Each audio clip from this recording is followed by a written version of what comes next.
Chapter 1. The Birth of the Golden Armored Baby. With a crack, a bolt of lightning cleaved the heavens. In the depths of the ocean, two colossal monsters were locked in a fierce battle to the death. A group of armored warriors gathered on the cliffs by the shore, observing the conflict unfold. At the forefront stood the three titans of the Blue Star Warriors, He Jiahong, Bai Jialei, and Hong Jiafeng. The Emperor of the Sea Beasts, the two-headed demon dragon, is a foe even I might struggle to confront. Why then do the two great sovereigns engage in such fratricidal combat? Hong remarked, to which Lei chuckled. Isn't this fortuitous? If they both suffer defeat, we won't have to expend heavy forces to guard the maritime territories.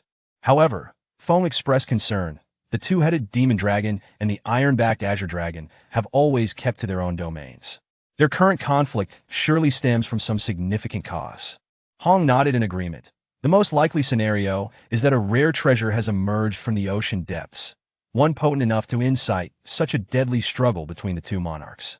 Lei laughed heartily. Brother Hong, what do you think about intervening? It would be best if we could eliminate them both. Hong shook his head. To intervene now might provoke them to unite against us. Let us observe for the time being. Meanwhile, at a depth of 10,000 meters beneath the sea, a colossal golden egg emanated a brilliant glow, intricate patterns swirling upon its surface. With another crack, a flash of lightning struck down. Jinbao, dazed, opened his eyes to feel an oppressive weight surrounding him. Truly, one could sit at home and still be struck by calamity. How is it that I've been struck here? At 30 years of age, Jinbao found himself devoid of any prospects. Raised in a welfare institution, he was without family or connections. After graduating from middle school on the scant support of social welfare, he roamed from job to job, later subsisting on collecting garbage. A dilapidated building within a large courtyard constituted Jinbao's possessions. To be precise, it was merely a rented space. With no lofty aspirations, he led a life of resignation, often indulging in online literature, fantasizing about an extraordinary existence. This stormy night, amidst thunder and rain, it was likely that the lightning strike had rendered him unconscious. Regaining his senses, he sensed that he was ensnared by something. Could it be that my dwelling has collapsed and I am trapped beneath the debris? Jinbao attempted to move, discovering he could, albeit with limited range, as a viscous, sticky liquid seemed to envelop him. Struggling, he finally noted something peculiar. His arms appeared to have transformed into a pair of wings. Golden light. In astonishment, Jinbao wondered if he was on fire.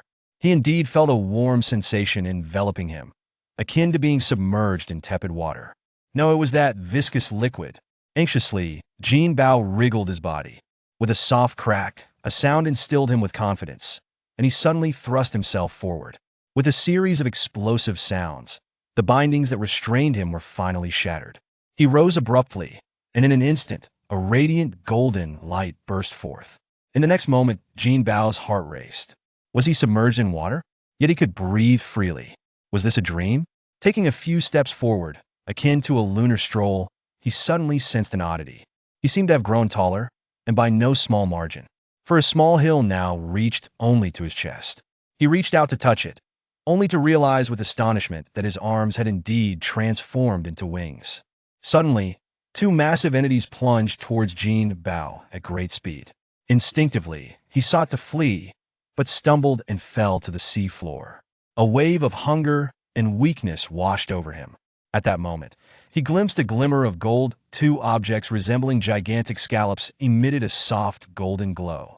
Jinbao instantly understood these scallops were the very things that had restrained him. They were not scallops at all, but rather the fragments of an eggshell. The colossal entities drew nearer, and with no time to ponder, Jinbao inhaled deeply and consumed all the eggshell fragments. In an instant, a surge of immense power coursed through him, and he spread his wings. No, they should be termed wings. Jinbao fled desperately, feeling something unusual behind him, only to discover a long tail had sprouted. Before him lay a vast ocean trench, and without a moment's thought, he darted into it. Though his form was immense, he was still dwarfed by the two colossal entities. Inside the trench, there was a cavern devoid of seawater, revealing only a shallow riverbed for reasons unknown. Once assured of his safety, Jinbao began to examine his body, quickly identifying some peculiarities. Wasn't he akin to the golden horn monster from the online stories he had read? Jinbao realized at once that he was either dreaming or had traversed into the pages of a book. After some validation, he ultimately accepted the latter, forcing himself to contemplate the future that lay ahead. It should be a life as a beast. If I am indeed the golden horn monster, then this creature is destined to be vanquished by the protagonist, its soul seized and body occupied, just as I have done, seizing the protagonist's opportunity to usurp this monster's form. Yet, that seems incorrect, for I had already become a monster while still encased in the eggshell. Jinbao muttered to himself, ultimately concluding a crucial lesson. Under no circumstances should I be seen by humans. Suddenly, another pang of hunger struck him. He looked around and discovered that the cavern was indeed quite spacious. Searching high and low, he found nothing edible. The golden horn monster is said to consume metals. I wonder if raw or would suffice? Jinbao spoke to himself, casually biting into a large stone and chewing vigorously. Perhaps instinctively, he spat it out in disgust. It was merely ordinary stone, with negligible metal content. Jinbao scoured the area for metal veins, initially sampling them piece by piece. Eventually, it seemed he awakened a natural instinct towards metal ores. Thanks to this, Jinbao soon stumbled upon a metal vein. He knew not what kind of metal it was, but he eagerly devoured it. Only when he felt satiated did he cease, sprawled upon the debris, involuntarily letting out a satisfied belch. Suddenly, waves of golden light rippled across the golden horn monster's body, and the stones he had consumed were swiftly diminished. Almost immediately, the urge to relieve himself arose, and Jinbao instinctively sought to maintain decorum. Realizing his identity, he couldn't help but chuckle bitterly, finding a suitable spot to discharge a mound of stone refuse. Taking a deep breath, Jinbao suddenly felt that being a monster was quite advantageous. At least he had no worries about food and drink. Bolstered by newfound confidence, he experienced for the first time a sense of purpose in life. Memories of a past devoid of aspirations flooded his mind, igniting within him a fervent belief. He must honor the grace of the heavens that had bestowed upon him this second chance, even if it was merely a dream. Jinbao began to explore the myriad abilities of the golden horn monster, gradually uncovering the secrets buried deep within his memories. From tentative steps to bounding leaps, he matured in mere moments from an infant to an adult. Yet, he could not discern how much time had truly passed. Each day in the cavern was spent eating when hungry and training when sated, diligently absorbing the vast knowledge contained within the golden horn's memories. Chapter 2. The Underdevelopment of the Golden Horn Baby. In the tranquil depths of the ocean, countless perils lay hidden, as the two sovereigns of the sea engaged in an endless battle of attrition. This ongoing conflict heightened the concerns of human warriors, who feared that a storm was imminent. The three titans undertook a direct inspection of the ocean, striving to uncover the nature of this unknown threat. A golden horn cautiously emerged from the trench. After surveying the surroundings and finding no immediate danger, Jinbao revealed his massive form. The mineral veins within the cavern had been entirely consumed by the golden horn baby, as the nutritional value of the raw ore was insufficient. Jinbao recalled that the golden horn monster was born a being of immense power from his inherited memories. He understood that such a being was termed a planetary-level entity. This aligned closely with the accounts in the stories he had read. As long as I refrain from causing trouble on the surface, I should be safe, right? Jinbao pondered silently. In a narrative, the most dangerous entity to provoke was the protagonist, for they were often backed by terrifyingly powerful allies capable of altering time and space. One could be inexplicably extinguished without warning. Having once been a master of scavenging, Jinbao understood the virtue of low-profile, stealthy development was the true path. No, it should be termed quiet development, not stealthy. Jinbao had nearly acclimated to his golden horn form, now able to maneuver it with proficiency and even unleash considerable combat prowess. Perhaps it was the mismatch between his soul and body that had led to the golden horn's underdevelopment. The golden horn baby should have possessed a physique akin to a small mountain, yet it had only attained the size of a two-story building. Nevertheless, this physique remains quite immense, making adaptation a considerable challenge for Jinbao, particularly given that a larger target is more easily exposed. The immediate priority is to enhance strength above all else. Jinbao cautiously glides through the waters, meticulously searching for metallic veins beneath the seabed.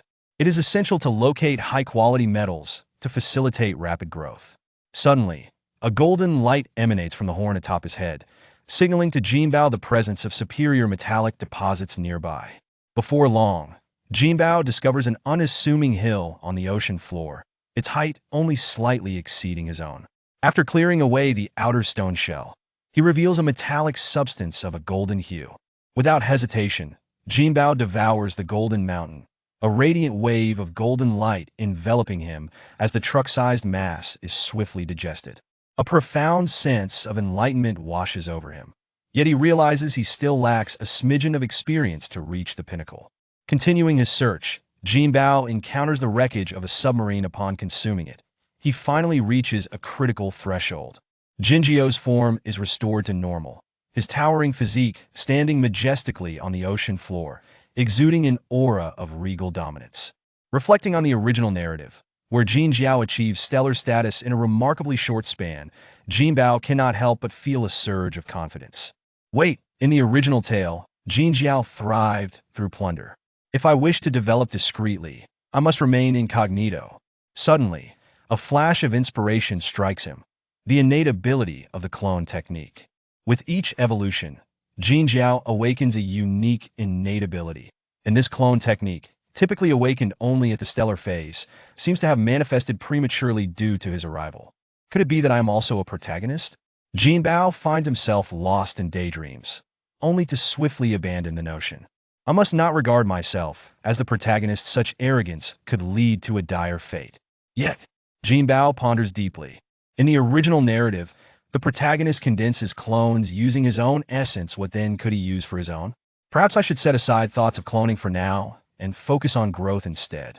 With this thought, Jinbao departs the cavern and embarks on his journey, resolute in his decision to remain at the ocean depths to avoid drawing the protagonist's attention. Jinjiao's devouring ability is his innate divine power, a formidable gift he possesses from birth. While talents may vary, innate divine powers are characteristic of a species. Thus, every Jinjiao possesses the ability to consume. This particular Jinjiao, being of the metal attribute, can accelerate growth by devouring metals. Whether he will be able to consume other substances in the future remains uncertain. For now, he must rely on stone to facilitate his development. Jinbao muses in a somewhat disheartened manner as he swiftly navigates the ocean floor. He finds ordinary metallic veins unworthy of his attention, only indulging when Jinjiao emits a glow. In the absence of sunlight, Jinbao loses track of time. Unbeknownst to him, Jinjiao gradually drifts away from the base. Although his size is vast, it remains insignificant amidst the expanse of the ocean. Jinbao also consumes a few sea creatures for a taste, but finds them unpalatable, promptly expelling them. However, certain sea beasts do seem to enhance his strength, as if their attributes resonate with his own. Suddenly, a colossal swordfish darts toward him. Enraged, Jinbao thinks, "How dare this mere fish bully me while I hide at the ocean depths?" With a swift snap of his jaws, he cleaves the swordfish in two, his devouring power surging forth as he consumes every last morsel. Sensing a slight increase in strength, he deduces that the swordfish must possess a metallic attribute. I wonder what my current strength is. Perhaps I should seek out a formidable sea beast for a challenge. Ultimately, Jinbao, feeling restless, resolves to test his skills against a monster. Perhaps due to his descent into deeper waters, sea beasts become increasingly scarce, prompting him to rise a little. He realizes that hiding at the ocean floor is not conducive to growth. It is far too slow. I wonder if the protagonist has departed. As he searches, Jinbao's thoughts drift. Suddenly, a beast enters his line of sight. Upon spotting him, the creature turns to flee, and Jinbao thinks, "So be it, I have never bullied the weak." In an unexpected turn, a ship descends into the depths, evidently struck by that very beast. Jinbao reflects, "What need have I to discuss morality with a monster?" In a fit of anger, he pursues, traversing an immense distance in an instant. Jinbao is taken aback by his own speed as he attempts to halt. He finds himself on a collision course with the beast, only managing to lower his head in time. With a sickening thud, Jinjiao pierces through the shark-like beast, leaving it lifeless. Jinbao feels an acute embarrassment, having squandered his formidable physique. Adhering to the principle that waste is shameful, he unceremoniously consumes the shark's carcass. Upon returning to the site of the sunken ship, he finds it resting on the ocean floor. All aboard have perished, including a warrior who appears to have been quite powerful. Observing their wounds, which are all knife-inflicted, it seems they were already dead prior to the ship's sinking. Moreover, the damage to the vessel does not resemble that of a shark attack. Jinbao feels a wave of awkwardness wash over him. It appears he has wronged that beast, and he silently prays for forgiveness. Subsequently, Jinbao tears apart the ship with his massive claws, ensuring the deceased are given a proper burial. The warrior takes a drop of his blood as the foundation for a clone, shedding his armor and offering a silent prayer. Rest easy, brother. With your blood, I shall uncover the truth and avenge your untimely demise. The blood is consumed by Jinjiao, revealing a golden sphere radiating brilliance. Jinbao recognizes this as the original core of Jinjiao, the essence of his lineage. As the blood settles upon it, enveloped in a golden light, the core connects to the energy, and the blood is decomposed and fused into a nascent form. Of course, the term 18 refers merely to appearance.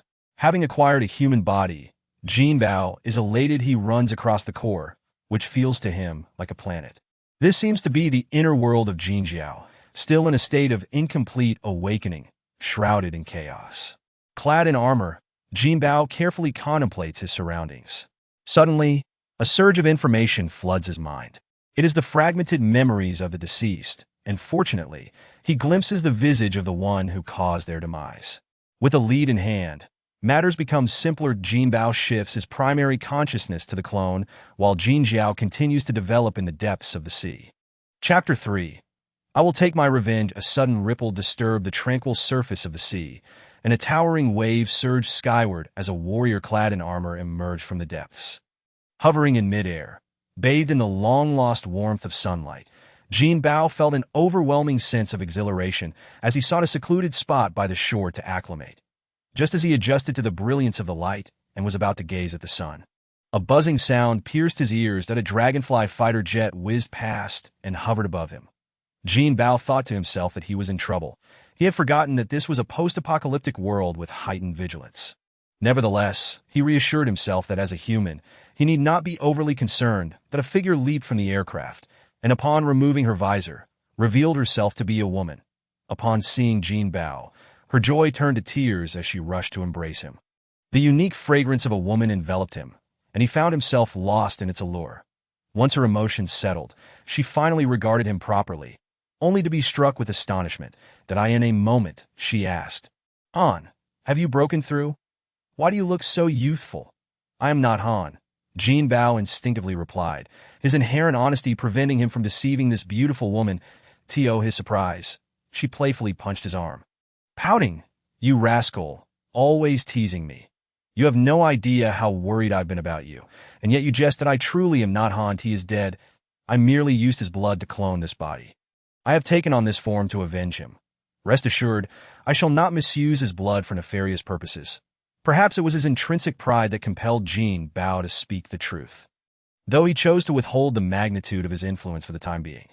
However, as soon as he finished speaking, the woman's expression turned severe, and she demanded, "Tell me, how did Han die?" Jinbao recounted the truth.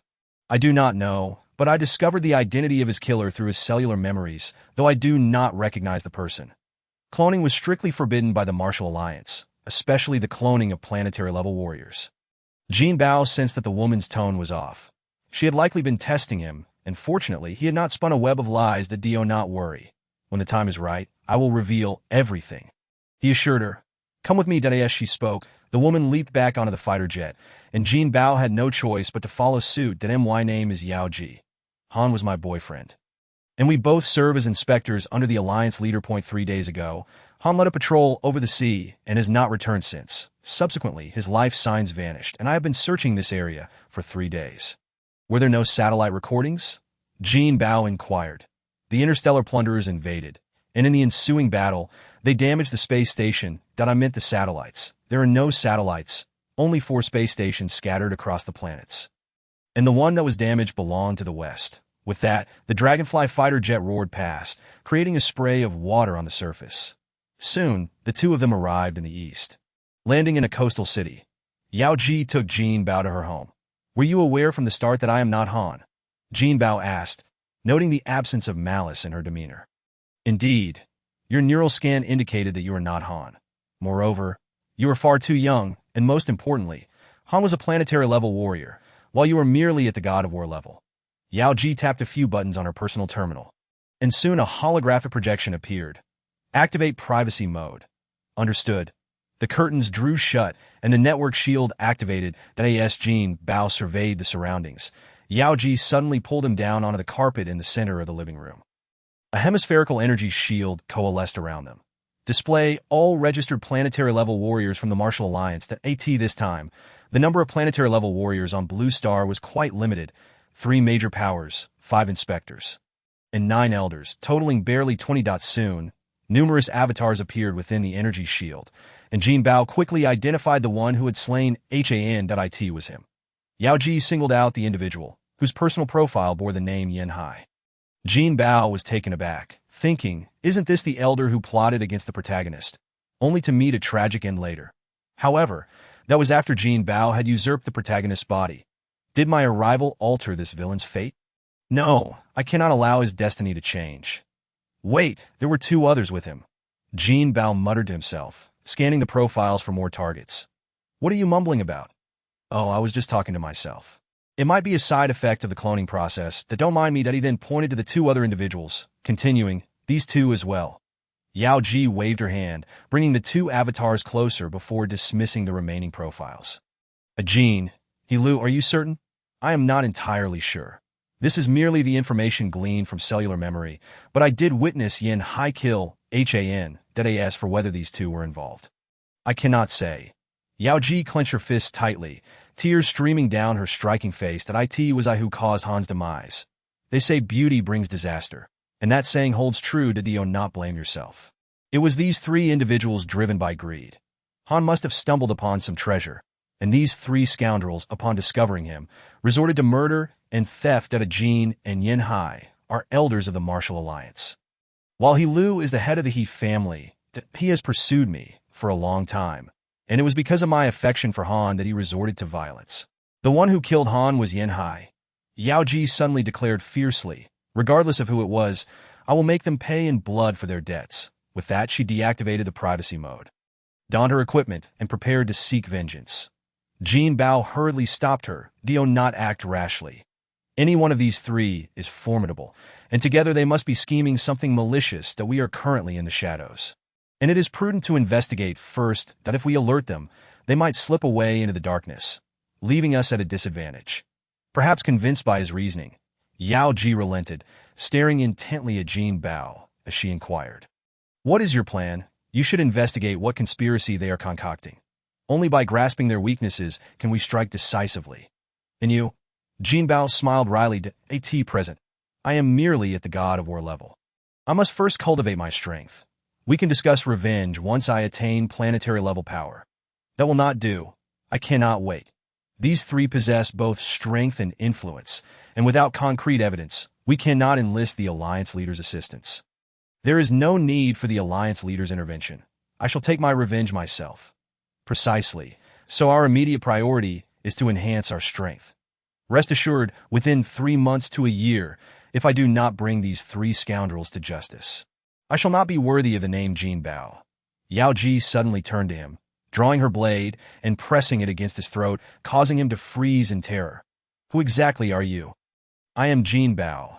My life is at stake in this matter, and I cannot divulge it. However, rest assured, I will provide you with all the details when the time comes." Chapter 4.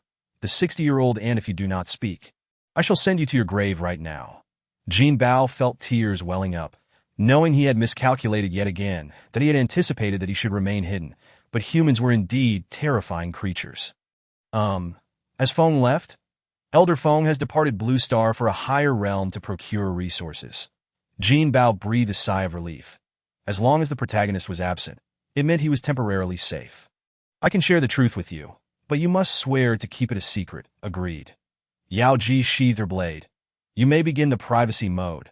Reluctantly, Yao Ji activated the privacy feature once more. allowing Jinbao to recount his extraordinary origins in full detail. Having read the original work, he knew she was a good person and would not harm him unjustly. Moreover, his body was formed from Han's genes, making him somewhat akin to Han. However, Yao Ji remained skeptical, pressing him further. Do you take me for a 3-year-old? Dear sister, if you ask me, your world is the truly bizarre existence that if you do not believe me, then so be it. I cannot force you. But you have sworn an oath not to expose this matter. Should the protagonist discover my identity, it would lead to my utter despair to do not speak nonsense. Elder Feng is benevolent and would never harm you without cause that I have already explained. Jin Jiao possesses no humanity. One bite could annihilate an entire city. That it was only when the protagonist was on the verge of destroying Blue Star that he took the risk to slay it and seize its body. Now, I have essentially usurped Jin Jiao's form before him, that if he discovers this, he would surely detest me, that not make wild accusations. Elder Feng is not that kind of person, that if you have indeed usurped the Jin Jiao beast, Elder Feng will undoubtedly spare your life, provided you do not go mad. That I would never go mad. I am human, not a monster. However, the hidden powers behind the protagonist are not to be trifled with. They can manipulate time and space, and if I conflict with the protagonist in any way, they will undoubtedly find a way to eliminate me. Apologies, but I cannot assist with that. This is your battle armor and battle blade. The warrior delivering the items carried a large box, one long and one square. Upon opening the square box, a set of blue and white battle armor emerged, reminiscent of a swan. Jinbao felt somewhat speechless, yet could not help but admire the woman's discerning taste. Please enter the genetic data to claim ownership. The warrior retrieved a tablet, its chin pronounced, featuring a fingerprint button with a needle. Without hesitation, Jinbao pressed down. A beep signaled the initiation, and the tablet swiftly processed the code, soon displaying a notification box. Icebird battle armor ownership established successfully. Would you like to equip it? Equip. With a click. The armor detached, the helmet floated upward, and Jinbao solemnly placed it upon his head. Following this, the armor pieces soared and swiftly adorned him, transforming him into a formidable figure clad in blue and white battle armor. This was a half-body suit, integrating armor with energy defense. The helmet served as the control center, while the back and chest plates contained the primary and auxiliary energy modules, a pair of shoulder plates. Half-finger gloves with wrist guards, battle boots with leg armor, and a belt equipped with a storage chip completed the ensemble. As the armor pieces connected, they activated a magnetic energy field. Although this consumed some energy, it lightened the armor's weight, enhancing mobility. This is your battle blade. Please claim ownership. The delivery warrior adjusted the tablet's interface to the battle blade. Jinbao repeated the process and pressed his fingerprint once more. The blade's box opened to reveal a similarly blue and white battle blade resting within. Measuring 4 feet 3 inches in length, its handle featured a white metallic texture, while the blade appeared to be encased in a blue material along the spine. Its overall shape resembled a tang knife, albeit with a slight variation in width. The battle blade was named Blowing Snow. Jinbao seized Blowing Snow and secured it to his back, the armor's clasp automatically fastening. Thanks, brother. With that, Jinbao soared into the sky, vanishing in an instant. The armor lacked a jet propulsion system. Its flight relied entirely on intelligent drive, likely utilizing a gravity system. Jinbao had no inclination to investigate further, as the Vanguard Sea Beasts had already reached the battlefield, launching a frenzied assault on the fortress. However, without the formidable sea beasts to lead the charge, the minor creatures were quickly slaughtered. While battling, Jinbao searched for Yao Jie at that moment. He had not yet trained in martial skills, merely flailing about chaotically, resulting in exceedingly low efficiency in dispatching foes. Yao Ji, having discovered Jinbao's presence, approached him proactively. As her visor opened, she inquired, "Have you found the Beast King? Has it been eliminated by your true self?" Jinbao nodded and casually asked, "Is your storage chip capacious?" "It's decent, with a space of 1,000 cubic meters." 1,000 cubic meters? That scarcely accommodates a Beast King. Come, let us go take a look. Though he spoke lightly, Jinbao felt somewhat aggrieved. His armor's accompanying storage chip had a capacity of only around 10 cubic meters, roughly equivalent to a small, simple room. Jinbao led Yao Ji into the underwater depths, where the shallow sea region reached no more than 300 meters at its deepest. Jinbao baby had long since sought refuge in the deep sea. Upon witnessing dozens of colossal sea beasts, Yao Ji was utterly astonished. Did you slay all these sea beasts? To be precise, it was Jinbao baby who did. Yao Ji gazed upon the slain sea beasts. Each felled with a single strike, her astonishment deepening as she began to believe Jinbao's claims. Such a formidable Jinbao, if it were to mature to a stellar level, would indeed possess the capability to annihilate the blue star. How many of these sea beasts can you carry away? I will disassemble them, taking only the valuable parts. The rest can be disregarded. One tea that be too wasteful. Not wasteful. They're not worth much anyway. Jinbao, unfamiliar with disassembling beasts, shamelessly entrusted the task of butchering to a delicate beauty. Chapter 6. Collecting scrap. Meanwhile, the warriors at the base were clearing the battlefield. This time, the beast tide incurred no losses. Yet the gains were abundant. The warriors were animatedly discussing the event. This beast tide seems rather peculiar. There was no lord leading the charge. Could it be that the sea beasts have struck a deal with us? How could that be? The two great monarchs of the sea clash fiercely, showing no regard for even the alliance leader. What is a beast emperor? Once elder foam unleashes his fury, it's like chopping vegetables. As an inspector, Yao Ji's primary responsibility was to oversee the coastal base's defenses. Naturally, she would inspect this beast tide's attack. Jinbao walked alongside her, and along the way, many generals bowed respectfully, casting curious glances at Jinbao. Sister Yao, how much can we sell these spoils for? Around 300 billion, I suppose. What are your plans for spending this money? Currently, what is the largest capacity of storage chips available? The largest is with the alliance leader. The biggest available on the market is only about 1,000 cubic meters. Though Jinbao's academic background was modest, his years of experience in collecting scrap had granted him a fair understanding of volume and weight. 1,000 cubic meters equated to a warehouse measuring 10 meters in length, width, and height, a space that could roughly contain the head of Jinbao. How much? 10 million. So expensive. It's reasonable. Purchasing a warehouse of that size would cost several million. These storage ships are incredibly convenient. All right, then buy me 10. Yao Ji nearly stumbled. Why do you want so many storage chips? To collect scrap. Only then did Yao Ji recall that Jinbao had mentioned his true self required vast amounts of metal to develop. Very well. Do you need to buy anything else? We shall see. That I need to reserve funds for collecting scrap. Aside from the money for storage chips, just give me 200 billion. As he spoke. Jinbao casually picked up a soda can and placed it into the storage chip. Yao Ji couldn't help but roll her eyes at him, thinking he was excessively materialistic. That if you want to collect scrap, why not set up a stall at the base? This place is teeming with martial artists, and the troops often have damaged equipment to dispose of. Jinbao's eyes lit up at this suggestion, thinking it truly an excellent idea, and quickly agreed. All right, thank you, Sister Yao. As Yao Ji spoke, she made a call to the base's head, Xiong, to give him a heads up. After the call, she turned to Jinbao and said, as a war god, you should also bear some responsibility while establishing a business at the base. Rest assured, Sister Yao, with my true self guarding the sea, those beasts won't dare to intrude. Try to find some time to learn martial techniques, then I'll take my leave now. Yao Ji vanished into the sky, and Jinbao watched her board the aircraft before heading to the command center. He inquired along the way and soon located the command center.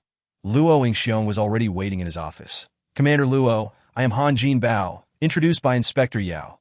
Brother Han, I witnessed you slaying the ferocious beasts at sea. There was truly no need to utilize Inspector Yao's connections. As a war god, you have your own standing. Commander Luo was being polite, as military affairs necessitated a guarantor. May I ask, Brother Han, is your acquisition of scrap metal for business or for another purpose? Due to privacy concerns, I cannot disclose the details at this moment, but I assure you it is for legitimate purposes. Good, that puts my mind at ease. Soon after, a soldier in military attire entered to report. Xiao Li, this is War God Han. Please accompany him to the military management department and assist him with his business. Xiao Li stood at attention and saluted before leading Jinbao to the military management department.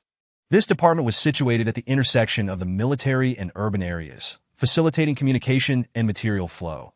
Jinbao mused that opening a scrap station in this location would be advantageous. Though the military scrap was of high quality, the quantity was limited. Only by expanding to major cities could a continuous supply be ensured. with Luo Yingxiong's backing, the leadership at the military management department. Lu Mei warmly welcomed Jinbao, swiftly finding him a vacant spot. The vacant spot was an abandoned logistics base, featuring a large courtyard and several warehouses that IT had previously sustained damage during the beast tide, likely prompting its relocation for safety reasons. With the courtyard lying idle, it was a mutually beneficial arrangement for Jinbao. Although the buildings were somewhat dilapidated, Jinbao paid little mind, as the function of the warehouse was diminished with the availability of storage chips. He then entrusted Lu Mei with the arrangement of various permits. Lu Mei was quite enthusiastic, suggesting, "War God Han, would you like to clean up the site? I have a professional engineering team available. I'm collecting scrap, so there's no need to renovate the courtyard. Just tidy up the warehouses. Clear out the damaged parts and precarious walls, and reinforce the intact ones separately. As for the damaged ones, let them be. Please renovate the gatehouse for my living arrangements." "Understood, War God Han. Are you in a hurry?" "Not particularly, but if it can be expedited, that would be great. I'll head to the city to register a company. Please take care of the courtyard." As he spoke, Jinbao handed Lu Mei the card Yao Ji had given him. "You can use the funds in here for now. If it runs short, I'll replenish it later." "Absolutely, War God Han. Rest assured, I'll ensure everything is handled meticulously." Lu Mei's politeness did not surprise Jinbao. Setting aside Yao Ji's influence, his identity as a war god alone commanded respect from most people, especially since Lu Mei was herself a notable martial artist. While Jinbao busied himself with the scrap station on a nameless small island in the Atlantic archipelago, Yan Hai and his companions were convening at a secret base. "Are you aware of the situation at the coast?" Yan Hai played a video news clip, and both He Lu and Ajin wore expressions of deep concern. He Lu exclaimed angrily, "These two beasts dare to deceive us, using a horde of shrimp soldiers and crab generals to fool us." Ajin, exhibiting a degree of restraint, responded cautiously, "Not necessarily. There must be some unforeseen circumstance." He Lu lamented.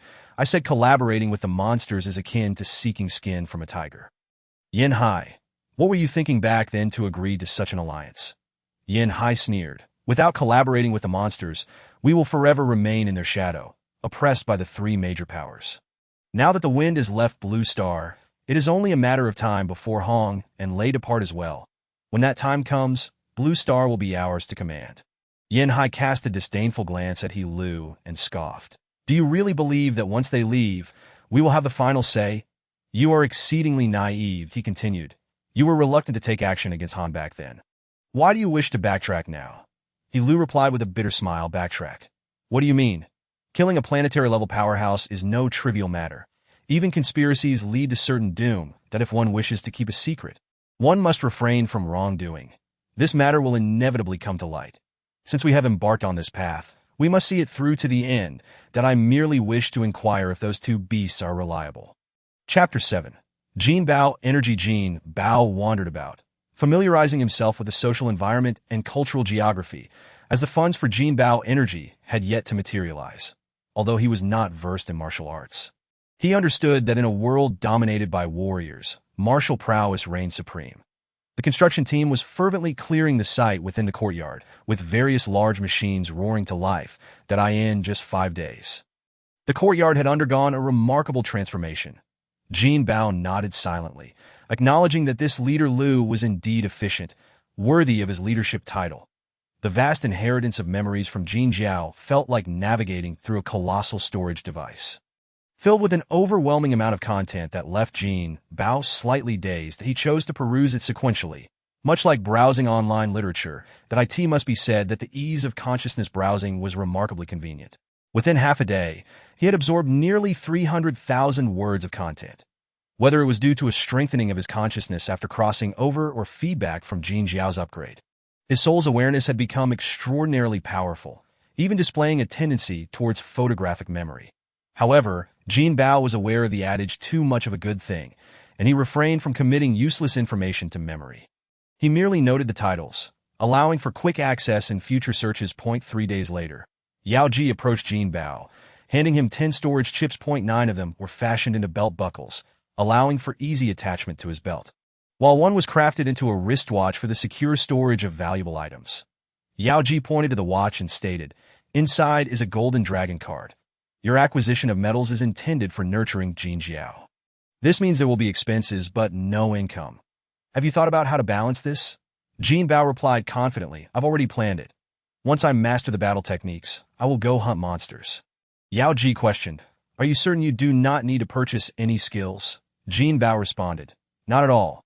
Jin Jiao's inheritance is quite comprehensive. It encompasses not only beast skills but also several human skills. Yao Ji raised an eyebrow. Is that reliable? In theory, inherited memories are merely racial traits. Unrelated content shouldn't carry over. Jinbao clarified, Not entirely. For example, this specific content is absent from the memory, so I cannot explain why. Yao Ji fell silent before shifting the conversation to more pressing matters, that I have discovered that Yanhai has a secret base on an unnamed island in the Atlantic. You didn't alert them. Did you? Yao Ji shook her head. Do not concern yourself with them for now. Be cautious not to startle them. Once I have further developed, we shall seek revenge. Yao Ji's expression darkened.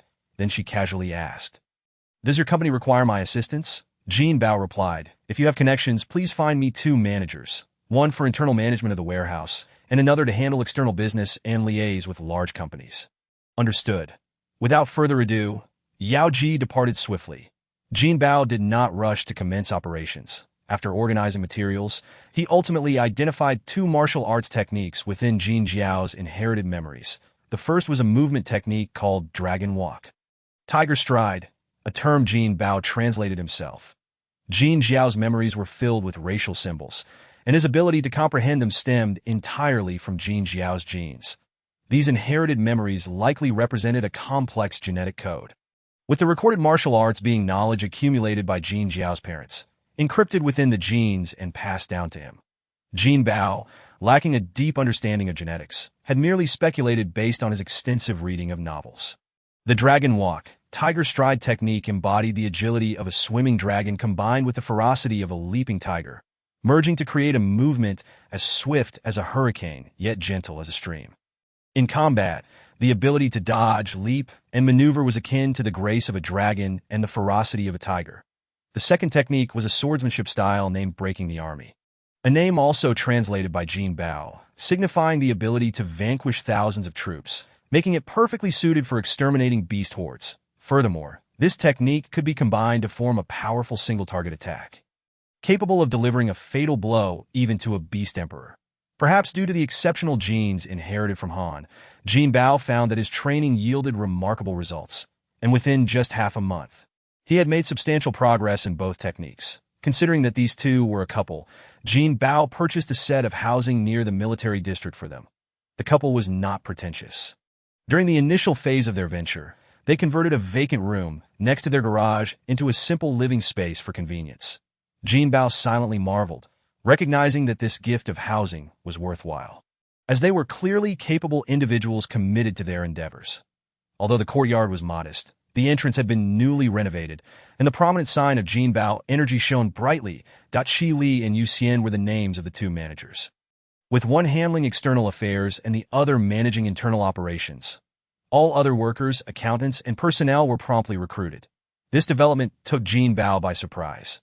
The 2 managers, upon assuming their roles, enacted sweeping changes that completely upended his previously low-key approach.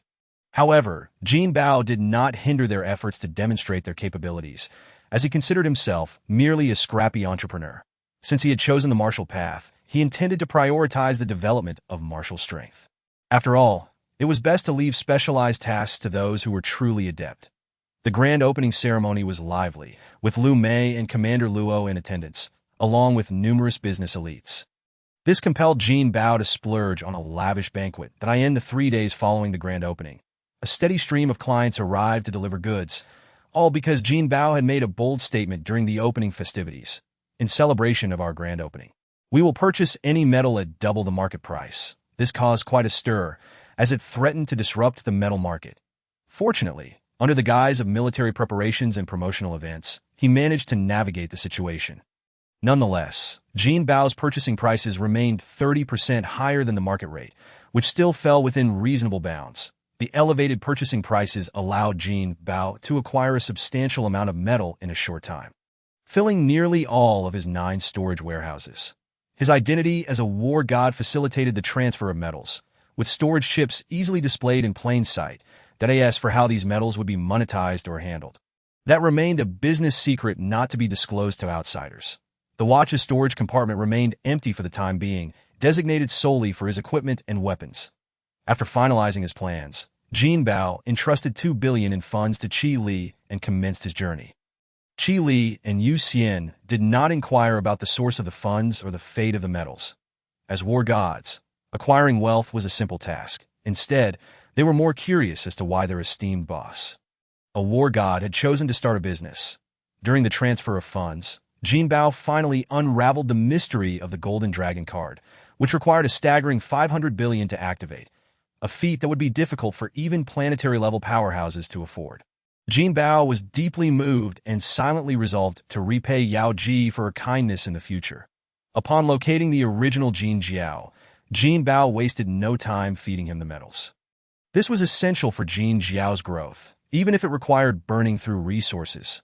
Fortunately, after consuming these metals, Jin Jiao experienced a significant leap in tier, ascending directly from planetary 2nd tier to 8th tier. This level of power was sufficient to dominate Blue Star, but for prudence's sake, Jinbao decided to allow Jin Jiao to break through to the stellar level before taking action. After all, 3 planetary-level powerhouses joining forces was not to be trifled with. More importantly, Jin Jiao's breakthrough might yield beneficial feedback for Jinbao as well. Chapter 8. Jinbao's battle with the Sea Pig after nourishing Jin Jiao. Jinbao arrived at a gathering spot for sea beasts to begin training his martial skills. The dragon walk, tiger stride technique proved effective in the water. A dragon swimming in the ocean was indeed a spectacle of soaring momentum. Jinbao harnessed his body's energy flow, adjusting the angles of his limbs, and in an instant he surged forth like a striking dragon. The dragon form, as the name implies, refers to the posture of a dragon, necessitating precise coordination of body movements and limb synchronization. Achieving mastery over the dragon's essence was no simple feat, requiring dedicated practice over time. The tiger stride could also be practiced in water, with the underwater mountain ranges of a shallow sea providing an ideal training ground. Here, he could utilize the buoyancy of the water to engage in slow-motion exercises, cultivating habits that would form muscle memory for when the time came to unleash the fierce tiger. To wield a blade is to embrace the kingship of weaponry.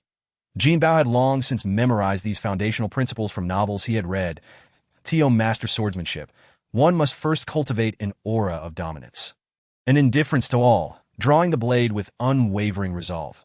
While practicing his footwork and body movements, Jinbao naturally integrated his sword training, occasionally focusing on the blade's edge to foster his royal presence.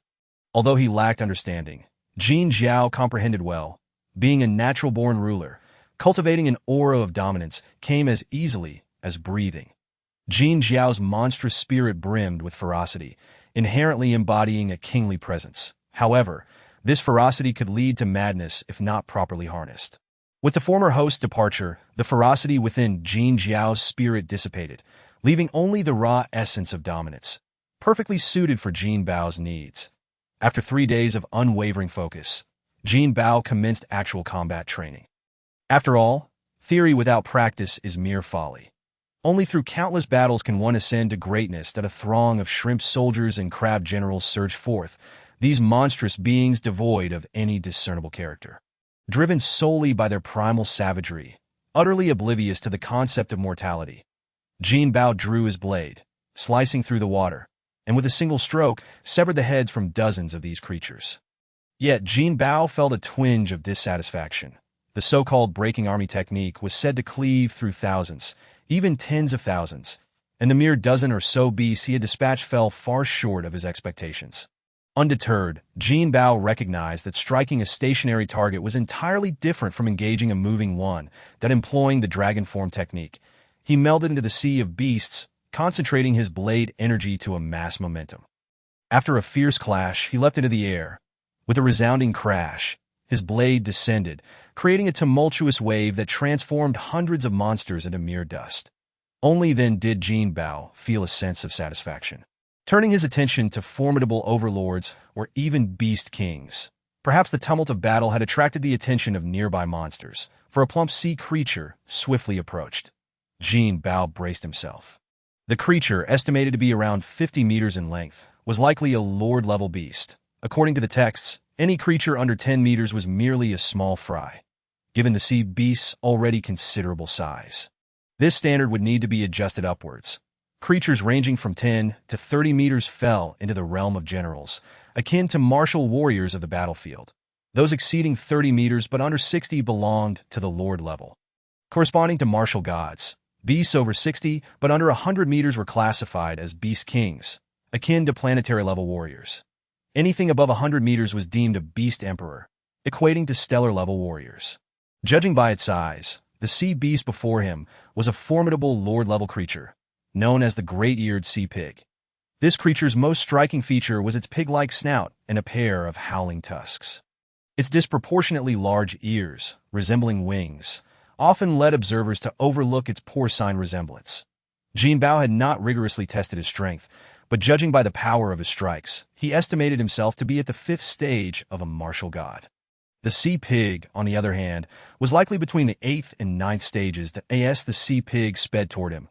Jinbao readied himself, yet he was caught off guard and sent flying by a single blow. It turned out that the sea pig's large snout could unleash water cannons, striking without warning. With a flap of its massive ears, its body propelled forward like a submarine. Its forelimbs had evolved into pectoral fins, while its hind limbs had regressed, forming a fish-like tail. Despite its bulk, the sea pig remained agile and swift in the water. Jinbao, still reeling from the water cannon's impact, barely regained his footing before the sea pig collided with him. Its massive tusks nearly pierced through him, but thanks to the dragon form technique, he narrowly avoided a fatal blow. Fortunately, the sea pig's reaction was sluggish. Had it seized the moment to open its maw, Jinbao might have faced an untimely demise. Sensing the beast's formidable prowess, Jinbao quickly steadied himself and executed the swimming dragon technique to maneuver behind the sea pig. However, the creature's powerful tail suddenly lashed out, sending him flying once more. Jinbao felt as if his bones were shattering. Gritting his teeth and daring not to hesitate, swiftly dodging another water cannon, to this moment, he discerned that the sea pig's water cannons likely required a moment to charge. Surreptitiously building up force before unleashing that a freak, Jinbao muttered under his breath, cursing as he twirled his battle blade as a martial god. He could harness inner energy and engage in prolonged battles underwater. Yet he ultimately lacked a certain instinct inherent to sea beasts. Indeed, the disparity between real combat and training was stark. Jinbao silently lamented, his fighting spirit ignited as he engaged the sea pig, treating it as a sparring partner. Before long, he found himself increasingly adept in the battle, and the sea pig struggled to gain the upper hand. Nevertheless, Jinbao still found himself at a disadvantage. It was evident that a significant level gap existed between them. He resolved to test the ultimate power of the breaking army technique, beginning to stack the strength of his blows, sensing the growing intensity of his aura. The beast instinctively began to flee. Good run, Jinbao thought, striking out with one blow after another. As he reached the point of 98 strikes, the accumulated energy on his blade sent a shiver down his spine. Without hesitation, he unleashed a final blow. The breaking wave slash, a magnificent wave surged forth, and when the tumult subsided, the sea pig's bisected body floated serenely in the water. This strike liberated years of pent-up frustration within Jinbao, leaving him feeling invigorated. That a surge of dominance welled up within him, the aura of a king emerging. Thereafter, Jinbao commenced a thorough cleansing of the sea beasts, and soon news of a mysterious martial god battling in the ocean spread across major media outlets. On an unnamed island in the Atlantic, Yanhai, who had been engrossed in his training, suddenly opened his eyes as he approached the shoreline, where two dragon heads emerged from the depths. Human, go slay that troublesome martial god. Since we are cooperating, might you extend me some courtesy? The eyes of the two-headed demon dragon suddenly gleamed with intensity, and a wave of energy surged into Yanhai's eyes, causing him to clutch his head and scream. Human, you are merely my slave. Defy me again, and I shall enslave your very soul. Yanhai dared not utter another word, fully aware that the two-headed demon dragon was a stellar-level powerhouse, a foe he could never hope to confront. Regret washed over him. Indeed, allying with monsters was akin to courting disaster. Yet, he couldn't shake the curiosity of why a mere martial god would warrant the attention of a ruler. he swiftly ascended into the air. Racing eastward. Chapter 9. The invasion of the Healing clan. That a mountain of sea beast corpses lay piled in the company courtyard, leaving Qi Li and Yu Xian astonished. Truly, a martial god's prowess reaped swift rewards. However, Jinbao energy lacked the qualifications to trade in monster corpses, necessitating that they be handed over to Yao Ji for sale. That as an inspector, she possessed considerable authority, enabling her to sell these biological resources directly to the Martial Alliance. Although the price would be somewhat diminished, she could acquire a substantial amount of contribution points, essential for purchasing high-level resources. Jinbao found the massive size of the corpses problematic, as they drew unwanted attention. He pondered where the protagonist of the original tale had hidden after seizing the golden horn baby. It seemed he would have to rely on himself. Hopefully, the golden horn baby would provide a pleasant surprise after its breakthrough. Subsequently, Jinbao immersed himself in training, seeking to digest the fruits of his labor. Deep in the ocean's depths, the colossal golden horn monster lay on the seabed, emanating a dazzling brilliance that it had thought that hiding in the deep sea would keep it concealed. Yet Jinbao had underestimated the vigilance of the sea beast that a tide of tentacles surged forth, and without hesitation, the golden horn baby began to flee. However, with Jinbao's soul now inhabiting it, the golden horn sought only to mature in silence before soaring away from this eerie and terrifying planet. To that moment, the golden horn could reach speeds of up to 3 times the speed of sound, even achieving twice that in water. Damn it, those two beasts won't relent.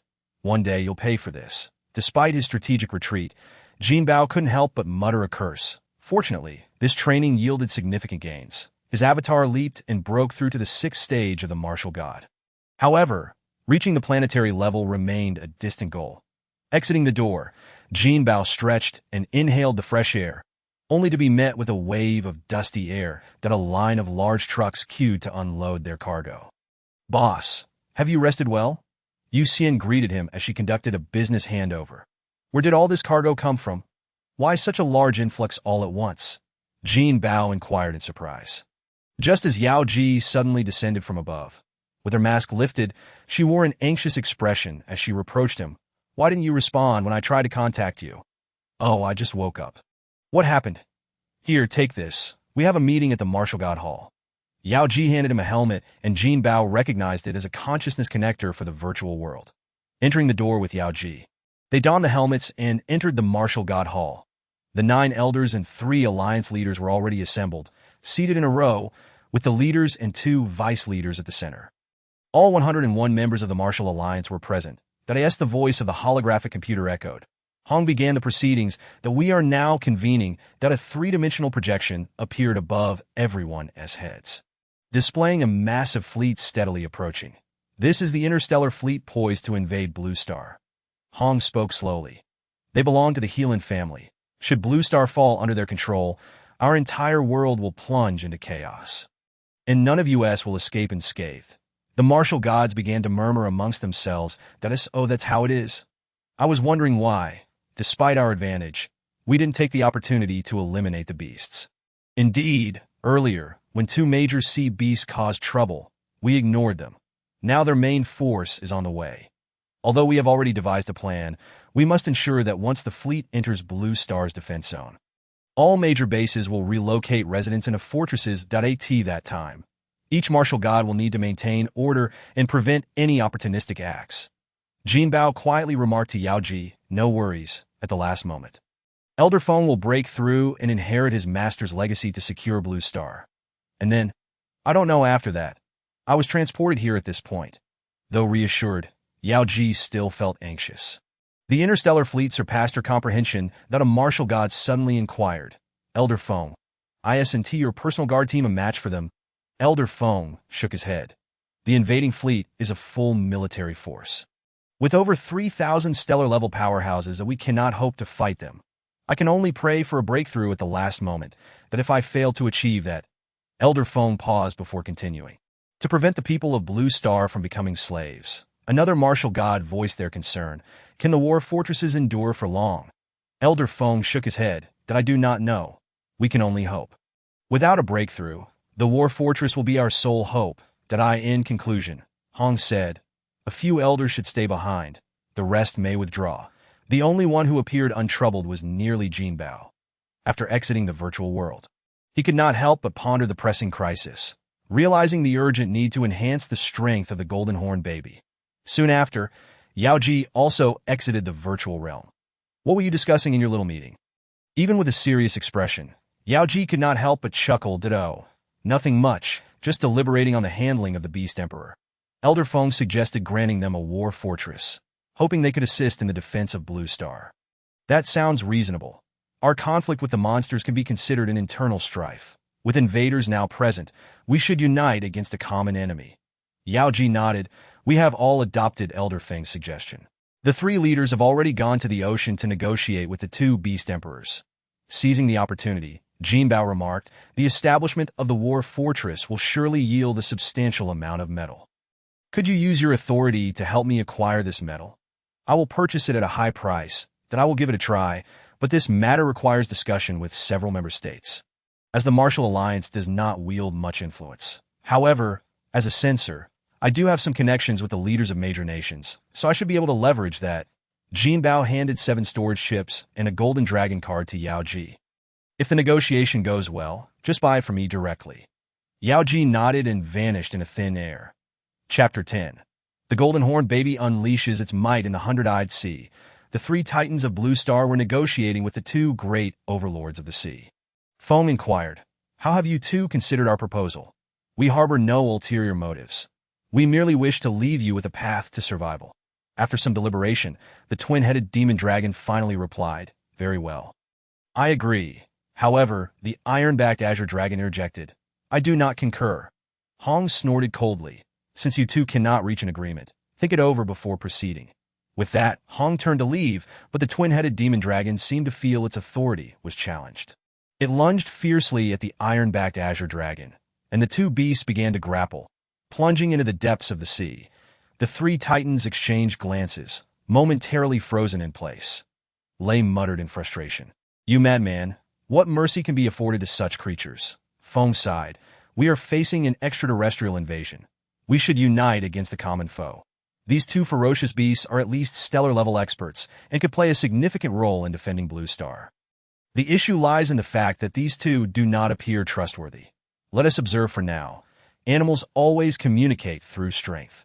Even with advanced intelligence, they tend to revert to instinct. That a hint of regret flickered across Feng's face, as if he sensed he had made a foolish decision. Yet, with matters having reached this point, he could only press on with the discussions. Fortunately, the demon dragon relented, droning, I agree. When will you deliver the fortress? Feng exhaled in relief. Although they had lost the iron-backed azure dragon, they had managed to secure a powerful ally that he patiently explained. There is 1 fortress in each of the 7 continents, and yours will be in Australia. The condition is that if a great war arises, you must collaborate in defense. Otherwise, I will personally annihilate you. Feng wielded both authority and benevolence, momentarily subduing the sea overlords. 3 days later, the 3 titans departed Blue Star for Ayla Star. Another 3 days passed, and the coastal bases across the 7 continents were besieged by a monster tide. The 2 overlords personally engaged in battle, arriving on the eastern continent to seize the war fortress. In an instant, the elders from various factions rushed to confront the 2 overlords, yet they were no match for them. At a critical moment, land monsters suddenly launched an assault, plunging the entire world into chaos. Just as the twin-headed demon dragon and the iron-backed azure dragon wreaked havoc, a golden-skinned beast emerged, single-handedly holding back the 2 overlords. The planetary-level powerhouses, freed from their previous engagements, began to unleash their full might against the monsters, showing no mercy to these covenant-breaking creatures. Yaoji contacted several other censors, urgently gathering metals in a race against time. Jinbao, empowering the Golden Horn, battled the 2 Beast Emperors, despite the Golden Horn's astonishing prowess. It was hindered by the suppression of its realm, making it difficult to slay the 2 overlords. The 2 overlords executed a feigned retreat, launching a sudden attack as soon as the 3 titans departed, catching humanity off guard. Thankfully, the Golden Horn baby was able to block their advance, averting further losses. Meanwhile, various nations began to collect metals at full throttle, stockpiling them in open areas, while the Golden Horn battled the 2 overlords in the ocean. Yen Hai and his companions scoured the world for Jinbao. Unfortunately, their efforts were in vain, as Jinbao's doppelganger had concealed itself within the Golden Horn. With the current state of affairs uncertain, Yen Hai and his companions dared not act openly. Fortunately, they were unaware of the Golden Horn's true identity, mistaking it for yet another sea overlord vying for dominance. Such scenarios were not uncommon among monsters. Yaoji kept a watchful eye on the three individuals. With the Golden Horn engaged in battle with the two overlords, making a rash move against them would only exacerbate the situation. Once the Golden Horn achieved its breakthrough, these three scoundrels would be doomed. After 3 days and nights of fierce combat, the Golden Horn and the two sea beasts finally paused. Though the monsters were colossal, they were not without fatigue, even with the Golden Horn's devouring abilities. It took a full day and night to consume them entirely that a burst of golden light erupted as the Golden Horn finally reached a critical breakthrough. With a long roar, it soared into the sky, transforming into a small sun under the intense light. Within the Golden Horn, the core released a fervent glow. Suddenly, a flash of golden light appeared, revealing a dazzling small sun within the Golden Horn's inner world. Bathed in golden light, the chaotic world began to clear like dissipating fog, that a planet gradually formed beneath the golden sun that on this planet. Jinbao's doppelganger basked in the radiance, as its elixir field slowly coalesced into a primordial elixir. Its consciousness sank into it, resembling a planet itself. Subsequently, an immense will was infused into its body, and torrents of information swiftly coursed through its consciousness. The iron-backed azure dragon, who was resting, barely opened its eyes before being pierced through the body by a massive golden horn. The Golden Horn surged out of the sea, tossing the iron-backed azure dragon's corpse onto the shores of the eastern continent. That it then dove back into the ocean, engaged in battle once more, and bit off the heads of the twin-headed demon dragon. The reign of a once mighty overlord came to an end, its body discarded like refuse on the beach. Golden light traversed the various continents, and powerful monsters fell with a single strike. The world quietly settled, yet the mysterious beast vanished without a trace. That on a nameless island in the Atlantic Ocean, Yen Hai and his companions raised their glasses in celebration. With the demise of the two overlords, they were now free. They seemed to have forgotten the incident involving and it must be said that Elder Yen was wise, not blindly following the arrangements of the beasts. Had they exposed themselves, they would undoubtedly have met their demise alongside the two beasts. Suddenly, their dwelling began to tremble. The three grew alert, but before they could react, the house disintegrated, and a steel plate propelled them into the air. A warrior clad in golden armor, with a single horn on his helmet, floated before them. Accompanying him was a woman. Although her face was obscured, Yen Hai and his companions recognized her as Censor Yaoji. Such elegance, enjoying a drink even as death looms. The mask lifted, revealing Jinbao's playful smile. The three stood frozen in shock. "What? You didn't die," Jinbao sneered. "If I were dead, who would send you to the underworld?" Before the words fully left his lips, the armors of the three automatically detached. Yen Hai's blade pierced He Lu's heart, while He Lu's blade struck a Jin's heart. Finally, a Jin's blade pierced Yen Hai's heart. They died without ever comprehending how their weapons slipped from their control. That a vortex opened in the armor on Jinbao's abdomen, swallowing everything on the island, leaving only the corpses of Yen Hai and his companions along with their weapons. "Sister Yao, let us depart." Yaoji nodded and dove into the vortex in Jinbao's abdomen. Jinbao ascended into the sky, spreading his wings, and in a blur, transformed into a fighter jet, quickly vanishing into the horizon. At the headquarters of Jinbao Energy, Qi Li and Yu Xian gazed at the piles of monster materials. Feeling somewhat overwhelmed, Qi Li said anxiously, "What if we get robbed?" But Yu Xian confidently replied, "Who would dare?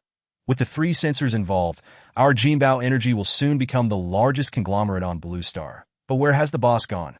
Yu Xian looked up at the sky, sighing. "The boss has gone to pursue the stars and the sea."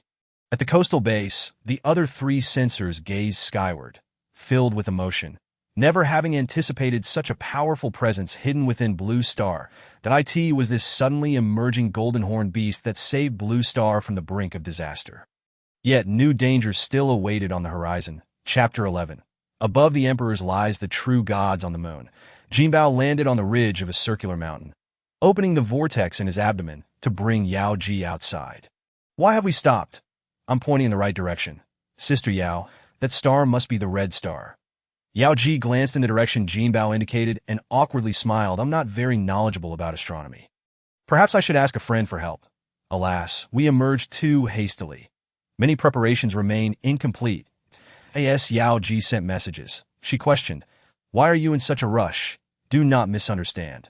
Elder Feng is a hero saving Blue Star. You two should cherish each other, rather than engage in conflict. Of course, I would never argue with a madman, and I trust he wouldn't either, but his mysterious benefactor is truly enigmatic. I suspect that the Golden Horn baby was deliberately left on Blue Star as a growth resource for the madman." Yao Ji finds these matters utterly baffling. However, having chosen to trust Jinbao, she has long since accepted everything. She does not linger on this issue, but instead makes a casual remark.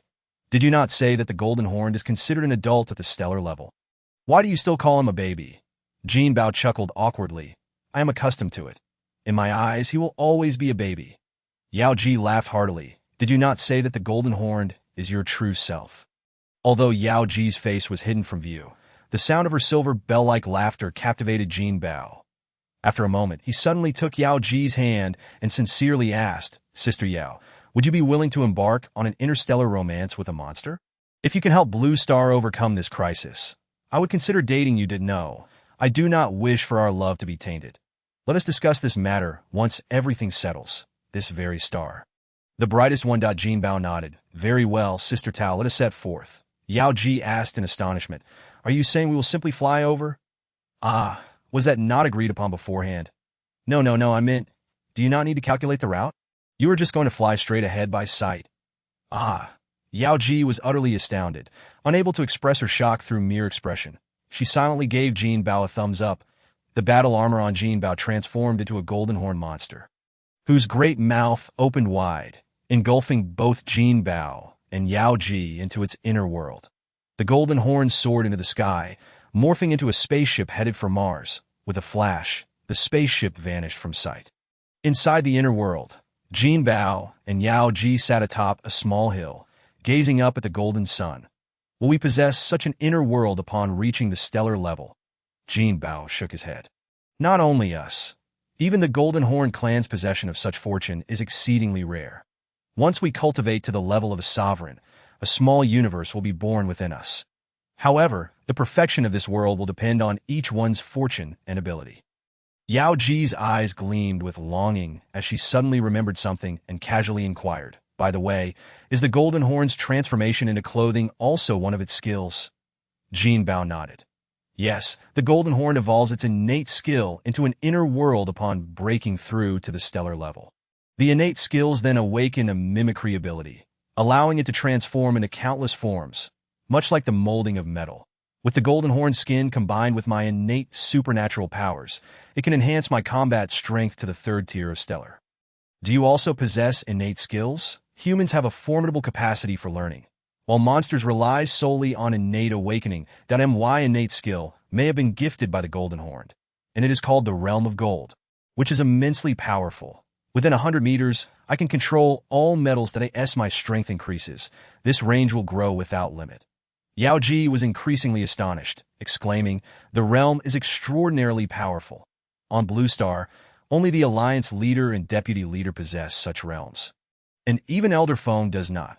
Jinbao could not help but boast, "Besides my innate skill, I have also awakened an innate ability called the Blade of Time, combined with the Realm of Gold. It is simply invincible. I am not boasting, but I fear even Sister Yao may not be my match." Yao Ji sighed. "What is there to fear? Is it not obvious?" Seeing Yao Ji's dejected expression, Jinbao felt somewhat awkward. They say that too much talk often leads to misfortune, and it holds true. "Sister Yao, what is your attribute?" "Wind." "Wind?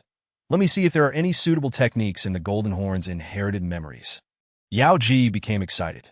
With a catalog, searching becomes much more convenient, and Jinbao felt somewhat proud of his foresight. Soon, he found 2 techniques. Point 1 was a movement technique called Floating Light, Flying Rainbow Crossing, and the other was a sword technique known as Ion Space Slash.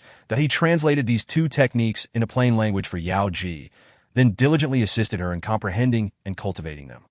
The techniques you learn on Blue Star will not be applicable in space. For those techniques are based on airflow movement. In the future, we will inevitably engage in space combat, and since there is no atmosphere in space, airflow movement cannot be employed.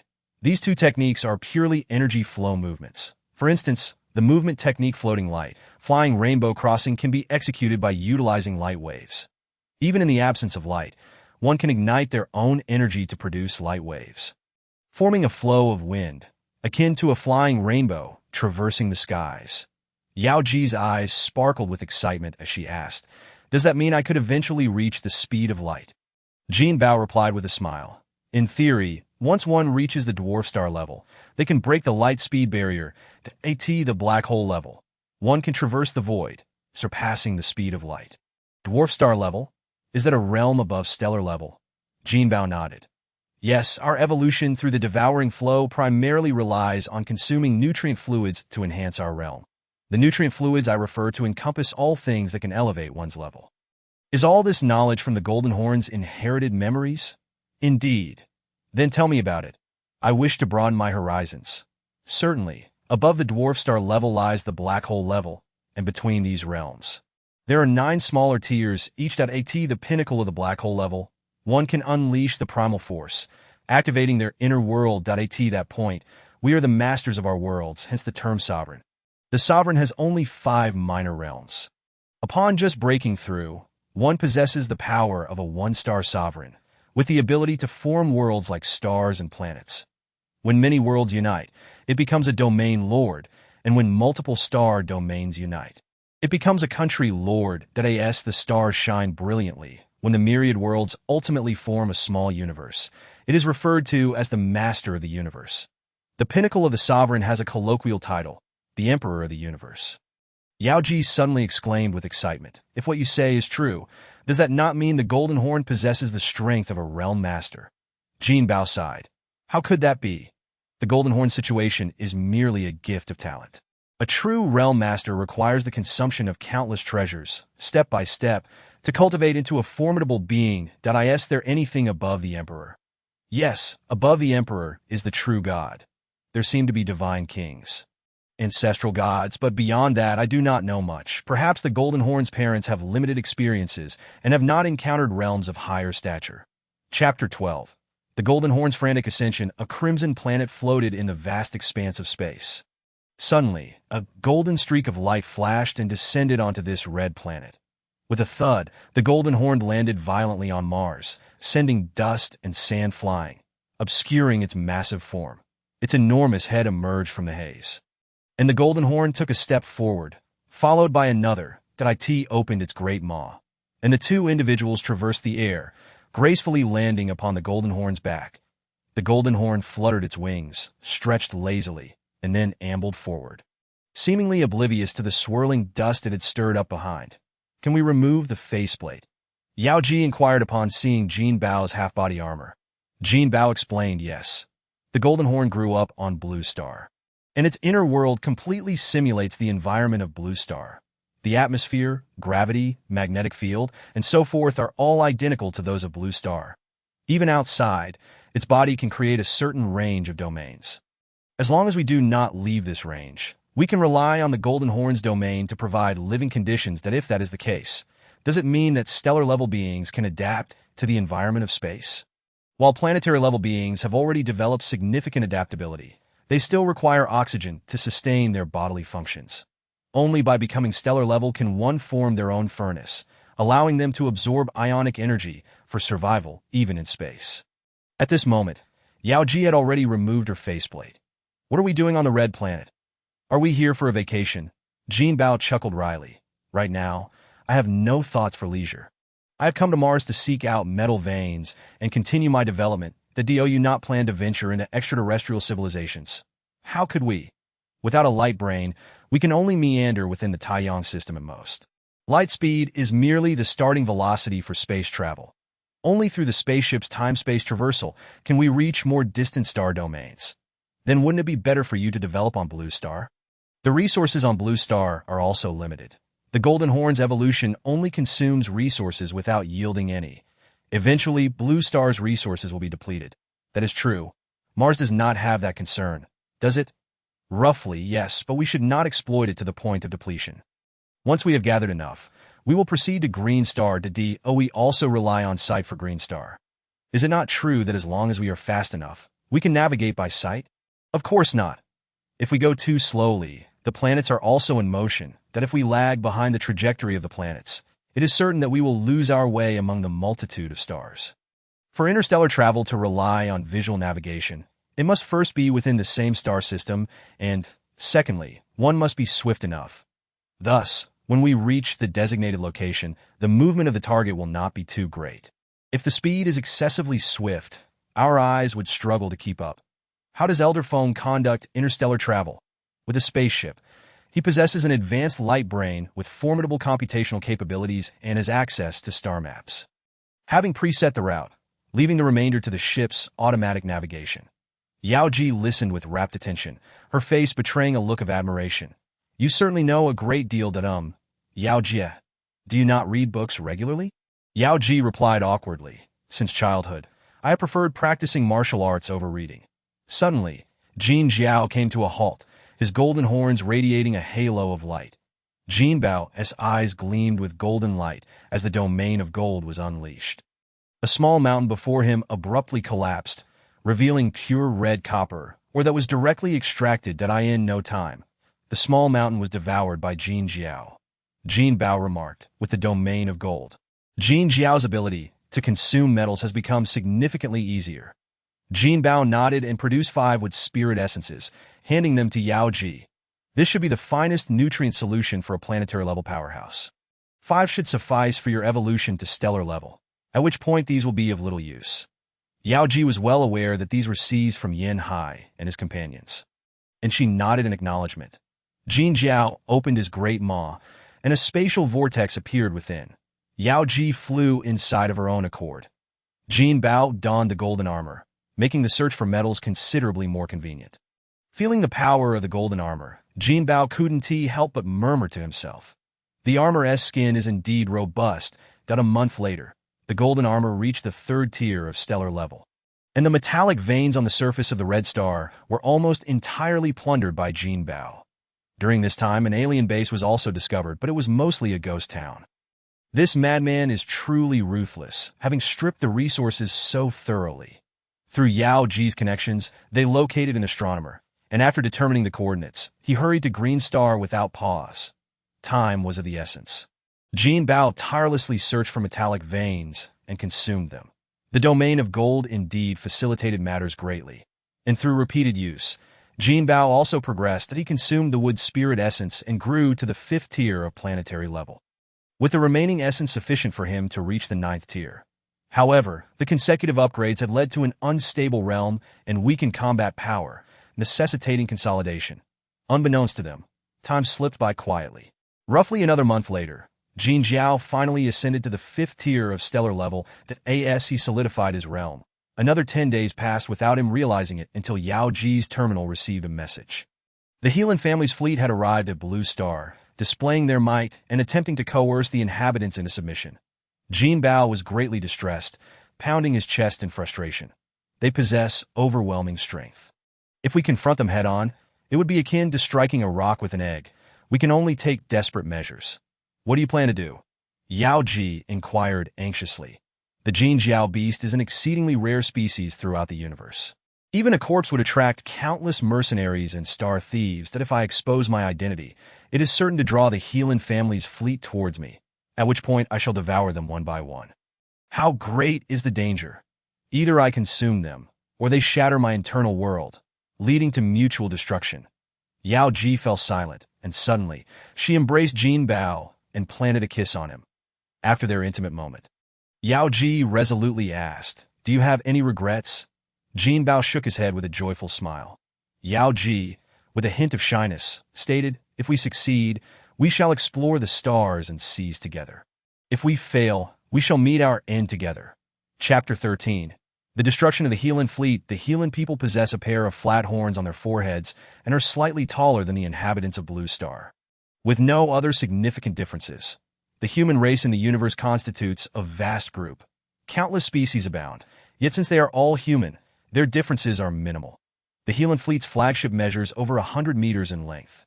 Sleek and smooth, resembling a great ocean whale suspended in the sea. Accompanying it are 2 Hammerhead frigates and 2 Scorpion-class battleships, each exceeding 50 meters. Additionally, countless aircraft and drones ranging from 1 to 10 meters are exploring, scouting, and patrolling the area. Within the whale-shaped mothership, a tall Healan leader was fixated on the large screen, displaying an underwater scene, where a colossal sword over 30 meters tall stood upright on the ocean floor. The Healan leader, visibly excited, murmured to himself, "The Tai warship of the Yin tribe. How could such a treasure exist on a nameless planet?" Suddenly, a young man burst in, holding a metallic panel displaying an image. His expression revealed immense excitement, though he seemed to realize his breach of decorum and fell silent. "Come here," the Healan leader called softly, and the young man offered the metallic panel to him. "Master, this is a battle scene discovered on Blue Star. If I am not mistaken, it should depict a Jin Jiao sacred beast." The Healan leader stared at the metallic panel, momentarily lost in thought. Suddenly, he came to his senses, his voice trembling with excitement. "Quick, contact the clan leader." Soon, the video connection was established, revealing a stern-faced Healan man. "Chuanji, what is it?" "Clan leader, a Jin Jiao sacred beast has been discovered on this nameless planet." The Healan clan leader's pupils contracted slightly before he steadied his emotions and replied gravely, "Spare no expense to capture it." "Understood." The communication ended, and Healan Chuanji, exhilarated, issued commands. "Leave a team to continue deciphering the Tai spaceship.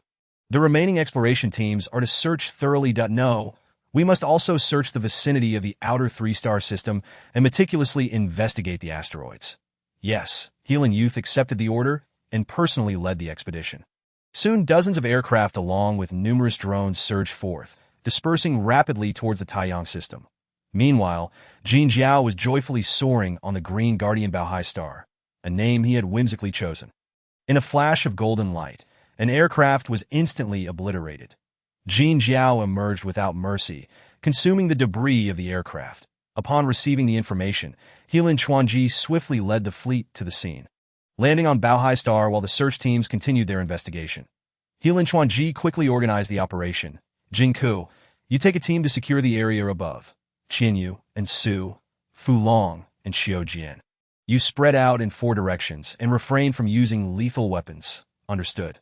The drones responded in unison and swiftly positioned themselves. Healan Chuanji instructed his 2 top disciples, Shijun, Xiaojie, "You both follow me." Healan Chuanji, along with his 2 disciples, entered the cave unguarded. In their eyes, the Jin Jiao sacred beast was not one that would employ strategies. Although the cave was vast, its interior was exceedingly complex, with over a dozen branching paths. Fortunately, due to Jin Jiao's massive size, Healan Chuanji soon discovered traces of friction and impact at the largest opening that he waved his hand, leading his 2 disciples into the cave. However, as they stepped inside, their illumination devices suddenly failed, as if the beams were consumed by something. "Not good," Healan Chuanji exclaimed, but regrettably, it was too late, and the 3 fell into an abyss. Suddenly, a blinding golden light dazzled their eyes. They landed on the ground, a tremendous pressure preventing them from rising. Jinbao, at the opportune moment, activated the domain of gold, disarming them. Normally, a stellar-level powerhouse could easily dominate Jinbao with mere mental strength. Unfortunately, this was within Jin Jiao's internal world, where the overwhelming domain exerted pressure, making resistance nearly impossible. Regardless of Healan Chuanji's struggle, he ultimately succumbed to Jin Jiao's control. Within Jin Jiao's inherited memories was a certain demonic technique that allowed him to enslave enemies through a mental contract, turning them into his thralls. That it was lamentable that such a powerful being at the 9th tier of stellar level had become a slave without understanding how. Congratulations to the 3 of you. You have become my slaves. Not only have you avoided death, but you will also gain countless glories in the future. Essentially, Jinbao had saved these individuals from death. Witnessing how effortlessly Jinbao subdued the 3, Yaoji suddenly had an epiphany. She approached, staring intently at Jinbao. "What's wrong? Do you think I was too merciful to them?" Yaoji remained silent, her gaze fixed on Jinbao, causing him to feel somewhat uneasy. Jinbao, bewildered, attempted to grasp Yao Ji's hand. Speak up. What is going on? Were you doing this on purpose? Jinbao's eyes widened. What was I doing on purpose? You previously mentioned it was extremely serious. A matter of life and death. Were you deliberately deceiving me about my chastity? Jinbao stumbled, hastily explaining. Big sister, I had no idea what their strength was. I thought the leader would at least be a substellar level. Yet who knew he was also a stellar-level shrimp? Jinbao stood there, utterly dumbfounded. It was truly inexplicable. Observing Yao Ji's wide eyes, reminiscent of a little girl panting with indignation, Jinbao suddenly found it amusing. Realizing that women only act so unreasonable when in love, he shamelessly grasped Yao Ji's hand and coaxed, I swear, I absolutely did not deceive you. Just say that I treat you well. Okay. If not for the resemblance to Han. I would not. Let me tell you, I see you as Han. Do not get too carried away. With that, he turned and ran off, feeling flustered in the wind, sighing helplessly. However, he knew that attending to the pressing matters came first. Helan Chuanji emerged from the cave, drenched in blood, and shouted loudly, Retreat! Retreat! After uttering these words, he scrambled onto the mothership. The few individuals on guard were momentarily taken aback upon witnessing their leader's ghastly appearance. They instinctively followed suit as Helan Chuanji rushed into the control room, screaming hysterically, Take off, retreat quickly! The light brain, devoid of expression, replied, He is not Captain Helan. Apprehend him immediately. Jinbao was astonished, pondering the formidable capabilities of this light brain. Acting decisively, he unleashed a spatial vortex, and soon the entire ship was engulfed that a colossal golden beast materialized out of thin air. With a slight tremor, it vanished, taking with it numerous warships and aircraft. Before long, the Helan fleet was entirely consumed by the small world of the Golden Horn. Chapter 14. The prodigy of the Yin clan, pillar of heaven, the Helan fleet, comprising over 10,000 personnel, was a vast space armada, yet it fell prey to the Golden Horn. If it were merely a solitary Golden Horn beast, it might have relied solely on brute force, ultimately unable to escape its fate. Unfortunately, within the Golden Horn's body resided a human soul. After subduing Helan Chuanji, the remaining minions were no match for the Golden Horn. Even at the same level, they stood no chance. The domain of gold rendered their ships and armor as mere coffins. Thus, such a sizable fleet fell effortlessly into the hands of Jinbao. Descending from the heavens, adorned in golden armor with long horns, Jinbao opened the spatial vortex, consuming the entire Helan exploration team into his inner world. Civil Affairs Bureau. Jinbao and Yao Ji took the small book handed to them by the staff, leaving the bureau hand in hand. Mount St. Mother. Jinbao and Yao Ji sat side by side, admiring the sunset over the blue planet. A ritual of farewell. Perhaps do you have anything to convey? I left a disc for the Alliance leader. All the details are within. This is what you promised me. Jinbao nodded as he spoke. He retrieved a small drone, and the two captured a precious photo atop Mount St. Mother. The moon. The Golden Horn lay languidly amidst the lunar soil, savoring the desolation of space. Appearing to others merely as a small circular mound, Jinbao rested his palm on the great sword, intricate mechanical modules manifesting within his consciousness. Suddenly, the great sword emitted a soft click, followed by a fluid symphony of mechanical movements, transforming into a towering mechanical giant over 20 meters tall. Who dares disturb the slumber of the great mechanical prodigy, pillar of heaven? The mechanical giant lowered its head, its gaze finally resting upon Jinbao. Abruptly, it extended its massive hand towards him, yet halted abruptly half a meter above Jinbao's head, as if frozen in place. Jinbao revealed a peculiar smile, surveying the mechanical giant. Ultimately, his attention settled on Helan Chuanji. Do you dare deceive me? Helan Chuanji trembled, immediately shedding any semblance of a strong man's dignity to explain, Master, I did not deceive you. This truly is a Tai war machine of the Yin clan. As for why it transformed, I do not know. Foolish human, why do you think I transformed? Do you guess why our clan is called Yin? Isn't Yin synonymous with puppet? The mechanical giant, not entirely devoid of humanity, grasped the necessity of humility under another's roof. Respected human, Yin means mechanical. Consequently, we are also known as the mechanical clan. Jinbao feigned anger, stating, I care not whether you are mechanical or a puppet. Insulting my subordinate is tantamount to insulting me. Apologize. The mechanical giant, maintaining a semblance of pride, snorted dismissively. Suddenly, its fingers uncontrollably curled inwards, as if it understood pain, pleading, I apologize, I apologize. Please stop. Jinbao withdrew the force field. And the mechanical giant indeed became docile, sincerely apologizing to He Lan Chuanji. Respected human, I apologize. It was my misstep. He Lan Chuanji was bewildered, having unwittingly become a slave, believing he was merely dealing with a Tai war machine that had morphed into a mechanical giant. Pillar of Heaven cautiously inquired, Respected human, are you utilizing the domain of gold? Indeed, I did not expect you to possess some knowledge. Pillar of Heaven immediately asserted with pride, We, the Yin clan, are the architects of technological civilization. As well as its chroniclers, we are also the disseminators of civilization across myriad worlds. Humans, your rise bears our footprints. We are allies, not foes. Jinbao asked, I wish to take a stroll. I initially thought you were a spaceship, only to discover you are a robot. Human, you may kill me, but you must not insult me that I am not a robot. I am a mechanical human. What difference does it make? A vast difference. Humans are magnificent beings, while machines are mere tools in human hands. Jinbao pointed at He Lan Chuanji with a thumb, scoffing, You consider this being a magnificent human?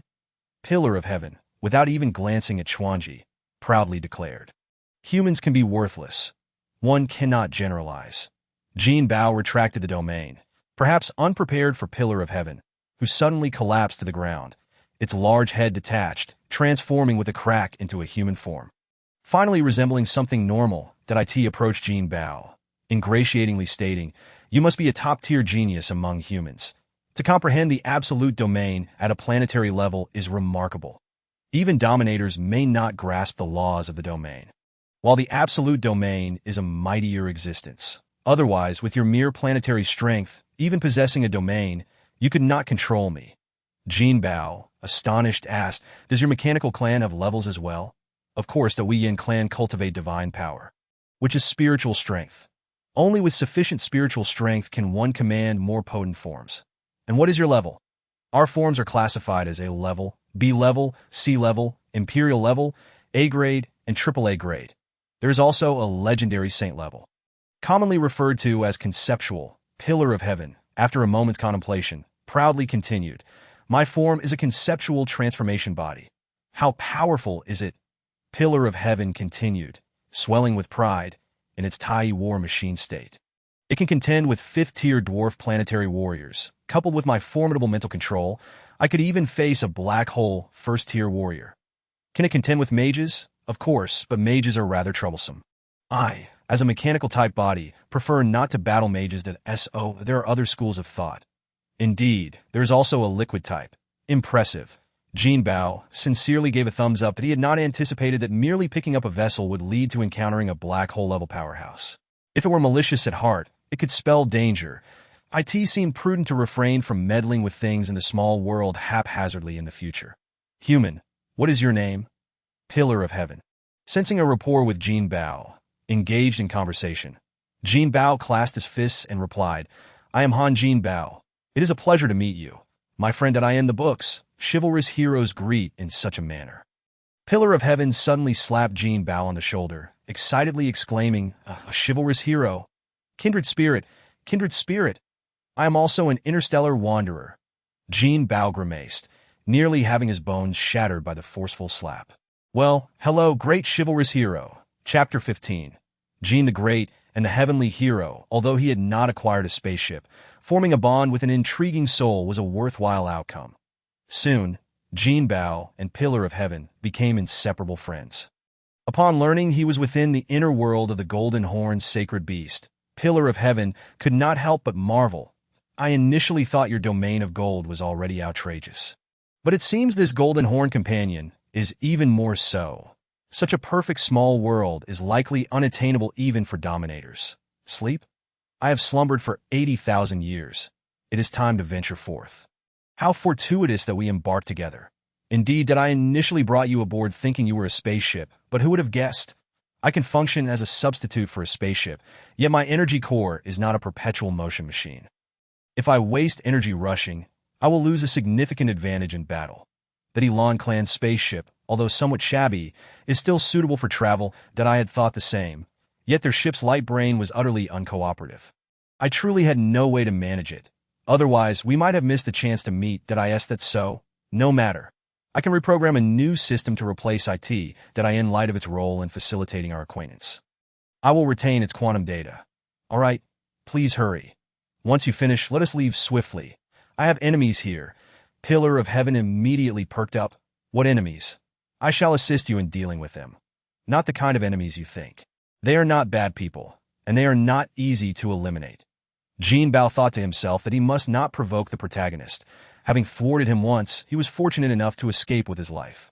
Reflecting on enemies, Jinbao couldn't help but recall the Helan clan. With such a sizable fleet missing, if he were to flaunt himself aboard the Helan ship, it would be akin to announcing his presence. After considering the matter, Jinbao concluded that the protagonist was far more daunting. Moreover, offending the protagonist would not bode well for the Helan clan. Jinbao felt a certain inclination towards unnecessary worry. Considering the protagonist was one thing, but why should he be troubled by the mere existence of the Helan family? With this thought in mind, Jinbao, brimming with confidence, addressed Tianjiju. Hero Tian, I would appreciate it if you could edit the program, so we may set off at the earliest. Tianjiju chuckled. No problem, but I have a small request of my own. What is it? Jinbao inquired. That I wish for you to establish a mercenary team with me, with myself as the captain. This caught Jinbao off guard, as it conflicted with his plans. But I still need to start a company and make money. You know that the Golden Horn sacred beast requires abundant resources to grow. Tianjiju replied confidently. That is precisely why we need to form a mercenary team. As the saying goes, without windfall one cannot prosper. It's quite challenging to develop a company without a solid background. However, a mercenary team is different. Venturing out could yield a substantial fortune from a single major task. Besides, if we encounter asteroids rich in metals during our interstellar travels, it would be resources we acquire without spending a dime. Jinbao pondered this and realized that plans often fall victim to unforeseen changes. That if they indeed formed a mercenary team and took on various missions, it would allow them to better avoid encounters with the protagonist. With this in mind, Jinbao decisively agreed. All right, I accept. Tianjiju was elated and promptly set to work on the ship's program. He first uninstalled the ship's AI, locking it into a disk, and after a series of skilled maneuvers, the ship rebooted with a new system. A mechanical AI with a distinctly metallic quality projected itself. Greetings, Captain. I am the intelligent optical drive, Qingtong. How may I assist you? Stardate. Tianjiju boldly took the captain's seat and simply uttered two words. Galactic calendar, year 25 of the radiant stars, day 30. Cosmic calendar, third era, year 9, 800, 2058. Coordinates, beep, beep, beep. After a moment of computation, Qingtong finally reported, according to the most recent Galaxy Federation-wide star map triangulation, our current location is. Beep, beep, beep. Another round of calculations followed. Our current location is. Tianjiju felt utterly frustrated as he attempted to bring up the projection panel to ascertain their position. Personally, that a complex star map appeared. Yet it did not display the ship's coordinates. Jinbao tentatively asked, Hero Tian, could it be due to us being in a small world? Tianjiju struggled to display a shocked expression. Heavens, if that is the case. Your small world is truly remarkable. The mere fact that a 5-star celestial body possesses a small world is already astonishing, yet it can even shield itself from the laws of the main world. This utterly overturns the understanding of the great Tianjiju. Undoubtedly, Tianjiju was shocked, as evidenced by his repeated exclamations. Jinbao opened a spatial vortex to release the ship, and he followed suit, donning the golden horn skin before returning to the ship. At this moment, the ship's coordinates finally appeared on the star map. The AI, Qingtong, proudly reported, Captain, we are currently located in the galactic third spiral arm, Sector 45, within the administrative jurisdiction of the Dian Star Domain. Huangxing Interface. Excellent. Set our course for the main star of Huangxing Interface, and let us depart. The star map magnified into the Dian Star Domain, continuing to expand until it focused on Huangxing Interface. The once brilliant star map descended into darkness, revealing only a few dim star points. As the star map continued to magnify, it switched to the main star system of Huangxing Interface, undoubtedly the central star system of Huangxing Interface. A radiant white sun shone, surrounded by numerous planets and countless moons. The target was ultimately pinpointed on a satellite of the fourth planet, labeled as the mercenary outpost. Jinbao was momentarily taken aback. A mere satellite could serve as a stronghold, illustrating the sheer audacity of the mercenary alliance. With the target established, the star map transitioned into a macro mode, projecting the entirety of the terrain within the ship's control room. The simulated flight path traced a zigzag route leading to the mercenary outpost. Qingtong provided timely commentary. Jinbao found himself bewildered. Despite his extensive knowledge, he could hardly comprehend the information. Please secure your safety harnesses. The ship will reach third cosmic speed in 3 seconds. Jinbao settled into a floating chair as countless pillars of light formed the most suitable simulation of his physique. The safety harness secured over his shoulders. Locking him in place, the ship ascended. He felt little sensation, likely due to the moon's minimal gravitational pull. Suddenly, a force of centrifugal acceleration surged, and the ship instantaneously plunged into the dark void of space. Accelerating out of the Taiyang system, the ship entered sublight cruising speed in an instant. The ship shot forward unexpectedly. Jinbao had grown accustomed to the Golden Horn's sublight speed and felt no significant difference. How long is 2 hours? About 2 hours. Jinbao nodded to himself, contemplating the immense speed required to traverse 12 light-years in such a brief span. Chapter 16. Huangxing Interface, a triangular space fortress floated beneath a colossal planet, instilling a sense of awe with its imposing presence. Upon closer examination, Jinbao realized that this triangular fortress was indeed a planet in its own right. 3 massive triangular fortresses nearly obscured the entire globe.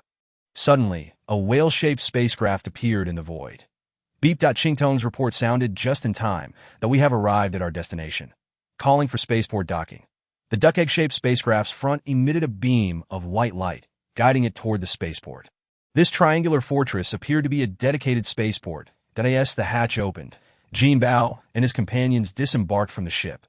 Jinbao transformed his golden horn skin into a golden leather trench coat, while the golden horn itself disguised itself with a peculiar headpiece that seemed to resemble a characteristic of Jinbao's race. To complement the horn, he applied a layer of gold dust to his face. Yao Ji donned a leather outfit with her skin treated to appear darker. Tianjiju, of course, did not flaunt his massive form ostentatiously. He naturally shifted to a smaller stature.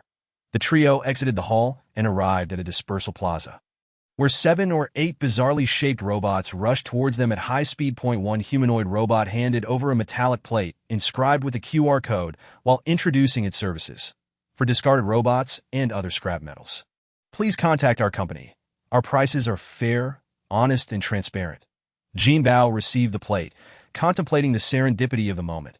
He would definitely make time to check it out later. Another cylindrical robot was busily introducing its services to Yao Ji. Esteemed guest, I am a representative of the Treasure Pavilion. Here is the current selection of treasures available for sale. Please peruse. A spherical robot zoomed in front of Tianjiju, projecting a beam of light to scan him. Esteemed mechanical guest, do you require employment? We are currently recruiting space warriors in large numbers. Planet-level martial artists are welcome to apply. The benefits are excellent, with no delays and promotions based on merit, devoid of hidden rules. Federation Bank representatives are here. Deposit with us for security and high interest. The Galaxy card is universally accepted, eliminating the need for frequent currency exchanges. Good fortune will flow freely, with prices that are reasonable and clearly displayed. Even after walking 100 meters, robots continued to distribute flyers. Jinbao instinctively remarked, I do have some. I carry hard currency, both gold and silver, but I'm unsure how to spend it. Tianjiju promptly waved over the cylindrical robot from the Treasure Pavilion. Hey, you from the Treasure Pavilion, come over here. The cylindrical robot swiftly glided over, respectfully inquiring, Esteemed guest, how may I assist you? Do you accept heavy metals at your Treasure Pavilion? Do you have samples? Yes, just a moment. Tianjiju nudged Jinbao, the meaning unspoken yet clear. Jinbao, not one to hide, generously produced a gold ingot, but he was momentarily taken aback, instinctively asking, what is going on here? Perhaps it's not appealing enough. What on earth is this? It's gold. Tianjiju took it, weighing it in his hands. Not bad. High density, strong plasticity, especially excellent conductivity. It could be used for electronic product connectors. Truly unappreciative. What a waste. Esteemed guest, our boss will arrive shortly. Please hold on. Tian Jiju felt a pang of embarrassment, mumbling his irritation. Indeed, machines are utterly devoid of humanity. Soon, a young woman glided in on roller skates, arriving swiftly. Esteemed guests, are you looking to sell heavy metals? Jinbao nodded and handed the gold ingot to her. Upon receiving it, she suddenly felt its weight and was overjoyed. Esteemed guest, you have obtained metal number 79, of superior quality. As she spoke, she placed the ingot on the robot's head. Xiaoku, please weigh this .2 pounds. The woman then quoted, esteemed guest, this metal number 79 can be sold for 2 silver coins that I won't sell it. However, Tian Juju snatched it back and handed it to the woman. Sell it, the woman hesitated, asking, what about you two? Tian Juju dismissively shoved Jinbao aside, courteously addressing the woman. Ignore him. He lacks discernment that I'll make the decision to sell. Jinbao felt utterly frustrated, thinking to himself, what kind of situation is this? The woman happily retrieved 2 silver coins, casually flipping her hand, and the metal vanished. Jinbao was left astounded. What? Even a mere salesperson possesses a storage chip. Tian Jiju pulled the oblivious Jinbao to the roadside, where a flying vehicle hovered beside the three of them. The pillar of heaven extracted a silver coin and inquired of the driver, how many days can this one currency hire you for? The driver's eyes instantly sparkled as he took the coin and extended 3 fingers that I can serve you continuously for 3 days. Of course, you may also opt for the meter until it reaches the full fare. Very well, let us agree on 3 days then. Please take us to the Mercenary Guild Service Hall. Certainly, please get in, esteemed guests. The pillar of heaven took the front passenger seat, while Jinbao and Yao Ji settled in the back. This flying vehicle was akin to a small car from Blue Star, featuring flip-up doors and a more streamlined design that IT launched with a swift whoosh, covering half a mile in an instant. The mercenary hall was located within another fortress. The craft flew at a modest altitude, racing through a tunnel before coming to a halt at the entrance of the guild hall. The building was semi-spherical, soaring over 30 meters high, and appeared to occupy the central position within the triangular fortress. The spaceport's distribution square was at the heart of this structure, flanked by ports on 3 sides, indicating that this space fortress likely spanned over 100 miles. However, the buildings at the edges of the fortress extended several miles outwards, revealing the true urban district within. The mercenary hall was somewhat compact, yet it was bustling with mercenaries, warriors clad in battle armor, mages draped in cloaks, and knights accompanied by their pets. There were individuals from a variety of races, numbering over a dozen. Robots were also plentiful, explaining the lack of surprise among the pedestrians regarding the pillar of heaven's presence. The Yin race, akin to humanity, is a vast species in the cosmos, particularly widespread within the Galactic Federation. However, their stronghold lies within the technologically advanced city governed by the Cosmic Bank. The Galactic Federation, in contrast, falls under the influence of the Chaos City, thus virtual economies thrive within its realm. The Mercenary Hall offered both self-service and counter-services, with a circular central counter surrounded by a ring of self-service machines. The Pillar of Heaven appeared well-versed in these matters, approaching the central counter and inputting a complex series of codes. The clerk skillfully retrieved the data, visibly astonished upon viewing the pillar's personal information. Although members of the Yin race often enter prolonged slumber, those who remain dormant for tens of thousands of years are exceedingly rare. Chapter 17. Treasure Pavilion Yangchen. Pillar of Heaven, Mechanical Race. 35 years old, Stellar Level 9 Ranger. Please confirm the accuracy of this information. Jinbao, listening to the recitation of this personal data, felt speechless. Truly, this individual was quite the charlatan. Yet he pondered how to declare his own personal information. The Pillar of Heaven casually confirmed the details, prompting the clerk to continue with his inquiries. What is your mercenary team number? The Apocalypse Squad. Is the banner and emblem randomized, or the design has already been sent to your terminal? The clerk, somewhat irked, retorted, please refrain from casually hacking our server. Yes, I shall be more careful next time. Please pay 1 silver coin for the material fee and 1 silver coin for the maintenance fee.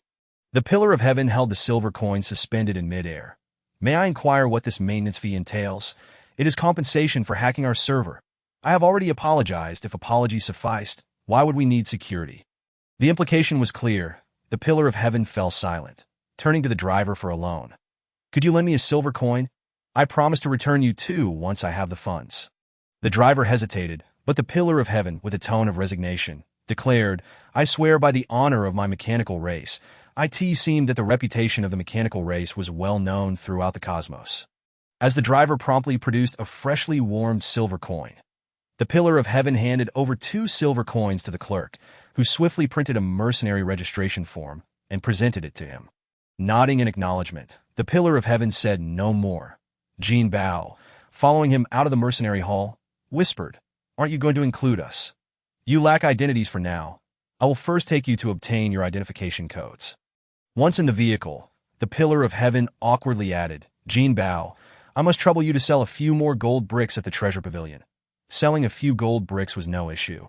But Jinbao was quite displeased with the Pillar's blatant deception. What is your actual name? My birth name is Qing Tianji Lu. Pillar of Heaven is my moniker as I wander the universe. You know what a moniker is, yes?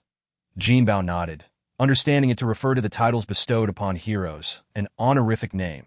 Did you not mention you were in slumber for 80,000 years?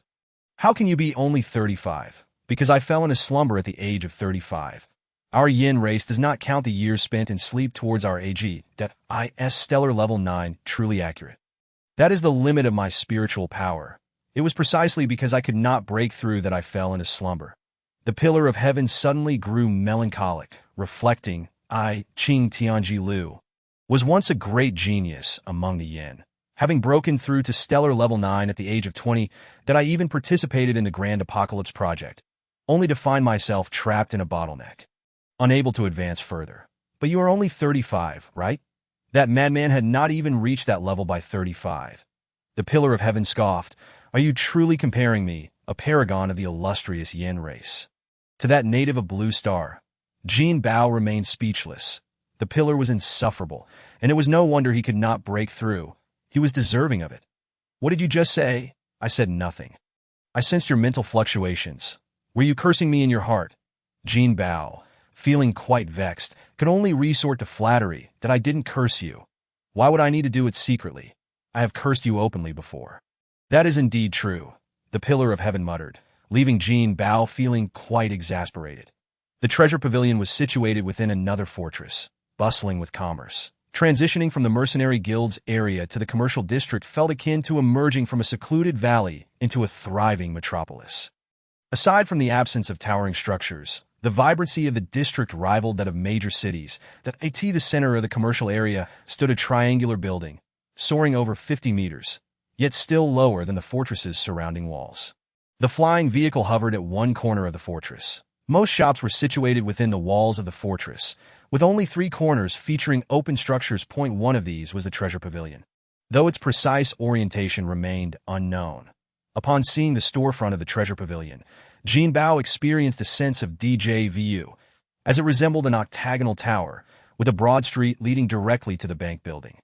A young lady from the MO race greeted the 3, her long tail, pointed ears, and round face unmistakably marking her as a cat person, perhaps due to her extensive exposure to web literature. Jinbao was unfazed, while Yao Ji was filled with curiosity. Esteemed guests, how may I assist you? We wish to sell some items, heavy metal. Jinbao cooperatively produced 2 gold bricks, and the young lady gestured for them to follow. Master, these 3 wish to sell heavy metals. The master, astute as he was, immediately perceived the situation. Metal number 79, excellent quality, 5 silver coins. The Pillar of Heaven turned to Jinbao, saying, Do you have any more? Produce some more. 5 silver coins should suffice, right? The driver needs 2 silver coins, and 3 silver coins won't even cover our expenses for 3 days. What other expenses are there? You do not require food, drink, or sanitation. I do not. The Pillar of Heaven fell silent, ultimately donning an awkward expression as he muttered, I need to purchase energy. Jinbao tilted his head in disbelief, thinking, What sort of situation is this? Out of camaraderie, he at least asked, How much do you need? I need at least 50,000 silver coins for a complete set of energy. Jinbao stumbled back, immediately asserting, I have no money. With that, he attempted to walk away, but the Pillar of Heaven grasped his arm, urging him gently. You must think long-term. With sufficient energy, I can exhibit substellar combat prowess. Can I? Once I unlock my account, I can pay you back, can't I? Jinbao straightened up, intrigued. You have an account?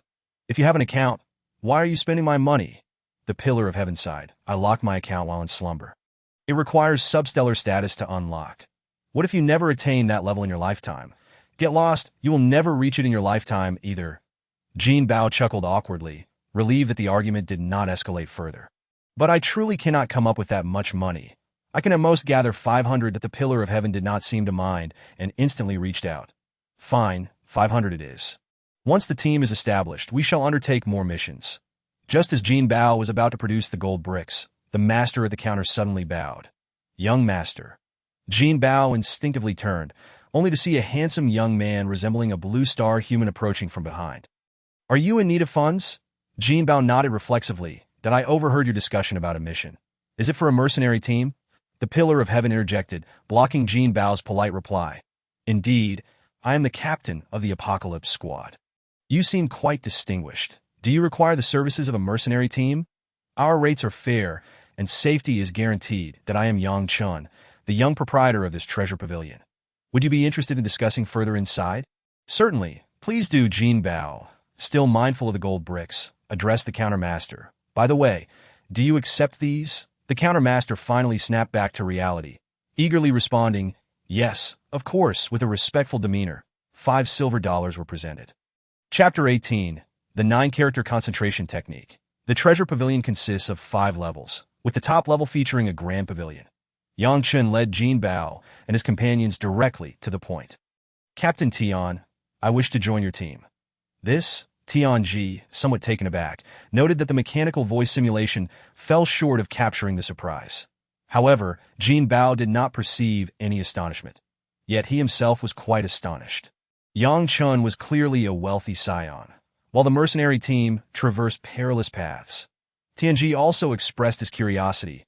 Young Master Yang, why would you, a man of privilege, abandon your prosperous family business to wander with us? Yang Chun replied with a smile. In truth, I do not possess a distinguished family background. My father is merely a steward of the Huang family. Managing the treasure pavilion, I am akin to a senior employee, though I do have my own enterprises. However, I yearn for the life of a mercenary, or perhaps I long for a life amidst the stars and the sea. Upon hearing this, Tianji straightforwardly inquired. Young Master Yang, while I cannot offer you counsel on becoming a mercenary, what of your strength? Being a person of discernment, Tianji refrained from disparaging Yang Chun. Yet, Yang Chun candidly admitted, I understand that my abilities may not qualify me for high-ranking mercenary status. But I genuinely yearn for this lifestyle, that a mercenary team need not consist solely of combatants. There are numerous tasks such as treasure hunting and trading that require representation, that we can hire managers for those affairs. Indeed, I could serve as a manager. With a hint of resignation, Tianji resorted to his trump card. Do you possess 50,000 silver dollars? Yang Chen hesitated. This was originally my savings, but I recently purchased the ownership of a planet and established a scrap collection company. So you cannot even muster 50,000? Yang Chen glanced at Jinbao and, after a moment of contemplation, quietly stated, if I were to liquidate my assets, I could easily procure not just 50,000, but 500,000. However, I wish to reserve those resources as a token of goodwill for the team. I believe this brother might find it quite useful. Jinbao instinctively asked, what resources? Yang Chen mysteriously replied in a hushed tone. Scrap metal, as well as numerous rare metals. Jinbao was taken aback by this revelation, but Tianji decisively proclaimed, very well, Brother Yang, we accept you. Yang Chun, filled with excitement, proposed, let us head to the Wasteland Star at once. No, first we must arrange identity codes for Jinbao and his wife. Yang Chun was momentarily taken aback, instinctively asking, they do not have identity codes. Their planet is an unclaimed one, thus they lack identity codes. Very well, with my guarantee, Brother Jinbao can easily obtain identity codes in the Huangzheng realm. Yang Chen seemed more eager than Jinbao, leading the 3 out of the treasure pavilion and straight to the administrative hall. The 3 large buildings included the Yellow Crane Tower, an interstellar hotel, and the administrative hall. With Yang Chen's assurance, Jinbao and Yao Ji's identity codes were indeed processed with ease upon exiting the civil affairs hall. Tianji inquired, Brother Yang, do you have a vehicle? Yang Chen shook his head. The mercenary outpost does not permit private vehicles on the roads, but we can take the light rail. Tianji then addressed the driver. All right, sir, you may call it a day. The driver, quite pleased, had earned $2 with minimal effort, and after expressing his gratitude, sped away. Yang Chen's residence was situated in the neighborhood near the Treasure Pavilion. A city layout that was uniformly designed, resembling a vast shopping mall, that the guests settled. Yang Chen distributed some bottled drinks among the three. Tingy looked at the drinks before him, feeling somewhat displeased. Are you doing this on purpose? Yang Chen awkwardly smiled. My apologies. It was merely a habitual oversight. Jinbao, with a playful grin, opened a bottle and took a sip. It had a taste reminiscent of sparkling water, albeit without the fizz, likely a type of natural spring water. The bottle bore no label, suggesting it was a custom beverage. Tianji did not dwell on this aspect and casually asked, "Are you a mercenary?" "I have registered as a mercenary and have only undertaken a few straightforward tasks, specifically those involving material collection that I have submitted my reports, and my mercenary status is not of the lowest rank." That is good. When you two register as mercenaries, you can join the team directly that we currently have 4 members, and my intention is to refrain from hastily recruiting more. It is better to be selective.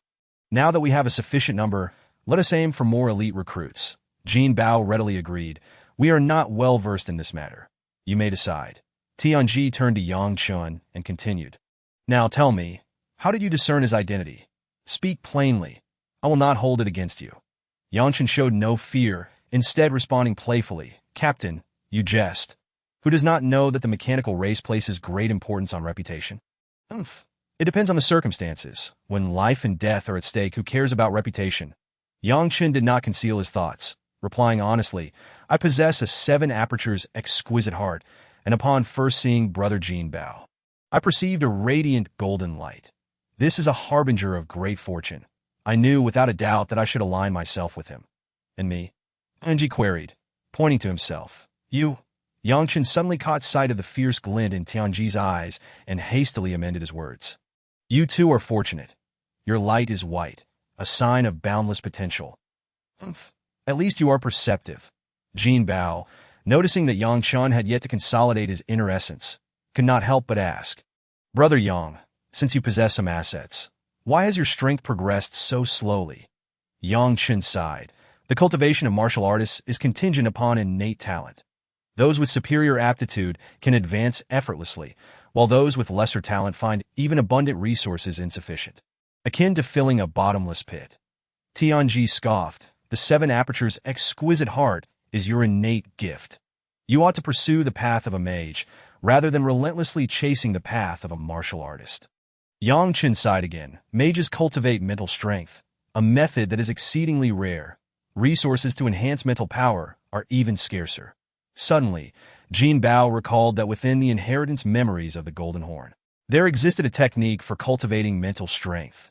Initially, he had not understood its significance, thinking it akin to something like the Tao Te Ching. Little did he realize it was a technique essential for mage cultivation. Brother Yang, I happen to possess a technique for mental cultivation called the 9-character concentration technique. Would you care to give it a try? Yang Chen's eyes widened in astonishment, utterly taken aback that he had recognized Jinbao's immense potential, which was why he had stubbornly followed him. But he had not anticipated such swift rewards. Feeling somewhat embarrassed, he awkwardly chuckled. Is it appropriate to take such a great advantage without having made significant contributions? Family members do not speak of family matters. I can see you are a person of deep feelings and loyalty, and your ability to discern my identity is proof of your worthiness as a companion. In that case, I shall not be modest. Thank you, Brother Jin. Subsequently, Jinbao began imparting the 9-character mantra to Yang Chen. These 9 words could not be expressed in language, but could only be comprehended intuitively.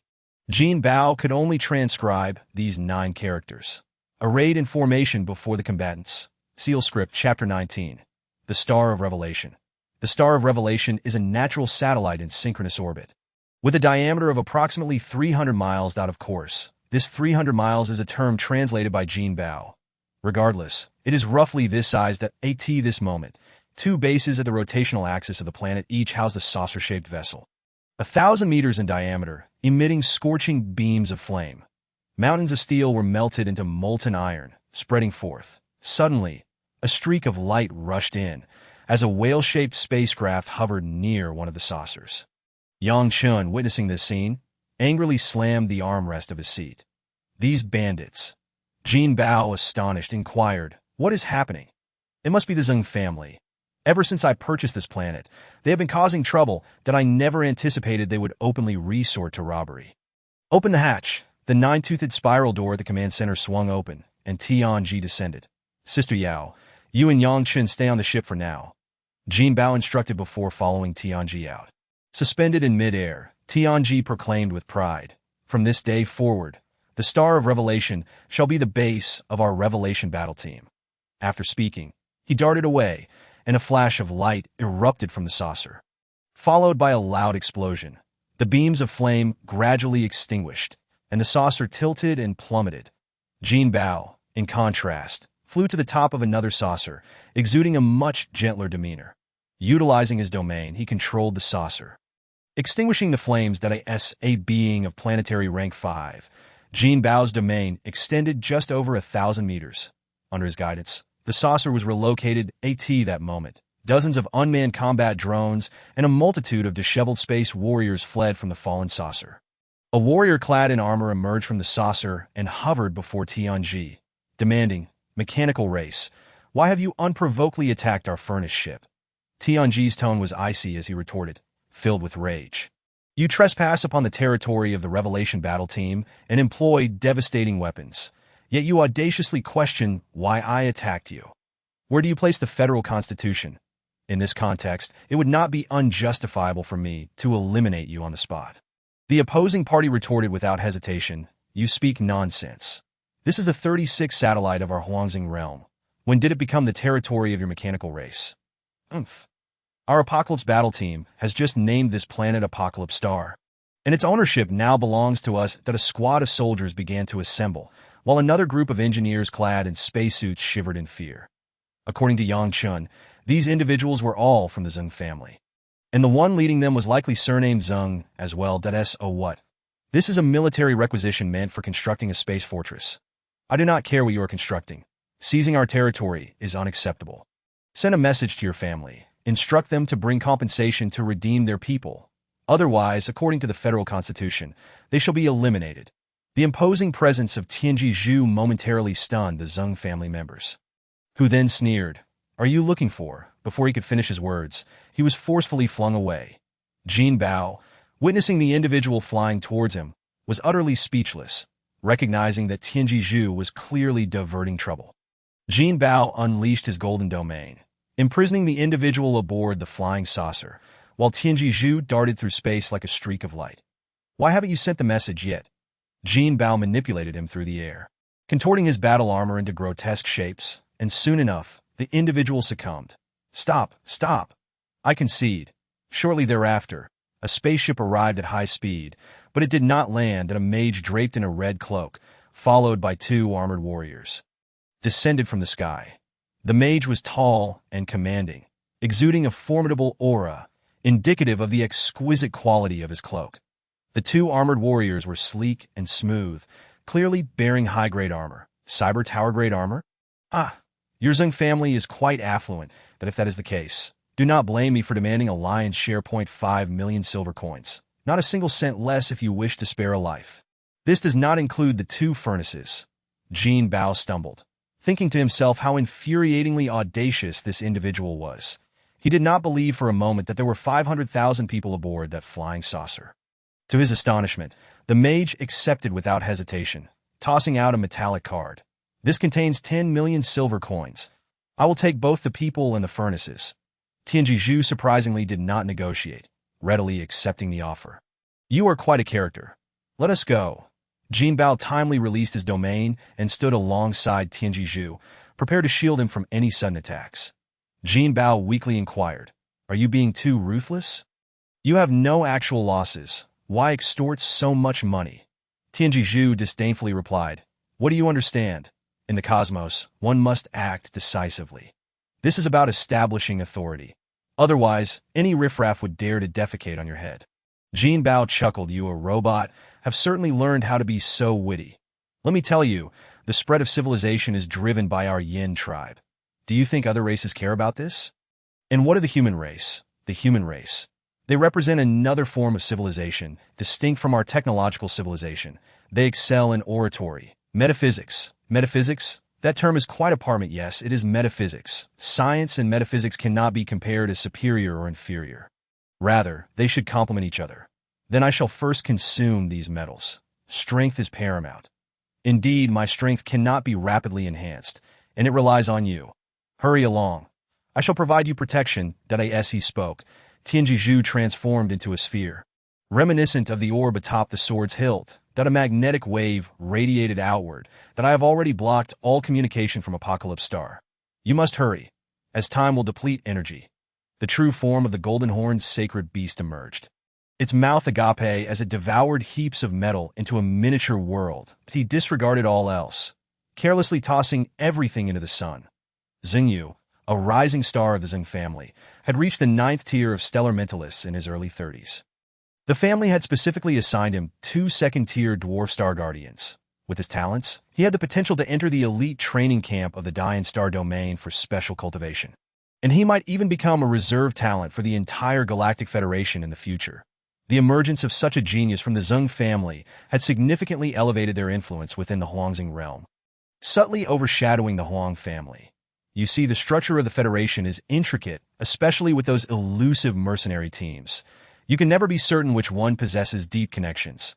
This was an accident, and I have proactively mediated the situation. Thus have not offended them. But we have offended the Huang family. Have we not? Although the Yang Chun is merely the son of a servant, the Yang family is deeply favored by the Huang family. Striking them is akin to striking the Huang family. Patriarch, I personally obtained the consent of Huang Gongwang for this matter. Thus we have not truly offended the Huang family. Moreover, what does it matter if we offend a mere Huang family? Ultimately, we shall transform the Huangxing realm into the Zheng family's territory. That is a conversation for another day. A genius that has not yet matured is worth nothing. The most crucial thing for you is still to steadily enter the elite training camp. Xingyu nodded. I understand, Patriarch. Chapter 20. The Galactic Federation looking at the cleared Apocalypse Star. Yang Chen sincerely exclaimed, the Golden Horn Sacred Beast truly is an excellent assistant for clearing debris. Tianji Zhu inquired. What secrets does this planet hold? I do not know.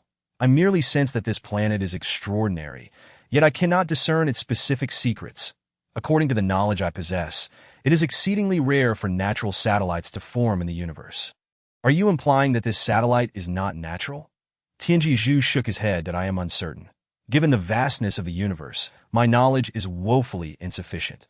The enormous golden horn sacred beast had grown to a height of 700 meters. Its wings spread wide as it lay upon the ground, radiating ripples of golden light. Within its inner world, Jinbao had consumed 3 wood spirit essences, and after some cultivation, had ascended to the 7th tier of planetary rank. He opened his eyes, and 2 beams of brilliance erupted forth, vanishing in a flash from the asteroid.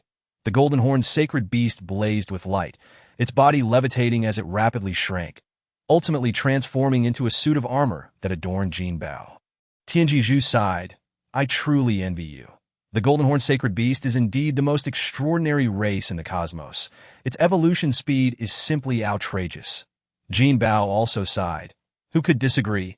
Each evolution requires the consumption of vast amounts of metal. The thought that these resources ultimately become mere stones chills me to the bone. You are truly despicable. Tianji Zhu spat in frustration. However, the stones produced have filled the asteroid. As my power increases, the asteroid will grow larger. Tianji Zhu staggered.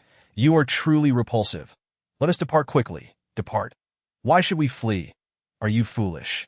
If we have offended the Heelan family, what will we do if we do not retreat? Are you still afraid of the Heelan family?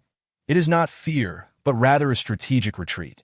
Did you not say that the ancestor of the Heelan family is a ruler-level powerhouse? I did not say it.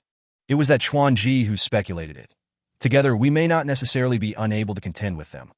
Tianji Zhu stumbled. Did you have any misconceptions about rulers? The 2 of us together would be fortunate to contend with a 5th-tier dwarf star. Did you not say that you could withstand a black hole-level powerhouse? Tianji Zhu's electronic eyes rolled in exasperation. All right, I was boasting, satisfied. Honestly, what level of powerhouse can you currently fight against? In case a real battle occurs. It is good to be prepared. Tianji Zhu replied earnestly. I can indeed confront a black hole-level powerhouse, but only of the first tier. Hence why I seek to extort money, merely to purchase energy. If metals are your assurance, then energy is my confidence. Fine, let us hasten to purchase energy. The spaceship departed Apocalypse Star and soared into space. The Huangzing realm served as an interstellar transit point, home to a vast wormhole station, thus housing the most elite silver defense forces of the Galactic Federation. The whale-shaped spaceship purchased tickets to the Tianming Star District at the wormhole station and, after identity verification, slowly traversed the wormhole.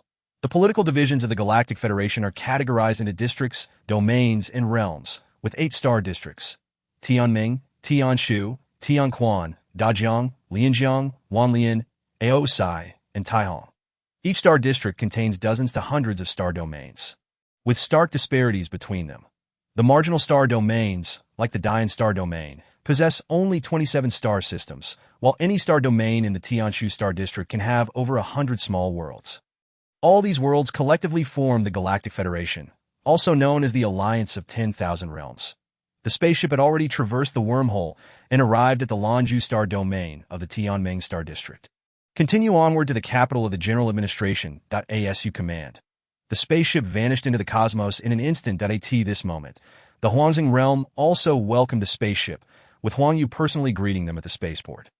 2 members of the Helan family disembarked from the spaceship. Huang Yu warmly received them, extending utmost courtesy. Helan brothers, I have long admired you. Helan Jin, the nephew of Helan Chuanji, though young, was no less formidable in his cultivation. He is also a prodigy with the potential to enter the elite training camp, more promising than Helen Chuanji. After all, Helen Chuanji is merely a direct disciple of Helen. Helen himself hails from the elite training camp, where the camp leader possessed the strength of a 1-star sovereign at that time. Although Helen has the potential to ascend to sovereign, he is currently nothing more than a 9th-level black hole. While it is said that he is only a step away, that step could very well become a lifelong confinement. Helan Jun displayed indifference towards Huang Yu, greeting him briefly before getting straight to the point.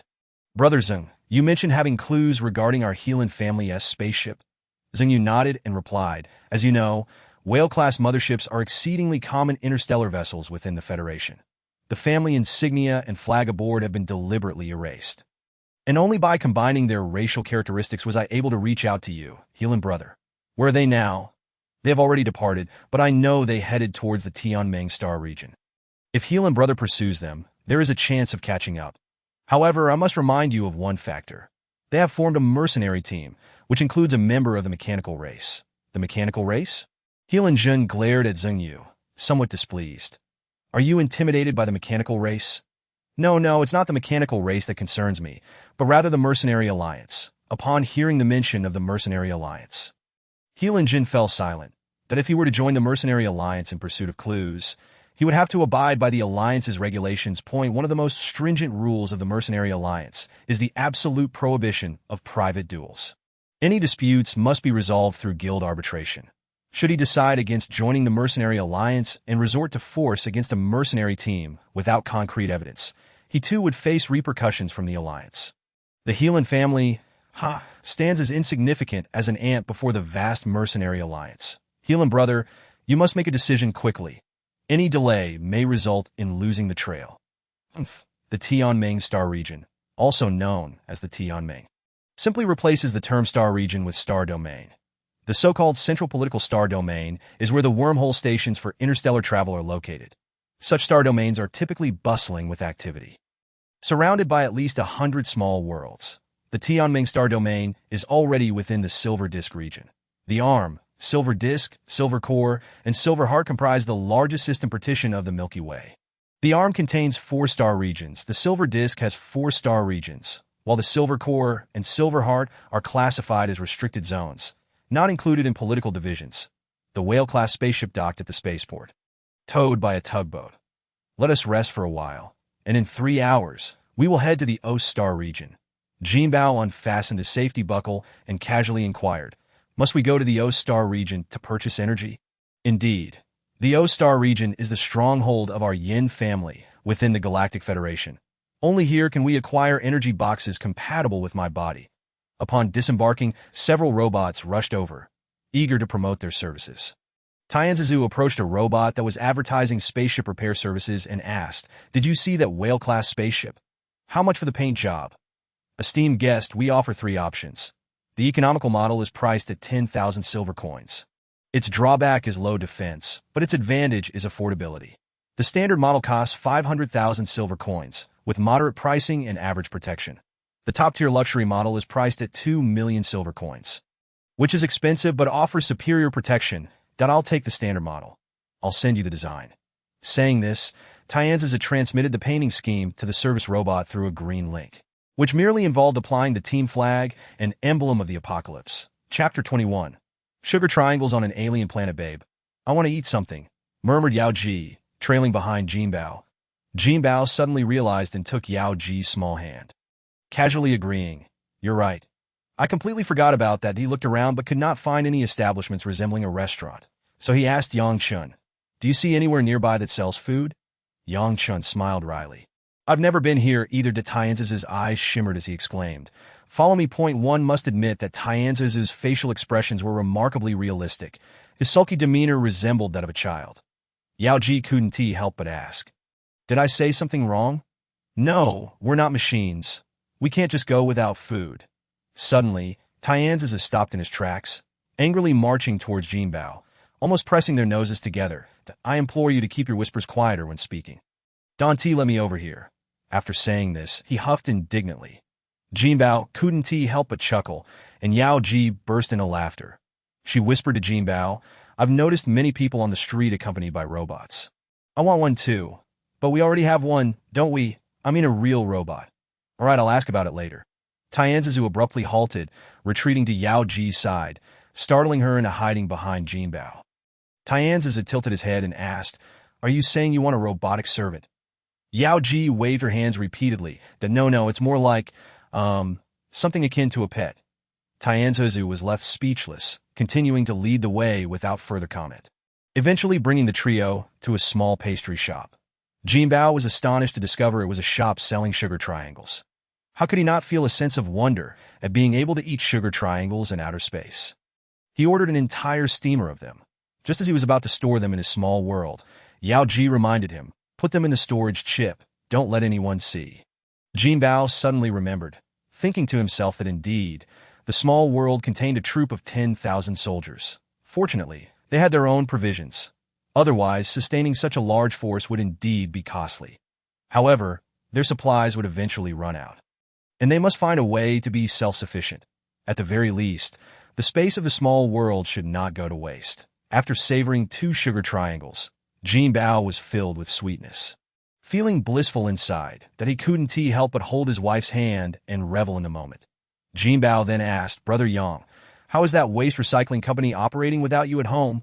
"Of course. It's running smoothly. I don't need to worry about it." That's good. Once we earn some money, we should expand the company, ideally into interstellar business." "Sure, whatever you say." Tianzizu interjected, somewhat disgruntled. "What do you mean, whatever he says? I am the captain here." Jinbao deflected.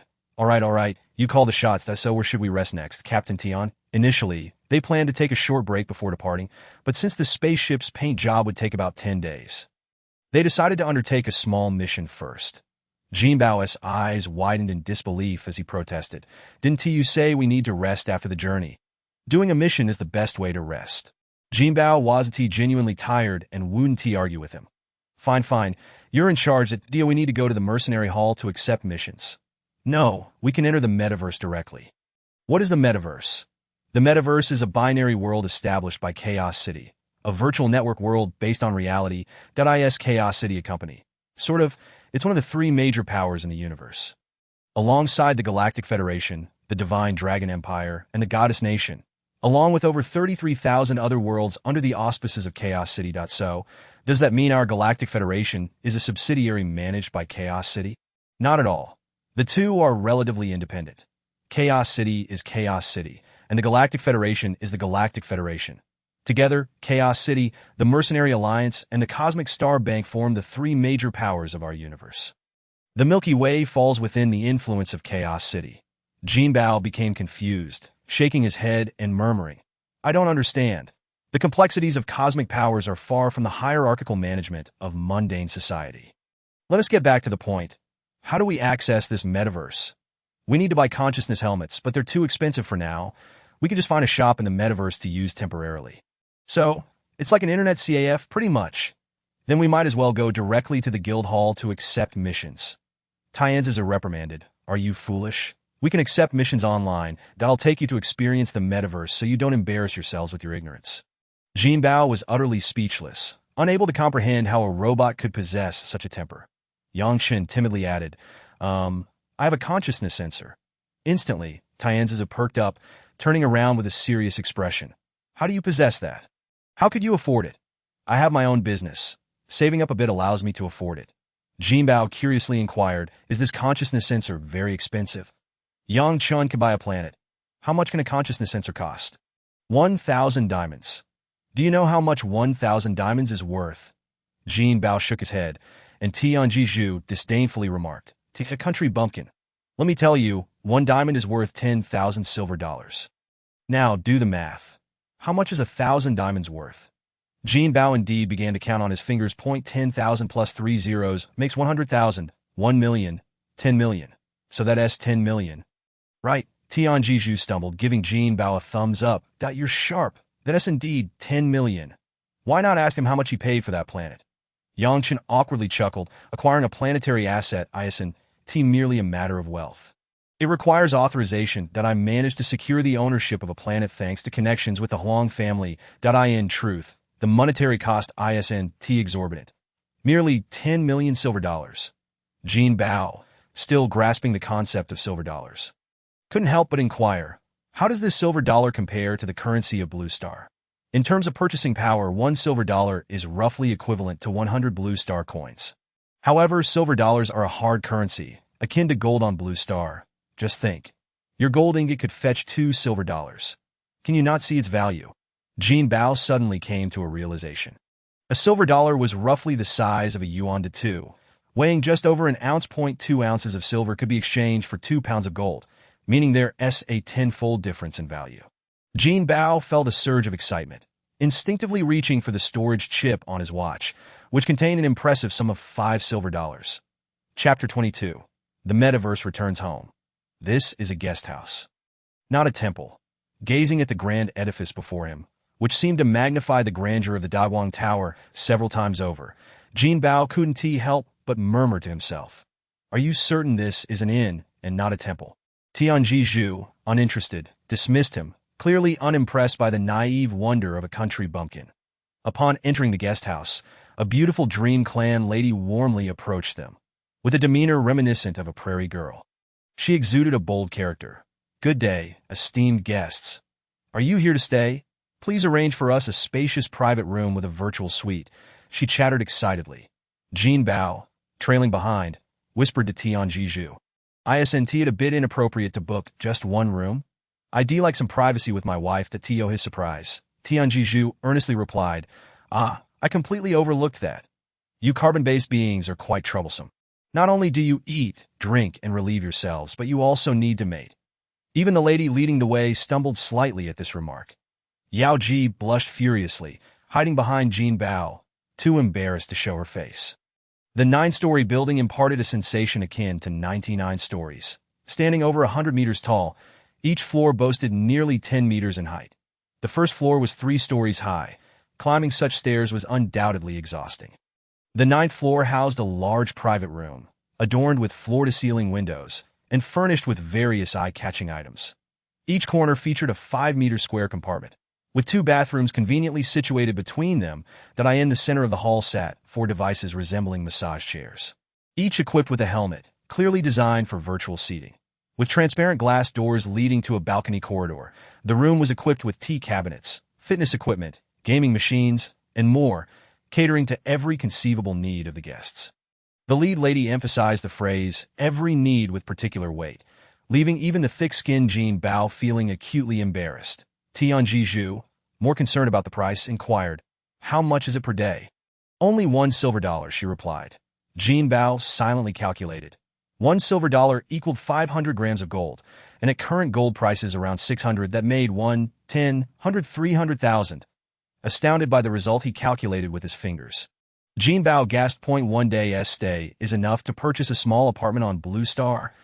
Tianjiju had already begun to tally the payment. Let us pay for 10 days in advance. Can we get a refund if we check out early? Certainly, but if it's less than a day, we still charge for a full day. Understood. The lady accessed the check-in interface on her tablet. Guests merely needed to input their fingerprints and irises to check in.as. Jinbao registered. The glass door lit up with a welcome screen. Dear guest, welcome to the Tianzi private room. Would you like to activate privacy mode? With that, the glass doors swung open. Jinbao confidently declared, No need. The lady, with a playful smile, nodded, wishing you a pleasant stay. Should you require room service, please order through the terminal. After her departure, Jinbao hurried to the compartment. Drawn by the allure of the large bed, that he whispered, Privacy mode. Suddenly, the surrounding glass walls shimmered, and the entire room was bathed in a starlit ambience, simulating the vastness of the prairie. With a flick, the glass windows displayed a picturesque grassland. Jinbao pressed his face against the glass wall to peer outside. Confirming that the view was indeed obscured, he stepped outside to test the soundproofing. And the effect was commendable. This moment, Tianjiju had already settled into the virtual seat, beckoning Jinbao over. Come here. I'll show you the dream realm. Yao Ji and Yang Chun took their seats in succession. And by the time Jinbao settled in, Tianjiju had donned the helmet that can't your system connect directly to the network. It can connect, but entering the dream realm requires a helmet, serving as the gateway. The dream realm is essentially the so-called metaverse, right? Exactly. In the metaverse, it's akin to dreaming, hence the name Dream Realm. Put on the helmet. After securing the helmet, Jinbao found that his consciousness was instantly connected. Projecting a string of text, consciousness connection established. Would you like to enter the metaverse? Yes. The four responded in unison. Hypnosis countdown. 3, 2, 1. Jinbao felt a surge of electricity coursing through his mind and soon drifted into a hazy sleep. Upon regaining consciousness, he discovered himself in a courtyard, modest in size, comprising 4 rooms and a single entrance, totaling around 20 square meters. Beside him, the shimmering light revealed Yang Chun and Yao Ji appearing in succession. Whereas Xiao Tian, not seeing Tianjiju, Jinbao instinctively asked. Yang Chun, seemingly well-versed, explained he is a mechanical life form. His essence differs from ours and requires inspection before entry. After waiting a while, amidst a ripple of light, Tianjiju appeared in the courtyard, grumbling. What a freak. Suddenly, a bolt of lightning struck him from above. In an instant, his lustrous black hair stood on end, releasing a pungent burnt scent. Jinbao's eyes widened in disbelief. What happened to your body? Tianjiju's hair transformed into a sharp crew cut as he smugly replied, Don't forget, this is a virtual world. My body is under my control. Jinbao, enlightened, mumbled, No wonder you're so enthusiastic about the metaverse. It's like, caught off guard by Tianjiju's murderous glare, Jinbao awkwardly changed the subject. The Lord of Chaos is truly a genius. Is he one of your mechanical kin? Opening the courtyard door, a cacophony of noise flooded his ears, revealing a lively scene that caught Jinbao off guard. This is Tianming Alley. Our helmets are of second-rate quality, allowing us only to roam within the Milky Way. As he spoke, Tianjiju stepped outside. Though it was an alley, its width exceeded 10 meters, making it more akin to a broad street. The thoroughfare was bustling with a continuous stream of people, with numerous vendors peddling their wares. Let us head to Tianming Street. With those words, Tianjiju vanished. Jinbao and the others mimicked his actions. In a flash, it felt as if they had fast-forwarded through a film, arriving at the alley's entrance. Tianming Street represented the Tianming Star District within the Milky Way. Tianjiju promptly elaborated. Continuing to issue commands to head toward Galaxy Avenue. In an instant, the four arrived at Galaxy Avenue. Does this avenue represent the Milky Way? Indeed, Tianjiju confirmed, continuing with the directives to proceed to AO Street. Moments later, the four found themselves standing before a towering structure. Though referred to as a tower, it resembled a skyscraper, its octagonal design distinctly giving it a tower-like appearance. This is the largest marketplace in the AO Star District, offering everything from rare materials to household items and more. As he concluded, Tianjiju led the way into the Cyber Tower. Chapter 23. The mysterious old man of the Cyber Tower. If the AO Star District serves as the base of the Yin clan within the Milky Way, Then the Cyber Tower is the administrative hub of this space. The 3 underground levels house the Yin clan's super laboratories, while the ground level boasts 100 floors, with the top 30 levels off-limits to the public. Even members of the Yin clan lack the necessary permissions to access floors above 70. To shop in the Cyber Tower, one must possess not only substantial wealth, but also a certain level of authority. Mercenary qualifications are a vital means to elevate one's permissions. Additionally, some exceptional Yin clan prodigies are endowed with immense privileges, and Tianjiju is among them. Though not particularly outstanding in terms of cultivation talent, he remains the only successful subject of the Apocalypse Project. While he quickly fell into a state of dormancy, his status within the Yin clan has remained unchanged. In the elevator, Tianjiju proudly recounted his illustrious history to Jinbao. Having high authority doesn't mean much if we lack funds. The Pillar of Heaven disdainfully remarked, although I currently possess only 10 million, my authority allows me to procure a multitude of resources. And what do you intend to purchase? A complete set of advanced energy boxes. That is imperative.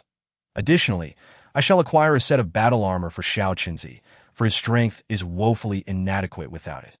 Yang Chun, touched, interjected, well, this current set of battle armor I possess suffices, as it boasts an ecological system and formidable defense. What use is it for a mage to don the armor of a warrior? And is there armor specifically designed for mages? Nonsense. However, armor for mages is typically referred to as a robe, but such details are trivial. The most crucial element is the helmet, one that amplifies mental power.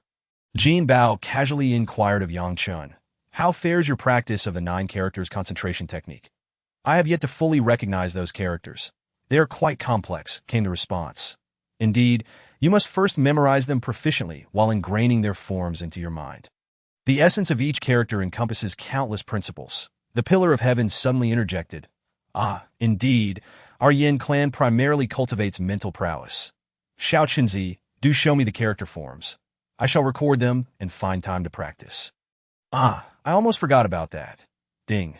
The elevator doors opened to reveal a sunlit beach, radiant and inviting, as if the doors had opened into thin air. The 4 stepped out in succession, the doors closing behind them as the space returned to normal.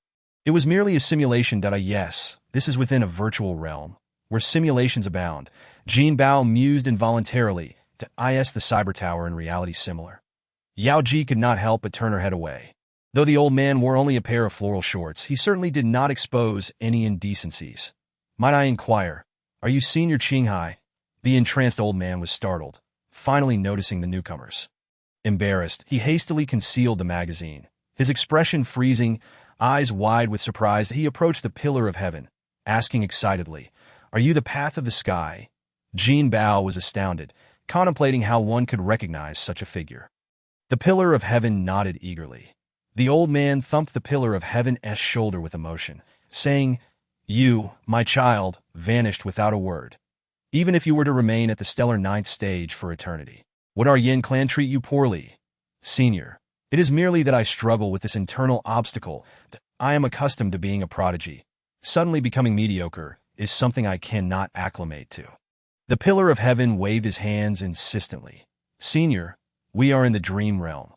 Qinghai finally realized, awkwardly stating, I had forgotten this detail. I became too excited. Let us discuss this later. The Pillar of Heaven nodded before articulating his purpose. Senior, I am here to make purchases. Please grant me access to ascend. Purchase? Nonsense. Tell me what you require, for I can procure anything, even the head of that little creature from the Yellow Sea, if you desire. The Pillar of Heaven stumbled, forcing a smile. Senior, while Yellow Senior may be younger, his strength surpasses yours, and in the dream realm, he can hear everything you say. Qinghai bellowed nonchalantly, so what if he hears? Had I not assisted him, would he have achieved such success today? What? Now that he is powerful, he seeks to usurp his mentor. Jinbao felt that this old senior indeed held considerable prestige. As he had not been struck by lightning, please provide me with your access code, so I may ascend directly to the top floor. I am on duty and cannot accompany you. The Pillar of Heaven nodded and promptly shared the access code with Qinghai. Soon, an elevator door opened, and the Pillar of Heaven introduced Jinbao and the others to Qinghai. Senior, these are my companions. I wish to take them with me. Qinghai merely glanced at each of them before nodding. This is your access. No need for my permission. Proceed. By the way, are you in need of funds? I can allocate some to you. The pillar of heaven nodded earnestly. Indeed. The old man was momentarily taken aback. Then awkwardly replied, well, I do not have any funds on hand. Choose whatever you like, and simply charge it to my account. The pillar of heaven nodded, and then entered the elevator. Jinbao discreetly observed the old man before hastily following suit. Once the elevator doors closed, Jinbao remarked, this esteemed elder is remarkably powerful. Is he not the teacher of the Lord of Chaos? Not exactly. He merely provided some guidance that, of course, I am unaware of the specifics. As I have only heard tales, Senior Qinghai has lived through 2 epochs, while Senior Huang has only recently emerged as a prodigy in this era. How many years are there in an epoch? 10 billion and 80 million years. Jinbao gasped in astonishment, continuing to inquire. What does the year 2058 signify, as mentioned by the light brain when we arrived? Does it imply that our current era has only just begun? Indeed, each era will witness the emergence of a select few exceptional talents who will guide their time. Only a minuscule fraction of these prodigies can ascend to the level of the Lord of Chaos. In his youth, Senior Huang was much like us now, traversing the cosmos to grow and experience. Senior Qinghai has provided him with substantial assistance. Even though Senior Huang's current status surpasses that of Senior Qinghai, he remains exceedingly courteous towards him. Just as countless years hence, when we reach the stature of Senior Huang, will you still humbly refer to him as Senior in the presence of Senior Qinghai? Jinbao resolutely stated, of course. I, Jinbao, am not the kind of person to forget my benefactors. That is commendable. Senior Qinghai holds a high standing within the Yin clan, having witnessed the rise of numerous prodigies over the years.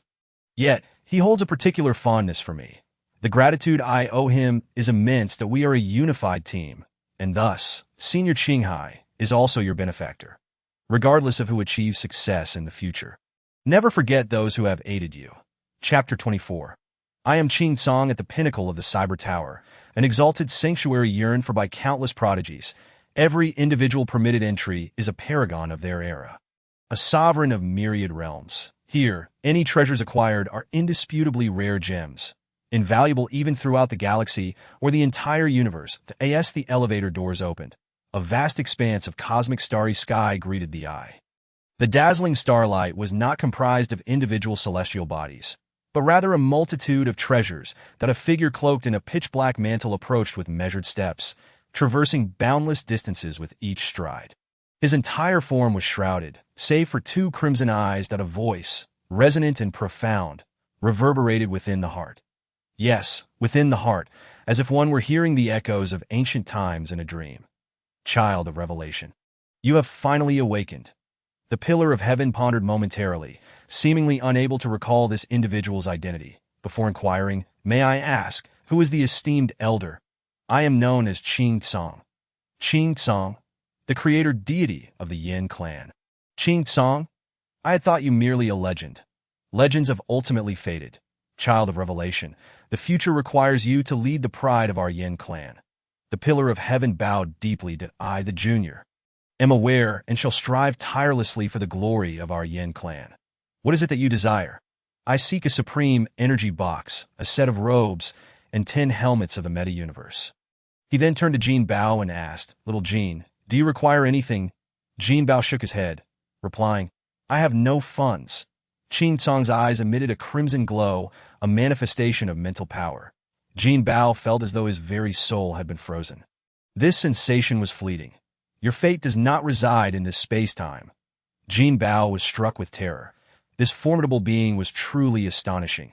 The pillar of heaven interjected, Senior, he is a Yin Star person.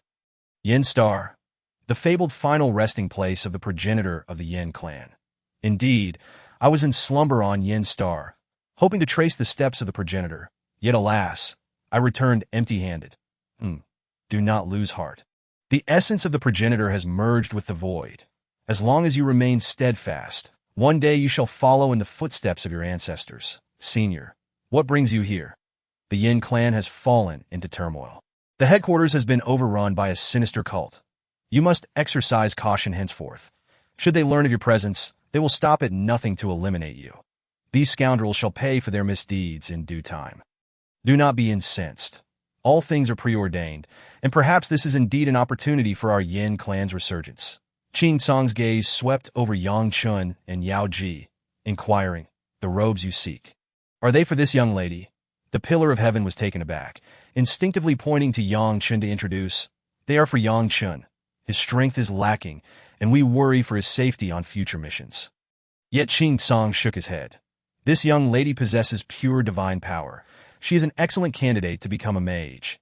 Jinbao seized the opportunity to ask, "Senior, can my wife, already a planetary-level warrior, transition to become a mage?" Warriors hone their will through physical prowess, while mages refine their bones with divine power. Both paths ultimately converge, leading to the highest realm of the celestial way. Thank you for your guidance, Senior. Thus, I shall allow my wife to pursue the path of a mage. Regardless of whether one cultivates the body, the spirit, or the heart, it is imperative to tread a path that is most suitable for oneself, thereby minimizing detours and maximizing efficacy on the road of cultivation. Yang Chen earnestly inquired, "Senior, what do you think of me?" The 7 apertures Linglong heart is indeed a remarkable technique, since it pertains to the heart. One must cultivate the heart itself. Yang Chen pressed further, "Cultivate the heart. But how does one go about it?"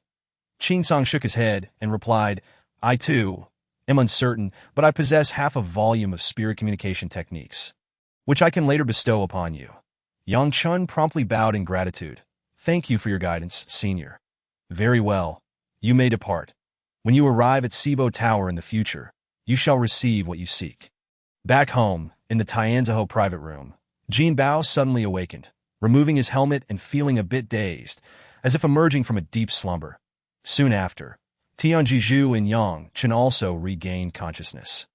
Jinbao took Yao Ji to the dining area, where refreshments were readily available. As Yao Ji opened a bottle of beverage, she casually asked, "Baby, am I truly meant to become a mage?" "You would do well to heed Senior Qing Song's words. He is the former clan leader of our Yin clan." Jinbao was taken aback, realizing he had underestimated Qing Song's status. Being the leader of the Yin clan was undoubtedly more formidable than the Lord of Chaos, especially since the Yellow Sea was not the leader of the human race, assuming, of course, that there is a leader among the humans. Yao Ji waved the drink in her hand, inquiring of Yang Chun. "Yang, would you like some?" "I'll have one," he replied as he approached and took a seat, where Yao Ji placed the open drink before him. Holding the beverage, Yang Chun casually asked, "Should I still practice that 9-character formula?" Tian Jiju suddenly remembered. "Yes, quickly bring it out. I need to record it." Yang Chun retrieved the 9-character focusing formula from his storage chip and handed it to Tian Jiju, who scanned it into his memory. Yao Ji captured a photograph with her terminal, but Yang Chun interjected, "Sister-in-law, you keep this. I'll just take a photo." Jinbao nodded, "Since we don't have that heart technique yet, you might as well start learning." Senior Qing Song didn't say these two couldn't be studied together, did he? "Of course, you should prioritize the heart technique." Jinbao took Yao Ji's hand and suggested, "Let us take a break. This mental connection is quite exhausting." Yang Chen couldn't help but yawn, muttering, "This feels like sleeping and dreaming. If one dreams all night, waking up can be quite tiring." Yao Ji playfully swatted his hand away, saying, "Stop fooling around. I'm going to take a shower." Watching Yao Ji's graceful figure, Jinbao felt a rising restlessness, unable to suppress a yawn. This incited a playful kick from Yao Ji. The Tianming star district encompasses no less than 100 star system realms. Yet the main star system, Tianming realm, consists of merely 2 planets. These 2 planets orbit one another, serving as each other's moons, creating a dreamlike illusion, while double or even multiple star systems are common. A double planet system is exceedingly rare throughout the universe. Despite the scarcity of planets in the Tianming realm, its significance is considerable, due to the wormhole station connecting several other star regions. The Silver Defense Forces stationed here are exceptionally elite, unmatched in both quantity and quality by the Huangzing realm. Upon locating his spaceship, He Longjin immediately reported to the Joint Defense Office, presenting evidence of the ship's ownership, then patiently awaited further news. Chapter 25. Tianji Zhu's arrogance in the vastness of space. A colossal golden horn sacred beast was engaged in battle with an enormous vine-like plant. Countless tendrils of the plant lashed out at the golden horn beast, seeming to transcend time and space as they struck its body, piercing its wings and torso as a tendril coiled around its neck. Threatening to suffocate it, Jinbao abruptly awoke, realizing he had merely been experiencing a nightmare that a delicate white arm rested on his neck. It was Yao Jiesta carefully. He laid her arm flat, exhaling in relief as he propped himself up. Beep, beep, beep, that a visitor has arrived. Jinbao promptly rose, leaving the room to answer the door. Suddenly, a powerful mental storm swept through, causing him to glance in astonishment towards its source, the room of Tian Jiju. Ha! I've finally broken through. With an excited roar, Tian Jiju burst out of his room, throwing his arm around Jinbao as shoulders to share his joy. Lil Jin, where did you get that 9-character focusing formula? It's incredible. I've shattered my years-long bottleneck. Jinbao offered an awkward smile. Perhaps it's due to your accumulation finally bursting forth, like the principle of 7 pancakes, 7 pancakes. What kind of technique is that? Jinbao, at a loss for words, shifted the subject. Is there a guest? Has the delivery arrived? In high spirits, Tian Jiju chuckled. Not at all. We must fetch the goods ourselves from Sibo Tower. He then strode to the door, where the lead lady awaited, accompanied by 2 uniformed individuals. Hello, we are agents from the Space Police Department. Are you Captain Tian Jiju of the Tianqi Battle Team? Yes, that's me. How can I assist you? Gentlemen, is it true that you possess a whale-class mothership? Yes, what seems to be the problem? The Silver Defense Police received a report claiming that the ship's ownership belonged to the Helan family. And what issue does that raise? After a moment of silence, one agent finally spoke. We request that you accompany us to the Interstellar Police Station for an investigation. That I'm afraid our Tianqi Battle Team is not a member of the Silver Defense Federation. So we are not obliged to comply with your inquiry. This isn't an inquiry. We're requesting your cooperation in an investigation. Did he say cooperate? He misspoke. I formally request the Tianqi Battle Team to assist in the investigation. Well, our Tianqi Battle Team is always willing to help. Please lead the way. Tian Jiju's arrogance was such that even Jinbao felt the urge to kick him from behind. Will you wait here, or shall we go together? Together, of course. We are a team. Though Jinbao was not entirely supportive of Tian Jiju's arrogance, he believed a retired soldier should stick together through thick and thin. The agent spaceship was a red, white, and blue landing craft, sharp-angled and exuding a rugged charm. IT seemed to have undergone thorough investigation, accommodating exactly 6 seats. The landing craft was a convenient means of interstellar travel, capable of taking off and landing anywhere without requiring a spaceport or airport. Interstellar travel refers to the area within the gravitational field of stellar-level bodies, while space interstellar pertains to the core black holes, white holes, and all massive gravitational celestial bodies. Universal interstellar encompasses the entire cosmos. The landing craft could reach a maximum speed of sublight, which was more than sufficient within this star system. 5 minutes later, the landing craft docked at the Space Police Department's base station. This was a space station that spanned kilometers, akin to a small space fortress. In the reception hall, Jinbao and his companions encountered Helan Jin and 2 other members of the Helan clan. Once everyone was assembled, a detective entered from the back door and introduced himself. My name is Ouyang Xing, detective in charge of mercenary affairs and foreign disputes at the Tianming Realm Interstellar Police Department. I am here to investigate the ownership of the whale-class ship. The Helan Jin stood to greet him politely. Hello, Detective Ouyang, that I have already provided relevant evidence regarding the ownership of the Type 2 whale-class ship. Tian Jiju, however, displayed a dismissive attitude and ignored Ouyang Xing entirely. That IT was Jinbao, who stood up to acknowledge him. Hello, Detective Ouyang. The whale-class ship was indeed confiscated from Helan Chuanji, a member of the Helan family. Confiscated? Helan Jin felt a jolt in his heart. Fully aware of his uncle Helan Chuanji's intentions, he discreetly intended to inquire for more details. What do you mean by confiscated? It means that your Helan clan attempted to wage war against us, but were defeated. Not only did their ship become our spoils of war, but their leader also became our captive, signing a servitude contract to save his life. Before Helan Jin could respond, Tian Jiju interjected, addressing Ouyang Xing. Detective Ouyang, although we are not part of the Federation, as mercenaries, we staunchly support the terms of the Galactic Accord. I recall that the Accord states that those who initiate a war and fail are not entitled to any rights, and it would be entirely reasonable for us to eliminate them on the spot. Helan Jin, still unwilling to concede, pressed, What evidence do you have to prove that? Tian Jiju replied with a cold smirk, Can Helan Chuanji's words serve as testimony? That would suffice. If my uncle admits it, then I have no further arguments. Tianjiju continued to sneer. Then I must point out that if Helan Chuanji is summoned, the reckless actions of your Helan family may become widely known throughout the Galactic Federation. Helan Zhen hesitated, ultimately rising in anger to leave. Yet Tianjiju remained unyielding, muttering a curse under his breath. What an embarrassment. Ouyang Xing felt equally awkward and offered a reminder. Captain Tian, I, too, am a mercenary. I trust you are aware of the mercenary accord, so I hope you do not act against your own interests. Tianjiju immediately stood up, glaring at Ouyang Xing, demanding, Detective Ouyang. What do you mean by that? As the Pillar of Heaven was about to unleash its power, Jinbao swiftly intervened, pulling him away while simultaneously offering an apology to Ouyang Xing. Detective Ouyang, I sincerely apologize. Robots tend to behave this way. Please do not take offense. Ouyang Xing responded to Jinbao with a benevolent smile. With great effort, Jinbao finally managed to drag the Pillar of Heaven out of the police station. Once free, the Pillar of Heaven exclaimed, Why are you bending your elbow outward? Jinbao retorted, What you say is quite absurd. As the saying goes, more friends, more paths. It is not a significant issue, so why offend others unnecessarily? The Pillar of Heaven countered, Offend him? Then why not mention that he offended me first? He holds a public position and is constrained by it. We, being free, ought to bear a little more. Jinbao was momentarily taken aback. Just then, the two detectives emerged. Chapter 26, A Place Without Time at the Tianming Spaceport. A landing craft descended onto the port square.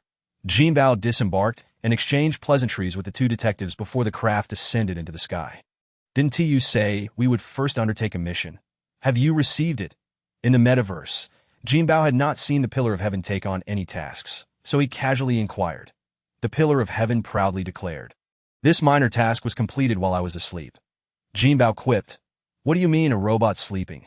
The Pillar of Heaven shot a sharp gaze at Jinbao, indignantly replying, I shall reiterate, I am not a robot. I am a mechanical human. Jinbao teased, So, you've reached dwarf star level prowess now, not afraid of my realm of gold. The Pillar of Heaven immediately slumped, lamenting, We are all on the same side. Bickering is one thing. But surely you wouldn't take it to heart. Jinbao chuckled mischievously, but remained silent. Yangshan muttered to himself, It seems I am truly unfit for the path of a mage. The captain has made progress overnight. Yet I have gained nothing over these past days. Jinbao casually asked, By the way, what is this spirit communication technique? The Pillar of Heaven responded, I have indeed studied it. Spirit communication is essentially a method of connecting with the world through the heart. In simpler terms, it involves communicating with animals, plants, the earth, essentially everything in the world that a powerful spirit communicator can glean the thoughts of others and even influence their emotions with every action, and those with greater abilities can compel others to willingly serve them. Jinbao replied, ISNT, that just psychology.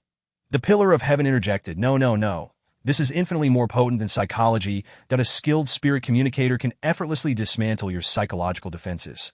You are familiar with hypnosis, right? Psychological and consciousness hypnosis. What spirit communicators excel in is hypnosis. Yang Chun continued, Spirit communicators can connect with all things. Thus they hold great potential for treasure hunting and exploration. For instance, when I see you, Brother Jean, I can tell your future is bright. Hence my sincere following. Jinbao awkwardly smiled. ISNT, that just fortune-telling. Yao Ji chuckled, while Yang Chen appeared confused. The Pillar of Heaven added, Indeed, spirit communicators are particularly suited for the path of metaphysics. They excel in all things mystical. Yang Chun waved his hands in refusal. That kind of ghostly nonsense is not for me. Jinbao stumbled slightly, but the Pillar of Heaven reassured him, Fear not. You will not be compelled to engage in any ghostly antics. The four strolled leisurely towards the spaceport, where a whale-shaped spacecraft was currently being painted. This painting process was far from a simple coat of paint. The complexity rivaled that of a complete shell reconstruction. First, the old paint must be thoroughly removed, exposing the metallic panels of the spacecraft, which are then smoothed before a layer of nano-coating is applied. This serves both to protect the panels and enhance the adhesion of the subsequent layers, which include a sticky paint, primer, anti-static paint, fireproof paint, and waterproof paint. The next crucial step involves applying anti-freeze paint, essential for spacecraft that drift through the cosmos. Without a robust anti-freeze layer, not only would the protection capabilities diminish, but the lifespan would also be significantly reduced. Once the anti-freeze paint is applied, an inert paint follows to prevent energy flow interference, additionally serving to cloak the craft from radar detection.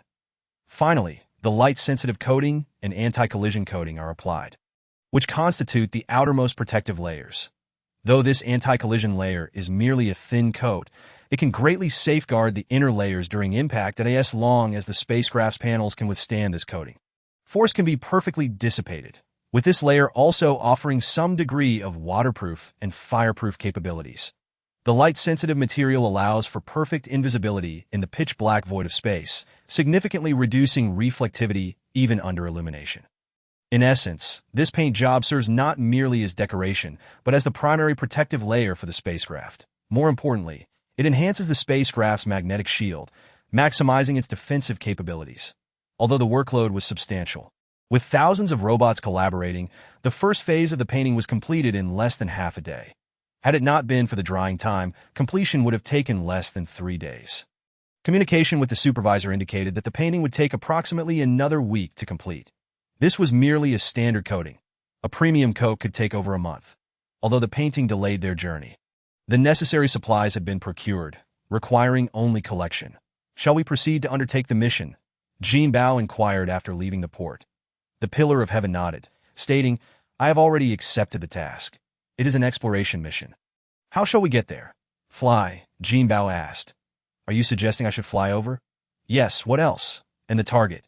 "Tianming 2 at the Tianming Star District, Tianming Star Domain, and Tianming Realm, though bearing similar names, represent 3 significant levels of a star district. Tianming 2 is another planet within the Tianming Realm, akin to twin sisters, one possessing habitable conditions while the other resembles a realm of ghosts that is a spectral world perpetually shrouded in darkness. Much like a shadow of Tianming in reality, the 2 planets orbit each other, a phenomenon that should not occur. For countless years, exploration missions to Tianming 2 have been unceasing, yet no authoritative conclusions have emerged.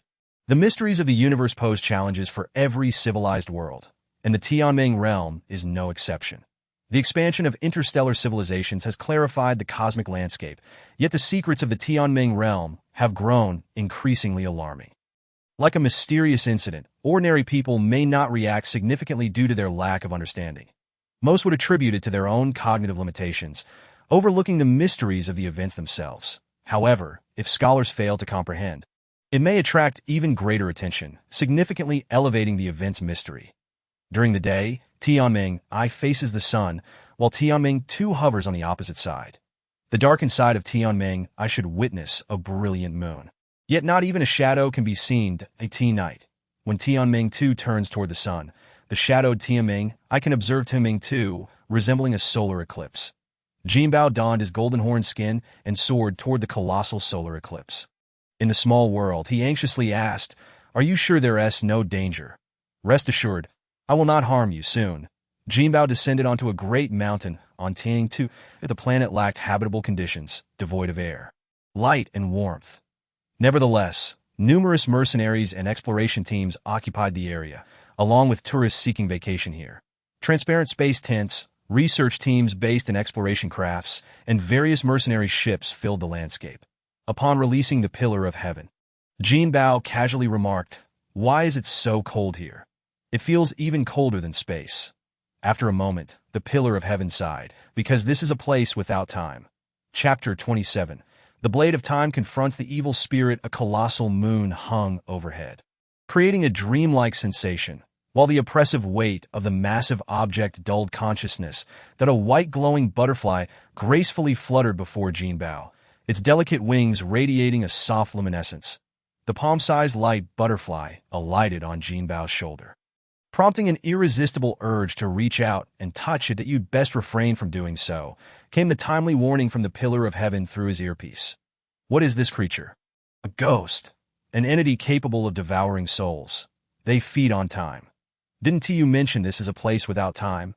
"Indeed, for they have consumed all of it. If that is the case, how do they survive?" "Because they are, in essence, manifestations of time itself." Jinbao felt somewhat bewildered and involuntarily muttered, "Could you speak in plain language?" "I don't understand programming lingo." Jinbao was at a loss. Not only was this being a great deceiver, but also cryptic. Could it be that this creature was a spirit communicator? Murmuring to himself, Jinbao took flight to follow. It appeared that the first mission of our apocalypse squad was destined to end in failure. Surely not. We've barely made a circuit, and many areas remain unexplored. Jinbao paused and continued. The key question is, what exactly are we meant to explore? The Pillar of Heaven suddenly had an epiphany, excitedly telling Jinbao.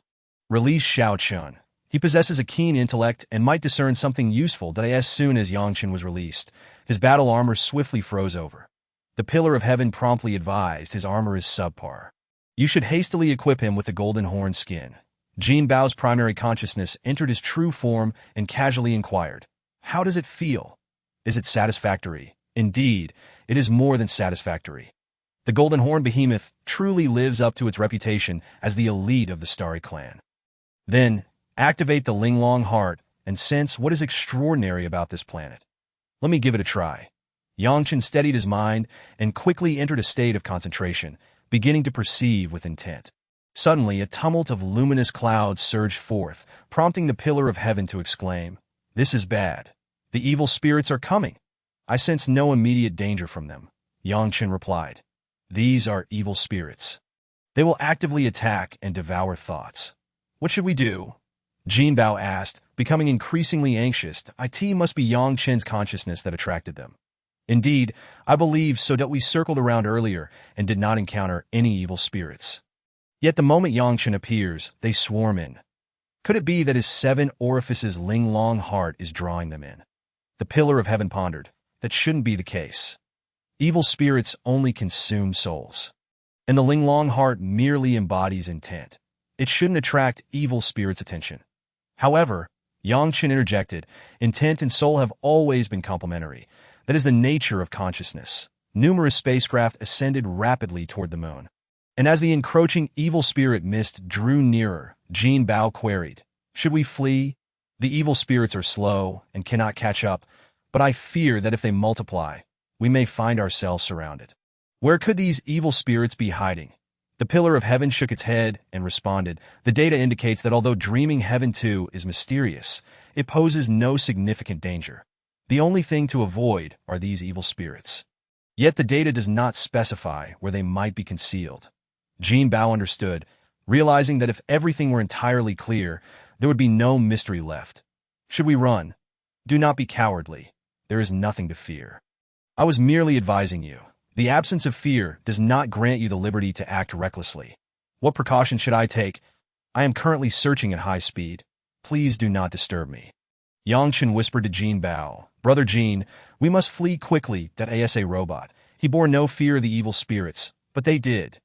Jinbao suddenly came to his senses, almost falling into a trap again, and unfurled his wings to soar into the sky. Whether by coincidence or chain reaction, as he took flight, a swarm of evil spirits surged beneath him, causing Jinbao to break into a cold sweat. The moment Jinbao fled, the Pillar of Heaven became isolated, surrounded by the encroaching evil spirits in an instant. Alarmed, Jinbao took to the skies. Above, Yangchen timely reminded him, prompting Jinbao to shift sideways without a glance. Yet, from all directions, the evil spirits seemed to materialize out of thin air, gradually forming a net to encircle them. The Pillar of Heaven opened its mouth, and a small trumpet protruded that a visible wave of sound emanated outward, extinguishing a large portion of the luminous mist created by the evil spirits. However, the extinguished evil spirits quickly reignited. Indeed, the evil spirits hesitated momentarily. Although they continued to converge, they lacked the frenzied urgency of ravenous wolves. The Pillar of Heaven unleashed 2 beams of green laser from its eyes, yet the evil spirits remained unaffected, seemingly immune. Jinbao suddenly recalled that he still had a signature skill and used. The Blade of Time, separating time, slicing through moments, was a form of mental attack that might indeed harm the evil spirits. Without a moment's hesitation, Jinbao raised his right arm, extending his index finger, and a surge of intent flowed forth, coalescing at his fingertip into a snowflake. In an instant, that snowflake fluttered away, multiplying into countless others, creating a veritable snowfall. Beneath the flurry of snowflakes, the malevolent mist gradually dissolved, quickly thinning into wisps of light. The evil spirits scattered like frightened ghosts, vanishing entirely in a flash. The pillar of heaven approached, astonished, and asked, "What is this ability you possess?"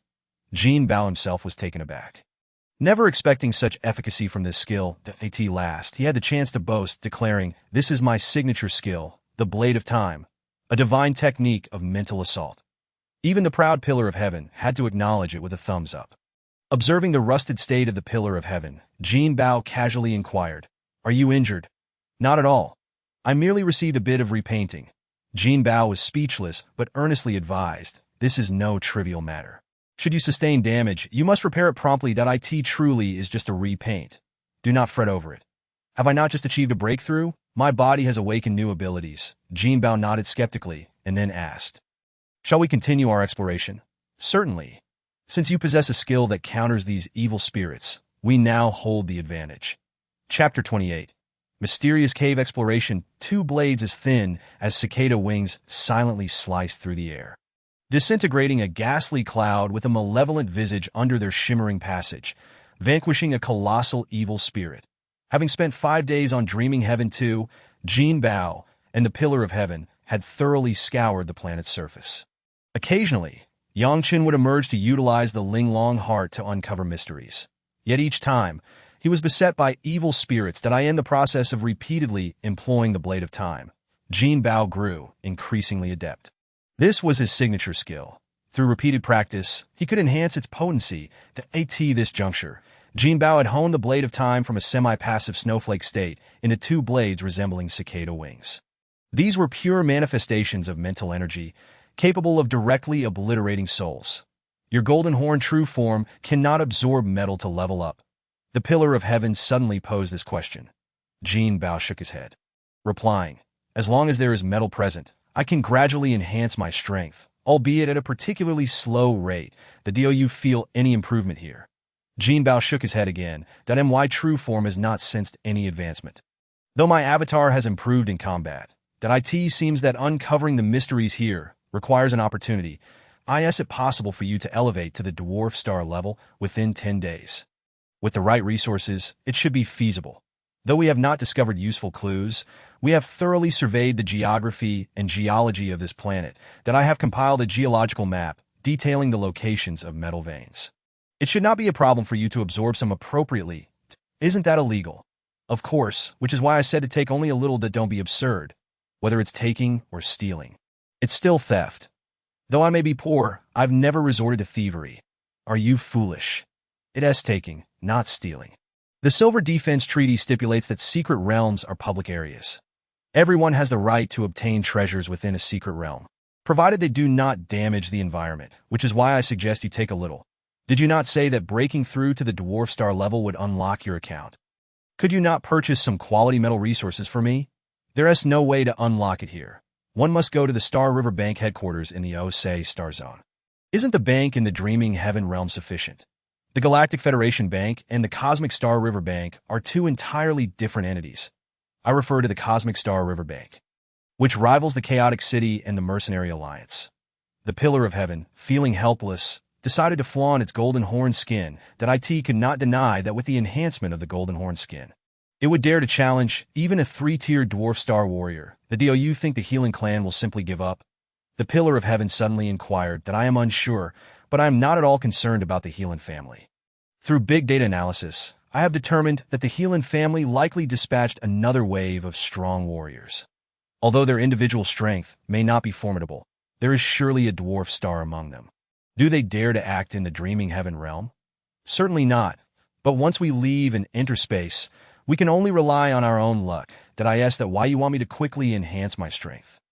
Precisely. Jinbao consoled himself, thinking that it might not necessarily be directed at them. You underestimate the allure of the Golden Horn sacred beast. Even its corpse could incite a bloody storm. Most importantly, if they fail to acquire the Golden Horn sacred beast, they are likely to spread the news. At that point, we will be besieged by endless star pirates, and even mercenaries may take desperate measures. Just inform me when we arrive. Absorbing metal does not require much consciousness that we have arrived. This cave contains a vein of bronze or of decent quality. Many of the veins are exposed on the surface, and you can absorb these scattered. Or is this bronze or the same as the one on Blue Star? No, the bronze on blue star is an alloy. Here, the bronze is a natural metal. Akin to an enhanced form of gold that the pillar of heaven spoke, it had already entered the cave. Mercenaries brave enough to enter caves are exceptionally formidable, for the evil spirits and phantoms within are even more fearsome. A moment of inattention could result in the loss of one's will and the consumption of one's spirit. The cave was shrouded in darkness, and the pillar of heaven activated its spotlight for illumination. The light not only provided a clear view of the metallic ores, but also illuminated the evil spirits and phantoms lurking within. Light is the nemesis of all malevolent entities, and it also serves to bolster morale. Moreover, the radiance of the pillar of heaven is not merely a simple incandescent light, but rather a solar light akin to that of a white dwarf star. Within the internal realm of the Golden Horn, Jinbao ingested a spirit of wood, seated bare and accepting the golden light's embrace. Gradually, he emanated a silvery glow that made his skin shimmer like silver, pristine and immaculate. Even Yao Ji gazed upon his flawless skin with a hint of envy. An aura erupted forth, propelling Jinbao to ascend to the 8th tier of planetary rank. After consolidating his strength, he promptly consumed 2 more spirits of wood that in the cave. The pillar of heaven had traversed over 2 miles. In bronze, ores began to emerge from the ground. The skin of the Golden Horn opened a spatial vortex in its abdomen, directly absorbing these ores and transferring them into the microcosm. Without the disturbance of malevolent spirits, the pillar of heaven gradually quickened its pace. With the ores increasing in both quantity and size, at times, a large stone embedded in the mountainside reflected a faint metallic luster. The pillar of heaven charged forth, feigning an accident, thus smoothing and organizing the passage within the cave. Jinbao diligently collected the ores, swiftly forming a small hill of bronze in the microcosm. Yang Chun felt an itch of desire to venture outside, but the thought of attracting malevolent spirits filled him with dread. This cave had little in the way of branching paths. A single route twisted downwards for nearly 1,000 meters, ultimately leading to a vast cavern. The interior was densely populated with creatures resembling bats, though they were not true bats, but rather malevolent spirits that bore a striking resemblance, although they were no larger than a hand. The pillar of heaven dared not underestimate them. These spirits, like clouds and mist, possessed no fixed form. Even the stronger ones were merely larger in size. However, within this cavern, the spirits appeared almost corporeal, their surfaces smooth as jade, indistinguishable from genuine bats. Upon sensing the intruder, the bats immediately took flight, not attacking, but rather forming a cohesive formation to unleash a sonic wave attack. Sound waves require a medium to propagate, and the cave walls provided an excellent conduit. Feeling a tingling sensation beneath his feet, the Golden Horn unfurled its wings and soared into the air, causing the bat's spirits to become agitated, fluttering chaotically yet refraining from direct assault. There was a pool of water within the cavern, shimmering brightly under the light. Was it mercury? Certainly, it was not ordinary water. It is said that some supercooled liquids can remain in a liquid state even at absolute zero. Do you not possess a detector? Why not take a reading? Chapter 29. Another horn added surrounding the twin dream stars is a belt of asteroids, with millions of asteroids of varying sizes orbiting the star. A small asteroid, measuring less than 10 miles in diameter, suspended 2 global-type space shuttles above it. These shuttles are primarily designed for rapid and efficient travel through space, often utilizing gravity engines, allowing for agile vertical ascension and descent on most celestial bodies. The global-type shuttles are among the finest, featuring a spherical core and a disc-shaped ring, hence their name. For flexible movement, these shuttles are generally compact and exquisite, including 1-person rocket-type models, 3-person triangular models, and 5-person global models. In comparison, the global-type shuttle is relatively larger. Although the Helan family prizes bloodline heritage, the status of its members is determined by strength. According to family regulations, any member who reaches black hole level ascends to the esteemed elder rank, regardless of age. Currently, the Helan family boasts 7 esteemed elders, who, alongside the family patriarch Helan Shan, comprise the decision-making body of the clan. Dwarf star-level members serve as elders, forming the main management tier of the Helan family. In addition to the family members, there are numerous external elders, totaling over 100, the exact number of which even Helan Chuanji finds difficult to ascertain. That stellar-level members are formal members assigned to various industries and key positions. their numbers remaining even more ambiguous. Planetary level members are reserve talents, selected annually for careful cultivation. Gong Yongyu is an external elder of the Helan family, tasked with handling interstellar affairs. Even a dwarf star-tier mage holds significant status within the Helan family, commanding immense respect, even from Helan Jin. Would using this black gold asteroid as bait be too costly? He pondered. Even if we cannot capture the golden horned beast outright, obtaining solid evidence could be sold for a price that would undoubtedly exceed the value of this asteroid. What we need to confirm next is whether that mercenary team has any connection to the golden horned beast. Helan Jin retrieved the information and photographs of the team from the terminal for Gong Yongyu's review. The captain of the team is a member of the mechanical race, but whether he has any background remains unverified. The primary focus is on this individual. The horn bears distinct characteristics, and the material indeed seems to exhibit biological traits. But how can you be certain that this is the golden horned beast? Helan Jin expressed his concerns. To be honest, I am reluctant to conclude that he is the golden horn. After all, the shape-shifting golden horned beast is a formidable entity that our entire Helan family cannot provoke. Gong Yongyu shook his head. Not just the Helan family. Even the entire Galactic Federation would not dare to provoke it. Thus, the juvenile form of the golden horned beast is exceedingly precious. Even at a great cost, it would be worthwhile. However, even if we capture the golden horned beast, how would we make use of it? Through possession, Gong Yongyu replied gravely, gazing into the depths of space. You must personally arrange this.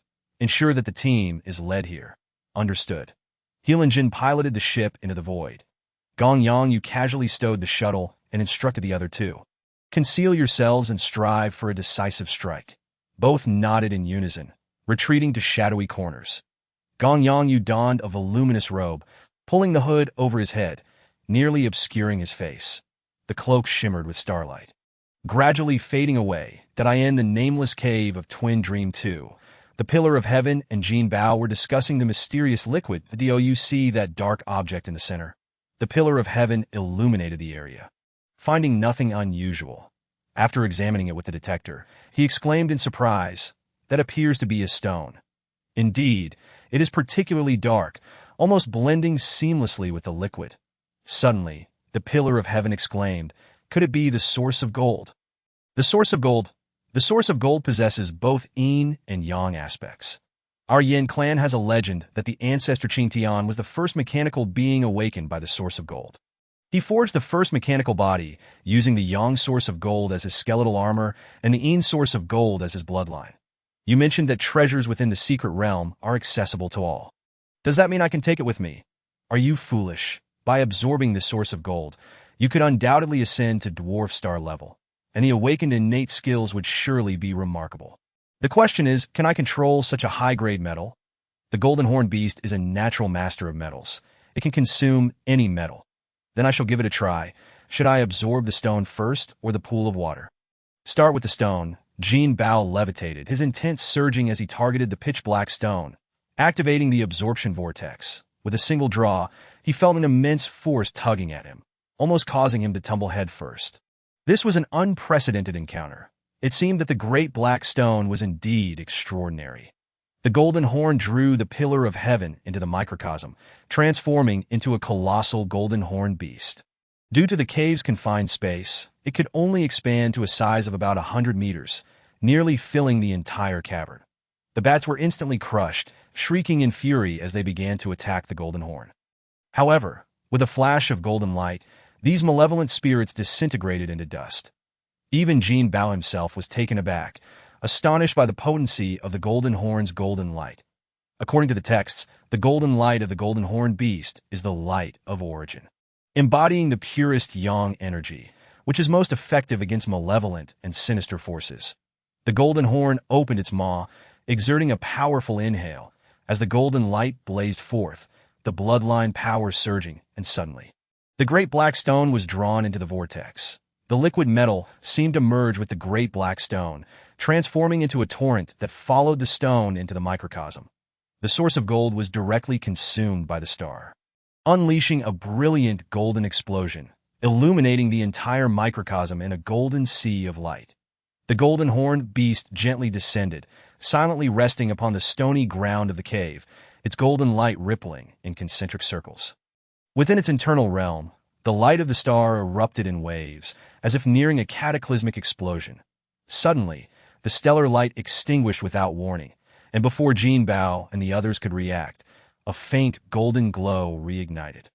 The radiance softened, resembling a golden moon. Jinbao sensed that a breakthrough had occurred. The once disc-sized sun had shrunk to the size of a walnut, its warm glow now somewhat cool. Yet a brilliant white light erupted from Jinbao, as a white sun suddenly emerged from within his microcosm. Jinbao's avatar had successfully ascended to stellar level. He had no time to ponder the avatar, as his consciousness delved into his true self. Savoring the benefits of this breakthrough, his body grew even stronger, the surface of his skin becoming more refined, glistening with a metallic sheen, radiating dazzling brilliance. The massive horn had been significantly refined, and a smaller horn sprouted from behind it. Chapter 30. A leaf knows autumn. We've struck gold. We've struck gold. I've never seen so many rare metals. The Pillar of Heaven exclaimed excitedly as he collected the myriad metals strewn across the ground. While Jinbao sat cross-legged, eyes closed in deep contemplation. Both his true self and avatar had advanced, awakening new innate skills that he was now becoming familiar with. The Golden Horn's new skill, forging, was as if aided by divine intervention, enabling the creation of the most exquisite and pure metals through the forces of dwarf stars. Even the possibility of direct processing into shape exists. Although the crafting of intricate mechanical tools remains beyond reach, forging some integrated armor and weapons, such as shields and battle knives, proves to be exceedingly convenient. The innate skill of devouring has been further enhanced, allowing not only the consumption of metals, but also the ability to devour enemies, exiling them to dwarf stars to endure immense pressure, while the internal world still contains only 2 celestial bodies. The expanse of space has increased significantly. In the future, the remnants of devoured metals could be refined into new planets. The avatar's innate skill has evolved into a leaf knows autumn. The innate skill, Domain of Gold, has seen further augmentation, and a new skill has awakened, the Golden War Spear. This skill not only synergizes with the Domain of Gold, transforming all metals into golden spears to assault foes, but also utilizes the internal golden force to conjure golden spears out of thin air. Coupled with the main body of the Golden Horn, it can almost infinitely provide ranged weaponry. The stellar level might behind the spear throw can pierce through a small asteroid within a kilometer radius with a single strike. Stellar level attacks can affect a 100-mile radius on a planet, that if the spear is launched as a ranged attack, there are no limitations in space, allowing it to reach even billions of miles. With such divine skills, Jinbao has effectively become a colossal crossbow of output. To complement this newfound ability, Jinbao decides to learn a new melee martial art, a skill in marksmanship. The horn of the Golden Horn Beast stands as his most formidable weapon. Thus, the Golden Horn clan possesses profound knowledge in marksmanship, inheriting memories of over a dozen techniques. Initially, it was the abundance of marksmanship techniques that led Jinbao astray into selecting a sword technique. However, it is never too late to mend one's ways. Even the breaking army sword technique need not be abandoned. The early training of the Golden Horn is swift, yet as one reaches the Dominator level, the speed significantly diminishes, with the primary development focusing on the power of the world and formidable techniques. Therefore, learning multiple powerful techniques is far from problematic. Jinbao selects a marksmanship technique named Golden Dragon Circling the Heavens, undoubtedly a technique of the Dragon Clan. While Jinbao meticulously studies his abilities, he suddenly receives communication from the Pillar of Heaven. Excitedly, he begins to showcase his findings to Jinbao. Holding up a piece of azure stone, he exclaims, "Look, this is hydrogen gold, a crucial energy source for crafting matrix batteries." That he then reveals a piece of snow-white metal, boasting, "This is secret silver, a primary material for forging mage armor and energy weapons." Next, he displays a gleaming golden metal, stating, "This is fine gold, which inherently possesses a severing effect. When coated on a weapon, it can enhance attack power by 30%. This is black gold. The Black Gold War Knife is the most critical strategic weapon of the Galactic Federation. This is Gilded Gold, also known as the Vessel of Time. Forging cicada wing flying knives is best suited for your Blade of Time. This is Thought Gold, a premium material for crafting nano armor." The Pillar of Heaven continues to introduce over 10 different metals. Did you collect all this from the pool? Yes, this is the remarkable power of the source of gold, capable of producing many rare metals. Is there more outside? No, I've collected all of it. Just in time, my new skill is forging. Hand me that black gold and fine gold, and I'll craft a gun. The pillar of heaven momentarily taken aback. Asks, you can craft it yourself? Ah, I'll give my new skill a try. New skill? Just hand me the metals, and you'll see. The pillar of heaven, still skeptical, retrieves a large chunk of black gold and a small piece of fine gold. Unexpectedly, Jinbao expresses dissatisfaction. Not enough. It needs refining. Give me more. The pillar of heaven, bewildered, hands over a pile, and feeling it is sufficient, Jinbao gestures, sending the two heaps of metal flying towards the dwarf star. The pillar of heaven instinctively reaches out to grab them. But it is too late. What the, you prodigal child, you devoured such high-quality metals. The pillar of heaven's eyes widen in disbelief, a look of incredulity on his face. Jinbao, finding words futile, decides to ignore him and begins to concentrate on forging weapons. The forging skills of the Golden Horn purely refine metals using golden force, eliminating impurities and seamlessly shaping them into a whole, as if born of nature. The most crucial advantage is speed. Typically, crafting a weapon, whether manually or mechanically, can take months. However, the forging skill of the Golden Horn can reduce this time by nearly tenfold. Nonetheless, even a quality spear requires 2 to 3 days to forge, necessitating the concentration of pure spiritual mental energy. With speed being the primary focus, breaking the light speed barrier is merely foundational. The ultimate realm involves peeling away time, as absolute domains cannot be defended. Innate skills do not require learning.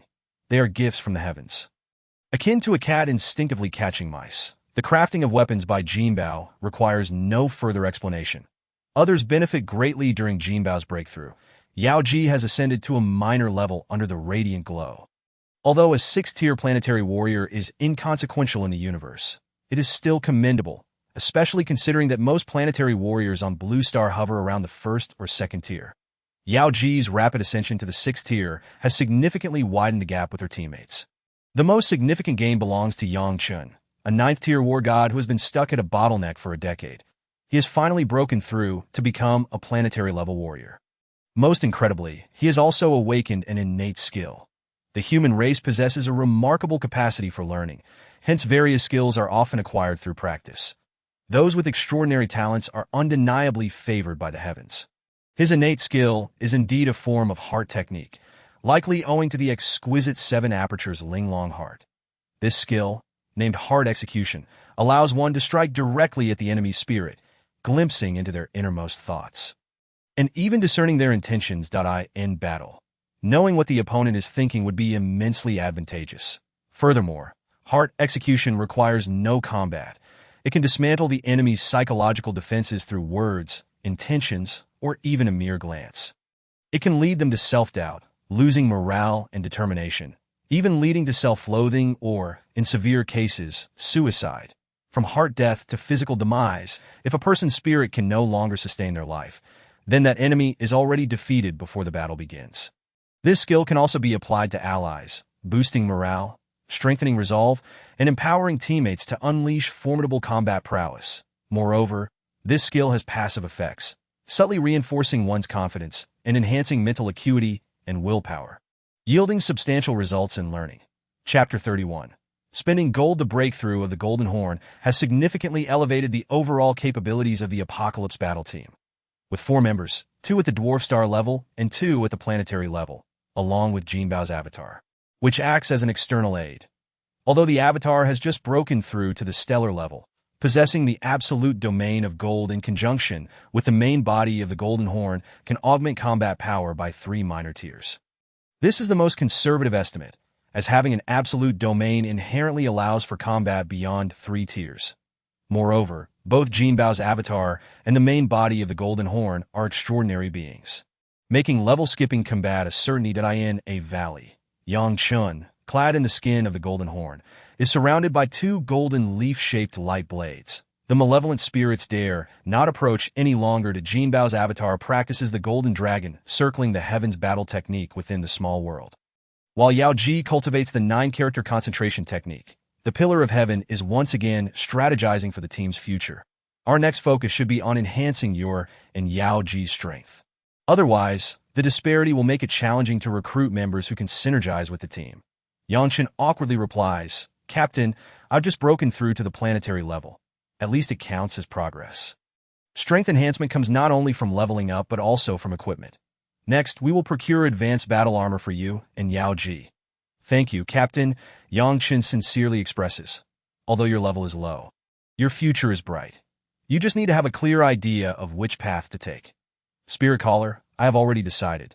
Spirit Callers are indeed powerful warriors, with the ultimate realm being said to command all things. Later, I will procure some beast-controlling techniques for you. Yangchen suddenly remarks, Captain, I feel that this 9-character concentration technique is quite remarkable. Recently, I've finally pieced together some insights and discovered that each of these 9 characters can be individually extracted as a technique. For instance, the character soldier can summon 1,000 troops with a single utterance, exuding immense might, imposing pressure on the enemy while boosting our morale. The character formation serves as a defensive technique, enabling the coordination of large armies to execute formations. In short, each character is imbued with boundless profundities. The Pillar of Heaven is taken aback and then inquires of Jinbao, Little Jean, where did this technique come from? From the inheritance memories of the Golden Horn? That seems unlikely. The Golden Horn clan has always revered bloodline inheritance and is unlikely to preserve such magical techniques. Even if they were to occasionally acquire them, there would be no reason to retain them in their bloodline. You raise a fair point. There indeed are no magical techniques in the Golden Horn's inheritance memories that I even struggle to find a spell for my wife. Once your account is unlocked, we can procure a significant number of weapons and equipment, including a set for your wife. You should clarify whether she is training as a mage or a warrior. She actually prefers martial arts, but she tends to listen to others, since this is the suggestion of Senior Qing Song. She has decided to pursue the mage path. Alright, we will get her a storm sniper rifle and equip her with mage robes and battle armor that in the future. Your wife will be our sniper in the apocalypse. Certainly my wife will surely be delighted. What about Yang Chun? Does he still require that battle armor to become a spiritual medium? Just provide him with a set of nano armor to enhance his defensive capabilities. We can reassess the situation later, as equipment upgrades are a common occurrence. And what about you? Your body can last a lifetime. That MY approach is conceptual and progressive, allowing for future evolution that if we discover suitable metals to fuse, it could further augment our strength. Have you found any suitable metals among those you collected? I can assist you in forging them. Tian Jiju shook his head and replied, None. Have you perfected your gilded flying blades? If so, forge me a shield and a battle knife. Very well. Unfortunately, the gilding is insufficient. I can only create 2 flying blades. Otherwise, the sight of 1,000 blades launching simultaneously would be magnificent, that as long as the speed reaches its zenith. 1 blade is indistinguishable from 1,000, Tenjiju nodded in agreement. Just as the two were discussing the plans for the apocalypse, Yangchen suddenly exclaimed, I have a clue. Tianjiju and Jinbao immediately perked up, rising into the air, following Yangchen's guidance to an unremarkable little hill. After scanning the surroundings, Tianjiju found no results. There's nothing here. But Jinbao suddenly exclaimed, Dwarf Star. Tianjiju was momentarily taken aback.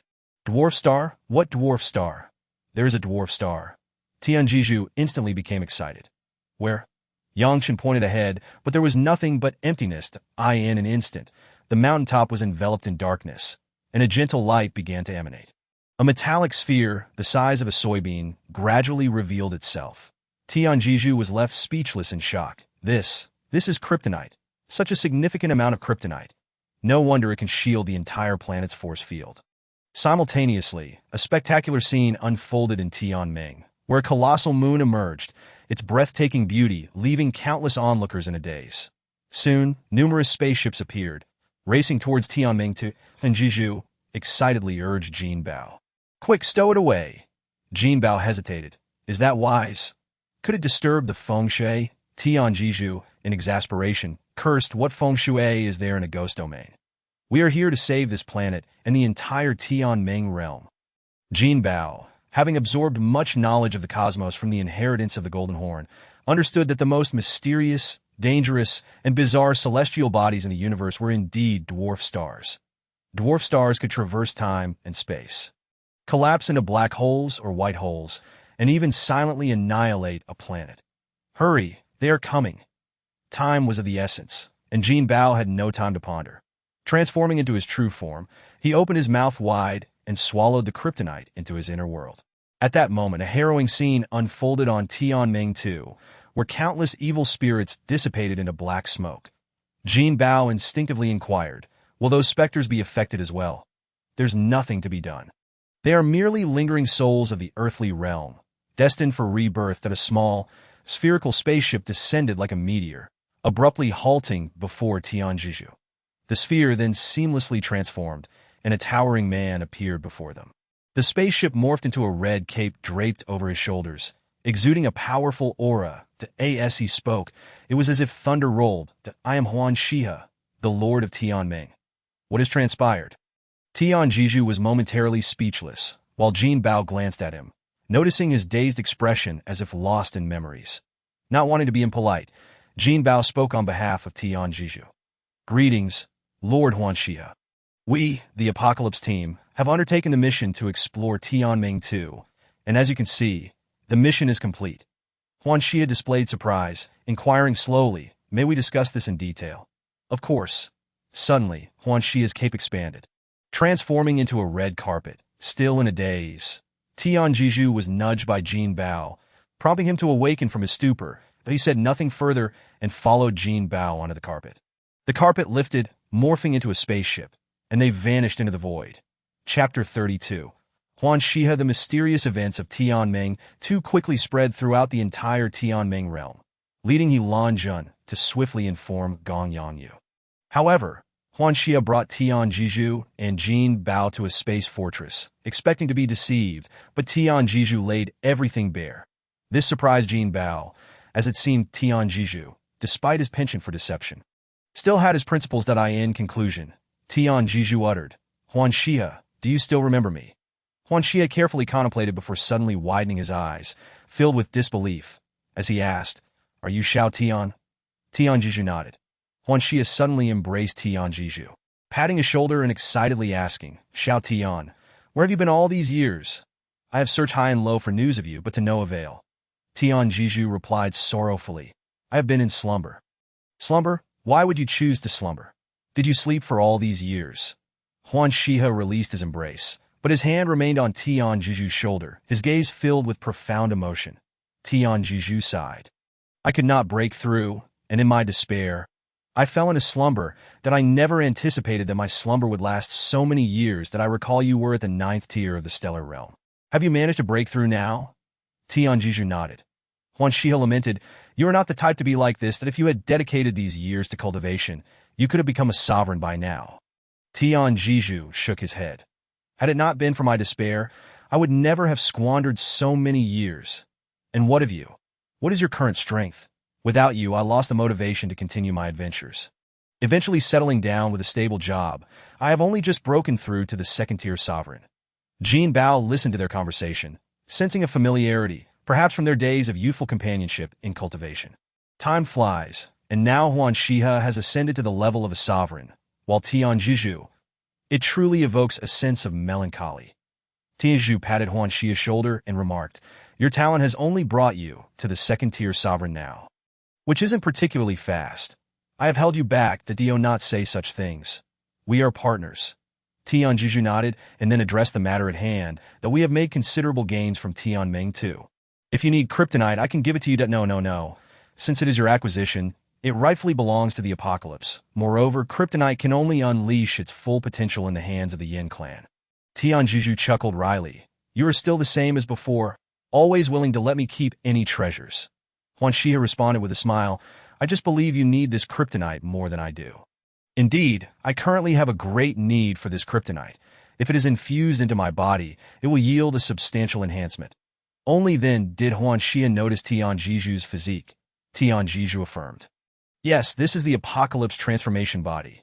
In truth, I only fell into slumber 10 years later, that I cultivated alone on a remote planet, undistracted.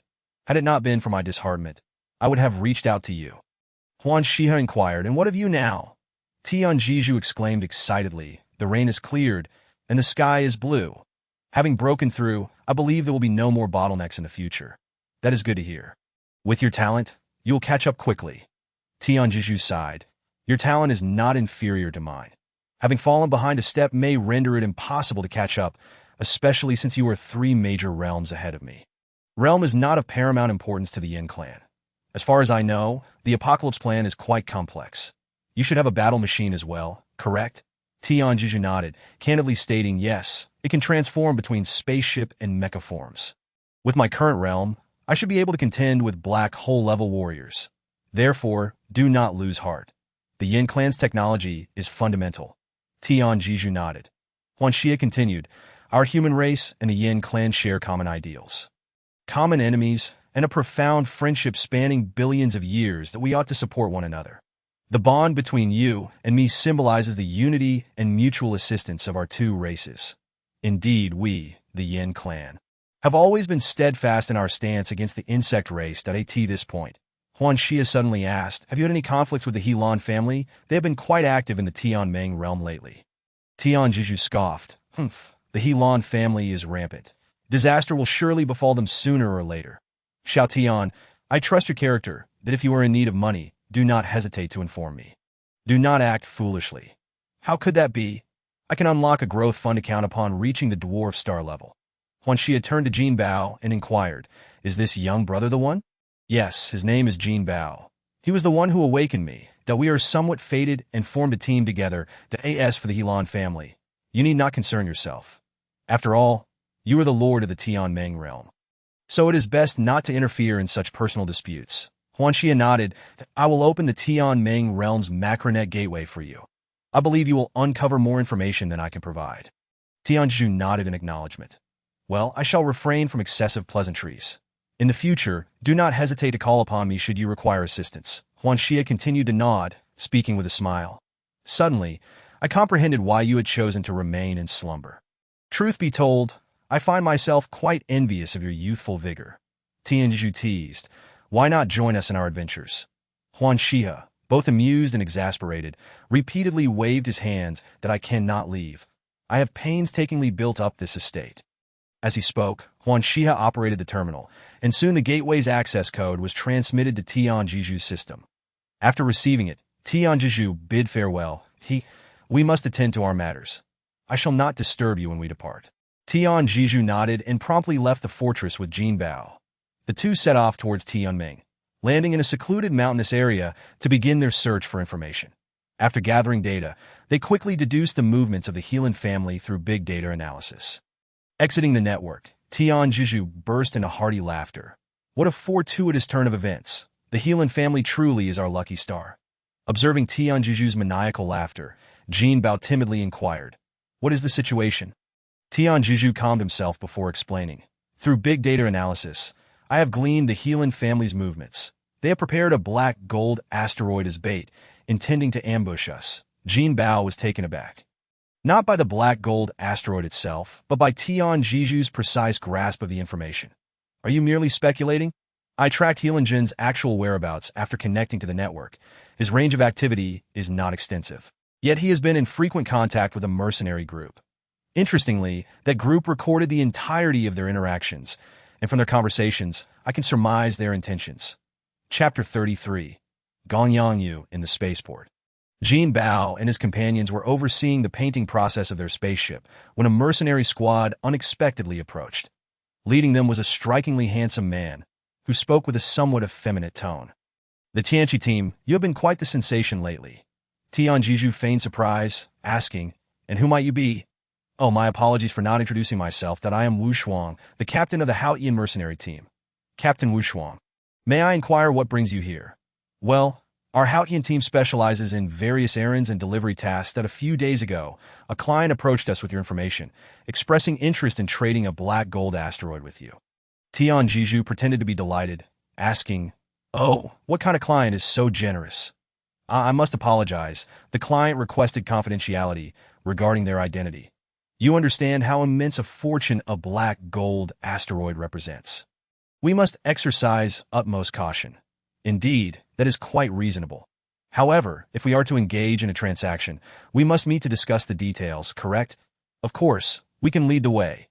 Tianjiju produced 10 silver coins and graciously offered them. Then I shall trouble you. Wu Shuang accepted the coins with a smile, complimenting Captain Tian. You are truly magnanimous. May I invite you aboard our ship? Certainly. Please, Wu Shuang gestured invitingly, and soon he walked alongside Tian Jiju. The Haotian team consisted of 7 members, the standard complement for a mercenary group, and the remaining 6 warmly surrounded Jinbao and his companions. One alluring woman even cast a flirtatious glance at Jinbao, which did not go unnoticed by Yao Ji, who swiftly displaced the beauty and linked her arm with Jinbao's. Before long, they arrived at a docking bay housing a Scorpion-class spaceship. Captain Tian, this is our vessel, Wu Shuang announced, operating the terminal to lower the front hatch. The group ascended the gangway and took the lift to the command center on the 3rd level. The room was elongated and semi-oval, with 2 hemispherical transparent windows on either side, resembling the eyes of a scorpion. Display the star map that A.S. Wu Shuang commanded. A 3-dimensional star map illuminated the command center, and he began contacting the client. And after some communication, the coordinates were confirmed. Captain Tian, the client is quite cautious. This is merely the first set of coordinates. They will provide the second only after confirming safety. Tian Jiju nodded. Set sail. Wu Shuang eagerly pressed the departure button. The spaceship departed the dock, tracing a long arc as it vanished into the depths of space. In the Lord's fortress, Huan Xia's gaze was piercing as he witnessed the Scorpion-class spaceship recede, transforming into a shooting star as it vanished into the void, then on an asteroid 100 miles away. The Scorpion-class spaceship hovered. After contacting the client, Wu Shuang received a payment from the other party. Wu Shuang said somewhat awkwardly. The client has already made the payment and stated that the business is concluded. Tian Jiju, having anticipated this, feigned anger and questioned, Are you deceiving me? Wu Shuang hastily clarified, No, it was the client's request. They said if you wish to proceed with the transaction, you must disembark, as another intermediary will meet with you. Tian Jiju, embodying a cold, rational demeanor, replied, Open the door to as he spoke. He led the way off the ship, but Wu Shuang attempted to accompany him. Please wait. Wu Shuang, seeing no other option, could only watch as the Tianqi members disembarked. They had no choice. It was possible that the other party was a dwarf star-level powerhouse, and even the slightest ripple could spell disaster for Yao Ji and Yang Chun. After the Scorpion-class spaceship departed, a small landing craft flew over from the opposite side of the asteroid. This small landing craft, known for its agile navigation capabilities, came in 3 sizes: large, medium, and small. This particular vessel resembled an armored vehicle, albeit without wheels, featuring a pair of short horizontal wings instead. As the hatch opened, Heelan Jin emerged. Feigning surprise, Tian Jiju exclaimed, Is it you? Heelan Jin, wearing a facade of insincerity and a false smile, explained, Captain Tian. Do not misunderstand. I truly sought you out for a transaction, though it does not involve money. That is somewhat accurate, but there are other matters. Our family's 7th elder wishes to speak with you. What schemes do you harbor? Why the secrecy in discussing a transaction? Heelan Jin continued to smile. You see, our Heelan family may not be large, but we are still a family, and we must maintain some semblance of dignity. We do not wish to make it widely known. In that case, summon your 7th elder. The 7th elder is on the Black Gold asteroid. Did you not come for the Black Gold asteroid? Tian Jiju, no longer willing to indulge in pretense, stated plainly, Then lead the way. Please, board the ship, Heelan Jin gestured. Without hesitation, Tian Jiju stepped aboard. The spaceship departed swiftly, disappearing into the cosmos, upon disembarking from the spaceship on the Black Gold asteroid. Tian Jiju immediately sensed a powerful gravitational force pressing down on him, but he snorted coldly. The transaction was a ruse. The Heelan family is indeed treacherous. Gong Yongyu, unfazed, remarked, The Yin clan is renowned for their rationality. Why resort to such foolish rhetoric? Unprovoked attacks on mercenary teams. Whose spy are you? Do you wish to bring disaster upon the Heelan family? Gong Yongyu continued to chuckle. You need not provoke me. I am here on the orders of the clan leader to negotiate with you. A Black Gold asteroid in exchange for the Golden Horn's sacred beast. Even though Tian Jiju was prepared, he could not help but be taken aback. The implication was that the Heelan family was all in. Maintaining his composure, Tian Jiju feigned confusion, asking, The Golden Horn's sacred beast? What do you mean by that? Yin clan, cease your charade if that is the case. I shall take my leave. Tian Jiju feigned a desire to depart. when suddenly an overwhelming pressure surged forth, rendering him incredibly heavy and making it arduous to lift his feet. A gravitational field, Gongyanyu chuckled. You thought the black gold asteroid was merely bait. It is my weapon, Tianjiju retorted with a smirk. Your malevolence is quite evident, is it not? I am recording every movement of yours in real time and uploading it online. With a mere thought, I could relay it to the Mercenary Guild's main network, the DO, as you please.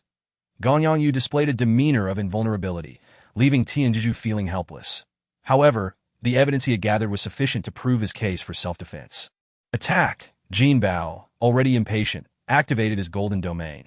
Instantly, the two hidden dwarf star-level warriors were involuntarily revealed, not by choice but due to the overwhelming force.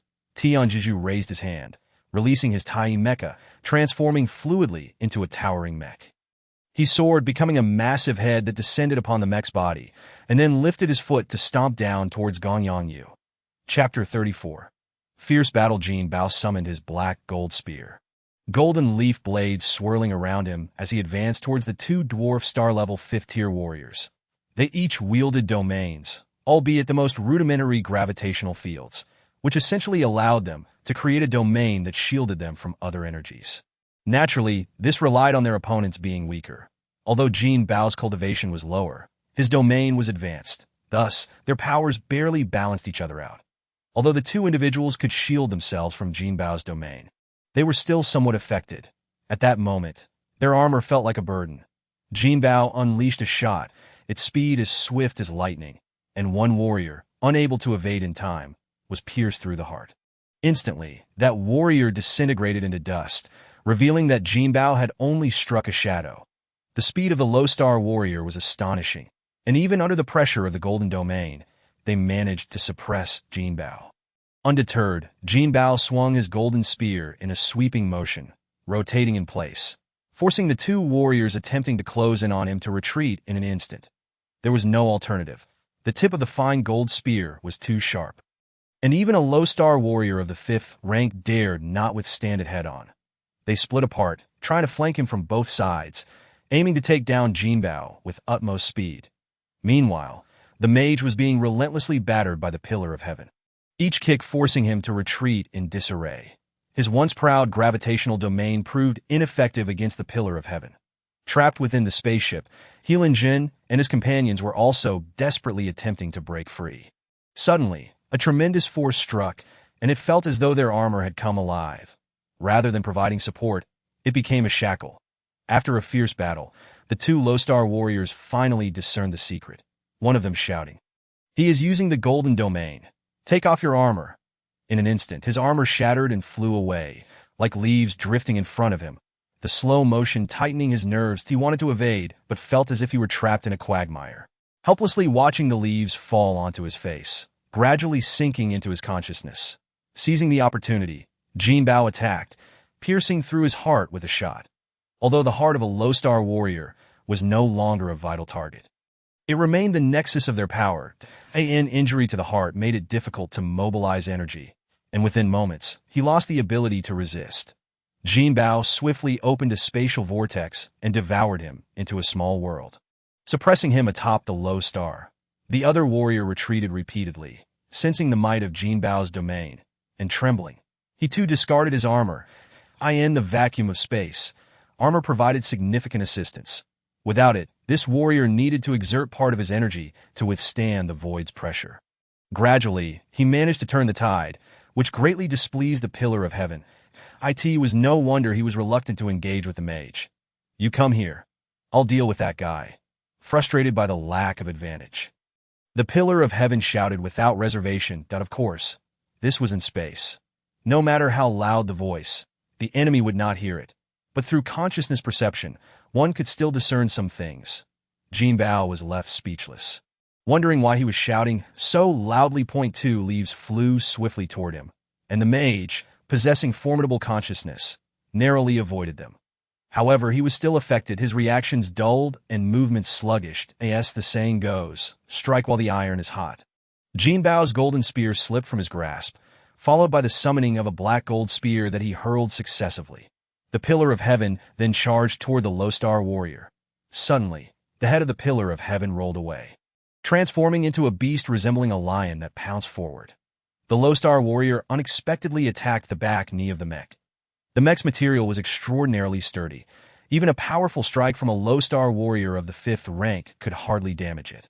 Yet the lion mech seized the opportunity to tackle the warrior, opening its mouth wide to unleash a laser toward his face. That it must be said that the defensive capabilities of low-star warriors were astonishing. The molten gold laser struck his face without leaving a mark. Instead, he retaliated with a kick to the abdomen, sending the creature flying. The lion flipped and lunged again, its claws extended with 5 sharp talons, attacking one after another. The warrior steadied himself and began a fierce battle with the lion, quickly escalating the conflict to a boiling point. Utilizing a still unrefined gun technique, he managed to suppress Gong Yangyu. While the latter's gravitational domain had no effect on Jinbao, the golden flying blades instilled considerable fear in his opponent, while the black gold spear was something Gong Yangyu could not evade. Most of the spells Gong Yangyu could muster, such as earthquakes, gravitational waves, and anti-gravity, proved ineffective. However, Jinbao found it challenging to completely overpower his opponent. While he was indeed suppressing him, defeating him entirely was not easy. The gravitational shield alone could withstand even the fine gold spear's attempts to break through. Unfortunately, while fine gold possessed cutting properties, it was somewhat ineffectual against the gravitational shield. 2 golden flying blades lay in wait, but each time they were blocked by Gong Yangyu's gravitational shield. Even light could be distorted. Thus, despite Jinbao breaking through the speed of light barrier, it bore no fruit. Jinbao sighed inwardly, reflecting on the stark contrast between theoretical discussion and practical combat. The fusion of Jin Jiao and Jinbao was akin to a harmonious blend of martial and magical arts. Even defeating a mere 3rd-rank mage proved laborious. Facing 2 5th-rank warriors, he felt at ease. No wonder mages were more troublesome than warriors. Who knew what peculiar abilities they possessed? Suddenly, a long ribbon flew toward Jinbao, and he executed the dragon-form tiger step to evade. However, the ribbon seemed to follow him like a giant python. Jinbao somersaulted and rolled out, employing the Golden Dragon's celestial spear technique, each move faster and more forceful than the last. The synergy of techniques and movement could yield greater power. Initially, Jinbao struggled to understand this principle. The dragon-form tiger step and the breaking army blade method were always difficult to harmonize. However, after mastering the Golden Dragon spear technique, he finally grasped the intricacies involved. The breaking army blade method could accumulate energy up to 49 layers, while the Golden Dragon's celestial spear could amass up to 81 layers. With each successive layer of energy accumulated, even reaching 12 layers became exceedingly difficult to control. Jinbao thrust his spear forward, unleashing a magnificent golden spear shadow toward Gong Yangyu. This was a visualization of the overwhelming energy wave. Gong Yangyu's eyes widened as his cloak swirled and spun, unleashing a violent gravitational wave that enveloped the spear shadow. Ultimately, the two forces canceled each other out. However, Gong Yangyu seemed to forget that Jinbao's spear was a tangible black gold spear. The brilliant spearhead, radiating an explosive glow, dazzled Gong Yangyu's eyes that he barely had time to wrap his cloak around himself. Yet the tremendous force shattered his cloak to pieces. With a swift motion, Jinbao decapitated him. 2 leaf-shaped blades pierced Gong Yangyu's dantian, resembling 2 inconspicuous meteors streaking through space. The low-star energy within Gong Yangyu erupted, transforming into an energy storm that obliterated him completely. His cloak reformed, a nanoscale robe that few low-star warriors could possess, only attainable through the influence of powerful families. Jinbao collected the robe into the small world for suppression atop the low star. Within it remained the soul data left behind by Gong Yangyu, which needed to be thoroughly eradicated before it could be utilized. Approaching the spaceship, the door opened, but Heelan Jun and his companions were powerless, merely watching as Jinbao absorbed the vessel into the small world. Shortly after, the 3 of them followed suit, being settled atop the low star under immense pressure. Chapter 35. The Imperial-level robe, come quickly and help. What are you dazed about? Just as Jinbao was about to observe the battle, he was suddenly jolted back to reality by the Pillar of Heaven's furious outburst. Jinbao couldn't help but smile. He had thought this proud warrior of the Yin clan valued the dignity of warriors. Jinbao unleashed 2 golden leaf blades, creating a distraction before hurling his spear, which struck the warrior in the abdomen with a resounding thud. Surprisingly, it shattered his low-star core, causing a surge of energy that reduced him to dust. The Pillar of Heaven was infuriated, exclaiming, "Damn it, you have a penchant for killing." Jinbao retorted, "Can I kill? If I can capture you alive, why must I kill them?" Just as Jinbao was about to feel guilty. The Pillar of Heaven's next comment almost brought him to his knees. "Capturing and selling slaves isn't so bad. Do you know how much a low-star slave costs?" Jinbao was left speechless. "Hurry and collect this black gold asteroid." Jinbao nodded, transforming into his true form, Jinjiao, effortlessly opening a devouring vortex to absorb the black gold into the small world, placing it in the near orbit of the morning star as a moon. The Pillar of Heaven, flying to the morning star, eagerly urged Jinbao, "Quickly forge me a shield and a battle blade." Jinbao pointed to Heelanjun's spaceship, saying, "First, get this ship for me. It will be much more convenient for short-distance travel." The Pillar of Heaven fiddled with it casually, claiming credit for his efforts. "All right." Jinbao boarded the spaceship, opened the spatial vortex, and flew out, the Jinjiao enveloping the vessel, transforming into a golden-skinned figure, disappearing in a flash of golden light. Moments later, Huan Shihe appeared, her face displaying shock. Returning to the near space of Tianming, Jinbao again absorbed the spaceship into the small world. Undoubtedly, the greatest prize was the low-star 5th-rank warrior, if sold as a slave. He could fetch at least 100 million diamonds at the starting price. Next were the 2 sets of 30 level 9 type battle armors, which could easily sell for 3 to 5 million. Even an Imperial level robe, albeit of the first type, could reach a price in the tens of millions. Fortunately, this robe was perfect for Yao Ji to use. The battle armors were not urgently needed for sale, as there was no shortage of funds at present. In the future, if new teammates were recruited, they could be put to good use in the metaverse Panlong Arena. Heelan, who had just finished a match, was cornered by Huan Shihe at the foot of the stage. Huan Shihe, dominating the second-star leaderboard, had held the top position for over 3,000 years, while Heelan was still striving for a place among the top 10 of the black hole's 9th level. "You are Heelan?" Prior to this, Huan Shihe did not recognize him, but his name had already spread throughout the arena. "Senior Huan Shihe." Heelan was ecstatic, realizing he was in the presence of a prominent figure from the Huan Shihe family. One of the 4 great families of the galaxy. In comparison, the Heelan family felt like ants. The 4 great families frequently came to the arena in search of potential talents, and Heelan thought he might have caught the attention of the Huan Shihe family. "Manage your kin. If they dare to cause trouble in my Tianming realm again, I won't hesitate to have you expelled from the Federation." The excited expression of Heelan Mountain quickly turned into one of horror upon hearing the mention of the Dream Realm. He immediately recalled the matter of the Golden Horned Sacred Beast. Heelan Mountain did not dare to consider that Huanxi River was acting on behalf of the Heavenly Enlightenment. He could only believe that a clan member had unwittingly provoked Huanxi River while attending to their duties. Realizing this, he hastily bowed in apology, repeatedly affirming, Yes, I understand, esteemed elder." He did not even dare to offer a rebuttal. The small Heelan family was not in a position to stir any waves within the galaxy. However, the news of Huanxi River personally mentoring a junior soon spread throughout the arena. Warriors from all corners, training in the arena, began speculating about the origins of this Heelan family that had garnered the favor of the Huanxi family. With the help of the internet, the Celestial Pillar quickly became aware of Huanxi River's actions. Initially intending to leave quietly, he ultimately sought out Huanxi River. "You need not demean yourself in such a manner. It's quite all right.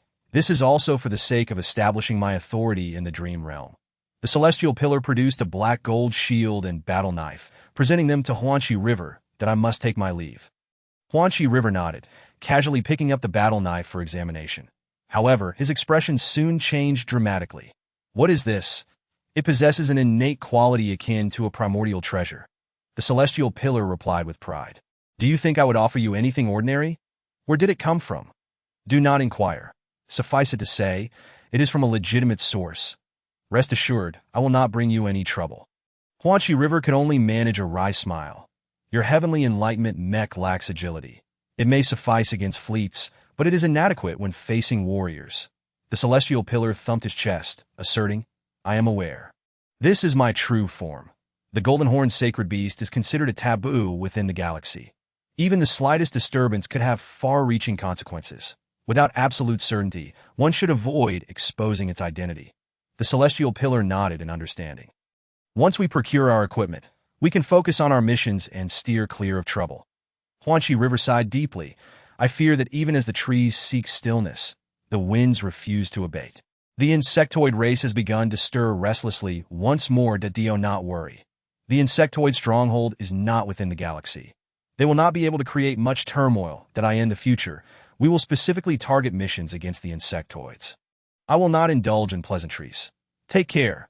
The celestial pillar clapped Huanxi River on the shoulder and resolutely departed the fortress point 2 days later. The spaceship's paint job was finally completed. The four of them arrived at the spaceport, their hearts swelling with excitement as they beheld the refreshed vessel.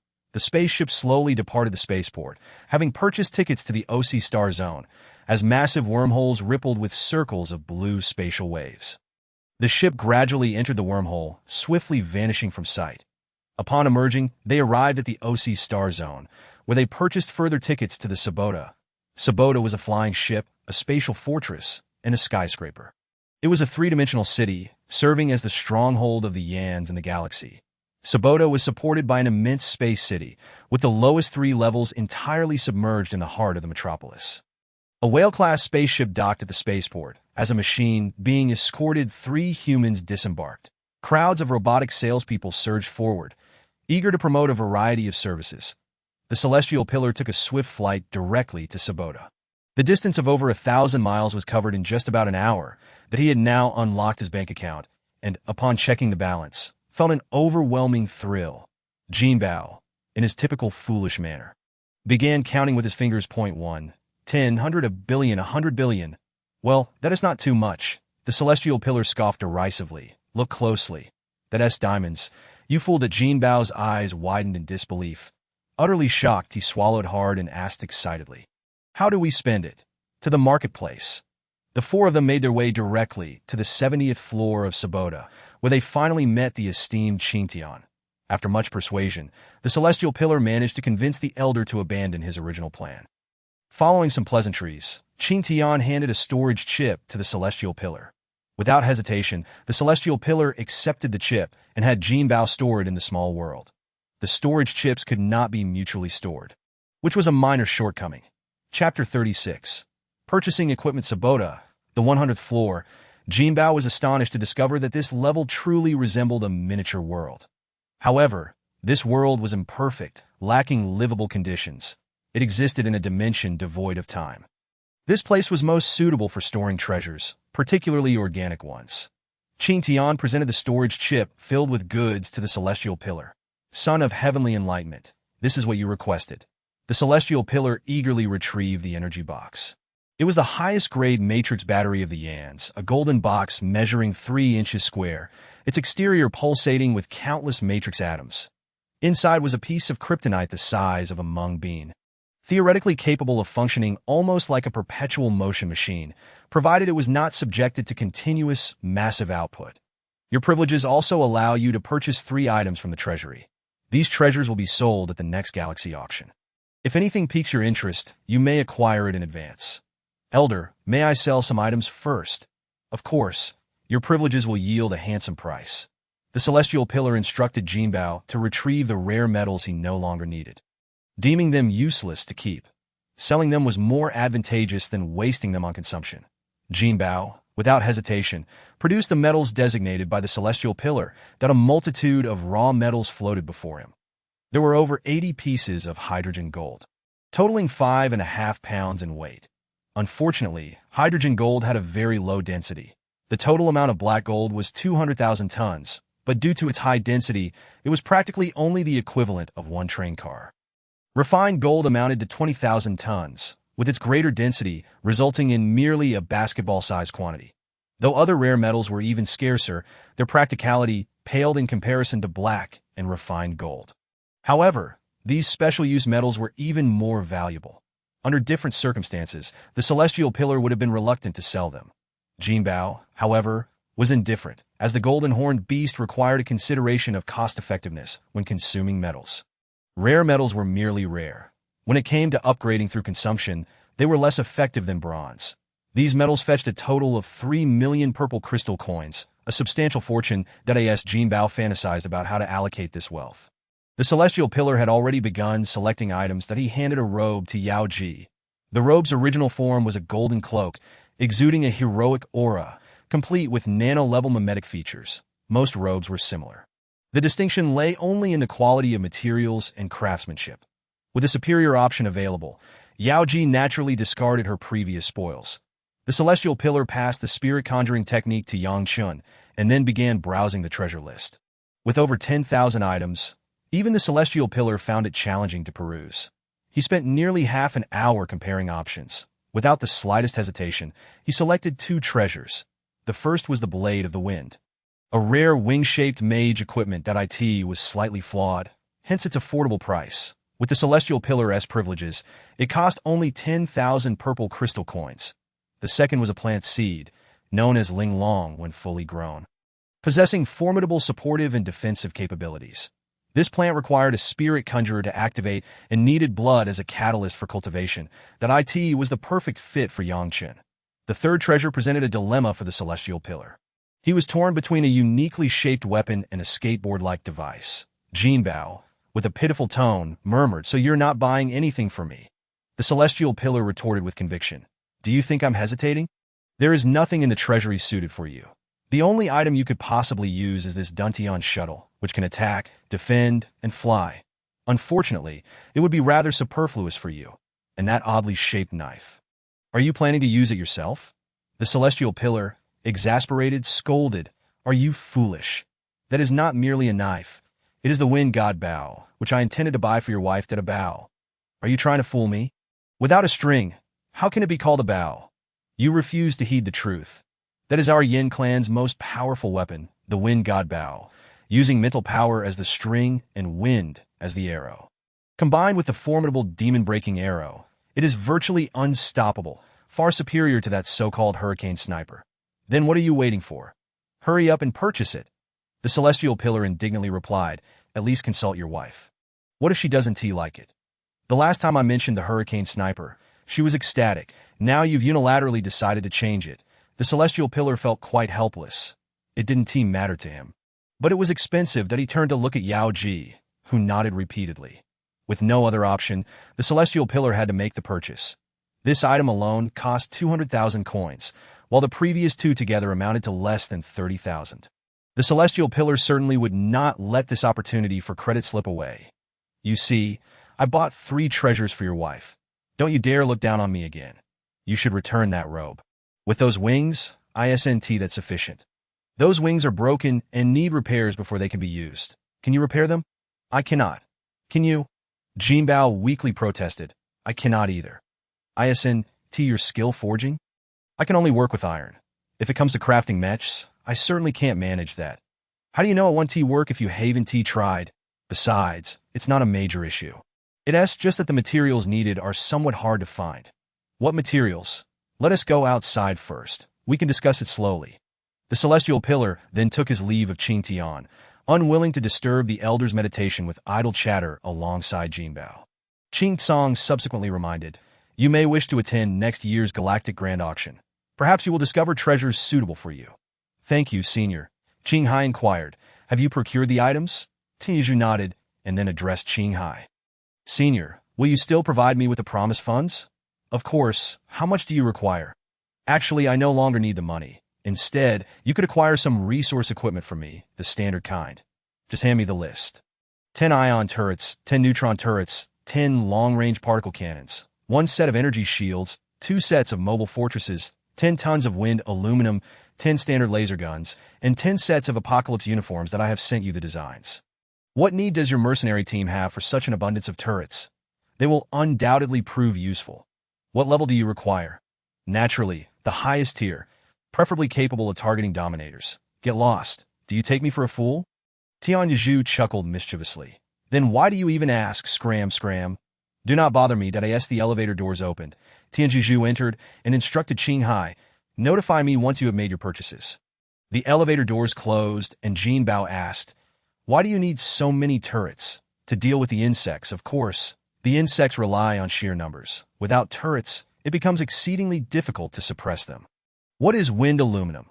It is used for arrow shafts. When paired with demon-breaking arrowheads, it can easily pierce through level 30 alloys. Chapter 37.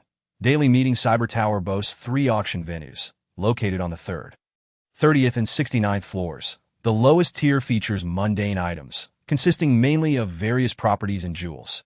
The second tier includes martial arts techniques and secret treasures, where one can procure various techniques and treasures below the Dominator level.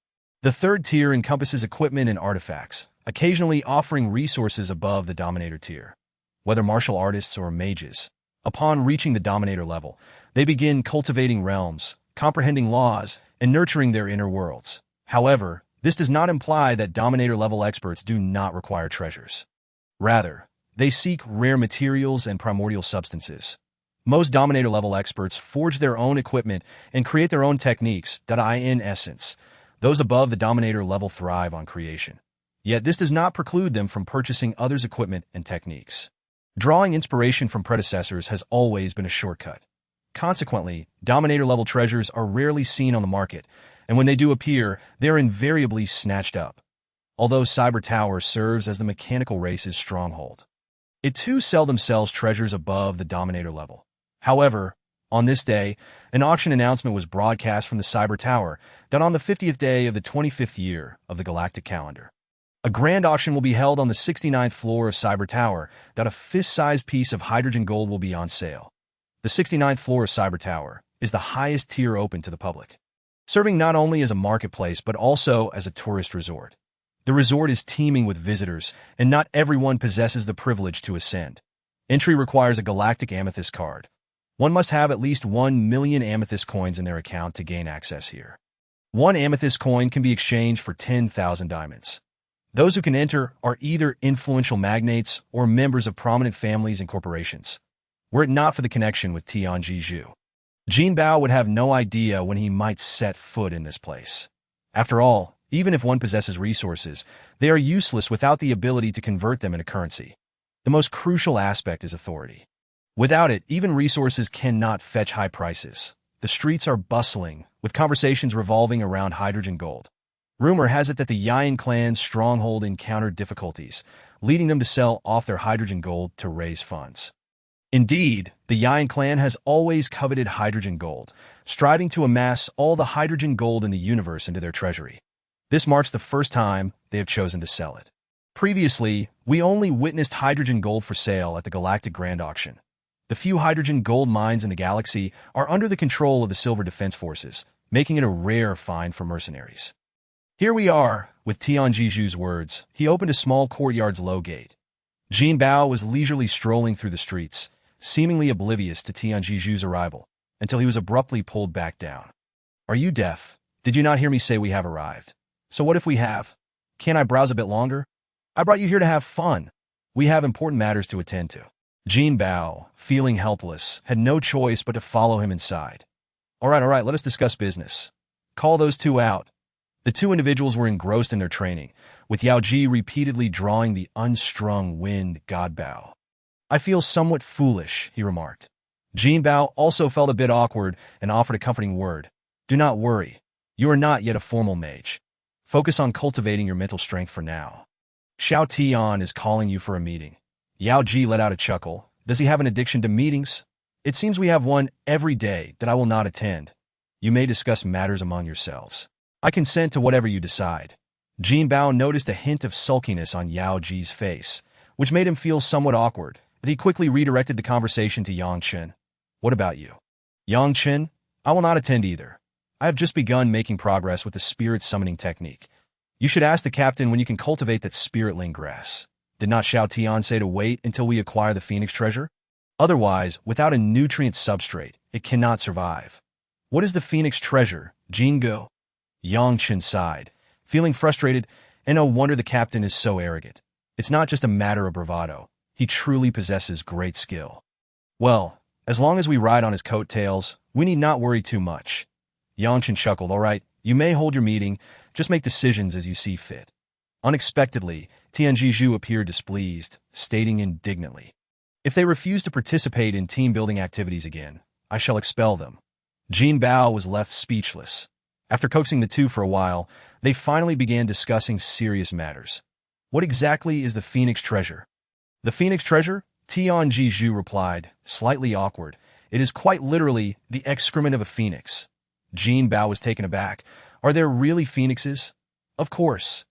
Do you think the Feng family in the galaxy merely shares the surname Feng? You often talk about the four great families. Is the Feng family one of them? Why do you even ask that? I do not know much. Please elaborate.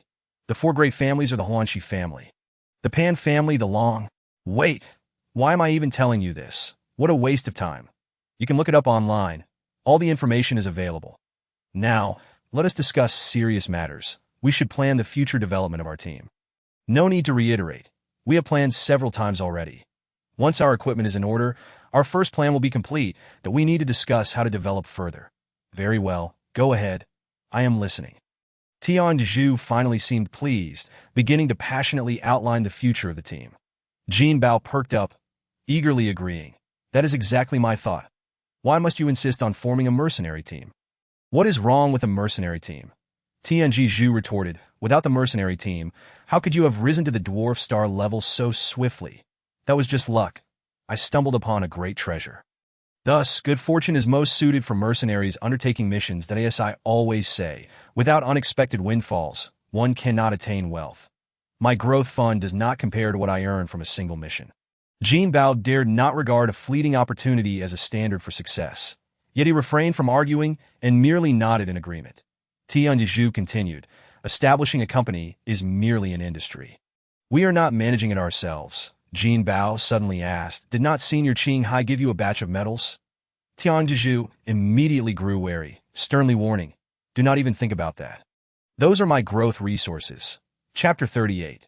The levels of battle armor. As Tianji and Jinbao planned for the future, their conversation shifted from industries to resources.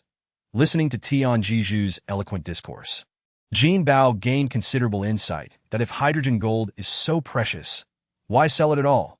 Tianji sighed. Although hydrogen gold is valuable, it is not the only resource. Our Yang clan's transition from the technological city to the galactic system necessitates a myriad of other resources to develop our territory, laying the groundwork for future resistance against the cult. Hydrogen gold serves as a crucial metallic energy source in the universe, bearing significant applications in cold fusion, matrix batteries, and inscription materials. Furthermore, it constitutes the fundamental currency for Dominator-level experts. Once one reaches the Dominator level, currencies such as silver coins and diamonds no longer suffice to meet their needs.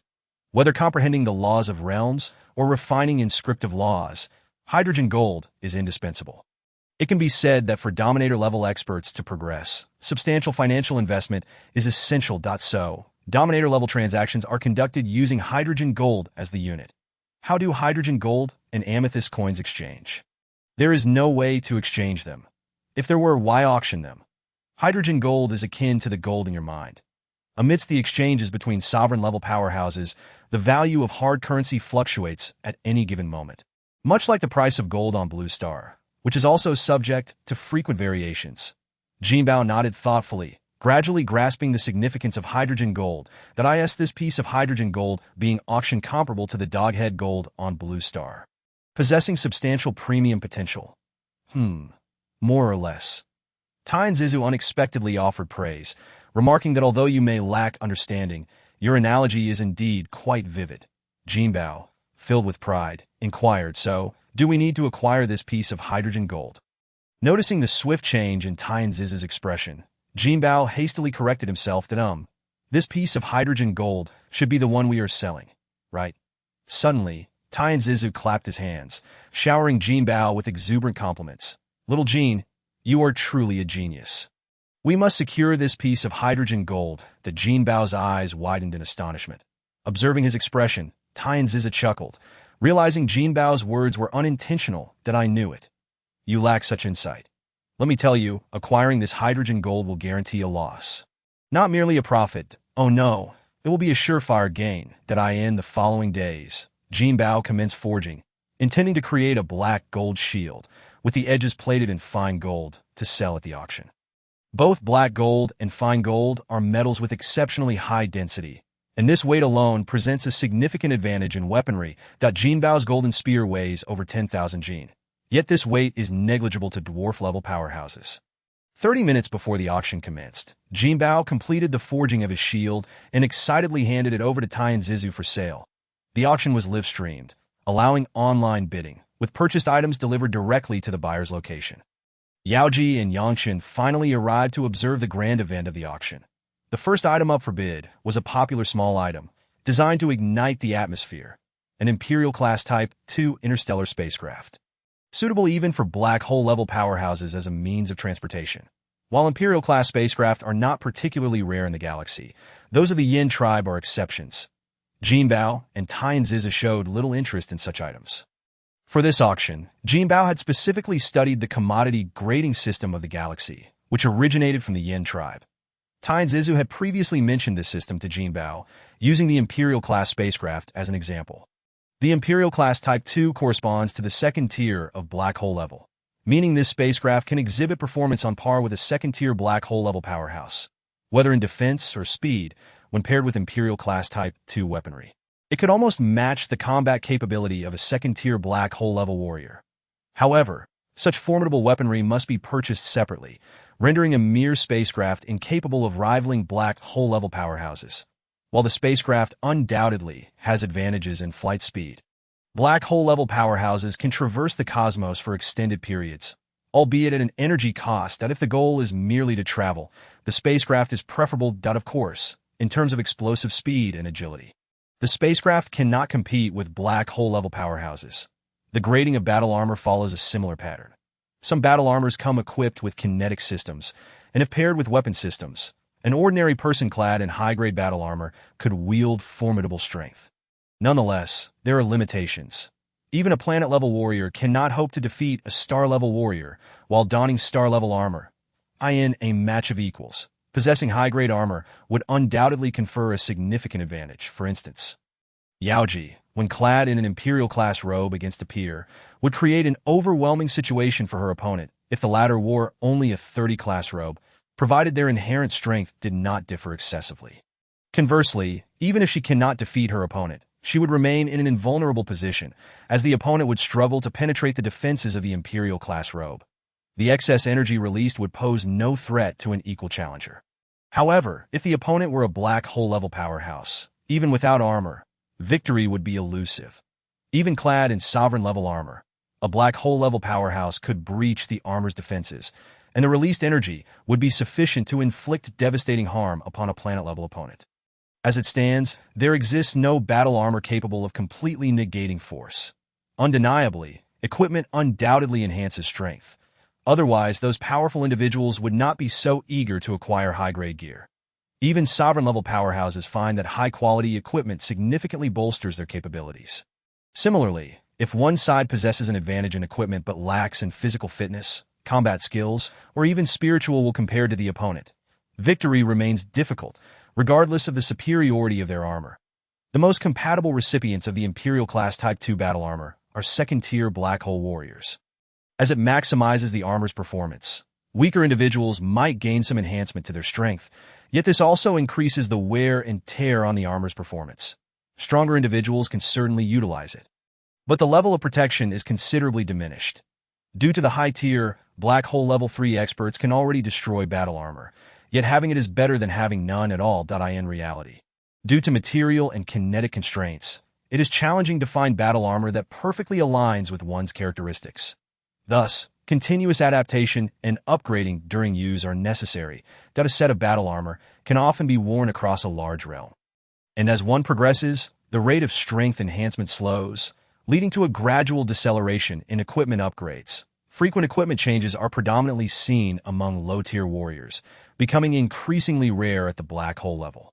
It can be said that Imperial-class battle armor does not have a substantial market. Hence, the competition at the auction is primarily among dwarf-level powerhouses. Regardless, Imperial-class battle armor remains quite rare, although Zizu can readily purchase Imperial-class robes and battle armor. It is largely due to his advantageous privileges. For ordinary warriors lacking substantial backing, acquiring Imperial-class battle armor is exceedingly difficult. In the realm of battle armor, Imperial-class items are always in high demand. Items of sovereign-level quality, whether battle armor, resources, or rare materials, are treasures that one can only hope to encounter. It is precisely for this reason that the emergence of a piece of hydrogen gold can stir up a tempest in the marketplace. Chapter 39. The astronomical price of the solar ring shield. While Jinbao was lost in thought, the Imperial-class spacecraft had already been sold, with the final price set at 2,000 purple crystal coins. Jinbao was taken aback by this price, muttering to himself, "The Lingfeng wings can't possibly be worth less than this Imperial-class spacecraft, can they? There's no comparison." "Are you implying that the Lingfeng wings are inferior to the spacecraft?" Tian Zizu replied, his eyes swirling with exasperation. "Your comprehension truly astounds me. Anything that can be bought, regardless of the price, is merely a string of numbers, whereas the Lingfeng wings are treasures that cannot be quantified. So, that price is merely symbolic." "Exactly, you've finally grasped something. Are the items we're selling genuinely worth that price, or are we simply making excuses to pay you? My purchasing authority allows me to buy at a tenfold discount and sell at a tenfold markup." Jinbao was left dumbfounded. "If what you're saying is true, then your buying and selling would mean—" Jinbao faltered, as Tian Zizu's eyes began to narrow. "Let me clarify. Firstly, I am not that shameless, and secondly, everything in the treasury, whether bought or sold, is at a fixed price. As for the auction, it is merely a once-in-a-millennium opportunity, no, a once-in-a-10,000-year rarity. When I say it is guaranteed profit, I mean for the collective, not for myself." Observing Tian Zizu's flustered demeanor, Jinbao found it hard to believe a word to AT that moment. The second item had already reached a fever pitch, a set of intelligent light brains, with the price soaring to 300 purple crystal coins. Tian Zizu picked up the bidding device and raised the price by 10 purple crystal coins. That's equivalent to 10 billion silver coins. Jinbao involuntarily asked, "What do you intend to do with it? Speak plainly. What do you want it for? Isn't your wife looking for a mechanical pet?" Jinbao was stunned, stammering, "My wife only wants a toy. You spent 10 billion on a toy. Don't say it like that. We currently have 4 million purple crystal coins. Spending 300 or so on a toy isn't extravagant, is it?" Jinbao swallowed hard, instinctively shaking his head. That IT wasn't surprising. The scale of expenditure was simply overwhelming. Just days ago, he had been selling gold for a few silver coins, and now he was recklessly spending purple crystal coins. The purple crystal coin is the highest currency unit in the galaxy, representing an enormous financial network across an entire star system. Jinbao took a sip of the 3-diamond bottle of Liuhejiao to steady his nerves, feeling a whirlwind of emotions. With so much wealth, why even bother running a company? Unbeknownst to him, this seemingly inconsequential remark caught Tian Zizu's attention. "Isn't running a company meant to facilitate your metal dealings? Even with money, one must consider how to spend it and pursue cost-effectiveness. You know." Jinbao mechanically nodded. Within moments, the price had surged to 400. That after the host struck the first hammer, Tian Zizu shouted out again. Ultimately, this light brain was sold for 401 purple crystal coins. Next up was a set of Imperial-class Type 5 battle armor, highly regarded among the mechanical race. Starting at 800 purple crystal coins, it quickly escalated to 2,008. That after intense bidding, it finally sold for 3,003. Then, Jinbao's shield took the stage, starting at a base price of 2,000, prompting a flurry of discussion among the attendees. The host earnestly promoted, "Ladies and gentlemen, I assure you in the name of the Yin tribe, this solar ring shield is undoubtedly worth this price, that if you find it lacking after purchase, we will compensate you double." This proclamation stunned the audience, prompting one attendee to open with a bid of 2,001. That a leader among the crowd initiated a cacophony of bidding that reverberated through the room. However, there were also prudent buyers who refrained from joining the fray. Despite the esteemed reputation of the Yin clan, the significant expenditure made everyone cautious. Ultimately, the Sun Ring shield sold for a staggering price of 4,005, acquired by a dominator from the 3 stars. Upon receiving it, he was momentarily taken aback, utterly astonished, overwhelmed with excitement. He trembled, murmuring to himself, "It was worth it, truly. The Yin clan is a conscientious seller." Even the Pillar of Heaven was momentarily dazed, inquiring of Jinbao with a perplexed expression, "How did you manage that? No matter how refined, it's merely black gold. How could it fetch such a high price?" "It's nothing. I merely embedded a tiny bit of krypton gold at the center of the round shield." Jinbao replied.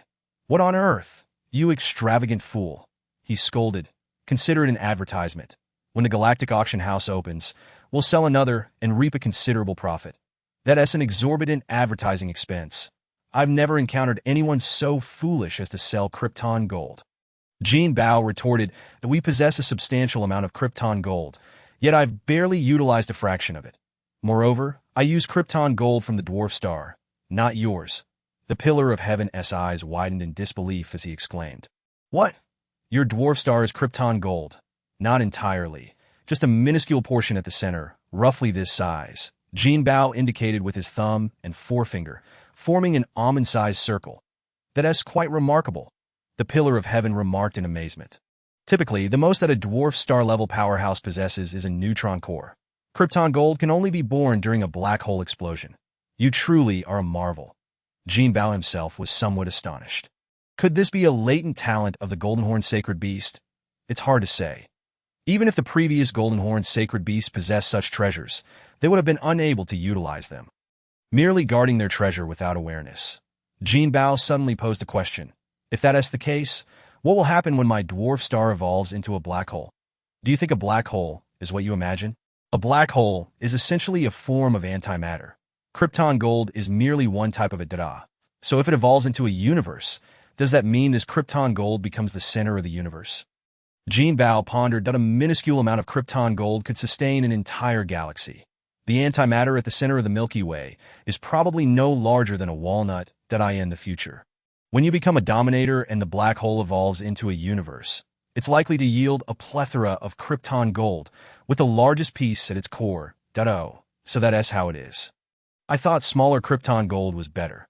Not at all. Antimatter refers to a substance with infinitely small volume, but infinitely great mass, in the case of the same type of substance. Larger is undoubtedly better. How can a speck of Krypton gold the size of a sesame seed be superior to one the size of an almond? A series of beeping sounds interrupted their conversation as the Pillar of Heaven rose to leave. Two robotic servants awaited at the door. One red, a delivery robot holding a transparent glass dome containing a spherical robot. The other blue, a payment robot processing funds to the account of the Apocalypse battle team, as the shield had been sold under their name. Chapter 40. The auction concludes. Ladies and gentlemen, we now present the Pi Seed, our assistants of this auction, a hydrogen gold core the size of a fist. The starting bid is 20,000 purple crystal coins. Please place your bids. The Pillar of Heaven sighed as he raised his bid. Hydrogen gold can be sold for 20,000, yet Krypton gold was sold for only 4,005. Observing Yao Ji and the cognitive robot playing joyfully, Jinbao sincerely remarked to the Pillar of Heaven, "What a bargain." Yao Ji had aptly named the cognitive robot Xiao, which suited it well. Watching the ball roll about was indeed charming, and its exterior was even elastic. This was no ordinary sphere. It possessed exceptional computational capabilities, an impeccable memory, and stored vast amounts of knowledge. It would not be an exaggeration to say this sphere could easily serve as the steward of Apocalypse. Even having the capacity to manage its accounts and trade investments in the future, the affairs of Apocalypse could be entrusted to Xiao. This was merely its basic functionality. Xiao could even move telekinetically, flying on its own and manipulating small objects with its mind.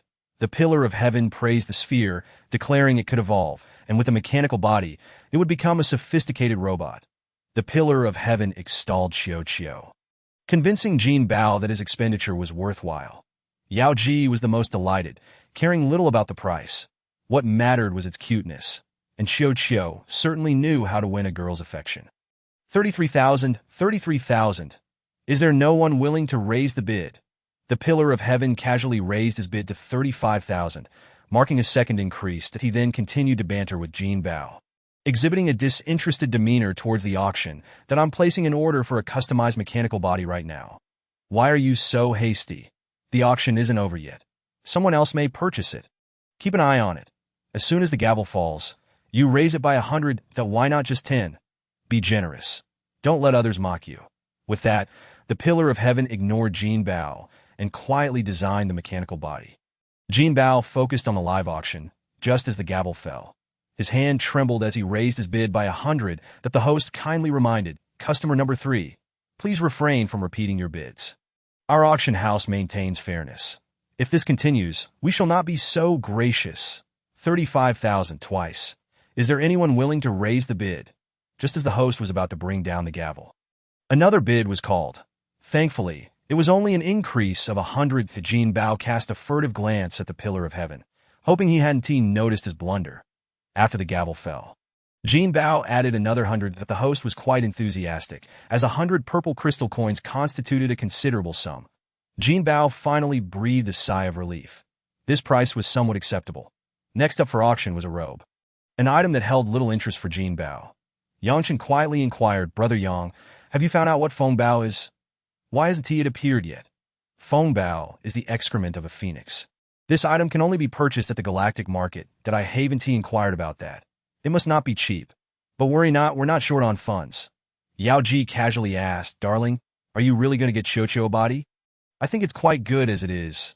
Jinbao nonchalantly replied, "Without a body, it's merely a sphere. It can't be called a robot." Unexpectedly, Chocho took offense, retorting, "I am a cognitive brain, not a robot." Jinbao, thinking quickly, suggested, "Let me rephrase that. Would you like a mount instead?" Chocho immediately exclaimed with excitement, "That sounds great." Yao Ji wiped her brow, casting a disapproving glance at Jinbao, scolding him for misleading a child. She then resumed playing with Chiu At that moment. The auction for the robe was nearing its conclusion, and the host began to bring down the gavel. It ultimately sold for 2,800. Following this was a versatile mobile fortress, resembling a large spider with 6 legs. Jinbao initially thought the mobile fortress was akin to an armored vehicle, but it seemed this high-end model was designed for various terrains. The Imperial Class V model could withstand the full force of a level 5 black hole powerhouse. Unsurprisingly, the starting price was 3,000 purple crystal coins. Jinbao couldn't help but exclaimed that this was indeed a high-end auction, with no bargains to be found. The Spider Fortress ultimately sold for 5,500. The next up was a robotic guardian, shimmering with golden brilliance, an Imperial Class 9 model, with a starting bid of 30,000 purple crystal coins. Esteemed guests, the reason this robotic guardian is so expensive is due to its energy source, which utilizes a hydrogen gold matrix battery. While it contains only a walnut-sized piece of hydrogen gold, its robust armor and comprehensive performance make it worthy of your ownership. In an instant, a chorus of bids erupted, quickly driving the price up to 58,000. That the true magnates were bidding thousands at a time. The robotic guardian eventually sold for 88,000. That the final item of this auction was a set of 10 test tube-shaped flame gold core matrix batteries, starting at 200 purple crystal coins. After a flurry of bids, the price of the batteries only increased by 50 purple crystal coins, indicating they were not particularly sought after. Matrix batteries generally come in card and test tube shapes. Card-type batteries lean towards ion cores, primarily used in robots and small devices, while test tube types favor flame gold cores, commonly utilized in spacecraft and larger equipment. The superior version of matrix batteries is the cold core matrix battery. Currently, only hydrogen gold can serve as a core, making it a strategic reserve for high-end energy. The pinnacle is the quark matrix battery, which utilizes neutron or krypton gold cores. Neutron matter is another form of antimatter, slightly inferior to krypton gold, but still exceedingly precious. Such costly treasures as hydrogen gold allow buyers to opt for discreet collection, thereby avoiding the attention of unscrupulous individuals not wishing to disturb the pillar of heaven, who remained deep in thought. Jinbao refrained from interrupting him. This fellow was unpredictable, always coming up with new ideas, which could also be described as decisively efficient. The combat techniques and spells cataloged by the mechanical race are mostly under copyright, requiring purchase for usage rights, yet they cannot be disseminated. Of course, one can also buy out a technique for collective ownership. Jinbao mused silently, realizing that the inheritance memories of the Golden Horn were an incredibly rich treasure. Were it not for the fear of revealing his identity, he would have been tempted to transcribe these techniques for profit. However, innate abilities and signature skills are predominantly self-utilized, only able to be reluctantly shared if the paths of two individuals are remarkably harmonious. Jinbao manifests as a formidable wolf dog stationed at the entrance, while Jinbao's clone ventures into the miniature realm to continue honing his marksmanship, but he first inspects the forging processes taking place on the dwarf star, where shields are being crafted for the pillar of heaven. With prior experience, subsequent forges of similar items require no manipulation. Chapter 41. The Mechanized Titan of Xingtian. I am willing to submit. As if sensing Jinbao's intent, the fifth-tier warrior of the dwarf star finally crumbled and capitulated. Jinbao imposed a slave contract while casually uttering a few words of convenience, as long as you willingly concede and perform well. I can annul your contract. Yes, master, I willingly submit. There is no need to regard yourself as a servant, nor to refer to me as master. What is your name? I am Helan Yong, mere brute strength. Henceforth, one must employ intellect. Yes, master. I shall call you Big Brother. Just Big Brother will suffice. Jinbao then transferred him to the Morning Star, a name bestowed by the Pillar of Heaven. The battle armor was also prepared to impart a martial skill to Helan Yong. Although the Helan family's martial techniques are commendable, they pale in comparison to the extensive collection of the Jin Jiao family. What weapon do you excel in? I am adept with the flail. Why have I not seen you wield it? Upon posing the question, Jinbao regretted his inquiry. Why ask at all? He couldn't help but chuckle, subsequently transcribing a technique called Tiangang to Helan Yong. The inheritance memory of Jin Jiao did not encompass such specific details, and a specialized flail technique held little significance for them. However, since Jin Jiao's tail could serve as a large club, perhaps this was the reason a staff technique was included. The most suitable technique for Helan Yong was Tiangang, capable of stacking 72 layers of attack. The technique was inscribed into Helan Yong's consciousness, who soon expressed his gratitude with delight. Thank you for your generous gift, Big Brother. This is merely a token of welcome for your submission. Should you master this technique, I shall reward you with a pair of black gold flails. Thank you, Big Brother. Now you should take some time to rest. Understood. Jinbao then immersed his consciousness back into the dwarf star to persuade Helan Zhen to surrender. As for the two individuals by his side, he deemed them unworthy and directly handed them over to Helan Chuanji for conscription. Though Helan Zhen's physique was lackluster, his will was commendable, while Helan Yong had capitulated.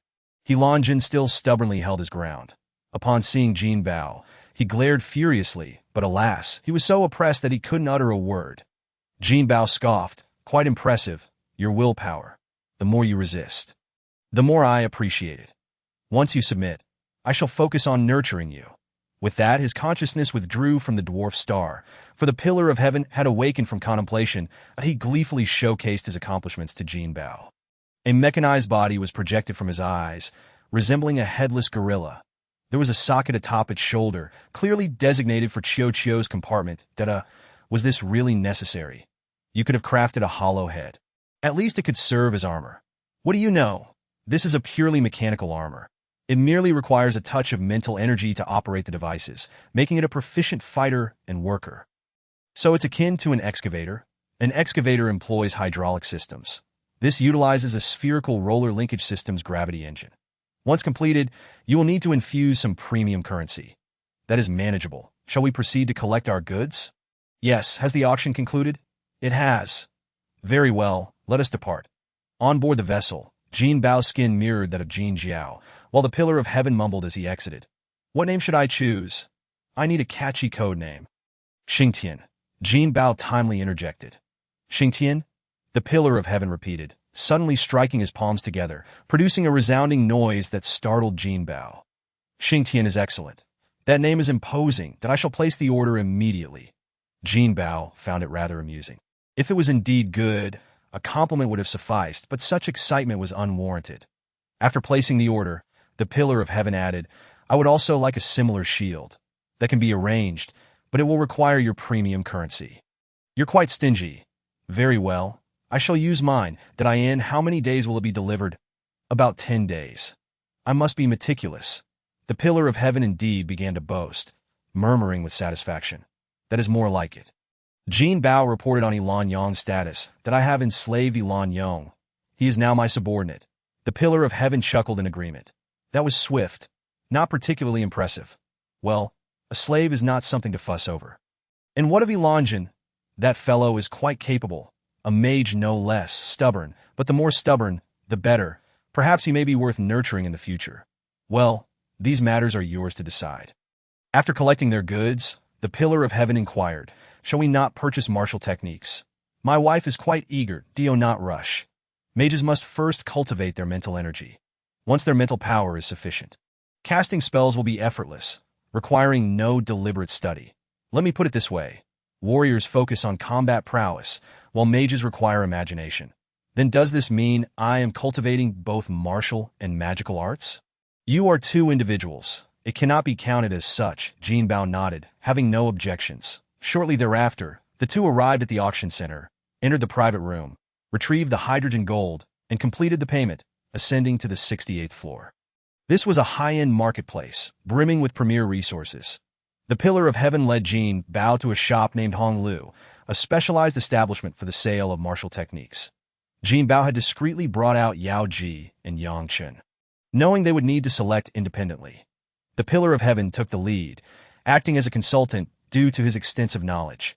The shopkeeper was a silver glimmering man of the Yin clan. The distinction between Yin males and females lies not only in appearance, but also in personality and voice.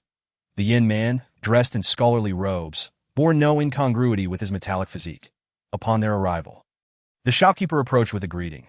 "Esteemed guests, are you in need of martial techniques?" The Pillar of Heaven responded, "Wind-based spells and summoning techniques. What grade do you require?" One set each of entry-level, beginner, intermediate, advanced, and top tier. The shopkeeper, upon recognizing a significant client, became even more enthusiastic, ushering the Pillar of Heaven and his companions to the VIP room for personalized service, activating the room's projection that in an instant, a vast library projection filled the space. The shopkeeper casually selected options, switching to the wind-based spell directory, and then to the entry-level section. The entry-level spells encompassed fundamental air manipulation techniques, including wind chime technique, cloud riding technique, tornado, and wave cutter, among others. A plethora of entry-level spells, over 1,000, were available, with names often repeating. Yao Ji quickly found herself in a dilemma, timidly requesting, "Xiao Tian, could you help me choose one?" Of course, sister-in-law. The Pillar of Heaven treated Yao Ji with utmost courtesy, promptly selecting two techniques. Wind chime passage and flowing cloud slash suit you well. The former enhances mobility while the latter is a form of blade technique. Of course, this blade technique is merely a descriptor, not necessitating the use of an actual blade. A robe or wings could fulfill the function of a blade. The brief introduction ignited Yao Ji's enthusiasm, and she readily agreed. The shopkeeper promptly added these two techniques to the shopping list. Chapter 42, The Limitless Marvels. The beginner spells operate at the molecular level, allowing manipulation of molecules to generate wind energy, enabling the user to disintegrate matter with a mere wave of the hand. Mastering the secrets of beginner spells permits one to transform into a current of wind, unleashing boundless power. The two beginner spells selected for Yao Ji by the Pillar of Heaven were Wind Escape Technique and Rift Slash. Intermediate spells operate at the atomic level, introducing the concept of the microscopic world. Mastering intermediate spells allows one to enlarge or shrink their form. The Wind Magic Correspondence and Original Windstorm were added to the shopping list as intermediate spells. Advanced spells function at the proton level, requiring comprehension of the essence of matter and the laws governing them for cultivation. The two advanced spells selected were Storm Mark and Space-Time Windstorm. Top-tier spells operate at the quantum level, also known as divine techniques. The two spells were Time Shadow and Floating Cloud Darkwave. To learn advanced spells, one must grasp the laws of the domain. Yet mastering top-tier spells requires at least the realm of a dominator. Divine techniques necessitate an understanding of the chaos laws, and without the development of a small universe within one's internal world. Grasping the chaos laws proves challenging. In fact, a significant majority of dominators may find themselves unable to wield divine techniques. However, exceptions exist. Entities like Jinbao, whose small world is innately perfect, may comprehend the chaos laws prior to becoming a dominator, thus enabling the execution of divine techniques.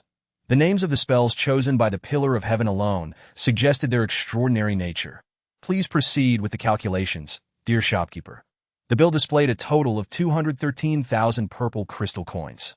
The Pillar of Heaven's intent was clearly to negotiate, and the shopkeeper readily complied, striking off a 0.20,000 will suffice. 3,000 purple crystal coins is no trivial sum, indicating the shopkeeper's considerable generosity.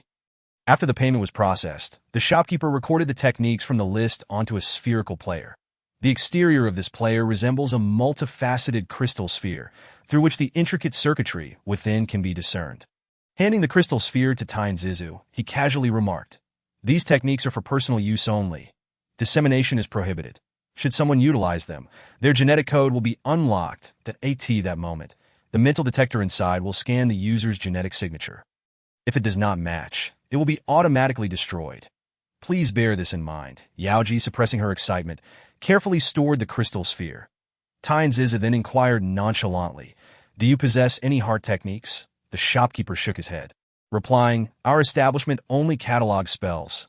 Heart techniques and martial arts must be sought at the fan pavilion in Gun Hall." "Very well. Thank you," Tyne Zizu acknowledged. Once outside, Jinbao remarked casually, "The techniques are indeed expensive. They are reasonable. Primarily due to the high cost of those two divine skills." Tyne Zizu responded, "Isn't it a bit premature to consider divine skills?" Jinbao pondered. "Indeed, it may be early, but those two divine skills are exceedingly rare.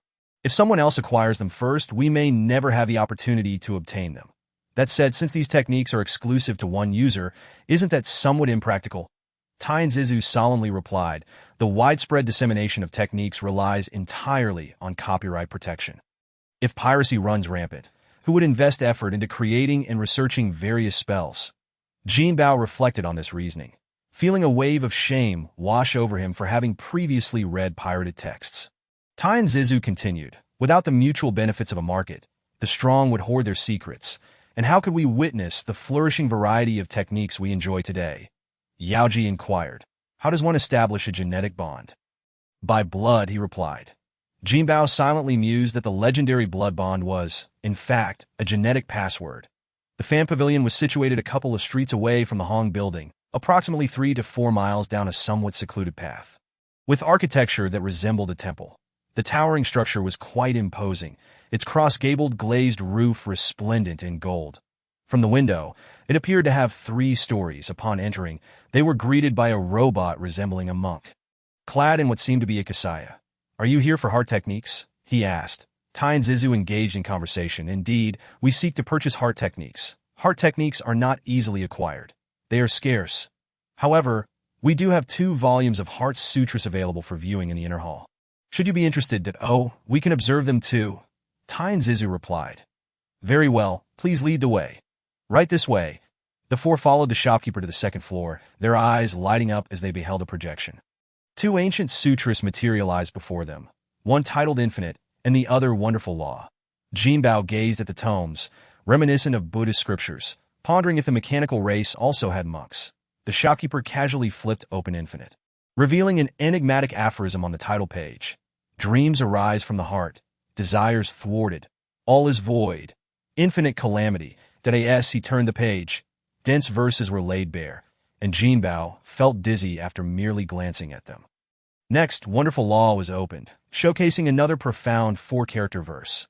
"Where the heart directs, wonderful law remains true. In the world of light, all evils are repelled."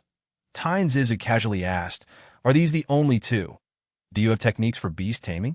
The shopkeeper shook his head, smiling silently. Yangchen nudged Tyne Zizu, expressing his desire. "Boss, I want these 2 very well.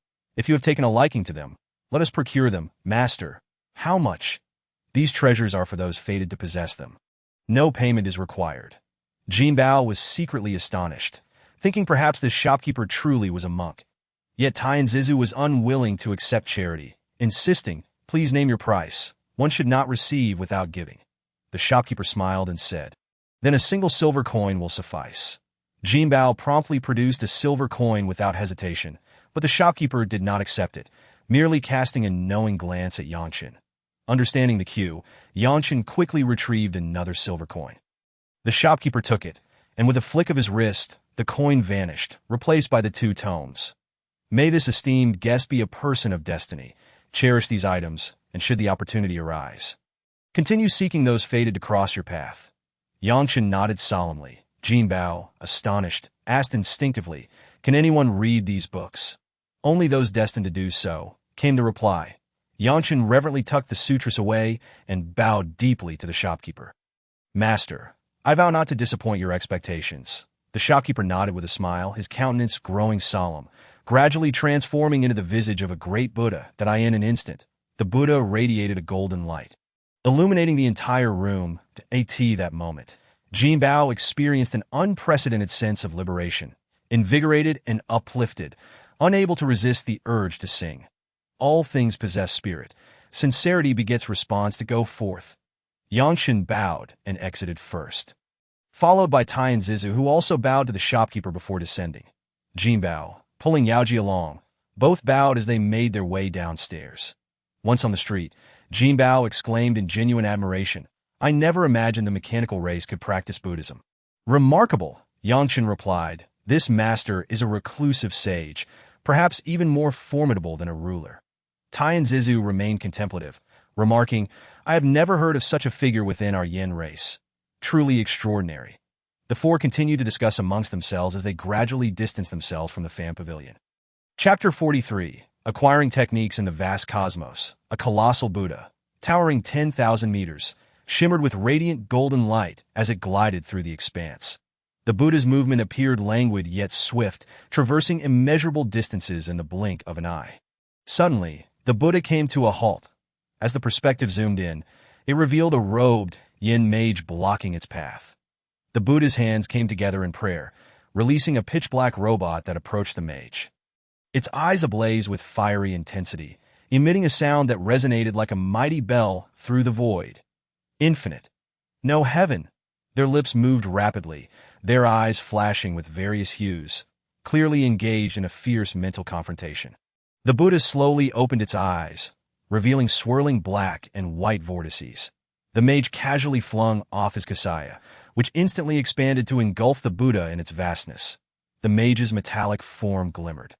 And with a single step, he traversed countless stars, the kasaya shrinking as it took the Buddha away. The mage's figure grew hazy, vanishing into the depths of space. The silent cosmos seemed to have witnessed nothing amiss. Sabota, Jinbao and his companions arrived at the gun hall, a structure with four sharp, spire-like roofs, towering like the tips of guns. Jinbao asked curiously, "Are we really purchasing martial techniques? Let us take a look. Perhaps we will find something suitable." Martial arts and spells share a common path, yet diverge in execution. The former stirs the cosmos through physical prowess, while the latter harnesses the forces of nature. Ultimately, both aim to forge the universe and achieve everlasting glory. Upon entering the main hall, they were greeted by an unclothed yin robot, whose robust physique clearly indicated it was a powerhouse. "Are you here to purchase techniques?" it inquired. "Yes, do you have shield techniques and gun arts?" "Certainly, all of our techniques can be reviewed on the self-service machine." "All right, we shall take a look." With no other customers present, Tynes Ziza casually approached a self-service terminal to browse the offerings. Basic martial skills typically allow for an enhancement of up to 18 layers of power. Exceeding this threshold denotes a beginner's skill, which can be enhanced up to 36 layers. Beyond this limit lies intermediate skills, reaching up to 72 layers of potency. The range from 72 to 99 layers is classified as advanced martial arts, and breaking through the 100-layer barrier signifies a top-tier martial skill. Each tier has its distinctions. For instance, beginner techniques may vary between 9 and 12 layers, while intermediate techniques can differ at 21, 24, 27, or 32 layers. Advanced techniques at 72 layers are merely the entry level, with more advanced tiers reaching 81 and 99 layers. Surpassing 100 layers leads to divine skills, where each additional layer presents a substantial challenge. The variety of martial techniques is vast and complex, far exceeding the simplicity of spells, which are categorized by elemental types into 9 major classes. In contrast, martial arts encompass a myriad of weapons and styles that in summary. Selecting a technique that aligns with one's own capabilities amidst such a plethora of martial arts is no trivial endeavor. Jinbao's innate and destined skills were essentially tailor-made for him. The techniques he acquired from Jin Jiao's legacy had initially veered off course, but experience later guided him to the Golden Dragon's Celestial Patrol. Currently, Jinbao had yet to fully master his existing skills, leaving him disinterested in learning new ones. However, Tai Ziza's perspective was equally valid. These technique manuals could be snatched up by powerful individuals at any moment. So securing suitable techniques at the earliest opportunity was prudent. The 18 weapon arts do not encompass shields. Though shields are primarily defensive equipment, many formidable warriors wield them as weapons. This is especially true for the Yin race, whose proud Yin soldiers often base their combat on shields that a shield can serve both offensive and defensive purposes. It can be wielded as an axe for cleaving, a hammer for striking, or even launched as a meteor to assault foes. Even in pure defense, mastery of techniques is essential, as shield art encompasses both offensive and defensive modes. Zizi directly navigated to the Advanced Techniques catalog, meticulously examining the descriptions and characteristics of the offerings. This category alone boasted thousands of techniques, while Jinbao, having nothing better to do, decided to explore another terminal to browse the gun arts catalog. The Golden Dragon Celestial Patrol is an advanced technique that can be stacked up to a formidable 81 layers of power. However, in reality, Jinbao cannot unleash such immense strength that if he can only cultivate it to 72 layers, it would be wiser to choose a mid-tier technique that in fact, at present, Jinbao can only reach a maximum of 36 layers. He began his exploration with the foundational techniques, seeking resonance through their names, promptly disregarding those that failed to resonate. Ultimately, his gaze settled upon a gun technique known as the Six Harmonies execution style. The detailed information elucidated the technique's origins, achievements, and the challenges of mastering it. This technique was devised by a formidable individual named Yang Ran during his Dwarf Star stage, enabling him to single-handedly challenge 3 peers of equal rank without suffering defeat. The technique ranks 5th among gun techniques in the Panlong arena.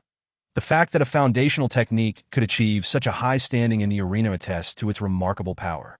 The introduction even presented complementary body techniques, such as the Bagua steps and the 3 points of water. In the end, Jinbao did not purchase this technique. After reviewing the details, he resolved to select a technique that harmonized with the dragon's stride and tiger's pace. Upon searching for the latter, he discovered it was also an advanced technique, leading him directly to the complementary skills. Surprisingly, the Golden Dragon Celestial Patrol ranked first, prompting Jinbao to reflect on the serendipity of his choice.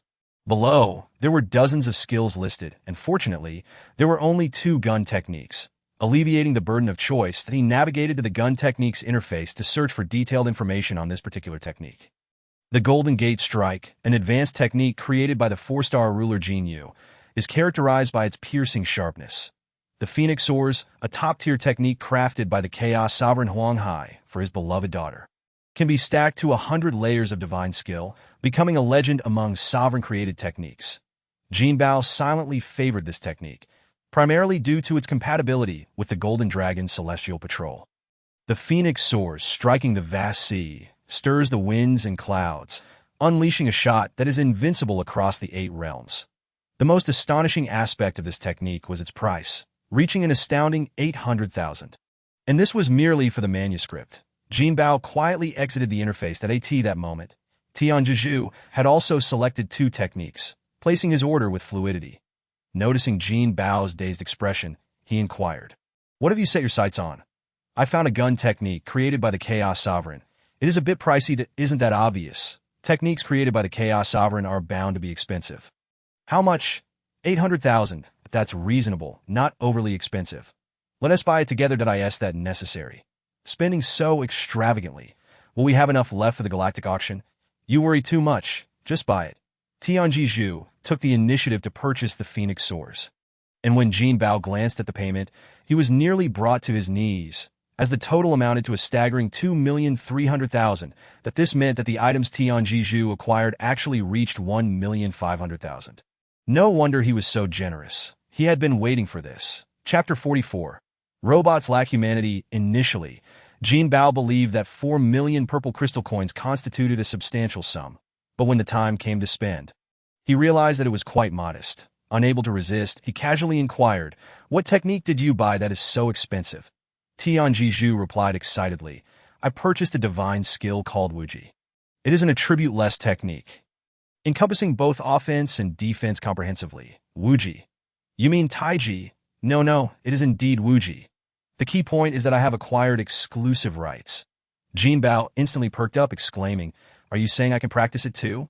"Of course, but it may not be suitable for you. While it can aid in self-cultivation, for combat, it is better for you to follow your own path. So, can we eventually sell it?" "Yes, but first, we must establish its reputation. Otherwise, who would buy it?" Jinbao nodded in agreement and casually asked, "I noticed you purchased 2 types. What is the other one?" "It is a movement skill called Drift, a technique for flying while standing on a shield. After deducting costs, it's practically free." "How much do we have left?" "Without considering the change, about 150,000. How much did Xing Tian cost?" "That has already been deducted. So, we currently have a total of 150,000 funds?" "Yes. Are there any significant expenses coming up?" Yes, we still need to purchase nutrient solutions. You carbon-based beings are truly troublesome. Everything from eating to excreting costs money. Jinbao retorted, our consumption is nothing compared to your energy needs. Tianjiju countered, I utilize semi-perpetual energy. As long as there is no overload loss, it can essentially be used indefinitely. Can you do that? We only need to reach the sovereign level to stop eating and drinking. Right? Well, yes, but then it's just burning money. Jinbao was at a loss for words. This fellow was truly annoying. When are we going to buy the nutrient solutions? Right now. Tianjiju led the way. Casually chatting, you should let your wife out for a stroll. Don't practice all day. Haste makes waste. Isn't it just that I bought a new skill? By the way, your 9-character concentration technique is quite impressive. If we ever run low on funds, should we sell it? Aren't you worried about infringement if you sell it recklessly? So, since we can't find the source, let the source come to find us. Jinbao had nothing more to say and simply gave a thumbs up. The two arrived at a shop named Tongtian Pavilion, which should be the largest nutrient solution store in Cibo Tower. Offering solutions from planetary to black hole levels. Is it expensive? We don't need planetary level nutrient solutions anymore, do we? Yangchen likely needs them. He just advanced to the planetary level. Tianjiju responded nonchalantly. Planetary and stellar level nutrient solutions don't cost much. It's the dwarf star and black hole levels that are pricey. Then let us buy a set of planetary level and 2 sets of stellar level. Yes, that's what I plan to do. As they spoke, they entered the store, where they were greeted by a female cyborg sales assistant. Tianjiju wasted no time and directly ordered the required nutrient solutions. 1 set of wood spirit essence and 2 sets of solar true essence. The sales assistant tapped a few times on her tablet and casually quoted, esteemed customer, your total expenditure is 2,100 purple crystal coins. Tianjiju scanned to pay, and soon after, logistics personnel delivered 3 alloy crates. The sales assistant proactively opened the boxes for inspection. She pointed to a box containing green items resembling grapes, stating, this is with spirit essence. 1 set contains 12 pieces. She then pointed to the solar true essence, also 12 pieces, looking like vibrant apricots. Tianjiju glanced briefly and instructed Jinbao to store them. With the nutrient solutions in hand, the pair wasted no time in departing from Tongtian Pavilion. Following Tianjiju, Jinbao headed straight for the elevator. They had walked quite a distance. Once in the elevator, Jinbao casually asked, when will we supplement our personnel? This Cibo Tower is excellent in every aspect. But it is quite inconvenient for movement. Not only do we have to ascend and descend, but we can only walk. Cibo Tower. Oh right, Cibo Tower. I'm a bit dazed. Tianjiju scoffed derisively. What are we doing next? Riding the elevator to the 10,000-meter-high Cibo Tower is a decent pastime. Unable to contain his restlessness, Jinbao casually initiated further conversation with Tianjiju. First, let us get the company up and running. Once the turrets are in place, we can embark on our mission. Have you secured the tasks? Not yet. Can I see the medals given to you by Senior Qinghai? Get lost. How many times have I told you not to covet those resources? I just want to take a look. I promise not to touch them, that I trust you about as far as I can throw you. Come on, you've always been the one tricking me. When have I ever led you into a trap? Tianjiju had no choice but to deflect. You wouldn't understand. You can't discern any nuances. Then just tell me. You're really annoying. Once we secure the shop, I'll let you see. Jinbao immediately perked up with anticipation. The 8 space cities surrounding Cibo Tower are named after the 8 trigrams. Qianyuan, Kuansu, Zhenlei, Sunfeng, Canhai, Lihua, Jinshan, and Duizhe. Cibo Tower has 8 gates, with each space city guarding one. The duo entered the tower through Qianyuan City and exited through Kuansu Gate. Stepping into Kuansu City, Kala Jinbao had just uttered 2 words when a flying vehicle already stopped at the entrance. Tianjiju boarded without hesitation. Jinbao hurriedly followed suit. Casually asking, have you set the destination? Speak plainly that I'm worried you want to understand. Tianjiju fixed a piercing gaze on Jinbao, scrutinizing him in silence until Jinbao finally relented. Have you found the place? Tianjiju confirmed, I've already identified it. It's just a matter of thought. The small city was unremarkable, lacking tall buildings, resembling an obscure county, yet the highly intelligent devices and the multitude of robots on the streets were indeed fascinating. An intelligent, unmanned flying vehicle hovered in front of a 2-story building. Tianjiju made the payment and exited the vehicle, with Jinbao following closely behind. At the entrance of the shop stood a man from the Yin tribe, awaiting the arrival of Tian Jiju. Upon seeing him, he approached and initiated a conversation. Are you the esteemed boss Tian? Indeed, and you must be boss Jin? Yes, indeed I am. The two exchanged handshakes and lightly bumped shoulders. But just as Jinbao prepared to engage in some pleasantries, they had already entered the premises side by side. That it appeared that Tian Jiju had no intention of making introductions. Jinbao silently reassured himself, thinking that machines lack humanity and do not engage in trivial matters. The two robots swiftly exchanged a string of codes, completing their transaction in no time. With a cheerful expression, Boss Jin wished for prosperous business before departing. Tian Jiju, being a robot, exhibited no signs of fatigue. After seeing off Boss Jin, he began making phone calls to gather people. Hello, is this Comrade Nagu? Good, you can come over for the interview now. I'll send you the address. Jinbao, shedding his golden-hued exterior, transformed into a large sofa and comfortably settled down, sipping a beverage while leisurely observing Tinjiju's flurry of activity. Chapter 45, The Grand Overseer of the Apocalypse, is my shield forged yet? Seemingly unable to tolerate Jinbao's idleness, Tian Jiju plopped down on the sofa and casually inquired. Jinbao grimaced as the golden sofa creaked under the weight, protesting. Do you have no sense of your own weight? You just plopped down like that, treating me like a mere sofa. Tian Jiju appeared to relish Jinbao's discomfort, chuckling, I wouldn't dare sit on a real sofa. It's too much for me. Jinbao rolled his eyes in exasperation. This individual was truly infuriating. Did I my shield ready yet? Not yet. Why the rush? I'm bustling about for your sake. So why the attitude? How much capital do you plan to invest in the company? 2 million. What do you think? Diamonds? Silver coins? Jinbao was momentarily speechless, unsure of what to say next. Did I wonder how things are with Blue Star? Bad. Tian Juju's abrupt remark startled Jinbao, who anxiously asked, what happened? The Heelan family is in the process of purchasing ownership of Blue Star. Is that even possible? Isn't Blue Star within the territory of Huang Xingjie? It's merely under Huang Xingjie's jurisdiction. But they do not hold ownership of Blue Star. Then what should we do? You need to plead with me, and I'll make an exception to help you. I plead with you. Suddenly, Jinbao's eyes widened in astonishment. Expressing disbelief as he lamented, the Heelan family actually discovered the secrets of Blue Star. Jinbao instinctively asked, what secrets does Blue Star hold? Few are privy to Blue Star secrets. Even I only learned of them after completing the Apocalypse project and obtaining top-level clearance. Blue Star is not a natural planet. Its core is the engine of a god-level spaceship civilization of the Yin tribe. The ancestor of the Yin tribe, Qing Yuan, sacrificed his divinity to suppress the insectoid race known as Mulao, sealing them within Blue Star. The site of the fall of 2 divine kings is an unparalleled treasure in our entire Hongmeng universe. Jinbao understood only partially, feigning comprehension as he inquired. How did the Heelan family uncover such a significant secret? Who knows? It might be related to that protagonist you mentioned, that I suspect you were moved here by a mysterious figure using supreme methods. Set up as a pawn against that so-called protagonist. A pawn? Are you implying that I am a pawn? What about that madman? He might also be a pawn. I advise you to cease targeting that lunatic. Otherwise, you will inevitably meet your end at his hands.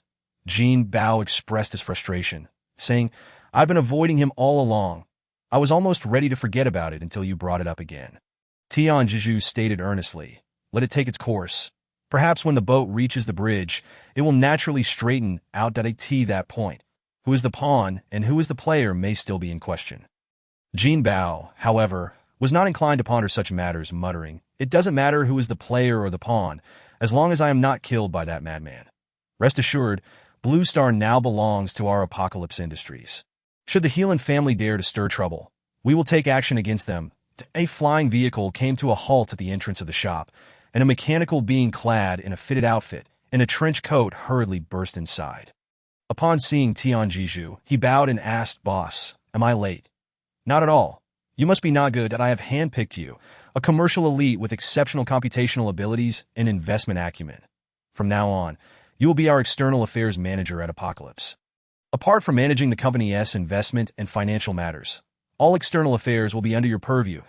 Go bowed again, solemnly expressing, thank you, boss, for your favor. I shall not disappoint. Tianjiju rose and handed Nagu a purple crystal card. Here are 500,000 purple crystal coins. Use them to support our ventures in the Asai region. Focusing primarily on energy and mining. Nagu, somewhat perplexed, inquired, "Boss, if we only invest without any returns, the cash flow will eventually dwindle." Tianjiju chuckled. "Are you implying that you cannot generate profit?" Nagu immediately straightened up, confidently asserting, "Profit is guaranteed. I assure you, our funds will double within a year." Satisfied, Tianjiju continued, "From now on, you will coordinate with Xingtian. He is our head of external affairs. That I will now send you his contact and authorization codes." Beep, data transmission complete. Tianjiju advised, "Try to see if you can reach Xingtian." At that moment, Xingtian was in Jinbao's little world, which is why Tianjiju asked him to make the attempt. Upon connecting the contact code, there was indeed no response, observing Jinbao still in a daze. Tianjiju scolded, "Why are you still dawdling? Hurry and bring Qiu out." Jinbao, bewildered, asked, "Bring him out for what?" Tianjiju, turning in circles out of frustration, suppressed his anger and muttered, "For communication testing, you fool." To preserve his composure, Tianjiju refrained from cursing. Realizing his oversight, Jinbao quickly fetched Qiu and, upon stepping outside, received a call from Nagu. Qiu instinctively connected the code, linking the gateway to Na Ji's terminal. Tianjiju instructed Qiu, "Little Qiu, from now on, you will be our head of external affairs, with Nagu as your first subordinate." However, Qiu was not agreeable, pitifully stating, "But I'm still a child. How can you be so cruel?" Jinbao nearly burst into laughter, while Tianjiju, infuriated, raised his foot to kick, but Qiu swiftly ducked behind Jinbao. Nagu, feeling awkward, returned the purple crystal card to Tianjiju and timidly suggested, "Perhaps you should consider another candidate." Nagu immediately became agitated, eagerly agreeing. Tianjiju pulled him down onto the golden sofa, initiating an earnest discussion regarding the future of apocalypse energy, making preliminary plans. "Can I have some shares?" "Certainly. That if the principal doubles within a year, you will receive 1 share. If it triples, 2 shares. In short, for every multiple increase, you will receive corresponding shares." That Nagu nodded solemnly, his eyes gleaming with determination and wisdom. Chapter 46. Equipment in hand. Healan Yuchi and Agumon were direct disciples of Healan Mountain, with Healan Yuchi being a direct descendant of the lineage. Both were formidable black hole level warriors. The former had just broken through to the black hole level, while the latter was a third-tier black hole powerhouse and a favored disciple of Healan Mountain. Yet, the outcome of their endeavor filled them with anger. "That I'm sorry, but Blue Star is a planet with indigenous civilization, and your Healan family lacks the authority to purchase it." Although the Healan family as a whole was stronger than Huangxingjie, as a member of the Federation, they dared not behave arrogantly on another's territory. However, a protest was still in order. Healan Yuchi coldly stated, "The Federation Constitution clearly stipulates that any individual or force has the right to purchase unclaimed planets. Indeed, but ownership of planets with civilizations belongs to the native civilization. If the leader or 70 of the populace of that civilization wishes to sell, we have no right to interfere." Just as Healan Yuchi was about to respond, Agumon stopped him with a glance, signaling him to leave the Interstellar Resource Authority. "Our master instructed us to proceed with caution and avoid causing trouble." This isn't us causing trouble. It's clear that the clerk is deliberately making things difficult for us. If he didn't have the authority, he should have stated so from the beginning, instead of wasting our time. Perhaps we didn't offer enough benefits. Let us look for an opportunity to approach that clerk privately. Healan Yuchi nodded in agreement. "Fine. Since father advised me to heed your counsel, I will follow your lead." The two made up their minds and lay in wait, ultimately confronting the clerk at a secluded street corner after work. The clerk was instantly alarmed. These two were clearly formidable beings, while he was merely a planetary-level clerk. Please, don't act rashly." Agumon smiled reassuringly. "Don't worry. We're not here to cause trouble." As he spoke, he handed over a galactic gold card. "This card contains 2,000 diamonds. All we ask is for you to tell us the truth. Can we purchase that planet?" The clerk swallowed hard and said, "I'm afraid you cannot purchase it. That planet already has a lord. Unless you can find the lord and persuade them to sell." "May I inquire who the lord is?" "I apologize, but I lack the authority." Agumon politely placed a card into the clerk's hand and said, "My apologies for the interruption." As they spoke, the two quietly departed.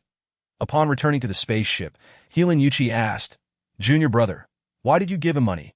2,000 credits is no trivial sum. That I discreetly probed his thoughts. He spoke no falsehood. Consider this payment a form of compensation, but he certainly made a fortune then. His life is hardly worth 2,000 credits. The spaceship ascended, tracing a long arc before vanishing from sight. That I in a gaming parlor. Jinbao was engaged in a game of mahjong with several companions. 7 dots. Winning. Jinbao pushed the mahjong tiles forward and chuckled. Apologies, I win this round. After another round, 8 characters. Winning. Jinbao weakly pushed the tiles aside and murmured, I win as well. Following a third round, the burly man who had been thwarted 3 times could no longer contain himself. He abruptly flipped the table and swung his fist in anger. I won't let you steal my win. Jinbao held his head and pleaded for mercy. Wake up, wake up. What are you doing? Jinbao suddenly jolted awake, exhaling deeply, realizing it had all been a dream. What was that commotion? Waking up from a mere sleep? Just a dream. Zizu couldn't help but chuckle. How ambitious of you. Even at a stellar level, you're still plagued by nightmares. This indicates my mental fortitude requires further strengthening. It seems I must also practice that 9-character concentration technique. All right, let us hasten. Senior Qinghai has summoned me to retrieve our cargo. Jinbao promptly straightened, leaping from his golden-horned bed and donning his battle armor. Descending the stairs, they found Na Ge conducting interviews for new employees. Zizu instructed, we must take our leave. You have full responsibility for the company. Should any chaos ensue, consult Senior Qinghai. For now, focus on developing in the Aosa Star region. Understood, boss. You take care. Upon exiting, Jinbao looked up to see the gleaming silver metallic sign of Apocalypse Energy emblazoned in golden letters. His heart surged with excitement, yearning to personally contribute to the company's establishment. Let us proceed. Our future lies among those stars and seas, while the company can be entrusted to Na Ge. Jinbao nodded and boarded the recently arrived flight. After a brief silence, the two arrived at the spaceport of Liyue City, warehouse number 3, that upon disembarking, Zizu subtly advised Jinbao, and they walked directly to warehouse number 3, where Senior Qinghai awaited them in shorts and a tank top. Showcasing his smooth, refined metallic skin, with a snap of his fingers, the warehouse doors swung open, revealing a vast expanse of a warehouse measuring nearly a mile in circumference, filled with towering turrets, the ion turrets. While the smallest stood 2 meters tall with pyramid-shaped bases supporting 2-meter-long barrels. Though ion cannons wield the greatest power, they possess a short range and slow firing rate, consuming immense energy. A set of 8 test tube batteries could sustain 1,000 shots. The neutron turrets towered over 3 meters, with barrels and recoil mechanisms also spanning 3 meters, featuring moderate range, rapid firing, and average power. Despite their imposing name, they function much like large-caliber machine guns, utilizing pulse activation for their rounds. With each turret also holding 1,000 rounds, the long-range particle cannons, the largest of their kind, measured 5 meters on each side, resembling multi-barreled rockets but launching particle beams instead. The ion cannons could reach distances exceeding 1,000 miles. And even farther in space, boasting the greatest power with a firing rate faster than ion cannons, but slower than neutron cannons.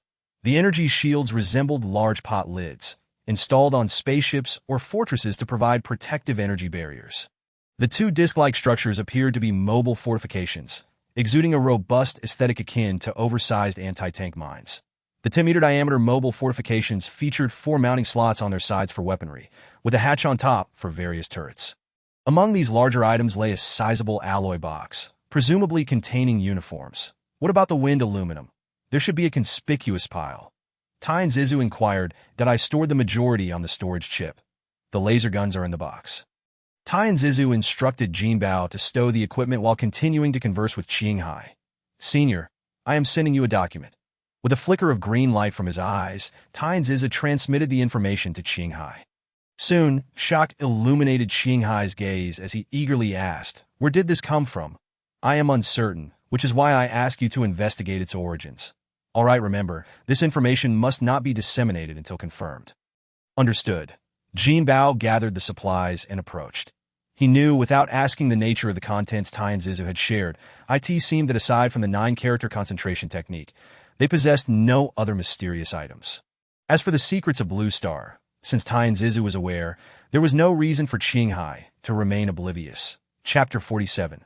The insectoid stronghold. The whale-class spaceship glided slowly from the port, leaving behind a trail of light as it vanished. Within Jinbao's small world, he and his companions donned their uniforms, which fit remarkably well, the silver and gold hues of the smooth nanomaterial gleaming with a metallic luster. 3 storage chips were fastened to their belts, a sheath for a sword on the left and a holster for a gun on the right. Jinbao hung a palm-sized laser gun from his waist and casually asked, "Why didn't you buy a sword? Why bother buying one? I can forge it myself." Jinbao nodded in agreement. Dressed in uniform, Tien Zizu appeared more human, prompting him to ask, "Is my shield ready? If you're in a hurry, I can retrieve it now." Tien Zizu quickly amended, "No need. I don't require it just yet."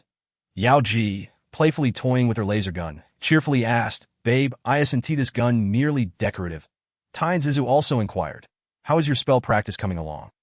Yao Ji proudly replied, "I've made progress with wind bell crossing and flowing cloud slash." As she spoke, her figure swayed gracefully, akin to a gentle breeze brushing over the hills. With a casual wave, a cloud of mist surged forth, striking Tien Zizu and leaving a white mark upon him. Even perfected basic spells could not harm Tien Zizu's body. He complimented her. "Well done. It seems your prior foundation was not in vain." However, these 2 skills are merely introductory. They hold little practical value. Your primary focus should remain on practicing the wind god BOW. As he spoke, he released the wind aluminum from the storage chip and instructed Jinbao. Use this wind aluminum to forge arrow shafts, making them longer and thicker, and pair them with black gold arrowheads. Slender willow leaf arrows will suffice.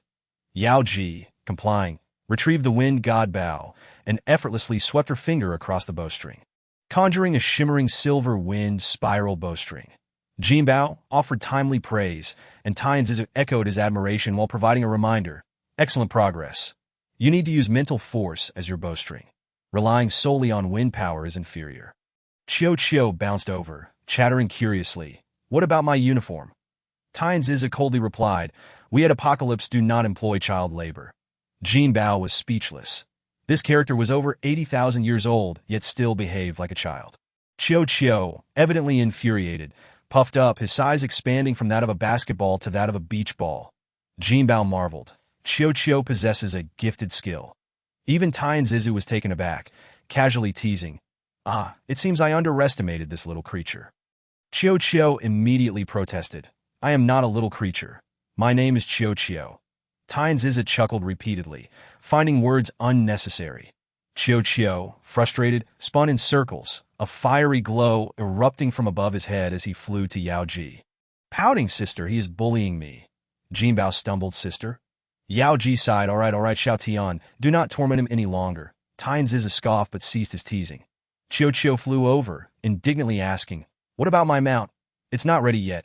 Hurry and prepare it for me." Tien Zizu retorted, "I owe you nothing." With that, he took Jinbao and left the small world. Hey, where are you going?" "What about me?" Jinbao and Tien Zizu arrived at the ship's command room, completely oblivious to Yang Chen's words. Qingguang timely reminded, "Captain, we have entered sublight speed cruise. Please input the coordinates."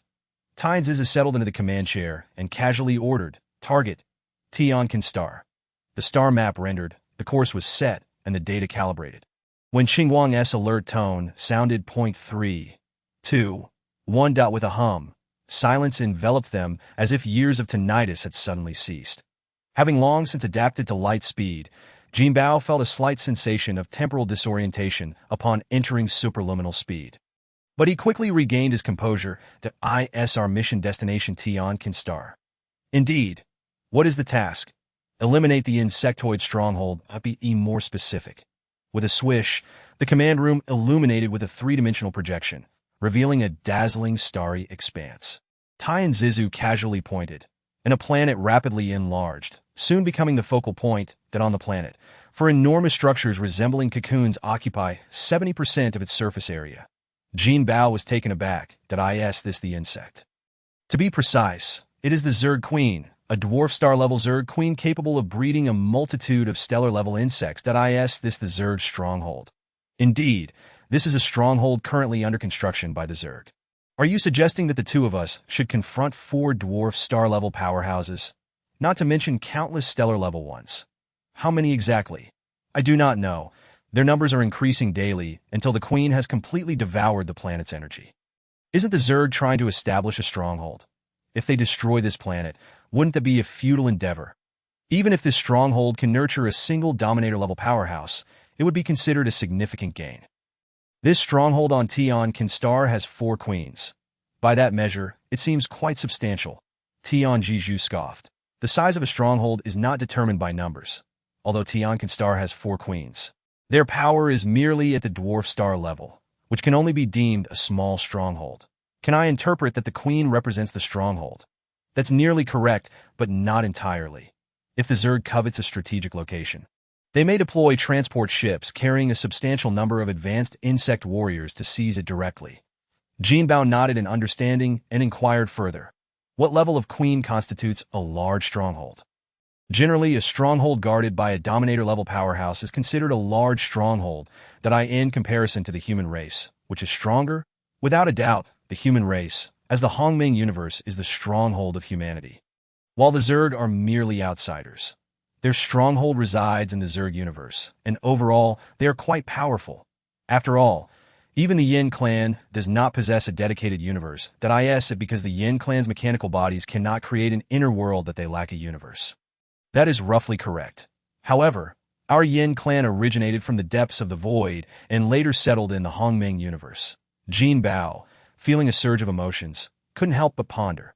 Just how vast is the universe? Tian Jiju also mused. The expanse of the universe is something no one can definitively clarify. It has never been thoroughly explored. Beyond the universe lies the void. But what exists beyond the void? Tian Jiju shook his head, and one knows what lies beyond the void. The Void Star Sea is a realm even more profound than the universe. Our mechanical race took an entire epoch to traverse from the primordial land to the Hongming universe. During this journey, we encountered 6 cosmic kingdoms: the Kanglin universe, Zerg universe, Hengshai universe, 7 Killing Archipelago, Beast Alliance, and Fusong ruins. Chapter 48. Various insects in the depths of space. A luminous point suddenly appeared. The point gradually enlarged before abruptly vanishing, revealing a whale-class spaceship in the void. The energy shield's dim glow outlined the vessel's silhouette with a sleek, rounded bridge. Traveling at 5 times the speed of light, it took 3 days to finally reach Tion Kinstar, which was the closest mission location chosen by Tian Jiju. The window's protective armor opened, and searchlights illuminated the desolate expanse of space for over 2 miles, devoid of even a single asteroid. Tian Jiju gazed into the dark void ahead and casually remarked, "We are 1 light distance from Tion Kinstar." How far is 1 light distance? 2,592 star distances, with 1 star distance equating to 100 million meters of blue star. Jinbao counted on his fingers, and despite his stellar-level mental prowess, he found it impossible to tally. Next, we must devise a detailed plan. Tian Jiju had no interest in counting. After the spaceship entered stealth mode, he began discussing strategies with Jinbao. "I need you to transform into an insect and infiltrate Tion Kinstar. Then place these 4 magic cloud bombs near the queen." Jinbao arrogantly declared, "Is that really necessary? With just 4 dwarf stars, we could charge in and eliminate them." Tian Jiju rolled his eyes at Jinbao. Wishing to avoid further conversation, the spaceship continued onward. They encountered a Zerg observation post when they were 300,000 miles from Tion Kinstar. In an instant, a squadron resembling mantises surged toward them. The ship's hatch opened, and a similar mantis flew out, swiftly dispatching over 10 of its kind in its wake. Jin Jiao collected the fallen mantises' bodies into his small world and continued his approach to Tion Kinstar. This species of insect is known as the blade insect. Within the small world, Tian Jiju pointed to the mantis corpses and explained to Jinbao. The blade insect is a common combat insect within the Zerg. Its arms resemble large blades, hence its name. Jinbao, however, was not particularly interested in this. "Please take out that magic cloud bomb." Tian Jiju retrieved 4 magic cloud bombs from his storage chip. Resembling large mines, each about 1 meter in diameter and half a meter tall, Jinbao weakly remarked, "How can we hide something so large?" "Who said you need to hide it? The intelligence of insects is quite low." The Zerg Queen is so massive that if you casually drop them in a corner, they wouldn't even know what it is. While the magic cloud bomb is indeed sizable, it pales in comparison to the Zerg Queen's colossal form. Jinbao questioned, "Can something this small really kill a queen?" It cannot. These are gas bombs that can disrupt the insect's nervous systems, plunging them into chaos. At that moment, we can strike decisively and easily eliminate the 4 queen insects. At 300,000 miles, Jin Jiao's speed made the distance feel like a mere moment. Just as he prepared to land, a gigantic blade insect swung its blade toward him. "Have I been recognized?" A thought flashed through Jinbao's mind as he dodged to the side and executed a strike with the breaking army sword technique, cleaving the blade insect into 3 pieces. The blow struck precisely at the insect's waist, severing its 2 steel-like legs at the root. However, such an injury posed no threat to the blade insect. Its upper half continued to charge, its dual blades swirling above and below. Jinbao evaded once more and sliced the upper half of the blade insect in 2. Nevertheless, even in death, the blade insect did not perish. The 2 halves continued to wield their blades and charged at him again. Jinbao was utterly speechless. If it could survive such an ordeal, wouldn't it be possible for it to regenerate into 2 blade insects? Frustrated, he began to swing his large sword repeatedly, and after a dazzling display of blade light, the blade insect finally met its demise. Yet, before he could catch his breath, 3 more blade insects lunged at him. Jinbao was perplexed as to how these insects recognized him. Choosing not to engage further, he accelerated and fled. It was only upon reaching the surface that he finally understood.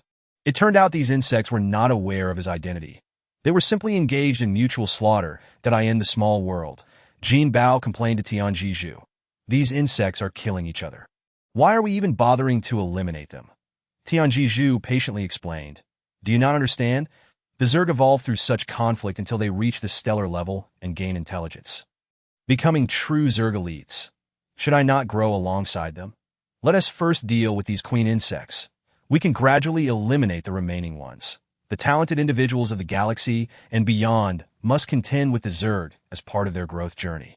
The queens are colossal, resembling 4 great mountains, nearly occupying 70% of Tianjin Star's surface.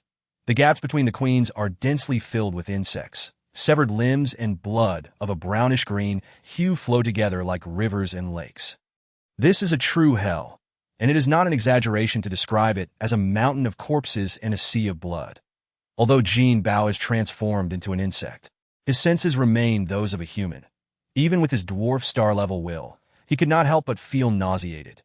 Jinbao infiltrated the battlefield, embodying a struggling blade insect, mercilessly reaping the lives of his insect foes. The surface of the queen was shrouded in a grayish mist, resembling glowing stones, as enormous egg sacs behind them continuously birthed new insects to join the fray. Countless insects swarmed over the queen's massive body, functioning like clockwork machines, battling until their demise. The 4 queens appeared roughly similar, intertwining vertically and horizontally around the planet that if they were to connect end to end, even the size of Tianjin Star would be insufficient to contain them. Though Tianjin Star is not vast, it is certainly comparable to the moon of Blue Star that A.S. Jin Jiao fought. Tianjiju was also educating Jinbao about Zerg knowledge within the small world. The queens cultivate insect soldiers through genetic cloning. Each queen can produce 3 to 8 types of insect soldiers that in cases of genetic mutation. Rare elite insects may also emerge out of course. There is also the possibility of producing worthless insects. The Tianjin queen can cultivate 4 types of insect soldiers: blade insects, spear insects, blood insects, and mist insects. Blade insects are self-explanatory, while spear insects resemble spiders with 8 legs that resemble spears. Hence their name. Blood insects are akin to bedbugs in the natural world, yet magnified many times.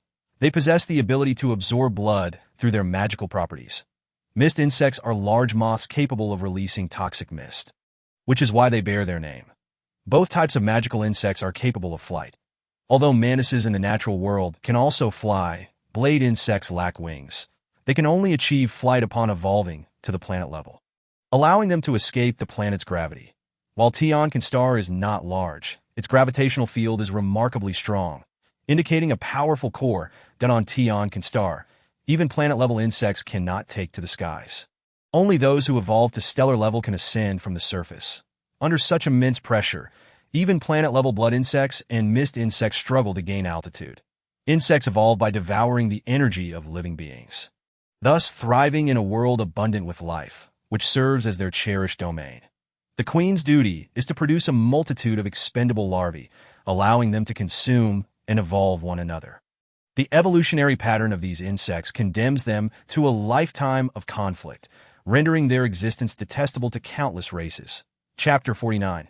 Celestial Silkworm Star. The golden horned blade worm rampaged across the celestial silkworm star, leaving destruction in its wake as various insects crumbled at its passage. Eventually, it arrived beneath the head of a queen insect, concealing a magical cloud bomb within the carcass of a fallen creature. Suddenly, an ear-piercing shriek erupted without warning, causing the golden horn to feel a numbing sensation in its ears, and dizziness clouded its vision. In a fit of rage, Jinbao cursed the wretched creature that had deceived him once more. Swiftly, he retracted the magical cloud bomb, and the shrill sound indeed ceased. However, swarms of insects from all directions now encircled him, leaving no avenue of escape. That a spear insect, over 10 meters in length, advanced menacingly with its spear-like legs thrusting forward. The golden horned blade worm deftly severed the insect's legs with a swift strike, then maneuvered around to cut off all 8 of its limbs at the roots, delivering a final blow to its head, ending its life. The golden horned blade worm then eviscerated the spear insect, hiding the magical cloud bomb within its remains, which conveniently fell before the queen. This time, the queen exhibited no reaction whatsoever. The golden horned blade worm continued its onslaught, repeating the process of placing additional magical cloud bombs beneath other queen insects. Clad in resplendent black and gold armor, and wielding a spear of exquisite craftsmanship, Jinbao emanated an aura of divine authority. Akin to a celestial being descending upon the earth, as the pillar of heaven activated the bomb. A thick mist erupted, swiftly enveloping the celestial silkworm star. "Bring me my shield," Jinbao commanded, expelling a curved shield from his mouth. Its diameter 70 centimeters, dark as ink, with a golden rim that gleamed like a solar eclipse under the light. The pillar of heaven effortlessly caught the shield, channeling energy through his palms and spinning it with fervor. Once the shield reached its apex of rotation, it shot forth in a blur, piercing through the dense fog to strike down upon a queen insect. With a mighty roar, Jinbao unfurled his wings and swooped down like a falling star, using his body as a weapon to collide with the queen. In an instant, 2 queens were obliterated, reduced to fragments. Jinbao unleashed the power of the golden dragon, layer upon layer augmenting its might. Utilizing the black and gold domain, he finally broke through his limits, amplifying the power to 54 layers. Yet he remained unsatisfied, for without the protective skin of the golden horn, even this immense power may not suffice to breach the queen's defenses. Determined, Jinbao continued to enhance his strength, the immense pressure forcing a primal roar from his throat. "Leave one for me." His indomitable will ultimately propelled him past another barrier, augmenting the golden dragon's power to 64 layers. With a powerful flick of his wrist, he hurled the exquisite black spear, which seemed to transcend time and space, arriving at the queen's form in an instant. The spear's tip, suffused with a golden arc of light, struck the queen, yet such tremendous force coupled with the sharpness of the spear did not penetrate her form. This was intentional. Piercing alone would not be lethal enough given the spear's size. But striking at a point to disrupt the surface could shatter her. After a brief pause, the insect queen disintegrated into a fine powder, reduced to molecular state. The pillar of heaven approached in astonishment, exclaiming, "By the heavens, how can you achieve this? I couldn't even reduce it to molecular form." It remained uncertain whether he employed some unfathomable technique, for he merely spun in circles, perhaps gathering energy. This time, the black shield indeed spun even longer, and with a single strike, the final queen was reduced to molecules. The golden horn flapped its wings, dispersing the toxic mist, and just as Jinbao prepared to charge forward, he was halted by the pillar of heaven. Why not attempt to devour this planet? Not to devour, but to absorb it into the small world. Jinbao nodded, entering the consciousness of the golden horn, and first drew in his doppelganger and the pillar of heaven. The golden horn expanded to its maximum size, a colossal form stretching over 1,000 meters, exuding such overwhelming pressure that even the mindless insects trembled in fear. The golden horn gathered its energy, opening its vast maw and inhaling with tremendous force, causing the celestial silkworm star to vanish from sight. Within the small world, a planet suddenly materialized between the dwarf star and the morning star. The pillar of heaven erupted in joyous laughter. Ha! We finally have a second planet. What shall we name this planet? Qihong, symbolizing our embarkation on the journey of the heavenly awakening. Jinbao nodded in agreement. Thoroughly impressed at the small world, Jinbao and the Pillar of Heaven commenced their slaughter of insects on the celestial silkworm star. The Pillar of Heaven cautioned, "We shall only eliminate those star-level insects. Leave the lower-tier ones for Yaoji and Yang Chun to test themselves." Jinbao nodded, beginning to refine his combat skills, aiming to elevate the Golden Dragon's prowess to 72 layers. Though the Golden Dragon was an advanced technique, it required mastery to unleash its full potential. Once perfected, he could practice the Phoenix in flight, a quasi-divine technique that began at 81 layers, though the true manifestation of its divine power remained shrouded in uncertainty. After all, even the Lord of Chaos had only reached 100 layers. Naturally, the 100 layers of the Lord of Chaos and those of Jinbao were not comparable. However, it was undeniable that any skill augmented to 100 layers would yield extraordinary power. 10 days later, Jinbao and the Pillar of Heaven finally eradicated all star-level insects on the celestial silkworm star. Yaoji and Yangchen could no longer contain their excitement and rushed to the celestial silkworm star for their trials. Jinbao instructed Heilin Yong to protect them, for the number of planetary insects on the celestial silkworm star was far greater, and even star-level beings could meet their demise if surrounded. Even Jinbao's doppelganger dared not face billions of planetary insects alone. As their spacecraft docked at the spaceport, just as Jinbao and the Pillar of Heaven were about to leave the small world, Heilin Chuanji approached with an awkward expression. "Master, big boss, we have run out of resources." Jinbao suddenly remembered the 10,000 troops awaiting their military pay. Just as he was about to speak, Heilin Chuanji implored, "Boss, just get us some food. Please don't drive us away," but he awkwardly explained his plight. Jinbao's heart softened, and he turned to the Pillar of Heaven. "We still have several pieces of hydrogen gold, right? Buying some nutrient solution shouldn't cost much." Heilin Chuanji chimed in, pleading further. The Pillar of Heaven's eyes sparkled as if he had conceived an idea, and decisively declared, "All right, seeing your earnestness, I shall grant you an opportunity." Chapter 50. Heilin Jin surrenders. The Brilliant Company is the largest mecha design and manufacturing firm of the Yenju, with 70% of their mechs bearing the Brilliant Company insignia. The Brilliant Company is also the largest investor in the Heavenly Awakening project, implying that 70% of the mechs utilized by the Pillar of Heaven were produced by them. The Xing Tian mech employs a spherical interconnected gravity engine, with the greatest challenge being the gravity system that IT requires filling Krypton gold into the central core, akin to the hard S location. Previously, the Pillar of Heaven would not have dared to contemplate this, as the technology did not yet exist. However, with Jinbao's golden domain and forging skills, the prerequisites for both filling Krypton gold and smelting black gold were now attainable. When the design blueprints were handed over to the Brilliant Company laboratory, even the professional researchers were left astounded. They believed it to be an impossible task, unless aided by divine intervention. After over 20 days of relentless effort, the Brilliant Company laboratory finally overcame most of the challenges, leaving the two major difficulties directly for the Pillar of Heaven to resolve. Upon his arrival at the Brilliant Company, the chief engineer, Qing Yu, slammed a blueprint before him. "How will you resolve these over 100 black gold components resembling finger bones? And what of the Krypton gold filling?" The Pillar of Heaven replied nonchalantly, "Just prepare the molds and hand them to me. I will handle the Krypton gold filling myself, then I'll provide the black gold, while your company can manage the remaining components and final assembly." Completing the Xing Tian mech would also bring glory to the Brilliant Company, and Qing Yu readily provided the molds. Black gold is akin to an enhanced version of tungsten steel, with nearly unparalleled metallic properties. Remarkably, it possesses both exceptional malleability and stability. Typically, hard metals tend to be brittle, but black gold defies this norm. Some metals may be incredibly hard, accompanied by significant toughness, yet their weight remains a drawback. Few companies in the galaxy can smelt black gold, and the Brilliant Company is one of them, though even they could not manufacture precise black gold components. The Xing Tian mech consists of one large sphere, 12 medium spheres, and 36 small spheres. These spheres form the basic framework, Interconnected by a black gold skeleton, to link these spheres to the body. Flexible levers made of mithril are required to replace tendons, guiding the mech's agile movements through gravitational control. The entire mech comprises over 100 exquisitely crafted components that cannot be forged from black gold alone. Even Jinbao felt a headache upon viewing these component models.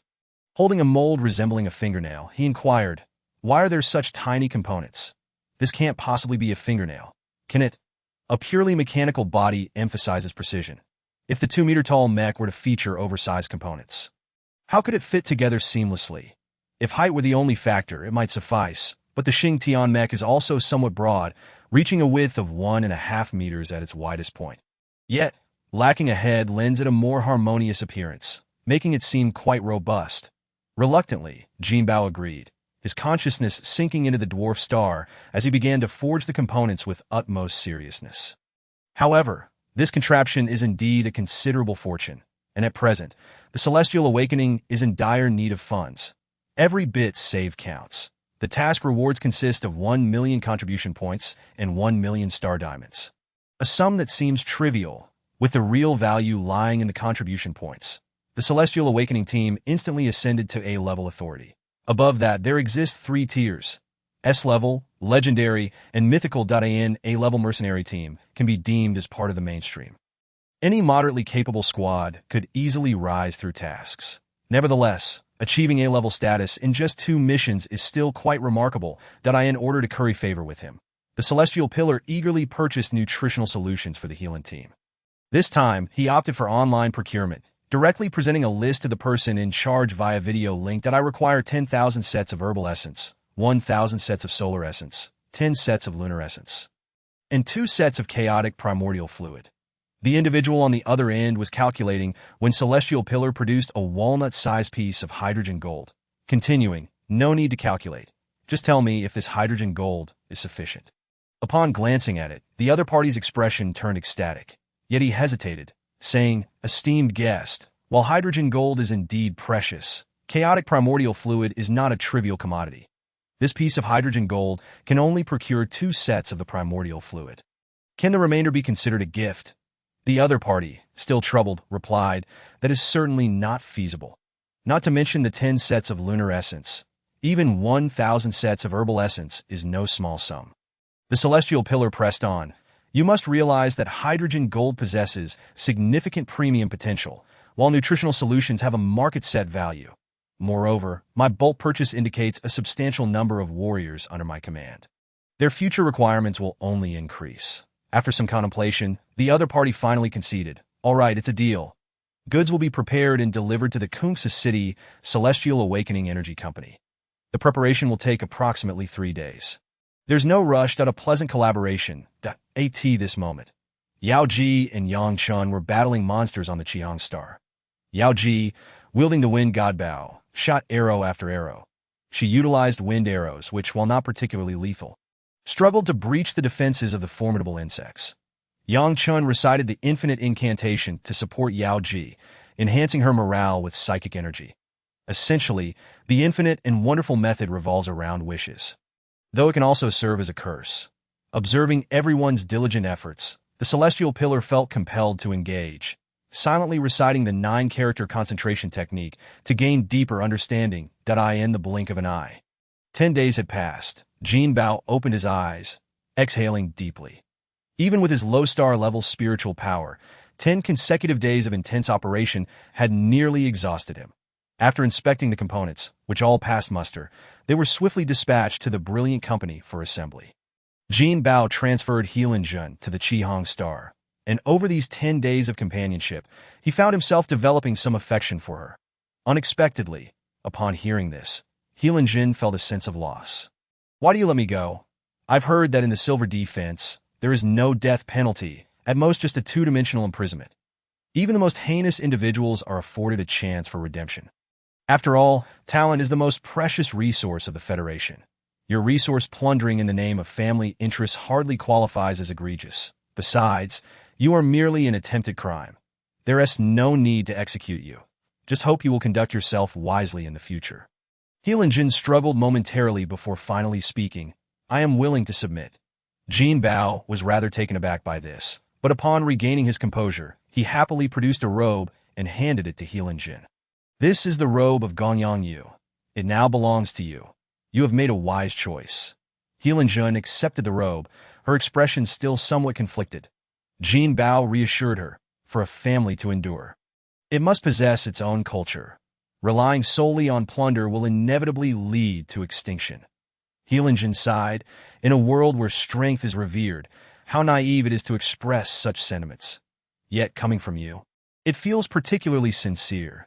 Jinbao chuckled. In any civilized race, sincerity is their most fundamental attribute. From what I understand, the Milky Way is far from a world ruled by the strong. It is a world of civilization. An open and free realm. Chapter 51. The budding of the Spirit Bloom, a whale-class spaceship gracefully departed the port, entering a wormhole base and traversing infinite dimensions. Upon emerging, it had already reached the Tianshu star region. Tens of thousands of consular representatives from various sectors were stationed at the Milky Way building in the Tianshu realm. The annual Grand Milky Way auction was set to take place at the Wanjia Square on Tianshu Star. The countdown to the auction was displayed prominently on the Milky Way building, with bold red numbers indicating merely 3 days and 2 hours remaining. The whale-class spaceship docked at the spaceport. Yet no one disembarked for quite some time. Celestial Pillar and Jinbao, unable to contain their excitement upon landing, eagerly entered the small world to fine-tune the Xingtian battle armor. The armor's framework and ball chain were infused with a viscous memory alloy, capable of being both soft and hard, and able to regenerate injuries using light energy. Its surface was adorned with the Celestial Awakening uniform's silver and gold camouflage, featuring a Lian statue engraved on the chest and a starry camouflage design on the back. Even without energy installation, the Xingtian framework exuded a commanding aura. Let us begin. Jinbao understood Celestial Pillar's implication and casually inquired, how large should the kryptonite be? Just the size of a sesame seed will suffice. No matter how powerful it becomes, it cannot be controlled until it matures, at which point we can replace it. Jinbao extracted a small piece of kryptonite from the kryptonite companion star and transferred it to the Xingtian central engine using his golden domain. With a puff, the engine roared to life, emitting a golden light akin to a volcanic eruption. The spherical entity eagerly flew atop it, fitting seamlessly without any discord. The mech moved with agility and immense strength, exhibiting the raw power equivalent to a low star level 3. Jinbao, still unsatisfied, casually asked, is the mech's strength fixed? Is there room for growth? Any mech can be upgraded through materials. However, Qiu is not solely a combat-oriented AI. It requires training to unleash its full potential. Why not create a body like yours that can evolve? Jinbao chuckled, shifting the topic. Shall we equip the Xingtian with a weapon? Qiu, piloting the Xingtian, excitedly chimed in, brother-in-law, I want a pair of battle axes. Surprisingly, Qiu was quite insistent, declaring, I want big axes. They can also serve as shields. Celestial Pillar concurred. Xingtian is suited for aggressive assaults. A shield is of little use. Let's go with battle axes. Just as Jinbao was about to take action, Celestial Pillar interjected, is the shield for the auction ready? It's ready. It's currently being nurtured on the low star. First, affix this shield with kryptonite. The golden domain worked in tandem with the forging process, resulting in a product so seamlessly integrated that it was nearly indistinguishable as two metals merged, appearing as if it had been created as one. Upon receiving the shield, Celestial Pillar couldn't help but exclaim, your skills are truly remarkable. Jinbao beamed with pride and began crafting the battle axes for Xingtian, knowing full well that this was for his wife's protection and thus required meticulous attention. Yangchen interjected, Captain, what weapon do you think suits me? As a spiritual communicator, what need have you for a weapon? Yangchen continued to inquire, when will you buy me a phoenix treasure? Celestial Pillar decisively replied, we shall go right away. The four descended from the grand ship and took a landing craft into the void. The Tianshu Star region hosts over 200 small worlds, with the territories of the four major families located within this sector. Tianshu Star lacks a stellar system. It was established as the headquarters of the Silver Defense due to its proximity to the wormhole base. Tianshu Star has been transformed into a habitable planet, with 4 artificial suns placed in the stratosphere, ensuring perpetual daylight. There are 3 fortresses in space, each comparable in size to Tianshu Star Point. One of these 8-faced spherical fortresses also serves as a spaceport. where incoming and outgoing ships must first register at the port. Small vessels can directly dock at Tianshu Star, while larger ships must transfer to landing crafts that on Tianshu Star. There stands a Milky Way building and a vast Wanjia Square. While the rest of the surface retains its original appearance in outer space, there are thousands of space cities, serving as residences and workstations for members of the Wanjia Alliance. Delegates are only dispatched to the Milky Way building on Tianshu Star during meetings. The space cities represent the cultural characteristics, specialties, and other attributes of various worlds or families, symbolizing a distinct realm. Upon arriving at Feng City, Jinbao and the others promptly sought out a specialty shop for Phoenix treasures, spending 200 purple crystal coins to acquire 200 pounds of Phoenix treasure. The four then found a modest inn and entered a small world to begin cultivating the spirit bloom. Yang Chun, in excitement, bit his finger and dripped blood onto the spirit bloom seeds, during which he communicated with the seeds through psychic resonance, awakening their consciousness to encourage rooting and sprouting. The blood droplets fell onto the seeds like drops into a sponge. Yet for a long while, there was no response. Celestial Pillar casually suggested, why not recite an incantation? As pure life energy infused the seeds. Finally, after 18 drops of blood, a reaction occurred. The spirit bloom seed seemed to awaken, a tender sprout breaking through its shell to peek out. Celestial Pillar quickly reminded, hurry, place it in the Phoenix treasure. Yangchen set the seed in a pot filled with Phoenix treasure, while Celestial Pillar poured in a bit of primordial fluid. Jinbao was taken aback, having thought this chaotic primordial fluid was meant for him, only to realize it was intended for the spirit bloom that in order to cultivate it, one requires both Fengbao and chaos original essence, which speaks volumes about the elevated nature of this spiritual treasure. The tender shoots are growing at a visibly rapid pace, with a single leaf resembling a chive reaching a height of 5 centimeters. Its edges curling to form a rounded tube with a peculiar notch. The four individuals encircled the spiritual treasure, observing it intently, while Qiuqiu soared above, capturing video footage. Jinbao casually inquired, is it just this one leaf? After sprouting, the spiritual treasure produces one leaf for each layer of growth. The most recorded leaves on a single spiritual treasure amounted to 7, which is equivalent to the realm of a true deity. Such prowess, could it possibly surpass that of the Lord of Chaos? Tian Zuzi scoffed, saying, is that all you know about the Lord of Chaos?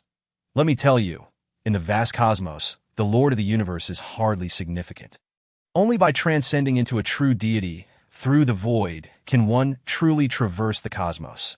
Throughout countless epochs, even the sovereigns of divine realms governing their own universes have fallen. So what does the Lord of the universe amount to? One must tread steadily. My goal is to become the Emperor of the universe. Tian Zuzi laughed derisively. Emperor, merely a title, nothing more in the presence of a divine king. But he added, by the way, can your body evolve into that of the Lord of the universe? Teach. Chapter 52. The holy worm of the celestial silkworm. Once the spiritual treasure successfully matured, it instinctively recognized Yang Chun as its master. Despite its diminutive size, it exhibited a remarkable intelligence, surpassing even that of human infants. Tian Zuzi felt a sense of relief, for this seed was of his choosing. Had it failed to germinate, it would have been quite embarrassing to Tianshu Star in the grand plaza of the 10,000 realms. Throngs of people gathered, numbering not merely in the tens of thousands, but rather in the hundreds of thousands. The exterior walls of the Galaxy building displayed previews of the auction items, and as the members of the Apocalypse arrived, a large worm resembling a mummy was being showcased. Upon seeing it, Tian Zuzi was immediately astonished, exclaiming, the holy worm of the celestial silkworm, is it highly valuable? Jinbao chimed in, his habitual question escaping his lips. This time, however, Tian Zuzi did not engage in banter, but rather explained earnestly, not only is it valuable, it is practically priceless. Its appearance now would likely incite a frenzy. After saying this, Tian Zuzi hurried into the building, aware that he was going to register the Sun Ring Shield.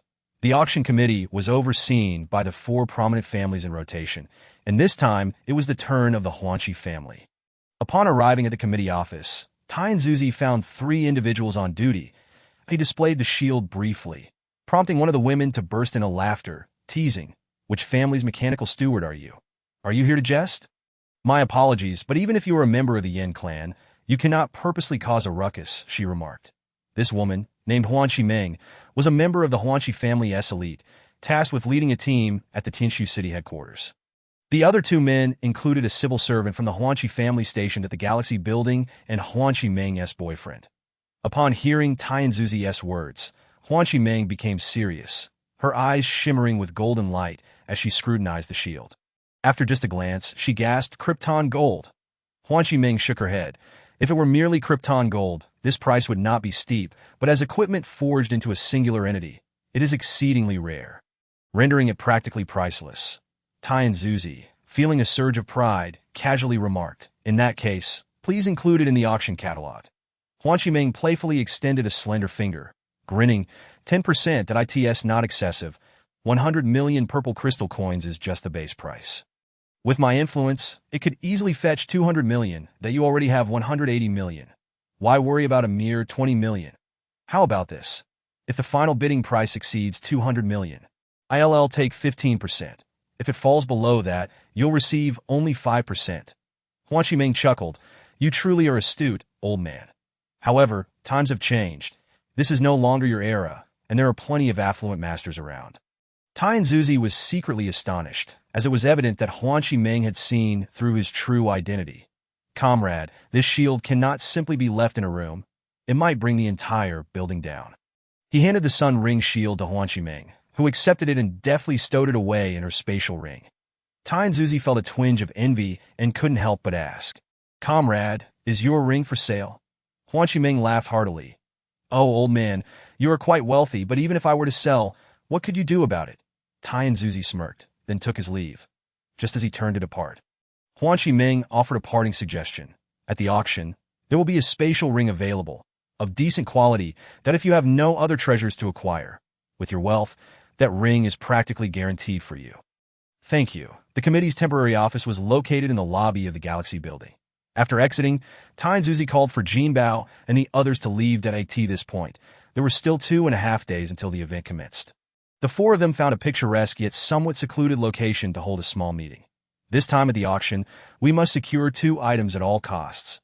Jinbao casually inquired, "What items?" "The first is the corpse of the holy worm of the celestial silkworm, and the second is a spatial ring." "What is a spatial ring?" "It is a treasure similar to a storage chip, but with a far larger and more stable internal space." "Why do you need it?" "My small world can accommodate anything." "You don't understand. This is my long-held aspiration." "And the holy worm of the celestial silkworm?" "That is for you. Your golden horn coalescing into a second avatar, the holy worm of the celestial silkworm, is an exceptionally perfect choice." Jinbao repeatedly shook his head that no. Even if I lack fire, I wouldn't resort to acquiring a worm as an avatar. Tianzuzi, exasperated, retorted, "What do you know? The holy worm of the celestial silkworm is an anomaly within the insect race that I have yet to see a true deity. All I have seen is a corpse." Frustrated, Tianzuzi began to pace in circles, while even Yao Ji could no longer bear it and discreetly urged Jinbao, "Why are you being so obstinate? Just listen to me. You won't be disappointed. Just consider your golden horn. If its soul were to perish, it would eventually meet the same fate as a corpse. Such entities are far too arrogant, lacking reverence. However, with you, it would be different. You think I am only interested in the holy worm of the celestial silkworm? It is worth far less than you think.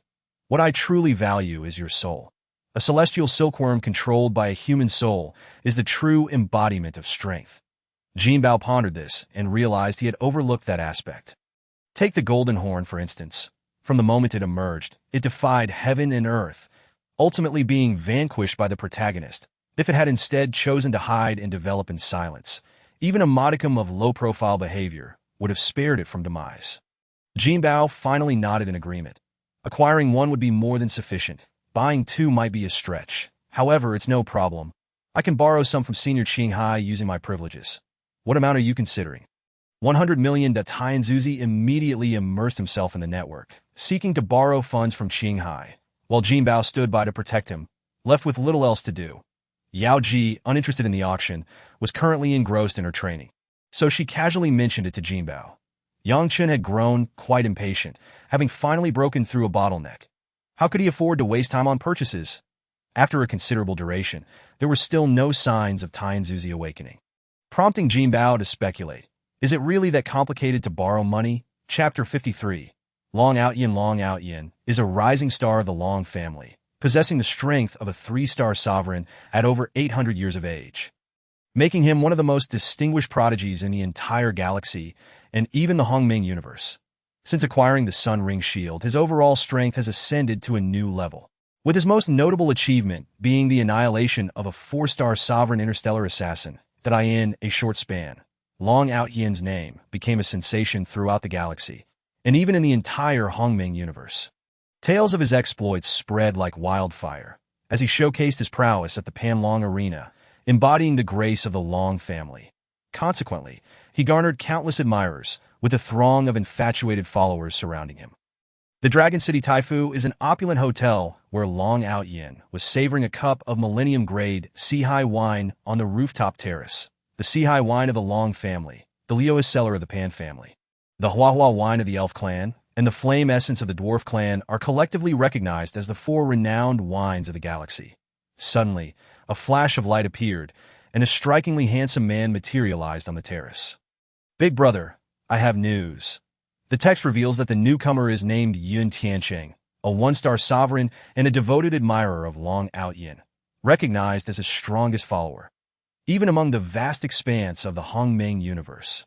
A sovereign is considered a formidable figure, and the fact that Yun Tiancheng willingly follows Long Outyin speaks volumes about his magnetic charm. Yun Tiancheng continued, the auction indeed features a black shield that is identical to yours. Big brother. Long Outyin nodded with confidence. Continue to monitor it. I will contact the family.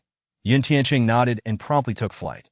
Long Outyin reached out to his family, and a tall, slender man clad in a scholar's robe was projected. Fourth uncle, the black shield has indeed appeared. Please prepare the funds quickly. After a moment of hesitation, fourth uncle replied, Outyin, we cannot acquire this black shield. Long Outyin abruptly stood up, his voice filled with disbelief. Why not? Due to the insider information I received, the Yinzu will release a celestial battleship, and since our Long family specializes in spacecraft, we must secure this ship.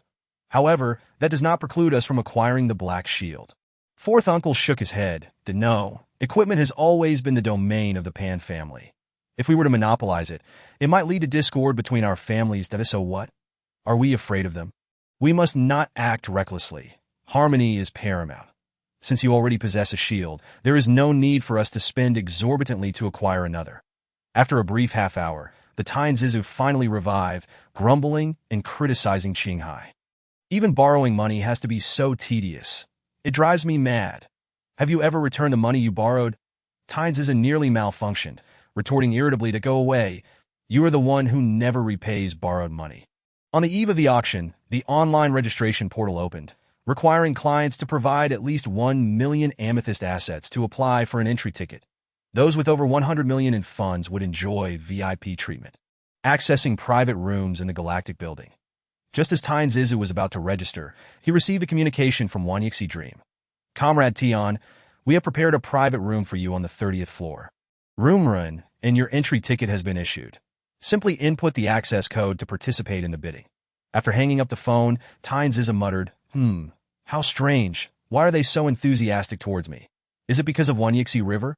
Zizu, grumbling, entered the building, envisioning a considerable influx of people. The Galactic Building is situated in the heart of the Wanjia Grand Plaza, an oval structure with 100 floors, and the auction venue is located on the rooftop. The marketplace will be displayed in a comprehensive 3-dimensional manner on the building's facade. The rooftop will indeed have seating, but only VIPs with a net worth of over 1 billion and 5-star credibility can ascend. However, some prominent figures, to obscure their identities, often refrain from visiting the rooftop, typically sending representatives from esteemed families to show support. 100 meters away, at the center of the Galactic Hall, a photon elevator illuminated beneath the feet of over 30 individuals, lifting them slowly. Each floor paused once, extending 4 illuminated bridges, allowing the relevant guests to enter their respective rooms. Upon reaching the 30th floor, Jinbao and another individual walked along the long arc of the bridge towards the corridor, surveying the 10 portals in the distance. After walking approximately 100 meters, they found Room Run, seemingly equipped with facial recognition technology, as the silver metallic door opened automatically. The room was structured in a fan-like arc, though the size of the room diminished the prominence of the curvature. However, the protruding sensation of the door wall was quite strong. Jinbao removed his golden-cornered cloak, transforming into a large wolf dog. Immediately, the robotic servant inside scurried over and reminded him, "Pets are prohibited indoors. Please put them away." "Shut up." Tai and Zizu, perhaps feeling embarrassed by the robot's lack of intelligence, scolded it indignantly. The humanoid robot, looking quite aggrieved, retreated to the side, occasionally glancing at Tai and Zizu. Jinbao couldn't help but chuckle, casually defending the robot. "Why are you being so irritable? You're scaring it." The robot swiftly glided to Jinbao's side to massage his shoulders, inquiring thoughtfully, "May I offer you a drink, esteemed guest? It's all complimentary. How about a bottle of Liuhe Jiao? Apologies, but complimentary items do not include Liuhe Jiao." Jinbao chuckled, not taking offense as he was merely joking. "Then just bring me whatever you have." The robotic servant retrieved a bottle of reddish-brown liquid from its belt storage chip, resembling red wine. "Esteemed guest, would you like me to open this for you?" "Please do." Tai and Zizu angrily pushed the robot aside, took the bottle, flicked the cap off with his finger, and conjured a crystal high-stemmed glass, pouring nearly half the bottle onto the coffee table in front of Jinbao. Jinbao quickly straightened himself, smiling. "If you have something to say, just say it. No need to be so formal." After a moment of hesitation, Tai and Zizu finally remarked, "Is the Tian Constar of considerable value?" "Fair enough. Why do you ask?" "Nothing. I just thought you should wait until you level up before devouring Tian Constar. That I have no intention of consuming it. It serves well as a trial ground." "All right then, do as you please. That I just think we ought to buy that spatial ring. It's a must." Before Jinbao could finish, he readily agreed, "Of course. Who said you couldn't buy it? Feel free to spend the money you borrowed." "That's not what I meant. I borrowed it in the name of our team." Jinbao immediately protested. "Come on, that's not right, is it? You see, I knew you were a miser." Jinbao was utterly speechless, choosing not to engage with Tai and Zizu and instead savoring the red wine. Looking out, the nearly 30-square-meter floor-to-ceiling windows offered an excellent view, capturing the vast expanse of the 10,000-meter Grand Plaza below, where a sea of people stretched out for 3 or 4 miles. This did not imply that the crowd was densely packed for that distance, but rather that human presence extended for miles beyond. Even so, the numbers were indeed impressive, likely surpassing 100 million. That the galactic auction attracted not only the elites of the galactic Wanjia, but likely also powerful figures from other worlds. Chapter 54. Borrowing a Lifetime of Debt 3. 2-1. Amidst the collective outcry, a brilliant display of fireworks shot into the sky. 4 small suns transitioned to a lunar mode, casting a dim light while the fireworks sparkled. The oval-shaped grand screen showcased the rooftop's splendor, revealing a valiant female warrior clad in military attire as she gracefully descended onto the auction stage. Inside the grand room run, the entire floor-to-ceiling window transformed into a large screen, and upon the appearance of Wanyixi Dream, Tynes is aghast in surprise that, "Oh, it's actually this little lady hosting it herself. You know her." On the big screen, Wanyixi Dream began her self-introduction. "Esteemed guests, friends of the Wanjia Alliance, and comrades of the Mercenary Alliance. Greetings to you all." After pausing to allow for a moment's thought, she continued, "I am Wanyixi Dream, the leader of the Dream-Seeking Squad, and this galactic auction is hosted by the Wanyixi family." Wanyixi Dream seemed even more eager than the buyers, as after a brief opening speech, she swiftly unveiled the first item for auction. She tossed out a spherical robot, projecting a 3-dimensional image of the item, and after a brief display, she commenced her introduction. This is a set of autonomous intelligent 5-element series battle armor, capable of providing danger alerts and automatically evading lethal strikes, with the capacity to withstand attacks of up to Black Hole Level 5. Composed of over 2,000 components printed from insect bone cellulose, it forms 21 modules, allowing communication and guidance within a range of 10,000 meters, utilizing hydrogen gold cold core matrix energy. It comes equipped with a high-frequency energy shield valued at 2 billion Z. Donning this armor enables a Black Hole Level 5 warrior to contend against a Black Hole Level 6 adversary. After pausing to allow for contemplation, Wanyixi Dream finally set the opening bid. The first model of the 5 Elements battle armor is a sample armor, possessing immense collectible value, with a base price of 20,000 amethyst coins, and subsequent increments of 1,000 amethyst. Once the bidding commenced, voices clamored to place their bids, and the screen displayed the bid reminders, with numbers rapidly fluctuating. Ultimately, the bidding settled at 35,000. One Yixi Dream then called out. Is 35 the final bid? That is 5,000 less than I anticipated. Is there no one else willing to raise their bid? Swoosh. The number jumped directly to 40,000. Tai Zizu angrily cursed. Shameless. Jinbao sighed and casually asked. How does Silver Defense's armor compare to Yanzu's? Each has its merits. Yanzu's armor excels in mechanical performance, while Silver Defense's armor is more advanced in materials and intelligence. That I see this 5 elements armor is so expensive. Is it because of the hydrogen gold energy? Absolutely. Our Yanzu armor doesn't come with energy sources, but can accommodate the vast majority of matrix batteries. The battle armor ultimately concluded at 40,000. As a handsome young man appeared on the screen, waving at the buyers. Some buyers preferred to conceal their identities, while others, like Long Out Yin, reveled in publicizing their purchases, going to great lengths to ensure the world knew he spent 4,005 to acquire a shield containing kryptonite. The screen quickly shifted back to One Yixi Dream, as the spherical projector displayed a pitch-black shield. Jinbao, somewhat surprised, remarked, Is it already time for our shield? Who knows what scheme this woman is concocting on screen? One Yixi Dream began her introduction. Or rather, she simply stated the price. Mysterious shield, starting bid 100 million. Please place your bids. That Jinbao's eyes widened in disbelief as he turned to Tai Zizu. Are you out of your mind? Tai Zizu, perplexed, asked, What's wrong? Yuri actually starting the bid at 100 million? Ah, that is quite reasonable. Kryptonite is a priceless treasure. They must be overjoyed to sell it. The majority of buyers wore expressions akin to Jinbao's. Utterly astonished, even those knowledgeable in the field were taken aback. Long Out Yin, upon hearing the quote, indignantly exclaimed, What a ruthless move! On the rooftop, Long family's current head, Long Yun, added 10 million to the bid. A series of characters flashed across the large screen. 111 million to Jinbao, filled with genuine astonishment, exclaimed, What an outrageous increase! Suddenly adding 10 million.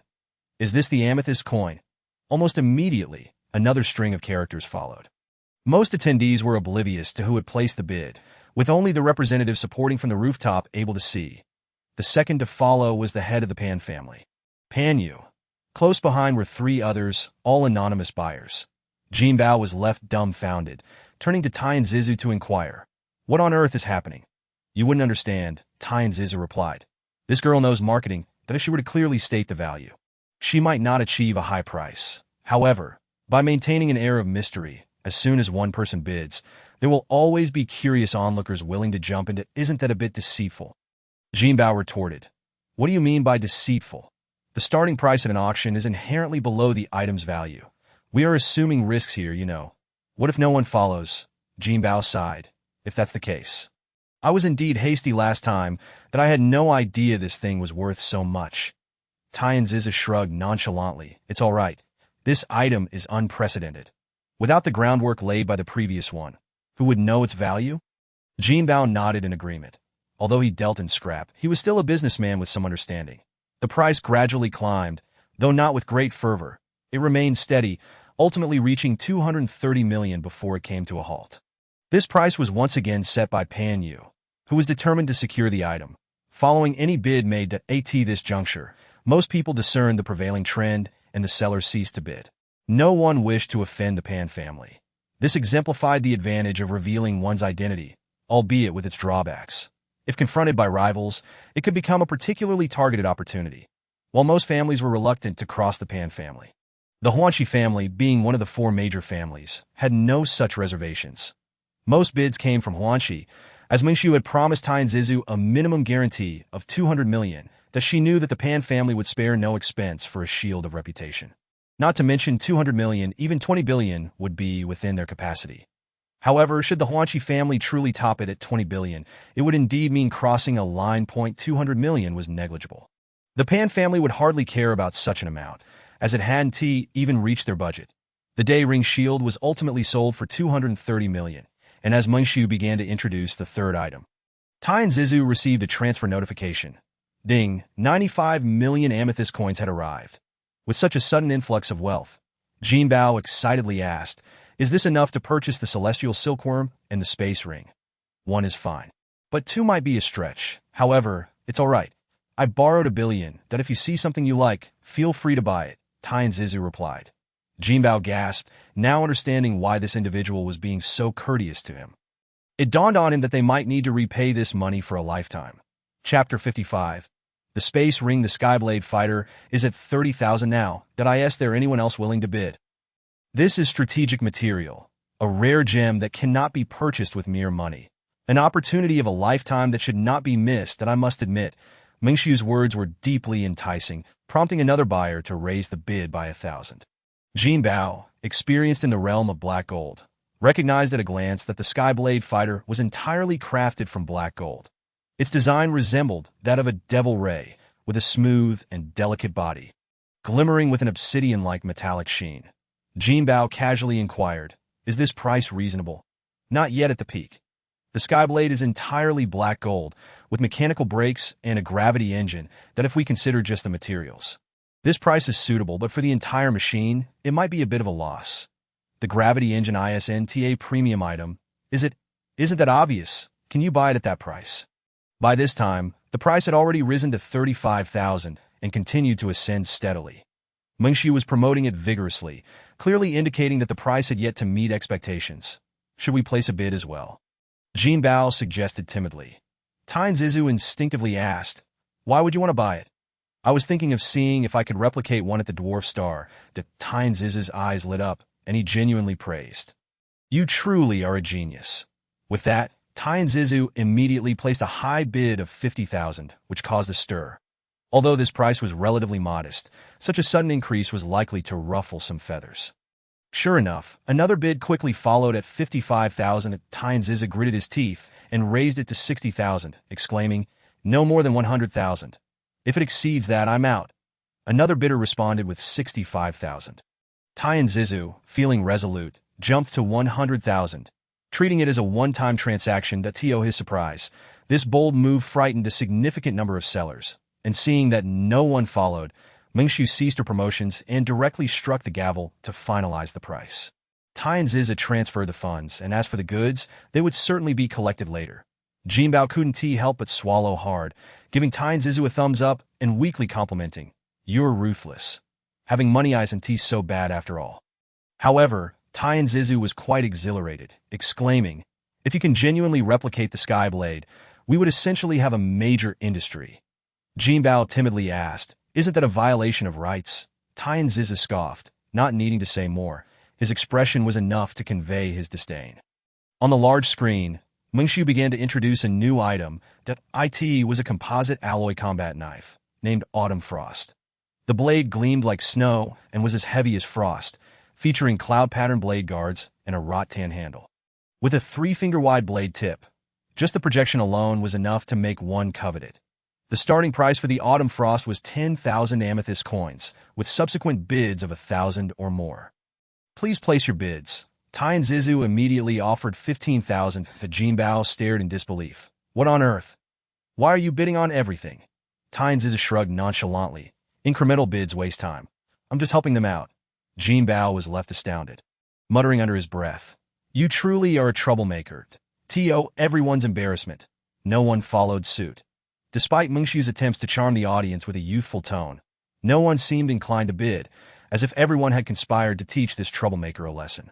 Tai and Zizu, clearly irritated, remarked, "What a lack of integrity." Ultimately, this renowned knife was sold for 15,000. Jinbao consoled himself. "Well, it's not bad for me to use this knife." Tai and Zizu, uninterested in further banter with Jinbao, completed the payment and began arranging for delivery. Smaller items could certainly be traded on the spot, but for larger items like spacecraft and fighters, they would have to wait until the transaction concluded. The Autumn Frost knife incurred a loss that pained me greatly, leading me to decide to present a show-stopping treasure next. A space ring, containing a microcosm within. A wave of excitement surged through the audience, voices rising in a cacophony, with some even beginning to cheer. "Ming, hurry up and quote a price." Mingshu was pleased as the atmosphere had finally picked up. The starting price was set at 100 million amethyst coins. "Please place your bids." Tai and Zizu chuckled derisively and promptly quoted 200 million. Jinbao was left in shock, quickly reprimanding, "Have you gone mad?" Tai and Zizu stared intently at the large screen, adamantly asserting, "I'm not insane. I've calculated. This space ring won't be taken for less than 300 million. Rather than raise the price incrementally, it's better to cut the competition off at the knees. That Tianzi's audacity finally stirred public outrage, with bids immediately following at 300 million. That Jinbao gasped, muttering to himself. Having money isn't so bad after all. 400 million, Tianzizu exclaimed in anger, forcefully pressing the bid button. Unfortunately, due to voice control limitations, he could only amplify his volume to convey his determination. Yet, there were still prominent figures unwilling to back down, directly bidding 500 million. That even Mingxi was taken aback, cautioning, "Ladies and gentlemen, please be aware that fictitious bidding leading to unsold items incurs responsibility."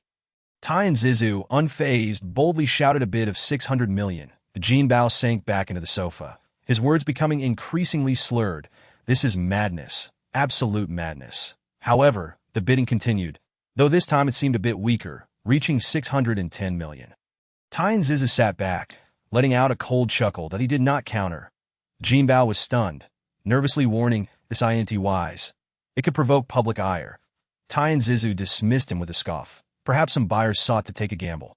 As they then bid 620 million. Unexpectedly, this incited the individual who had offered 610 million, who directly countered with 650 million. Of course, this was merely Jinbao's conjecture, as thus far, no visible bidders had emerged.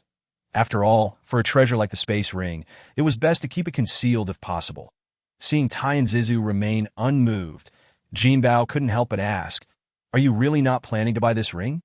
"Am I foolish? At such a high price, why would I purchase it?" "Then why shout out at all? How was I to know there were so many interested in this ring? It's just a space ring. After all, is it worth this much? Could it be that your arrogance incited their backlash? Please, do you think someone who could produce that much money is a fool?" Jinbao pondered for a moment.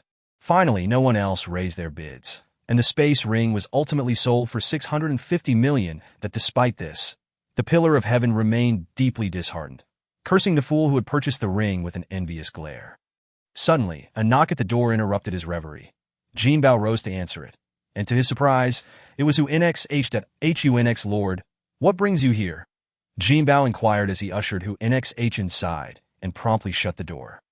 The Pillar of Heaven instantly sprang up from the sofa, his gloomy demeanor vanishing as he approached excitedly, asking, "H, what brings you here?" With a cheerful smile, Hunx replied, "I have come to deliver a package."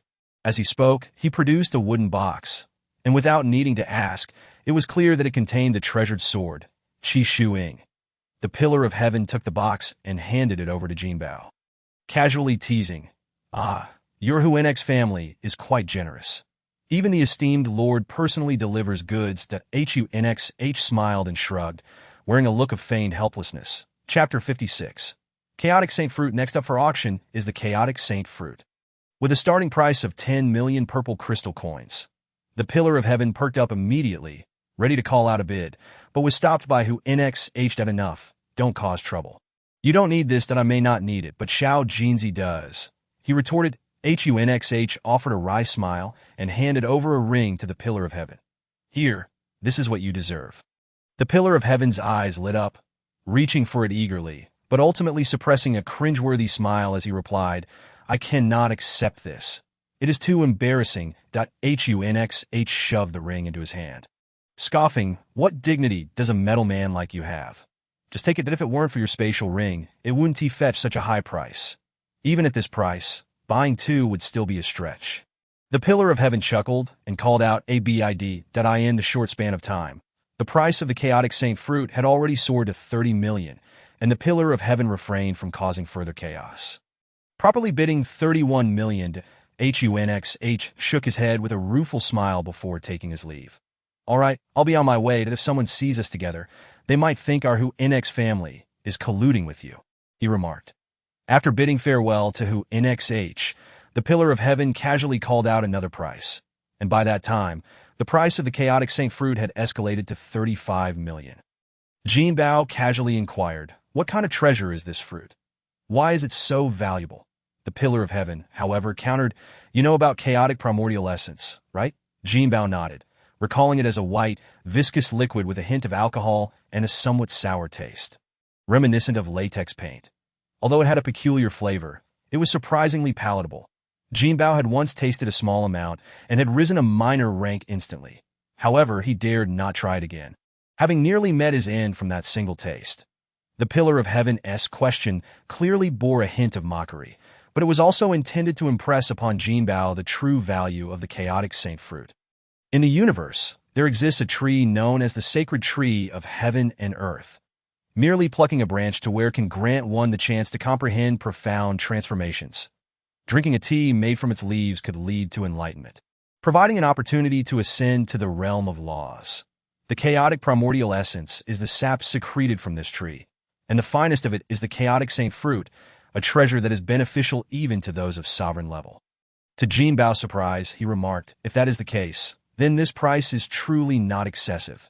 Indeed, but rest assured, this fruit will soon be auctioned for over 100 million, who NXH stated before calling out a bid of 40 million. With each incremental increase, Jinbao's patience began to wear thin as he suddenly started to understand the Pillar of Heaven's boldness.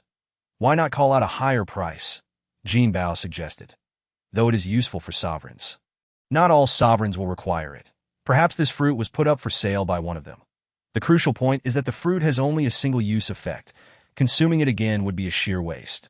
Auctioning this is merely a game of chance. As they spoke, the Pillar of Heaven raised the bid by 1 million, bringing the price to 43 million. That then came the bids of 44 million and 45 million.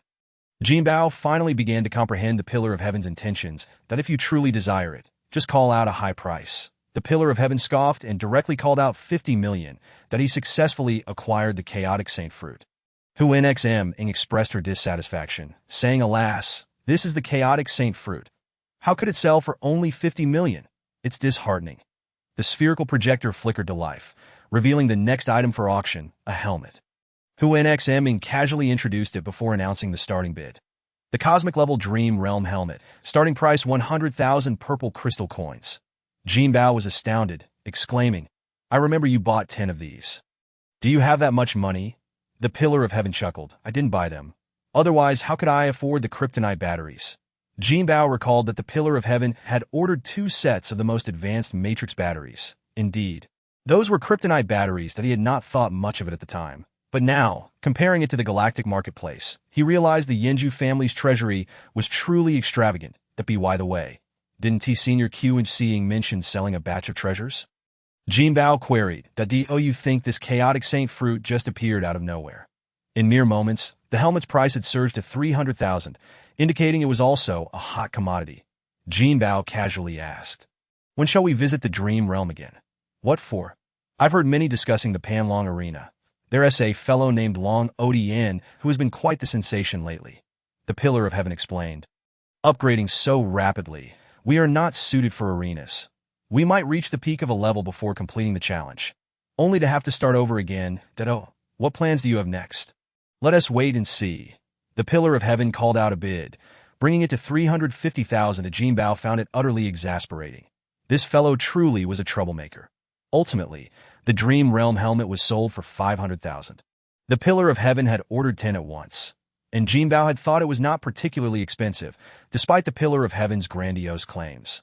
Little did he know, it was genuinely costly. Such a cosmic-level helmet is this expensive? Indeed, large factions purchased them in bulk for nearly 100 times the galactic level. After auction markup, the price could even soar to over 1,000 times. Next up for auction was the Pi or assistance from the 4 great families. The corpse of a golden-horned beast from the Hu NX family. This golden-horned beast measured 10,000 meters in length and was a low-star level beast, with a starting price of 100 million. Please place your bids. Instantly, the venue erupted with fervor. The projector displayed the corpse of the golden-horned beast. Although its soul had transformed into a human, its body retained the blood of the golden horn, causing the true form to instinctively bark. This startled the robotic attendants, who clenched their fists in readiness. Jinbao, feeling a pang of sorrow, asked, "Should we buy it?" "Buy it for what?" The Pillar of Heaven, however, felt no empathy. In his view, the golden-horned beast was a brutal creature, entirely undeserving of sympathy, despite its feral nature. The body of the golden-horned beast was a veritable treasure, and the price quickly escalated to 500 million after the initial bid. Jinbao was left speechless, downing a glass of red wine to steady himself. This is even more insane than you. The Pillar of Heaven, unfazed, remarked, the corpse of the golden horned beast is worth at least 1 billion. The 100 million starting price is merely the highest base price at the Galactic Auction House. As expected, a major player immediately followed with a bid of 50 million, swiftly followed by 600 million. It wasn't until the price reached 700 million that it began to stabilize. Then continued to rise in increments of 1 million. Ultimately, the corpse of the golden horned beast sold for a staggering 1,300 million, to Jinbao mused. No wonder the HLN family is so frantic. How much could that black gold asteroid fetch if sold? The raw, or isn't worth much. Selling for 100 million would be a success. The value of black gold primarily lies in its difficult processing, which elevates the value of the finished product. Despite that, black gold weapons are nearly becoming standard equipment for the Silver Defense Force. Chapter 57. The Celestial Tree. The next auction item is the Divine Technique from the PEN family. The Ping True Body, available for a one-time buyout, a boon for the family, starting at 1 billion. The Pillar of Heaven stood up in excitement upon seeing the projection of the Ping True Body. Heaven's silkworm sacred insect, Ping True Body. He murmured rapidly, seemingly caught in a dilemma of choice. Jinbao casually asked, why is this technique so expensive? Buyout. Wasn't your WJ technique only a bit over 1 million? The Pillar of Heaven, feeling exasperated, replied, there's no comparison. WJ is merely an obscure technique that may not even be mastered upon purchase. But the Ping True Body is different. It can be learned from apprentice to divine being and can enhance one's combat power by up to 3 times. Most importantly, the buyout rights are crucial. Any major family would go to great lengths to acquire it, even at the cost of their fortunes. The Pillar of Heaven's words were entirely accurate, and soon the price of the technique soared to a terrifying 10 billion. Ultimately, he relinquished his desire to purchase the Ping True Body, lamenting, no matter what, we cannot compete with those major families. Jinbao inquired, why would the PN family sell something like this? Eventually, the Ping True Body was sold for a staggering 12 billion. Jinbao sincerely remarked, I now understand why major families possess such wealth. The Pillar of Heaven concurred, this is the foundation of major families. Small families cannot compare at all. That HLN family is mere trash compared to the PN family. At long last, it was time for the appearance of the celestial silkworm's corpse, with a starting bid set at a staggering 100 million. Without a moment's hesitation, Tianzi's raised the bid by another 100 million. This creature belonged to the Feng family, renowned among the 4 great clans, and I believe many powerful individuals would grant them the respect they deserve. That I anticipate that the bidding for this celestial silkworm will be fiercely competitive. In the blink of an eye, the price soared to 400 million. Tianzi promptly called out a high bid of 500 million, followed swiftly by 600 million to Jinbao. Taken aback, inquired, is this celestial silkworm even more valuable than the golden horned sacred beast? Absolutely, came the reply. The golden horned sacred beast is merely prized for its materials, while the celestial silkworm possesses the ability to comprehend the heavenly mysteries, unlocking the secrets of life within the realm of genetics. The price for the celestial silkworm reached 800 million, prompting an inquiry about further bids, as this was indeed a product of the Feng family. 900 million flashed on the big screen. And without hesitation, Tianzi's had declared 1,000 million to Jinbao swallowed hard and remarked, well, we only have 1,000 million in funds. This celestial silkworm was a must-have. Even if it cost 1 billion, it had to be acquired. Jinbao quickly took a sip of wine to steady his nerves. The bidding stalled at 1,000 million, and to everyone's surprise, Huang Ximin continued to entice the crowd, stating, I just received word from the Feng family that they are offering an additional 10 tons of Feng treasures. This revelation ignited a frenzy, and the bid surged to 1,100 million in an instant. However, the excitement quickly fizzled. After the initial rush to 1,100 million, the bidding came to a halt. This was not surprising, as the market value of 10 tons of Feng treasures was only 100,000 purple crystal coins, and ultimately, the focus remained on the celestial silkworm. Tianzi swiftly raised the bid to 1,200 million. In a lavish private room on the 30th floor of the Galaxy building, a handsome man clenched his fists, his eyes ablaze as he fixated on the big screen. Ultimately, he shouted out a bid of 1,210 million. Another ruggedly handsome man interjected, Third brother, if you truly need it, your second brother, and I still have some funds available. That a refined-looking man sighed. With our current funds, we can't even cover the slightest fraction. They are bidding in increments of 100 million. How can we possibly compete? Third brother, what do you intend to do with the corpse of this worm? As the figure on the screen displayed 1,210 million, Feng finally exhaled. A sense of resignation crossing his face, he smiled wryly. This item is of great use to me, but alas, my wealth is limited, and I fear I shall ultimately lose out. The bidding for the celestial silkworm settled at 1,210 million. A glimmer of excitement emerged on Tianzizu's face. Huang Ximing, sensing the price had plateaued, struck the gavel to finalize the sale. That 1,000,000 purple crystal coins was no trivial sum, especially considering that Tianzizu's growth fund was merely 1 million. It was rumored that even his black hole level growth fund totaled only 10 million, highlighting just how immense a sum 1 million purple crystal coins truly represented. Once the final gavel struck, Tianzizu felt completely at ease. Next up for auction was a living sapling from the Dragon Clan's Jinbao, with a starting price of 100 million. That energized by his earlier victory, Tianzizu's excitement quickly waned, and he cursed under his breath. Shameless, utterly shameless. Jinbao, curious, asked, "What troubles you?" With a voice tinged with frustration, Tianzizu replied, "They deliberately concealed this auction item and placed it right after the celestial silkworm. It feels like a blatant trap." Jinbao, unfazed, teased, "Perhaps you simply desire too much. You want this and that all at once. Can't you be a bit more reasonable?" Tianzizu's eyes blazed with indignation, as if he could shoot lasers from them. But he managed to restrain himself and, after a moment's pause, expressed his feelings. "Who am I doing this for, if not for you? Are you suggesting this Jinmu can also be used to concoct avatars?" Of course, any organism with a genetic basis can be utilized. Moreover, this is a living sapling. You only need to take a branch. If it's merely for cultivating avatars, wouldn't it be easier to just buy a branch? That's not the point. The seller must be willing to part with it. Besides, a Jinmu tree consists of a single trunk, without any branches. Oh, where's the branch? I was merely speaking figuratively. Jinbao glanced at the big screen, where the price had already climbed to 500 million. It was evident that the treasures presented by the 4 great clans were all of a similar caliber, albeit with varying qualities. However, it is not always the case that higher-priced items are inherently superior. Demand and a dash of luck play significant roles. If many influential individuals are vying for a particular item, competition naturally drives the price higher. Is this Jinmu really that remarkable? Tianzizu nodded vigorously. Incredible, truly incredible. It's almost beyond comprehension. Jinmu is lauded as the tree that connects heaven and earth, possessing innate properties that allow its master to comprehend the laws of the universe, thereby fostering the development of their inner world. Does it need to be planted within one's inner world? Such luxury is unnecessary.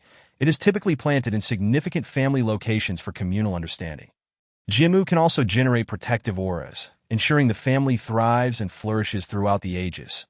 Huang Ximing began the bidding. Is there anyone willing to raise the price? 700 million going once. The barrage of bids surged. And after a moment of silence, Huang Ximing employed the same tactic, announcing, "I just received a secret message from the Dragon Clan, offering an additional 10 gene of dragon's saliva with the Jinmu."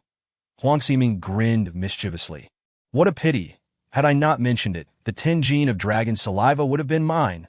With the final gavel strike, the Jinmu was sold for 800 million. Meanwhile, in another private room, Feng breathed a sigh of relief, exclaiming, "This truly is the will of fate. Had I obtained the celestial silkworm, I would have certainly missed out on this Jinmu." Chapter 58. The Apocalypse Worship Auction. A grand auction unveiled a succession of treasures and illustrious figures. Following the Jinmu, 3 more inconsequential items were auctioned before Huang Ximing excitedly announced the next item. Now, we present the grand finale of this event, the Apocalypse Worship, hailing from the Mechanical Clan. After a brief silence, the audience erupted in astonishment, the camera panning dramatically across the crowd. Upon hearing this news, Tianzizu leaped to his feet, seething with anger as he shouted, "What the hell? That old miser Qingshai must be out of his mind to sell everything. What a wasteful fool." Jinbao, perplexed by Tianzizu's outburst, attempted to reason with him. "Though the robotic beings lack humanity, isn't it a bit excessive to insult an elder?" Jinbao offered a mild rebuke. "While you may not have any blood relation to the Yans, they're still a civilized race. It wouldn't hurt to show some respect for the elderly and love for the young." Tianzizu, however, remained unfazed. We mechanical beings are not as hypocritical as your carbon-based life forms. We are all good friends and can speak candidly with one another. That's quite a statement. Not all carbon-based beings are hypocritical. So you are admitting that carbon-based beings are hypocritical. Jinbao was left speechless. Ensnared by Tianzizu's retorts on the big screen, a sword-shaped spacecraft projected into view, appearing even more like a gleaming sword due to its compact size, radiating a dazzling silver light. The barrage of bids surged rapidly, soon escalating to 1 billion. Jinbao marveled. Is the Apocalypse warship truly worth this much? Of course. It is the pinnacle of our mechanical clan's technology, a creation that stands alongside the divine in power. Jinbao was utterly astonished at a warship rivaling the divine. While Tianzizu's words may have been somewhat exaggerated, if it was indeed that powerful, it must at least be comparable to the rulers of the universe. The universe is composed of vast and small realms, and only those whose inner worlds evolve into small universes may be deemed rulers. However, deities possess the ability to traverse the void, and the number of universes within the void is unfathomable, signifying the immense power of the divine.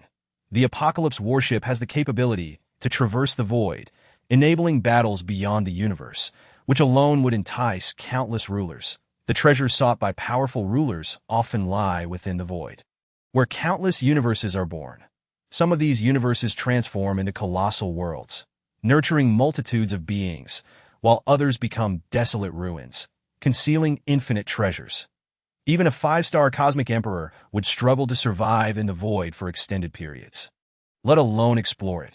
With the Apocalypse warship, not only rulers but even black hole-level beings could venture into the void in search of various secret realms and treasures. And now, such a treasure was up for auction. At this point, the price for the Apocalypse warship had reached a staggering 18 billion. Yet it continued to rise. Tianzizu grumbled. No wonder the 4 great clans are putting forth their most prized possessions. They are clearly eyeing the Apocalypse warship. Jinbao observed the big screen and noted, it seems only the Long family is actively bidding. The other 3 clans are remaining anonymous. Tianzizu, still agitated, replied, there must be some scheming involved. Perhaps they don't want to offend the bidders by remaining anonymous. Just then, the screen shifted to the rooftop, revealing that the anonymous bidders were not truly concealing their identities, as they could see each other while bidding. This scene appeared to be intentionally crafted to embarrass Tianzizu, yet he remained oblivious, choosing to ignore it. Suddenly, the doorbell rang, and Tianzizu instinctively went to answer it, only to find Wangxi at the door once more. What brings you here again? Huan Xia cheerfully remarked. I have come to deliver something to you.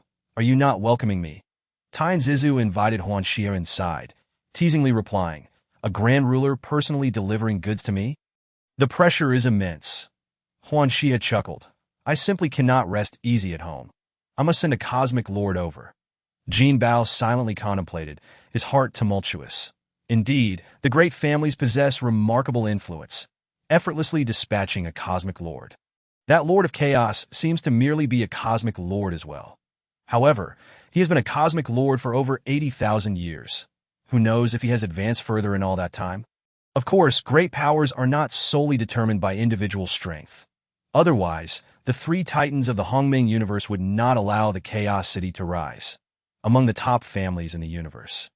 Which one does not boast a few cosmic lords? Perhaps even deities are included. You are quite extravagant. Where do you acquire such wealth? Tianzizu casually inquired, not even blinking, though of course a robot cannot blink. Did you sell the Tianqi? Huan Xia, clearly unconvinced by this grand exaggeration, shook his head with a wry smile. To be honest, when I first saw that battleship, I thought you had sold your body. The speaker's words were casual, yet Jinbao's expression suddenly shifted to one of shock. He exclaimed, your body cannot possibly be that valuable, can it? Tianzizu proudly declared, more valuable than that. After all, that Tianqi is devoid of energy, costing perhaps over 10 billion to purchase energy. Huan Xia continued with a bittersweet smile, your Yanju clan is truly cunning. You must have made quite a profit. Such words pale in comparison to your 4 great families. Who can casually sell a mere insect for over 10 billion, the Huan Xia lamented. Do you think we desire to sell? It is all because of you. You have no idea how long I begged the family head before he agreed to sell the corpse of the golden horned sacred beast. This statement left Tianzizu without a retort, compelling him to shift the topic and urge, Aren't you here to deliver goods? Where are they? Huan Xia produced the Chaos Sacred Fruit and the Celestial Silkworm. The Chaos Sacred Fruit was about the size of a walnut, nestled in an exquisite wooden box, the lid adorned with a piece of grayish-cold jade that in an instant, a wave of chill erupted, causing even Jinbao, at a stellar level of cultivation, to shudder. The Celestial Silkworm was no ordinary small insect, but rather a creature taller than a person, appearing wilted and stiff, reminiscent of a mummy wrapped in a shroud. However, this celestial silkworm resembled a withered cocoon, its surface densely covered in luxurious fibers. Tian Zizu instructed Jinbao to collect the items, and just as he was about to continue conversing with Huan Xia, a voice suddenly emanated from the large screen. Huan Ximing's voice. 2 billion. This auction has finally surpassed the 2 billion mark. 2 billion once, 2. Following swiftly was a bid of 2.1 billion. Observing the situation, it was clear that further contention was imminent. Tian Zizu casually remarked, "What relation does that girl have with you?" Huan Xia smiled wryly. "She is my granddaughter." "That I thought so. She looks somewhat familiar." "You must be joking. My granddaughter resembles her mother. That be by the way. Do you know who is competing with the Long family? It should be a big shot from the Divine Dragon Empire." Tian Zizu expressed mild surprise, muttering to himself, "Isn't the Divine Dragon Empire primarily elemental? Why would they buy a spaceship?" Huan Xia even chimed in, "Who knows? Perhaps they wish to understand technological civilization." After saying this, Huan Xia expressed his intent to take his leave. To which Tian Zizu grunted, "Have you forgotten something?" Huan Xia widened his eyes. "What have I forgotten?" "Bao. Oh, come on. You are truly stingy. There is no choice. We are currently cultivating a spirit Linglong, and we need Bao at this moment." Huan Xia's eyes sparkled with excitement, and without hesitation, he produced Bao. 10 tons of Bao formed a sizable heap, and Huan Xia could only extract it in batches. Jinbao casually stored it in his small world. "Show me something new." Just as Tian Zizu was about to refuse, Jinbao had already retrieved the potted spirit Linglong. It took Huan Xia a considerable time to sort through the Bao before he finally left. Satisfied. Chapter 59. He is not called the protagonist. Only two families remained in contention on the large screen. Undoubtedly the Long family and the big shot from the Divine Dragon Empire. The battle between the two dragons was exceptionally fierce, and some onlookers began to place bets. Bets are being placed.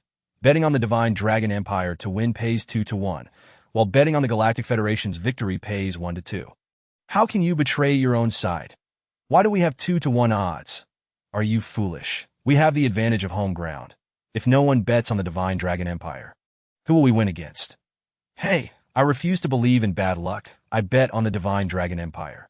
Instantly, a wave of criticism descended upon this individual. 30 billion once, 30 billion twice, 30 billion thrice. Sold. The final buyer for the Tianqi battleship was the Long family of the Galactic Federation. With a whoosh, the Galactic Multiverse Plaza erupted in cheers. Tian Zizu had transformed from indignation to excitement, exclaiming with exuberance, "We've struck gold. This guy from the Divine Dragon Empire truly delivered." Fortunately, by this time, Huan Xia had already departed. Otherwise, his demeanor would surely have led to a severed friendship, although the four great families hold competitive relations. When facing outsiders, they stand united. Yet, the Yenju clan itself is an outsider, and thus, in deliberations, they prioritize their own interests. However, the Long family did not seem disheartened. Long Yun, the clan leader, waved in acknowledgement, his face alight with excitement. Embracing Pan Jia's head, Pan Yu, and then Huan Shijian, only to dodge the embrace when it came to Feng Jia's matriarch, as she was a woman. "Distinguished guests, let us continue the auction." Instantly, the venue fell silent. The subsequent items offered were not particularly enticing. They were mostly equipment and materials, with a few elixirs as well, finally allowing the small families and individual bidders to make their mark. Tian Zizu soon grew impatient. Turning to Jinbao, "Why don't you let your wife come out to join the fun?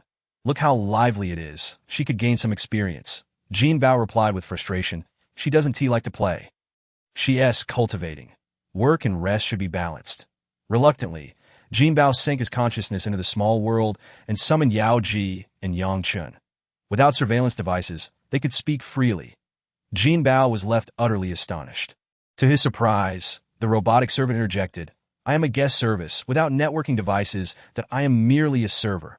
I adhere strictly to professional ethics, not listening to what I should not, nor viewing what I should not. Seeing the robot so human-like, Jinbao couldn't help but joke, "Can I buy you?" "Certainly. Just scan the code to apply for my purchase, master." Jinbao was taken aback, observing the robot's eager demeanor, and could only comply, using his terminal to scan its arm. Following the prompts, he purchased the robotic servant, unexpectedly at a low price of merely 100,000 diamonds, perhaps having witnessed too many amethyst coins at the auction. 100,000 diamonds seemed almost trivial to Jinbao. He had forgotten that 100,000 diamonds equated to 1 billion silver dollars, which in Blue Star currency amounted to a staggering 1 billion taels of gold, enough to purchase the entirety of Blue Star. "By the way, how much did you spend to buy Blue Star?" "I didn't spend anything. Didn't spend anything." "You wouldn't be acting recklessly, would you?" "What do you mean by recklessness? If I spent money, that would be recklessness. Why should you, a genuine Blue Star inhabitant, spend money to buy your own planet?" Upon reflection, Jinbao found this reasoning somewhat valid. Yet still puzzled, he asked, "How did you manage it?" Jinbao inquired timidly, "Isn't that illegal?" "Definitely. Is it definitely illegal or definitely not illegal? That depends on you. If you see it as your duty to protect Blue Star, then it is definitely not illegal. If it's purely for personal gain, then naturally it would be illegal."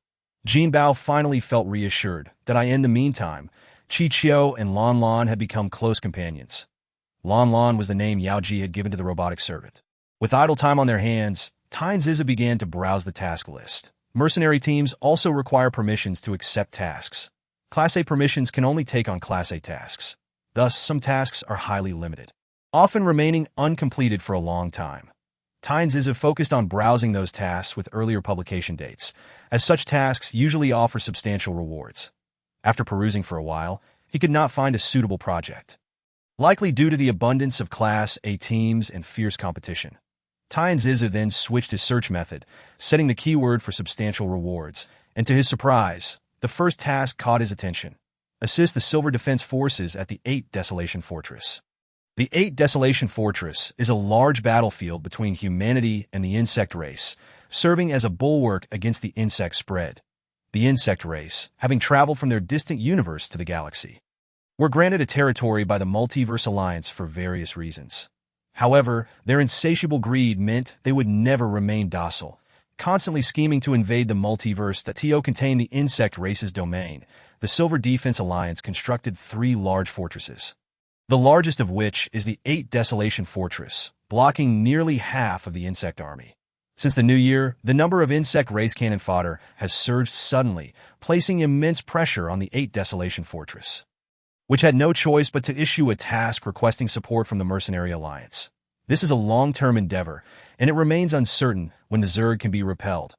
Battlefield experience is an essential undertaking for the elite scions of various families. However, mercenary teams rarely engage in direct combat, primarily assisting in clandestine operations. Given the gravity of the current situation, a substantial number of mercenaries must be requisitioned for support. Naturally, the rewards are exceedingly generous, encompassing not only all necessary supplies, but also a fixed contribution reward simply for being stationed on the battlefield. Additional commissions are granted for slaying enemies, with even more lucrative rewards for eliminating Zerg elites. After a brief contemplation, Tai and Zizu made a decisive resolution and commenced discussions with Jinbao. Unexpectedly, Yang Chun and Yao Ji exhibited heightened enthusiasm, eagerly accepting Tai and Zizu's proposal. In comparison, the chaos of battle could indeed serve as an effective means. The inherent combat instincts of the Golden Horn Sacred Beast were ignited, and Jinbao readily endorsed the initiative. The hazy ambience of the polar night made it easy to lose track of time. And in the blink of an eye, 3 days had elapsed. The auction finally concluded, with hundreds of cutting-edge supplies sold out. Although the auction had ended, the crowd did not disperse, as an even more vibrant event. The grand gathering of all realms was about to commence. However, the Tianchi battle team was clearly not inclined to linger. The stability and tranquility of the rear demanded the valiant struggles of the frontline troops. Upon departing from the Galaxy building, Tai and Zizu prepared to retrieve the Tianren warplane. Just as he reached the entrance, Jinbao inadvertently spotted 3 familiar figures that in truth, They could not be deemed overly familiar, but their presence was strikingly memorable. They were the three titans of Blue Star. Instinctively, Jinbao concealed himself behind Taiyan Zizu, prompting inquiries about his unusual behavior. "What are you doing, you sneaky fellow? If someone didn't know better, they might think you were a thief." Jinbao quickly hushed him. "Keep your voice down. That lunatic is in the crowd, the one you referred to as the main character, right? By the way, who exactly is this so-called main character that instills such fear in you? He isn't merely called the main character. He truly is the main character. Do you not understand?" "I do understand. He is the protagonist of a book." "Indeed, he is the protagonist of a book that do not provoke him, lest you find yourself in a dire predicament without knowing how you met your end." Taiyan Zizu scoffed. "Where is he? I wish to see if this main character possesses 3 heads and 6 arms." Chapter 60. "I want your armor. What are you doing, you lecher?" A sharp cry startled the crowd. Drawing everyone's attention to in an instant, 3 distinctly featured men became the focal point amidst the throng that moment. Jinbao pointed them out, and Taiyan Zizu caught sight of one of the men's faces, prompting him to scoff. "Are you out of your mind? Those 3 combined wouldn't stand a chance against you." Jinbao, visibly cautious, murmured, "Although he may seem weak now, he will eventually become a formidable entity on the level of a god king." "Oh, you can predict the future too?" Taiyan Zizu expressed surprise. As Yangchen also remarked, these 3 individuals are indeed extraordinary, particularly the one clad in red armor, whose aura radiates a crimson light akin to the sun. As long as he survives, he is destined for greatness. "Yes, his name is Feng." Jinbao interjected at the right moment. However, Taiyan Zizu scoffed again. "It seems they are encountering some trouble." That a sweet-faced woman was glaring at Feng, hands on her hips, questioning him. The incident appeared to have arisen when Feng accidentally bumped into her. Taiyan Zizu chuckled. "That young lady is clearly attempting to extort him. If I am not mistaken, she has her eyes on the magical golden vine he possesses." "Magical what vine?" "The magical golden vine." "Yes, indeed. He possesses such a miraculous plant that can transform into armor, and it seems that Hong also has one. That the magical golden vine is not considered an extraordinary treasure. It is likely that this young lady finds it novel. She hails from the Dragon Empire." As Taiyan Zizu spoke, Feng was patiently explaining, "Miss, I sincerely apologize. My actions were unintentional. It was merely a crowded setting, and I accidentally bumped into you." "Humph. You bumped into me, but why did you touch my chest?" Feng visibly staggered, and he patiently clarified, "Miss, when did I touch your chest? Please do not make baseless accusations." The woman pointed at her own nose, exclaiming, "What? You dare say I am making baseless accusations? I am just a young girl. Would I shamelessly fabricate such claims? Regardless, you must compensate me." Pressured by the circumstances, Feng reluctantly inquired, "May I ask what kind of compensation you desire?"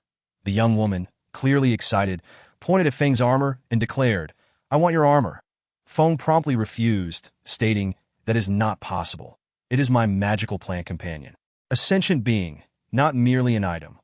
"Humph. I do not care. You must compensate me. Miss, your demands are rather unreasonable. Even if I did accidentally bump into you, it was not intentional, and extorting me for it is rather excessive." Jinbao watched in astonishment, wondering who this young lady was, utterly oblivious to the danger of provoking the protagonist. "What did you say?" The woman suddenly turned her ire towards Taiyan Zizu, her eyes blazing with fury. Not only did Jinbao appear stunned, but even the onlookers were bewildered, casting sympathetic glances at her, as if to say, "Whose child is this? So young yet so foolish. How pitiful." The woman, undeterred, approached Taiyan Zizu and forcefully pulled Jinbao out. Placing her hands on her hips as she indignantly proclaimed, "Do not think that just because you are speaking in your mind, I cannot hear you. Did I tell you? I possess telepathic abilities. I can hear everything you think and desire. I too possess telepathic abilities. I know what you are thinking. You wish to extort his magical companion, which is nothing but a vain hope. Many witnesses saw the large figure purposefully push into you, attempting to extort you with that as a pretext." Yang Chun interjected, evidently unable to tolerate her antics. The young woman became increasingly agitated, stammering, You are speaking nonsense. Are you all conspiring to bully us outsiders?" "Humph. I am not afraid of you." The crowd stirred, with someone calling out loudly, "The president is here!" In an instant, Everyone turned to look, instinctively parting to create a path that a tall, middle-aged man strode forth with purpose. The prominent figure who had been protecting the headstrong young woman placed a hand on his chest in a gesture of respect. President Long, it was merely a childish quarrel among the youths. Why should it trouble you? Long Yaoxing, the president of the Interrealm Alliance Committee, commanded attention without displaying anger, his voice resonating like thunder. Our Galactic Federation is a realm of freedom and fairness. We do not adhere to the concept of the strong ruling the weak. Everyone, including myself, must abide by the Federation's constitution. Those of you who have traversed the boundless cosmos to reach our galaxy deserve to be treated with respect, provided that you exhibit courtesy in return. Shinta Wanyan, the Duke of the Shinta family from the Dragon Empire and commander of the Imperial Courts Guard, showed no sign of weakness even in the presence of Long Yaoxing, responding with a smile. President Long speaks wisely. Indeed, our princess has been somewhat discourteous. Then she should apologize for her discourtesy. Tyne Ziza casually interjected, drawing Shinta Wanyan's attention. That glance exuded an overwhelming pressure, causing Tyne Ziza to feel as though his consciousness was about to freeze. He desperately attempted to assert his will, but an invisible force bore down upon him. That it became evident that reaching a certain level of strength could indeed allow one to kill with a mere gaze. Which insolent cur dares to run rampant here? Get lost. Shinta Wanyan's body surged backward, releasing an intense aura that compelled the onlookers, none of whom were weak, to stagger back in retreat. Tyne Ziza felt as though he had awakened from a nightmare. A wave of relief washing over him. Turning to look, he saw a massive mechanical figure striding forward with a resounding gait. Its eyes glowed with a red light, and a powerful aura surged forth. You dare to lay a hand on the descendants of the Yin clan. Do the Shinta family wish for annihilation? Although Shinta Wanyan had suffered a setback, he showed no sign of yielding. Retorting with equal sharpness, Qinghai, do not think that you can act with impunity simply because you have the Chaos Lord's protection. Jinbao mused to himself. He likely won't survive until that day. Offending the protagonist does not bode well. The headstrong princess glared fiercely at Jinbao, seeming to realize the gravity of the situation and no longer daring to act unruly. Let us go, princess. Shinta Wanyan gestured, creating a circular portal in the air, revealing a vast and majestic continent on the other side. The group stepped through, and the portal closed behind them. Jinbao was astonished and casually inquired, "Is that a skill he used?" Qinghai nodded. Indeed, Shinta Wanyan is a master of space magic, possessing 5 major stars in his microcosm. He is a true sovereign of the universe. Jinbao was secretly amazed, realizing he had witnessed a genuine sovereign of the universe, which was indeed impressive. The disparity in power among sovereigns of the universe could be staggering, with some differences even greater than that between a 1-star and a 4-star sovereign. This primarily depended on the scale of their microcosm. Some sovereigns had vast cosmic realms, their world power boundless, while others had merely 3 to 5 stars, their starlight dim and their world power unable to sustain explosive force. The 5 great stars spoken of by Qinghai each represent a vast expanse of stellar seas. Collectively, they are akin to the scale of 5 galaxies that, of course, the true cosmos is boundless and teems with countless star systems. Thus, a mere 5 galaxies are insignificant in the grand tapestry of the universe. Chapter 61. If you wish to come, we shall welcome you at the Tian Shu Star Public Docking Bay. Jinbao received the Tian Ren fighter here. Huan Shiming inquired with concern. Is Xiao Tian all right? He is fine, just a bit stunned, but he will recover gradually. Huan Shiming replied indignantly. That otherworldly individual is truly excessive. How could he bully someone of such a lower tier? When it rains, it pours. The more arrogant one is, the more tragic their end.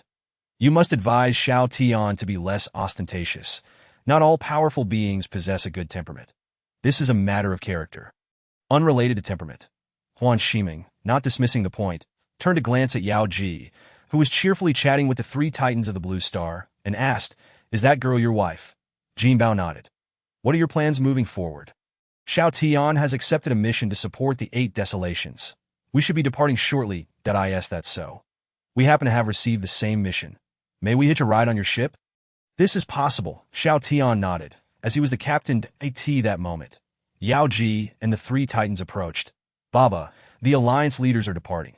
Jinbao nodded in acknowledgement, while Hong extended a gesture of respect. Thank you. On behalf of all martial artists from the Blue Star, we recognize your status as Lord and hope you will lead us to glory in the future.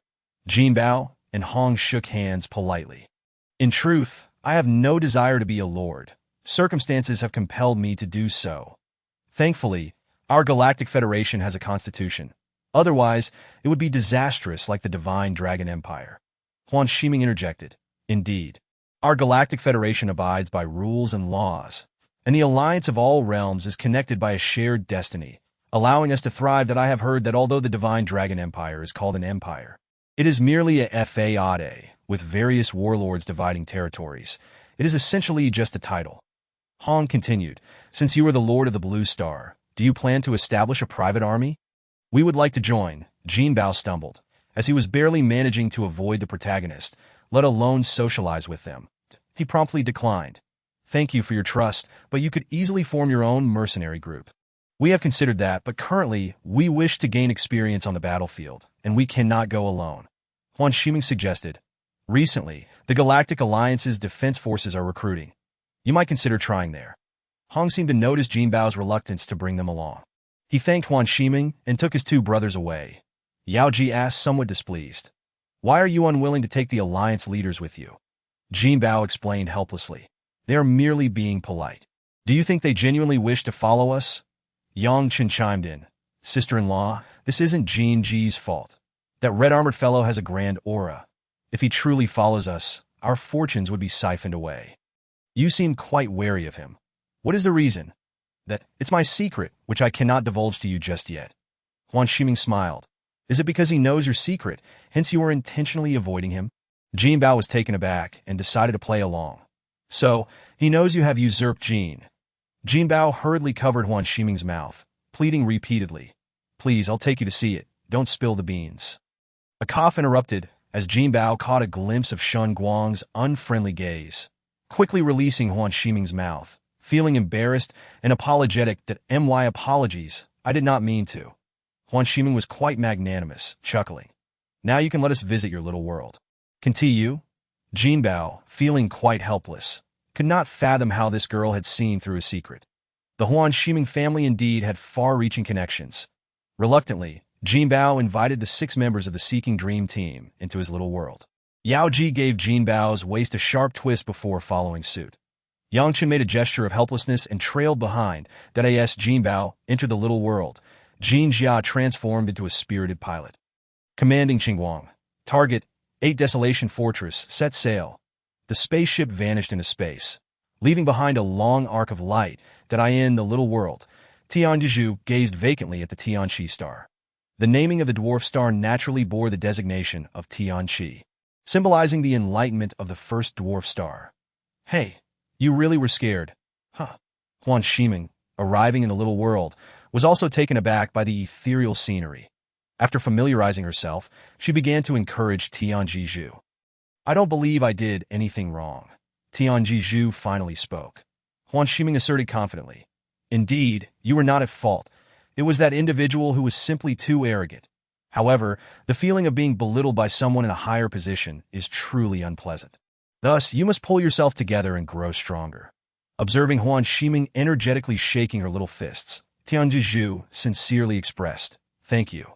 Huan Shiming, somewhat shy, inquired, What are you thanking me for? We have only just met.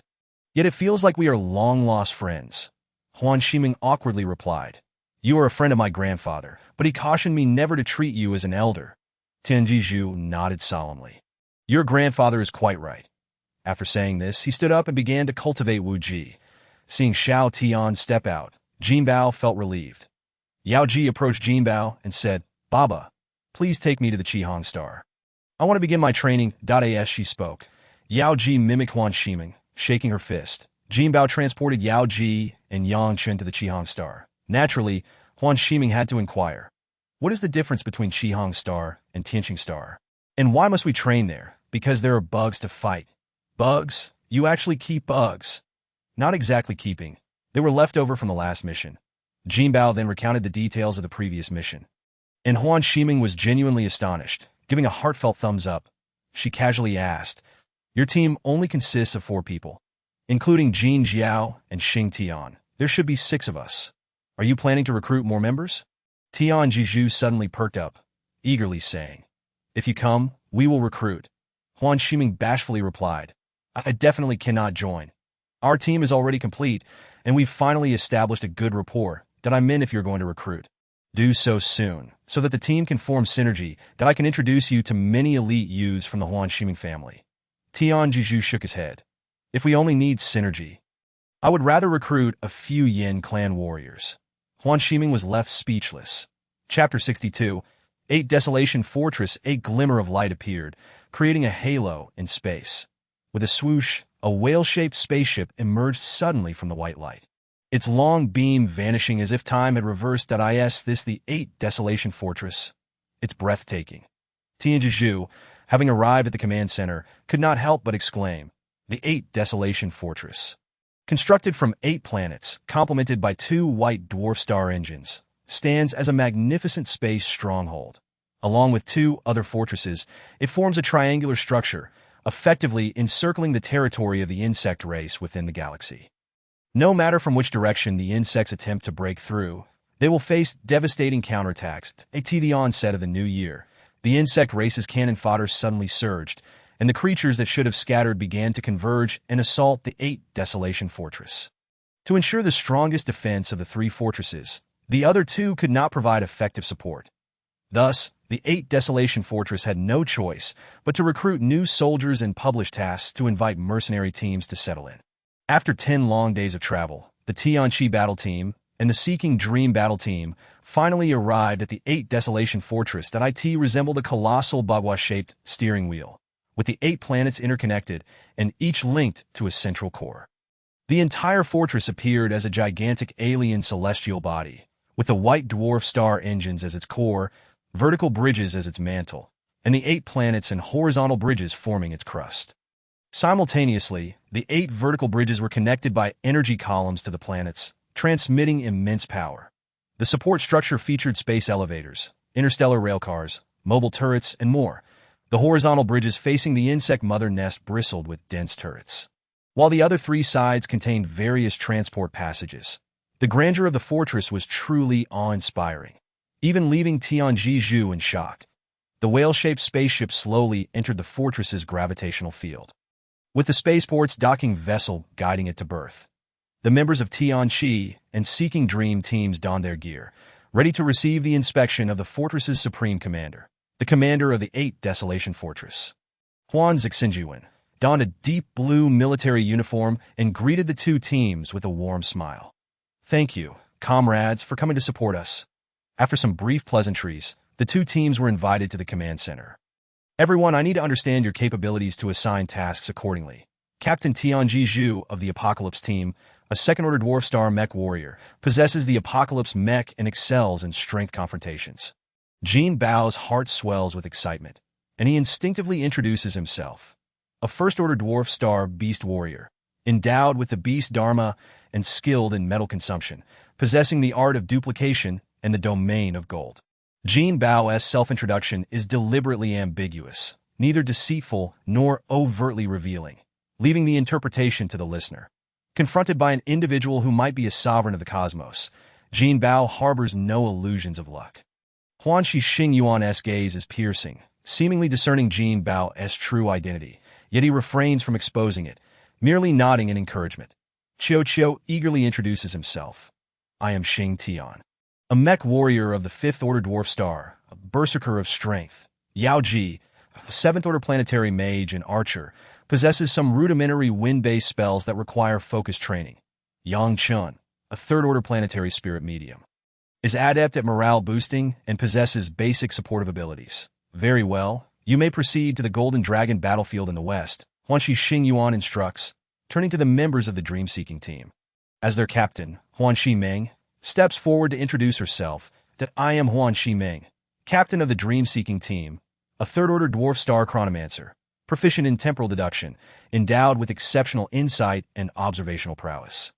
Shen Guang, a 1st Order Dwarf Star psychic, excels in telekinesis and possesses the art of mental contracts. Zhang Yulan, a 9th Order Stellar Wind Mage, wields the domain of wind and specializes in large-scale area combat spells.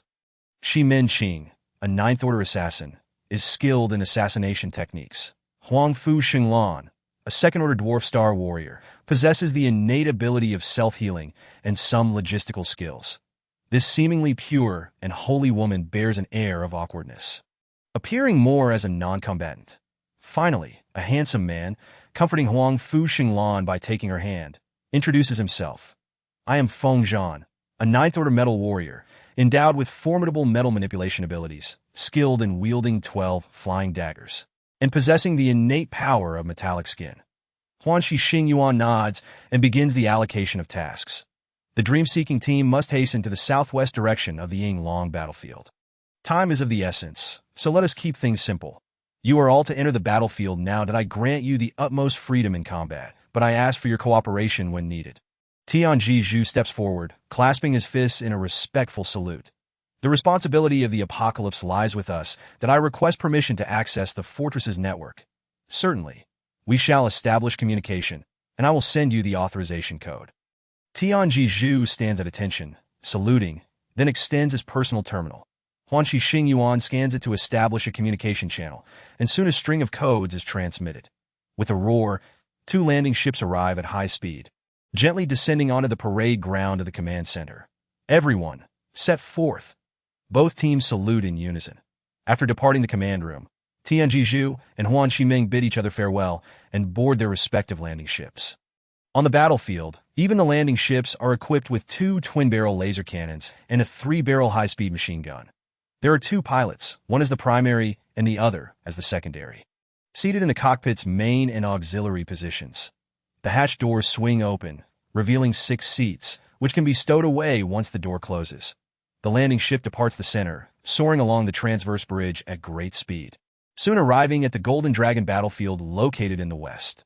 The narrative reveals that the 8 desolate fortress comprises 8 battlefields: the Eastern Azure Dragon battlefield, the Southeastern Shi Dragon battlefield, the Northeastern Frost Dragon battlefield, the Southern Flame Dragon battlefield, the Western Golden Dragon battlefield, the Southwestern Yinglong battlefield, the Northwestern Jiao Dragon battlefield, and the Northern Xian Dragon battlefield. Each of the 8 planets serves as a stronghold, with each stronghold housing 3 fortresses guarding the entrances to 3 bridges. These 3 fortresses are interconnected, collectively covering about half of the planet's territory, meaning that an entire half of the planet can function as a battlefield. The Golden Dragon Fortress is a metallic planet, abundant in mountains and rich in metal mines. Its complex terrain provides hiding places for the insects, which, despite lacking consciousness, are not tireless machines. They too require rest. Furthermore, those awakened sentients automatically ascend to the rank of insect generals, amassing legions of disposable insects as their armies. Any newly awakened insects become their direct subordinates, creating a hierarchical system that constitutes the survival mode of the insect race. Typically, millions of disposable insects yield only 1 insect general. The strength of the insects can be visually assessed by their size. Those under 10 meters are considered disposable. Between 10 to 20 meters possess planetary level strength, while those between 20 to 30 meters are stellar level. Insects exceeding 30 meters but under 50 meters are classified as dwarf star level, and those over 50 meters but under 100 meters are categorized as black hole level. Insects exceeding 100 meters are classified as dominator level. However, these classifications only apply to disposable insects, as long as they have not evolved to possess sentience. Even dominator-level insects remain mere fodder. Yet most insects that reach dwarf star level tend to awaken their intellect and gain autonomous consciousness. Chapter 63. The Golden Dragon Battlefield. Upon arriving at the Golden Dragon Battlefield, Jinbao is filled with exhilaration, as the entire expanse is nearly covered with a thick layer of scrap metal. There are remnants of spacecraft, spent shells, and various destroyed turrets deemed unworthy of repair, discarded across the battlefield that lie in the distance. A fleet of transport ships descends, releasing numerous large cocoons, from which powerful insects emerge. Each cocoon contains approximately 10% dwarf star-level insects, 20% stellar-level insects, 30% planetary-level insects, with the remainder being non-ranked insect soldiers. The fortress's weaponry is effective only against insect soldiers. Some large turrets can eliminate planetary and even stellar-level insects, but the energy consumption is too great, making it impractical given the overwhelming number of insects. Thus, the battlefield often sees strong confrontations, with the expendable insects sent to their demise. Space warriors must possess at least the strength of a war god to endure prolonged combat. As each battle lasts a minimum of 3 days, in galactic time, 3 days equate to 9 days in blue star time. Jinbao sets his sights on a 50-meter-tall insect, which shows signs of evolving into a black hole-level insect. Such specimens are exceedingly rare, as most dwarf star-level insects have awakened their intellect, shedding their cocoons and reconstructing their physiques. They can choose to maintain their massive forms or refine their sizes. As overly large bodies hinder mobility, clad in black-gold battle armor, with a golden horn cape that billows without wind, and wielding a golden spear, Jinbao appears spirited and swiftly vanishes from sight. In an instant, a flash of golden light darts forth. With a crack, his spear strikes the insect squarely. This creature, known as a blade insect, possesses enormous blade-like arms that resemble the blades of wind turbines. At the crucial moment, the blade insect deflects Jinbao's shot with its weapon, surprisingly not allowing the spear to pierce through its blade. The blade insect retaliates with its other blade, and Jinbao swiftly evades, the spear tip carving a long gash across the blade arm. Jinbao maneuvers to the rear of the blade insect, thrusting his spear directly at its vulnerable spot. Yet, the blade insect adeptly blocks the attack, demonstrating the same agility with its weapon from behind as it does in front. Jinbao muses that the blade insect truly lives up to its name, demonstrating impeccable skill with its blade. While the golden dragon's power is formidable, it lacks finesse. It seems he must practice the technique of phoenix ascending. Given that he cannot rely on strategy, Jinbao opts to overwhelm the blade insect with speed, launching a relentless series of spear strikes. To his surprise, the large blade insect proves to be quite agile despite its size, executing rapid strikes with its massive blade. Jinbao finds himself at a disadvantage, facing a blade insect equivalent to a 9th-order dwarf star with his own 1st-order dwarf star capabilities, which leaves him feeling quite dissatisfied. In his eyes, clad in black gold armor and draped in a golden horn cape, he should be able to traverse a significant realm. Yet he struggles against an insect that appears to possess zero intelligence, which he perceives as akin to a machine. Even an ordinary warrior should be able to engage such an insect with ease. With the black gold skin armor, Jinbao effectively combines the strengths of a 2nd-order stellar and a 1st-order dwarf star, creating a multiplicative advantage rather than an additive one. However, multiplicative advantages do have limitations. For instance, 3 multiplied by 1 is less effective than 3 plus 1. But what if 5 multiplied by 6 versus 5 added to 6? Jinbao's relentless barrage of 18 spear strikes has amplified his power to 18-fold. And as he unleashes another strike, the blade insect resorts to its previous tactic. With a mighty roar, the massive blade insect tilts its head skyward and suddenly expels 2 bone spikes directly at Jinbao's face. Jinbao's black gold armor disintegrates, and thousands of leaf-shaped, scale-like, and blade-like armor fragments coalesce into 2 shields that deflect the incoming spikes with a resounding clash. Almost immediately, the blade insect launches 2 larger bone spikes, which are intercepted by the shields as Jinbao charges in for a follow-up attack. However, the blade insect suddenly propels its triangular head forward, akin to a fighter jet charging at him.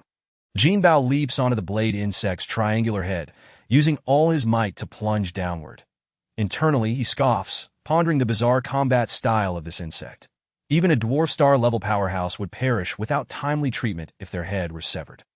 Yet the blade insect can wield its head as a weapon, even allowing it to operate independently. At this moment, Jinbao hears Tian Iju's voice through his earpiece. Capture it. This creature possesses skills and is a valuable asset. Jinbao, taken aback, realizes it can indeed be captured. Not one to shy away from a challenge, he contemplates subduing this creature, believing it might serve as a valuable training opportunity. As the remaining blade of the blade insect swings towards him, Jinbao deftly maneuvers his cape to envelop the insect's head, quickly following up by bracing his spear against the blade. The golden-horned cape expands, ensnaring the blade insect, while the devouring vortex opens to draw it into his small world, binding it within the dwarf star realm. Even when suppressed by the power of the world, the dwarf star-level blade insect continues to resist fiercely. In an instant, it became exceedingly difficult to suppress the situation. Fortunately, the blade insects were ultimately unable to escape the gravitational field of the dwarf star. Jinbao, with his cloak billowing, began to voraciously consume the metal, striving to elevate his realm and subdue the blade insects. The metallic remnants on the battlefield diminished in swathes, and after nearly half an hour of insatiable consumption, he finally reached saturation. The dwarf star radiated with brilliant light as Jinbao found a mountaintop to meditate and recover his strength. Tian Jiju, accompanied by Yao Ji and Yang Chun, arrived to provide support, unleashing the Tian Chi mech to commence a sweeping assault on the insects. Yao Ji knocked her bow, releasing arrow after arrow imbued with the force of the wind, piercing through the low-tier insects. Yet their vitality proved resilient, requiring 3 or 4 arrows to claim a single life. Yang Chun intoned an incantation, summoning a surge of pure energy that revitalized Jinbao's physical strength and gradually elevated his mental acuity.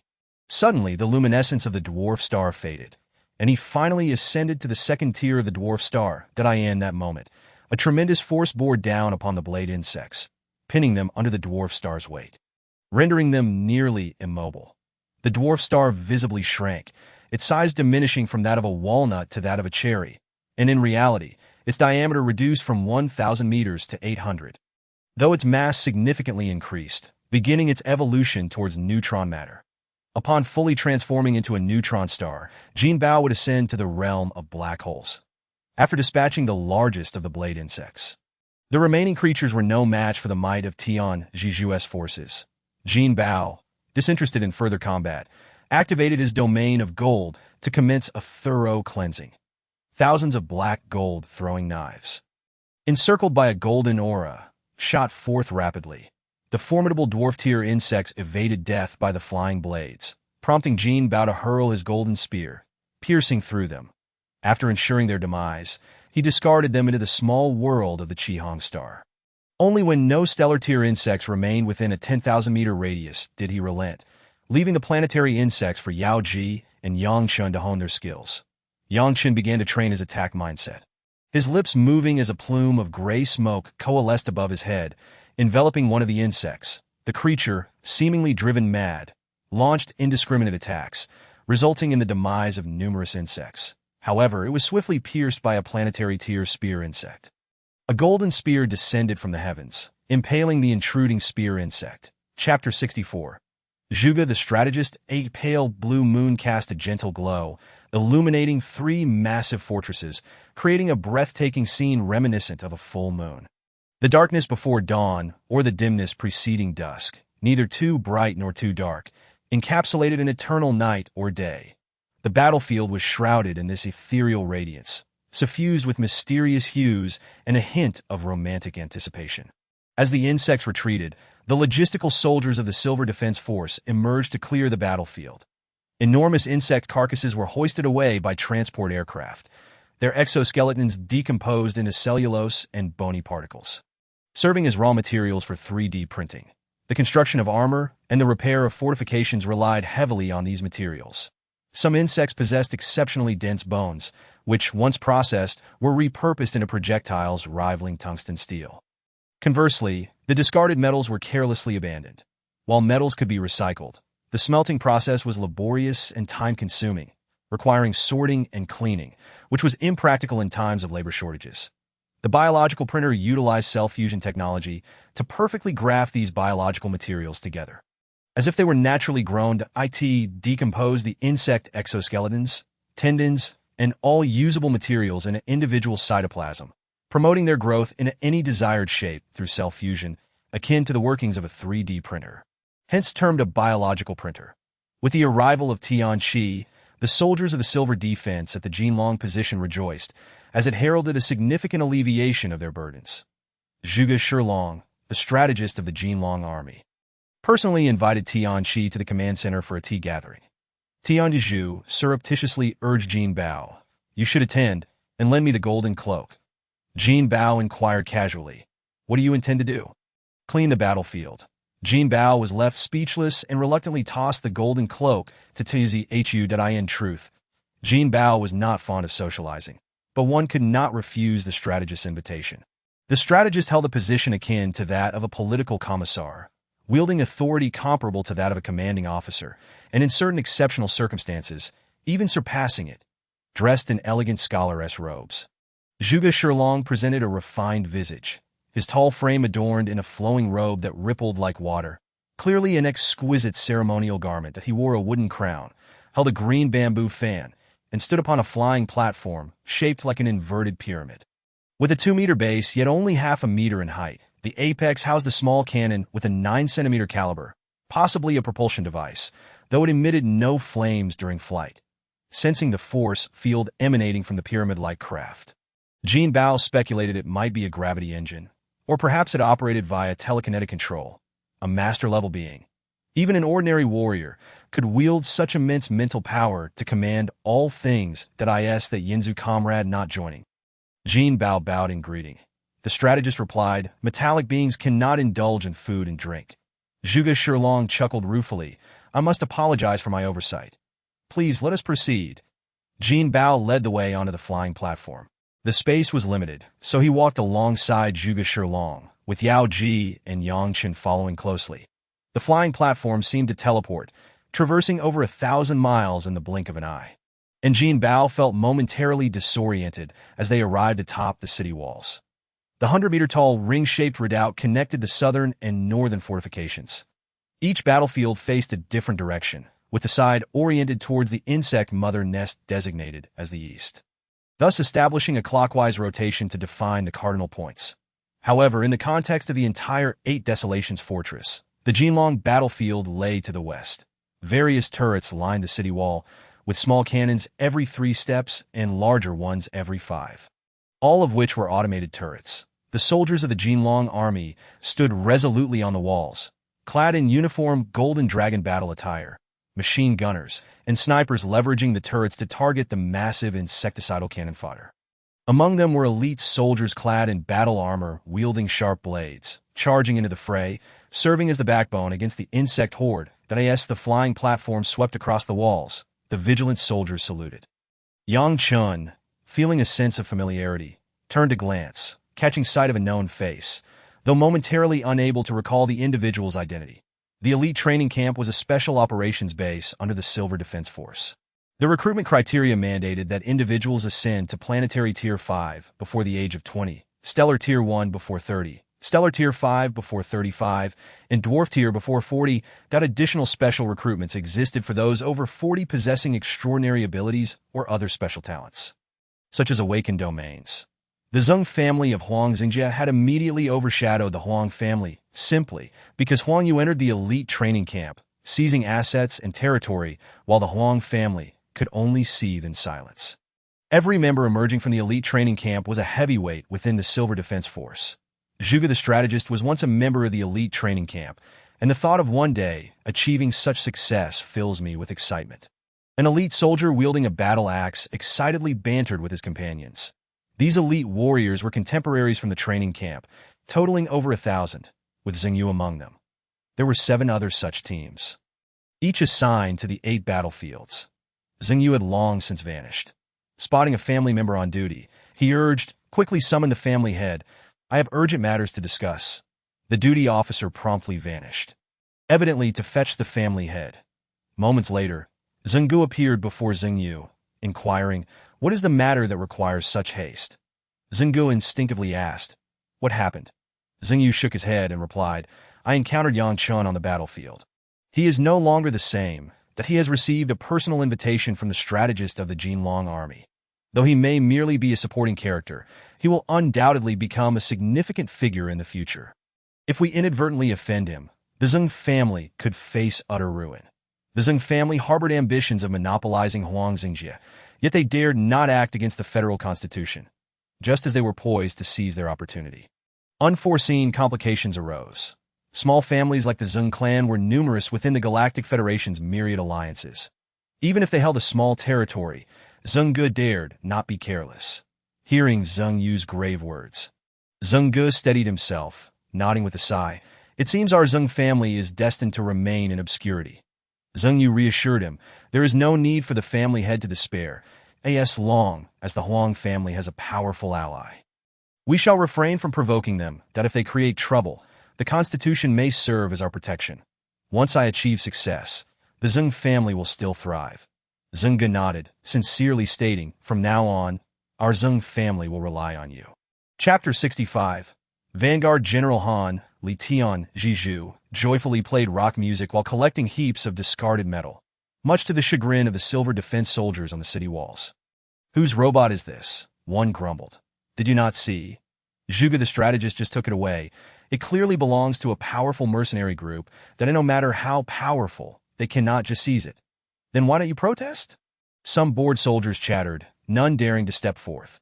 The Jinlong army comprised 5 main divisions: Vanguard, Flanks, Central Army, and Rear Guard. The Vanguard cavalry was responsible for charging into battle and opening pathways. The flanks deployed air support to sweep the skies. The Central Army defended the fortresses and walls, while the Rear Guard managed the command center and logistics. The Vanguard was the smallest contingent, comprising elite training camp graduates, each mounted on swift steed-like warhorses. Armed with heavy weaponry and charging into the fray, the aerial forces, with their fighter jets soaring through the skies, unleashed a formidable assault, a spectacle of thousands of aircraft taking flight, rendering even the lower-tiered insectoid foes nearly helpless. The main contingent, boasting the greatest numbers, consisted of 1 million troops guarding the city walls and fortifications. Among the rear guard were both Black Hole-level leaders and apprentice-level reservists. The entire Golden Dragon battlefield also functioned as a military camp, where new recruits underwent training, seasoned veterans engaged in battle, and elite special forces charged into the fray. The Vanguard General, Han Li, a warrior of the 5th tier of the Black Hole level, commanded 10 lower-tier star generals, 3 of whom had attained levels 1 to 3 of the Black Hole grade, while the remaining 7 were at lower star levels, generally between levels 8 and 9, that the insectoid race managed to acquire a domain for survival within the galaxy, primarily due to a pact set by both sides' higher echelons, which stipulated that no powerful beings above the Dominator level could engage in personal combat. As such, those truly capable of taking to the battlefield were limited to Black Hole level 9, a category that included the commanders of various battlefronts. Han Li held a deep appreciation for the ironclad nature of warfare and harbored disdain for the unruly vagabonds that he regarded mercenary teams with a critical eye. However, witnessing Jinbao's extraordinary valor made him re-evaluate his stance. The fact that Zhuge Shilong personally approached that member of the Yin clan and was met with disregard displeased Han Li immensely. Furthermore, observing Tenji Zhu's reckless collection of medals only fueled his ire, ultimately leading him to confront the situation head-on. "Comrade," Han Li greeted, suppressing his anger. "Were you calling for me?" he inquired, nodding in response. Tianji Zhu, brimming with excitement, asked, "Are you a mercenary as well?" Han Li, the Vanguard General, he replied tersely, "Oh, General Han, my apologies. May I inquire what brings you here?" Noticing Zhu's brazen demeanor, Han Li felt a surge of irritation. Yet he had no choice but to remain composed on the battlefield. "General Han, are you attempting to issue orders to me?" Tianji Zhu challenged. "That is it inappropriate for a Vanguard General to command you?" Han Li countered, "Forgive me, but you lack the authority to issue commands to me. Should you refuse to comply with orders, I must ask you to leave. My battlefield does not welcome those without discipline." Tianji Zhu scoffed. "No discipline? Picking up scraps is a breach of conduct. Then pray tell, what constitutes proper conduct, General Han?" Meanwhile, within the banquet hall, Jinbao was engaging in cordial discourse with other team leaders. As 10 squads had now arrived at the front lines, the supreme commander of the Golden Dragon Army, Huanshi Longcheng, personally hosted these teams. Just as the atmosphere was becoming congenial, a hurried attendant approached Zhuge Shilong and whispered a few words. Zhuge Shilong nodded in acknowledgement and relayed some instructions, prompting the attendant to hastily depart. Spotting the military strategist approaching, Jinbao went to greet him.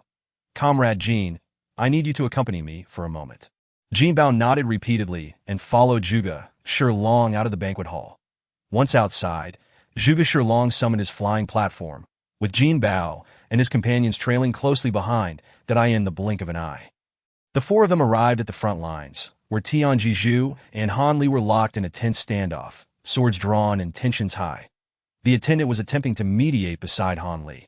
Visibly relieved upon the arrival of Zhuge Shilong, Han Li saluted, his face still etched with anger. Zhuge Shilong inquired, "General Han, what troubles you so?" With indignation, Han Li retorted, "Mercenaries are unruly, lacking organization and discipline, and some even profit from warfare." This incensed Tianji Zhu, who erupted, "Who are you calling immoral?" Zhuge Shilong, feeling exasperated, feigned anger and admonished, "General Han, do not be disrespectful. The prowess of the Tianqi battle team is evident. A mere handful of scrap metals is hardly worth such a fuss." Han Li remained obstinate, asserting, "The mercenaries accepted the mission, and we compensated them, yet they demand even more." Tianqi shot back, "I stated, I purchased them. Arrogant and overbearing.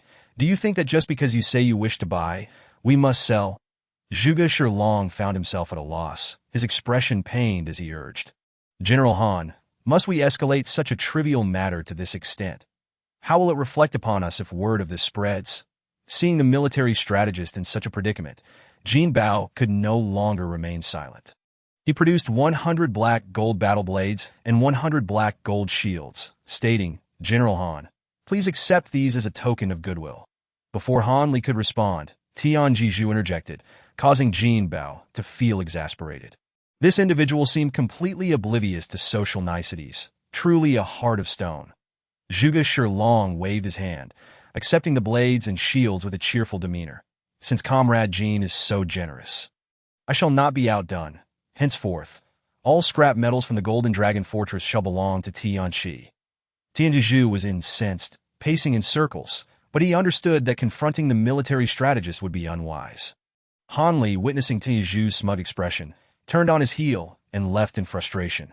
Jinbao awkwardly apologized to Zhuge Shilong, "My strategist, please forgive my companion. Robots do not grasp the nuances of human interaction, and I regret any embarrassment caused." Zhuge Shilong, appearing quite pleased, graciously replied, "Comrade Jin, you flatter me." Tianqi is simply earnest in nature, his emotions straightforward. Daring to ask, he inquired, "Where did you acquire these battle blades and shields?" Jinbao answered truthfully, leaving Zhuge Shilong astounded, who then saluted respectfully, speaking earnestly, "Might Comrade Jin assist us in forging a batch of weapons? Of course, we will provide the materials and compensate you for your labor." As Chapter 66 unfolds, a Harrier-class spaceship zoomed past 100 meters away, its belly gaping open in a massive vortex. A gravity crane voraciously devouring the discarded metals below, observers on the distant city walls. Even those seasoned interstellar warriors well acquainted with advanced technologies could not help but marvel that the technology of the mechanical race truly that astonishing. One pondered, why does our silver defense lack such advancements? What if I told you this is not a spaceship at all? Would you scorn me? As they engaged in spirited debate about the cutting-edge technology of the mechanical race, the sole voice of reason found itself excluded. Tianqi piloted his Golden Horn spaceship with exuberance, and no wonder little Jean enjoys scavenging. It is indeed exhilarating that in a small world, Jinbao consumed a solar essence and plunged into meditation. While his primary consciousness descended into the lower star realm to forge battle blades for the vanguard army, Zhuge Shilong provided him with 100 million tons of black gold, allowing him to forge 1,000 battle blades and shields, with the remainder designated as Jinbao's compensation. Additionally, 200,000 tons of fine gold would be used for blade plating, with any surplus also counted as Jinbao's reward. However, Jinbao had no intention of taking undue advantage. The battle blades he crafted were modeled after his own machete, resembling a tang knife, but with a wider front and a narrower back. The machete was 50 centimeters long, requiring precise calculations to extend it to 105 centimeters. The angles for beveling, the width-to-narrow ratio, and the thickness of the grip all needed careful consideration. Lacking the ability to calculate, he resorted to trial and error, eventually creating a prototype from which he would produce molds akin to an assembly line. Thus, the mold was crucial, demanding utmost precision. After approximately 3 days of adjustments and experimentation, the first finished battle blade emerged. This blade measured 105 centimeters in total length, with an 80-centimeter edge and a 25-centimeter grip. The blade's widest point was 7 centimeters at the front, tapering to 5 centimeters at the back, with a 45-degree angle for the tip and a 130-degree angle for the blunt end. The guard was oval-shaped, with a long circular diameter of 7 centimeters and a narrow circular diameter of 5 centimeters, and a thickness of 7 millimeters. The grip measured 25 millimeters in thickness, featuring cloud patterns for friction, allowing soldiers to customize it with wooden or leather wraps according to their preferences. The blade tip was designed as a gourd-shaped attack cone. To enhance the weight balance, the blade tip contained fine gold, while the edge was plated with fine gold.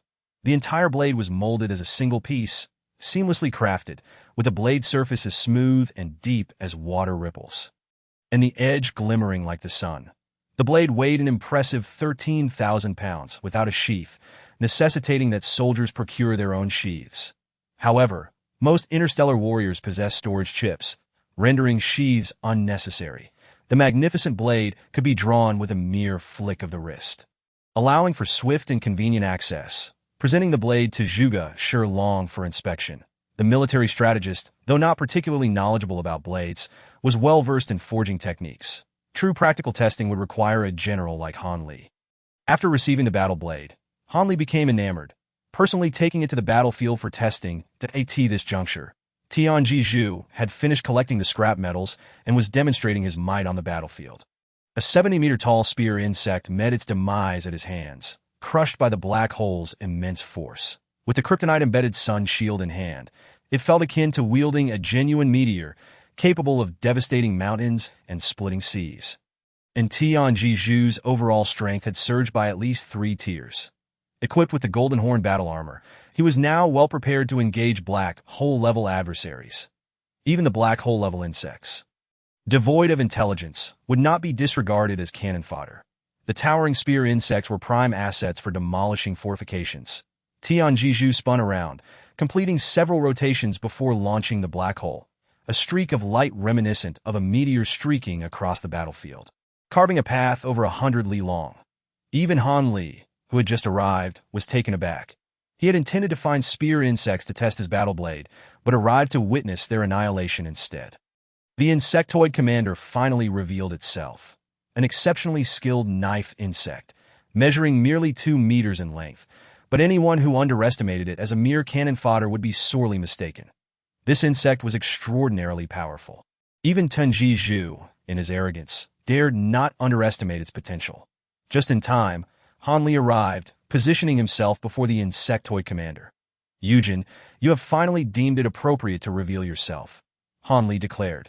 Han Li, your subordinates recklessly slaughter our warriors with an air of superiority. Should you not provide me with an explanation? The commander retorted. With a swift strike, Han Li replied with bravado, if you can act, then spare me your complaints. Tianji Zhu was left in shock. Having previously harbored no goodwill toward Han Li, he found himself experiencing a flicker of admiration. Jinbao, adorned in his black gold battle armor, approached the Pillar of Heaven, casually summoning his golden spear to test the combat prowess he had just attained at the 3rd tier of the stellar rank, that he sought out a 30-meter-long spearworm. A formidable creature among its stellar counterparts, the disparity in strength among stellar-grade insects is relatively minor. With every meter increase in height or length, their power escalates by a small tier. With his newly enhanced abilities, Jinbao mastered the techniques of the Golden Dragon's celestial spear with increasing finesse, effortlessly amplifying its power to 36 layers.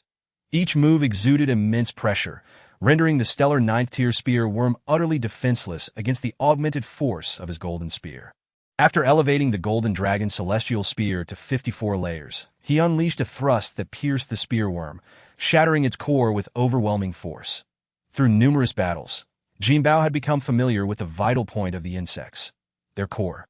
Akin to a robot's battery, destroying this core would ensure the demise of the creature. Otherwise, even reducing the insect's body to dust would be futile, as the core would regenerate into another worm. Only by extinguishing the soul of the awakened insect could the core lose its instinctual consciousness and transform into a mere energy crystal. However, even if the core were shattered, it could still be utilized, albeit with lower efficiency. In sufficient quantities, it could be refined to replace fiery gold as the core energy source for test tube batteries. After vanquishing the spearworm, Jinbao gained a clearer understanding of his abilities. It seemed somewhat challenging to fully unleash the Golden Dragon's celestial spear. The power required increased significantly as he ascended further. Jinbao estimated that reaching the 5th tier of the stellar rank would allow him to execute the technique completely. If he donned the Golden Horn battle armor, he could achieve this now, as the Golden Horn could adapt to the pressures of the ocean depths of 10,000 meters from birth.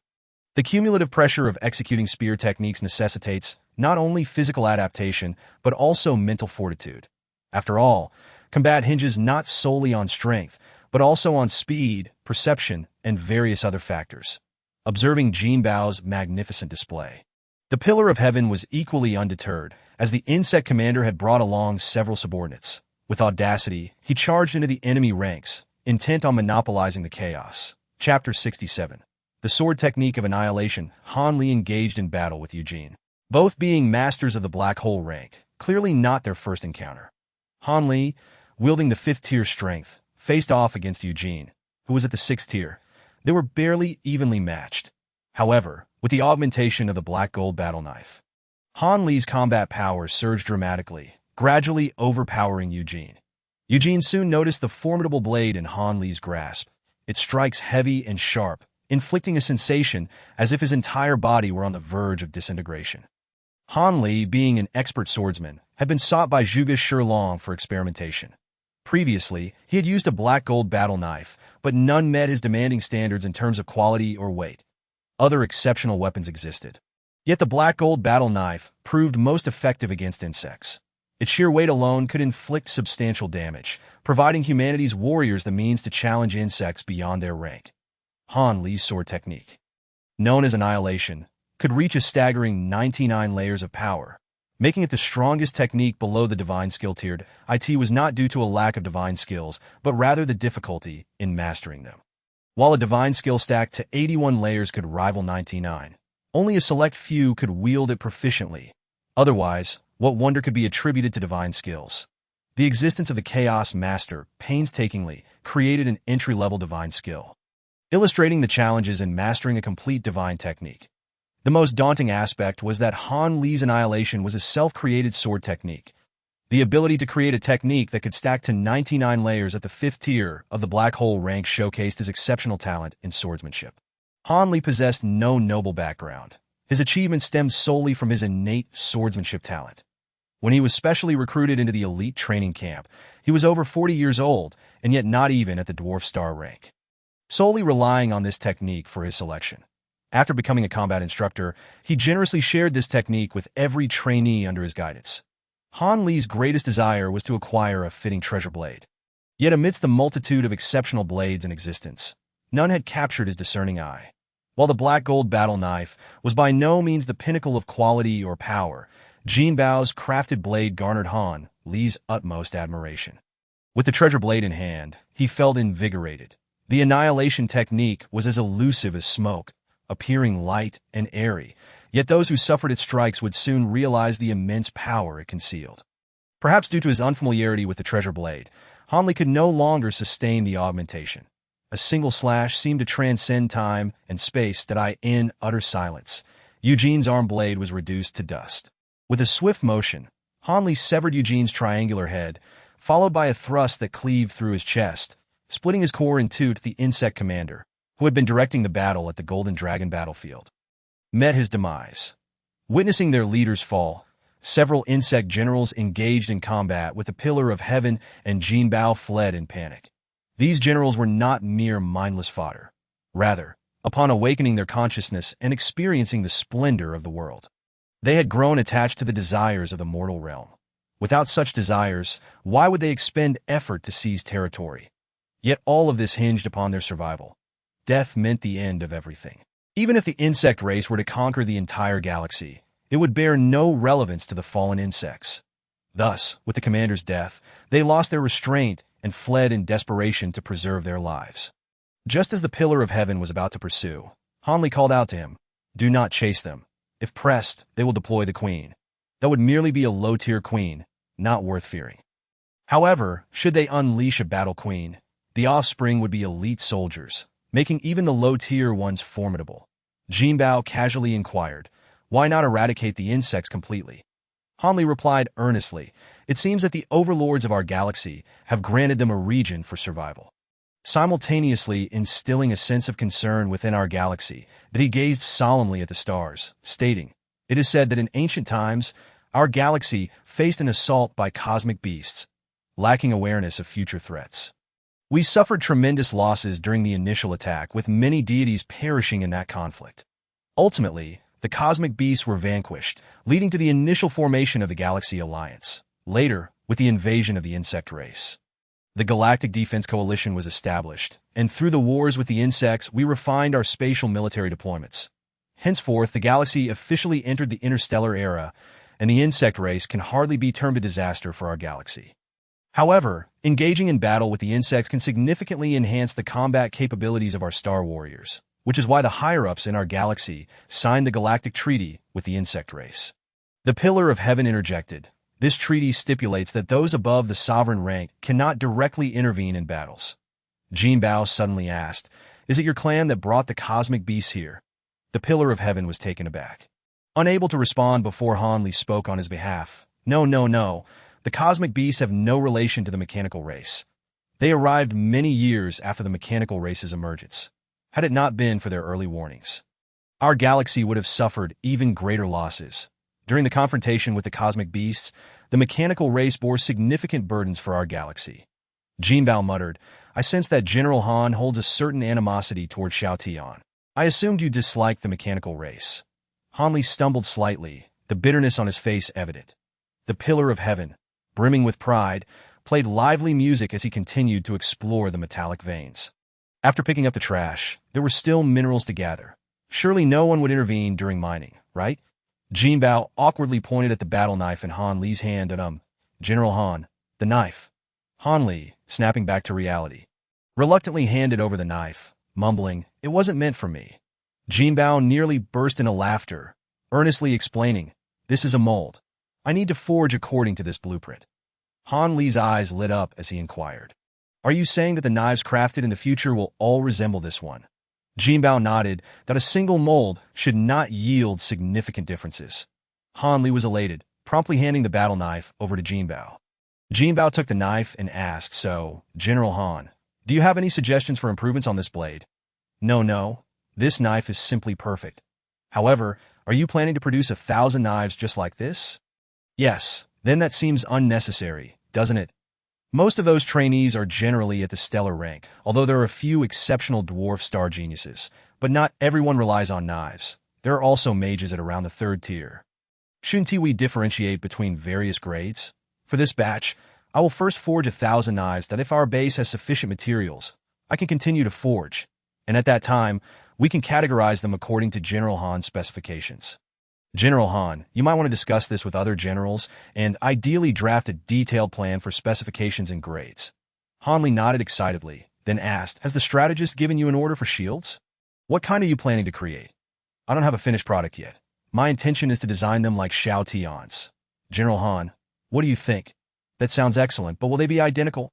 "The kind with golden edges? If the warrior is primarily defensive, then there is no need to adorn them with gilded edges, as refined gold is quite rare. Gilding serves merely to enhance one's offensive capabilities. Of course, it cannot be entirely identical, for Shao Tian's shield is embellished with a piece of kryptonite." Chapter 68. The Revelation of the Apocalypse in the Command Center of the 8 Desolations Battlefield. The Supreme Commander, Huanshi Xingyuan, handed a confidential report to the Chief of Staff of the General Political Department, Shen Sheng.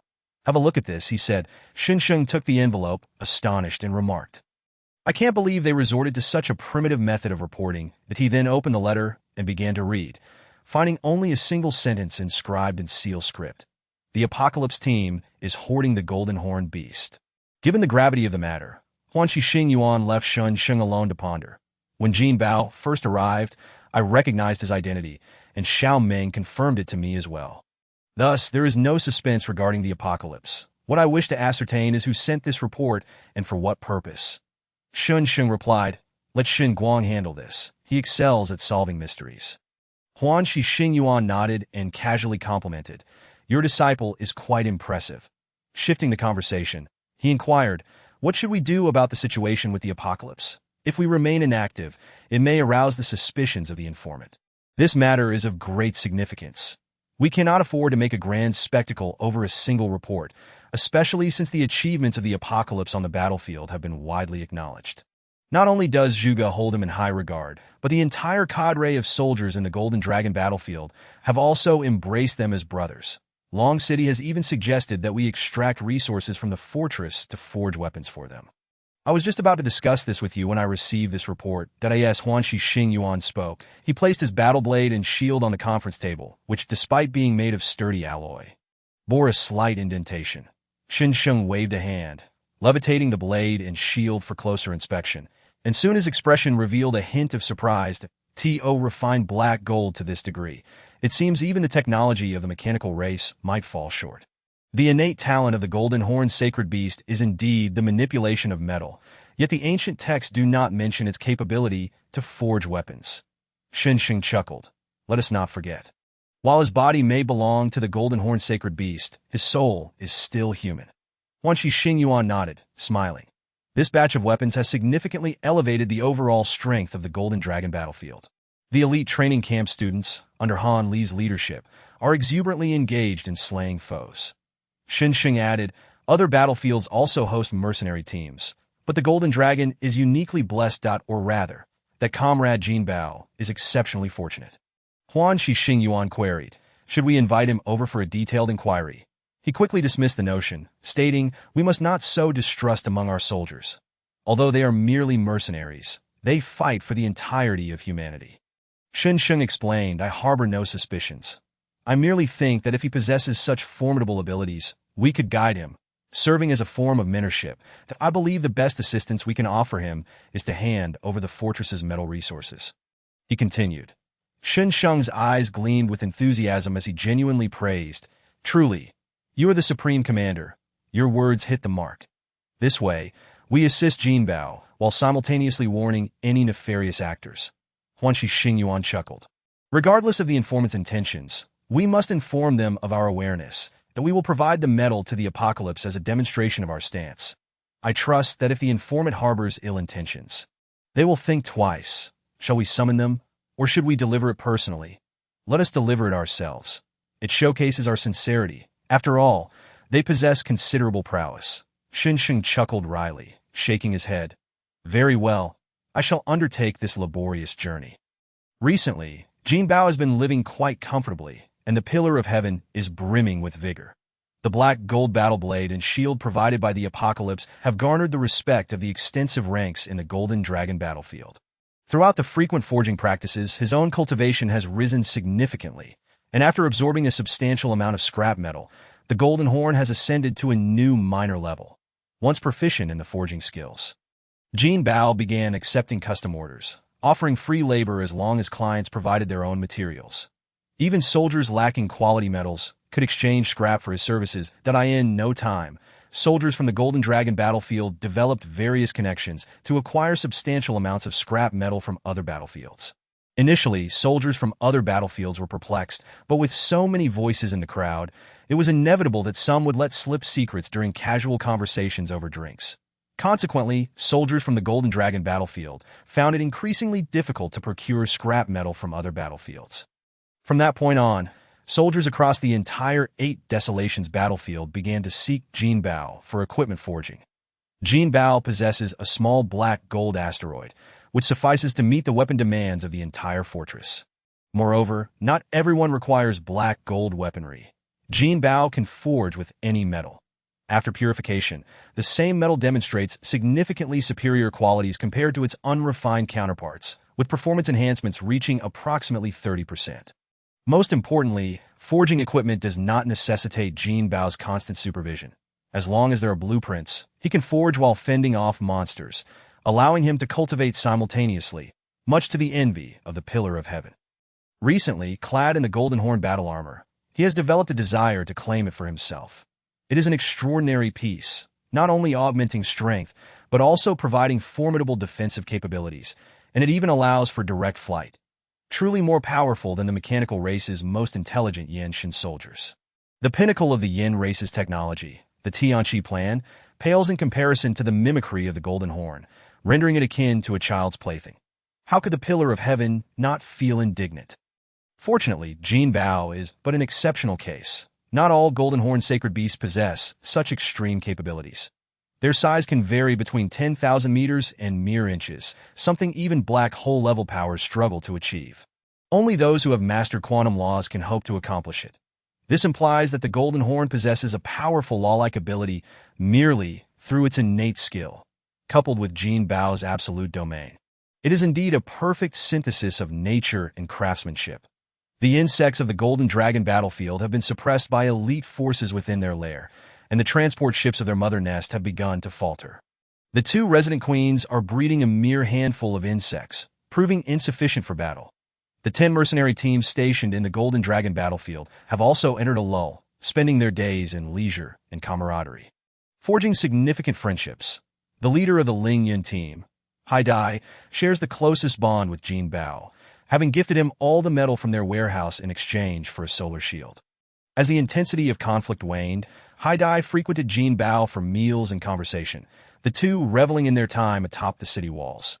Though Ling Yun is a relatively new team, they are still older than the apocalypse, having traversed many star domains over the years. Jinbao's conversations with them have enriched his own understanding immensely. Brother Jin, do you have any plans after this mission concludes? I have no immediate plans. Although hostilities have eased, other battlefields remain dire, and we may need to provide support. Just as they were conversing, Zheng Yu approached, hesitating before finally speaking. Comrade Jin, I would like to request you forge a set of throwing knives. Having grown accustomed to the influx of soldiers seeking Jinbao's forging services, he instinctively replied, No problem. Will you provide the materials? Sensing the opportunity, Hai Dai excused himself, saying, Brother Jin, since you have matters to attend to, I will take my leave. All right, we shall chat again when time permits. After Hai Dai departed, Zheng Yu produced a volleyball-sized piece of metal and handed it to Jinbao. This is wind gold, a common material for wind mage's weaponry, that I wish to forge 12 throwing knives, resembling willow leaves. Very well. Do you have specific parameters? If they can be shaped like willow leaves, that would be ideal. Comrade Jin, you have creative freedom. Chapter 69. The Shadow Troops. After bidding farewell to Zheng Yu, Jinbao cast the wind gold into the diminutive star, commencing the forging process, akin to kneading dough. The purification process is a prolonged trial, and Jinbao would not be watching over it constantly. Are you out of your mind? That person is an enemy. Are you not aiding the adversary? Jinbao turned to find the Pillar of Heaven had stealthily approached from behind.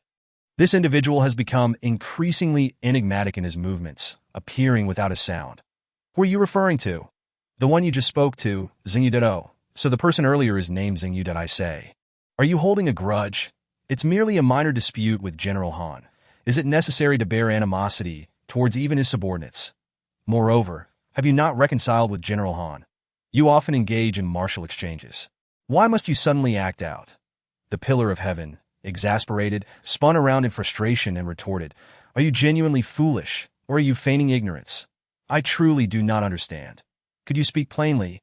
Huang Xingjie. Huang Yu, Tianqi star rubbish. Jinbao finally grasped the double entendre in the Pillar of Heaven's words, and could not help but smile wryly. Is it necessary to be so worked up? How long has it been since that incident? Besides, wasn't it extortion back then? Providing him with throwing knives is merely compensation. The Pillar of Heaven fumed, and swiftly noticed Zhuge Shilong descending upon the city walls.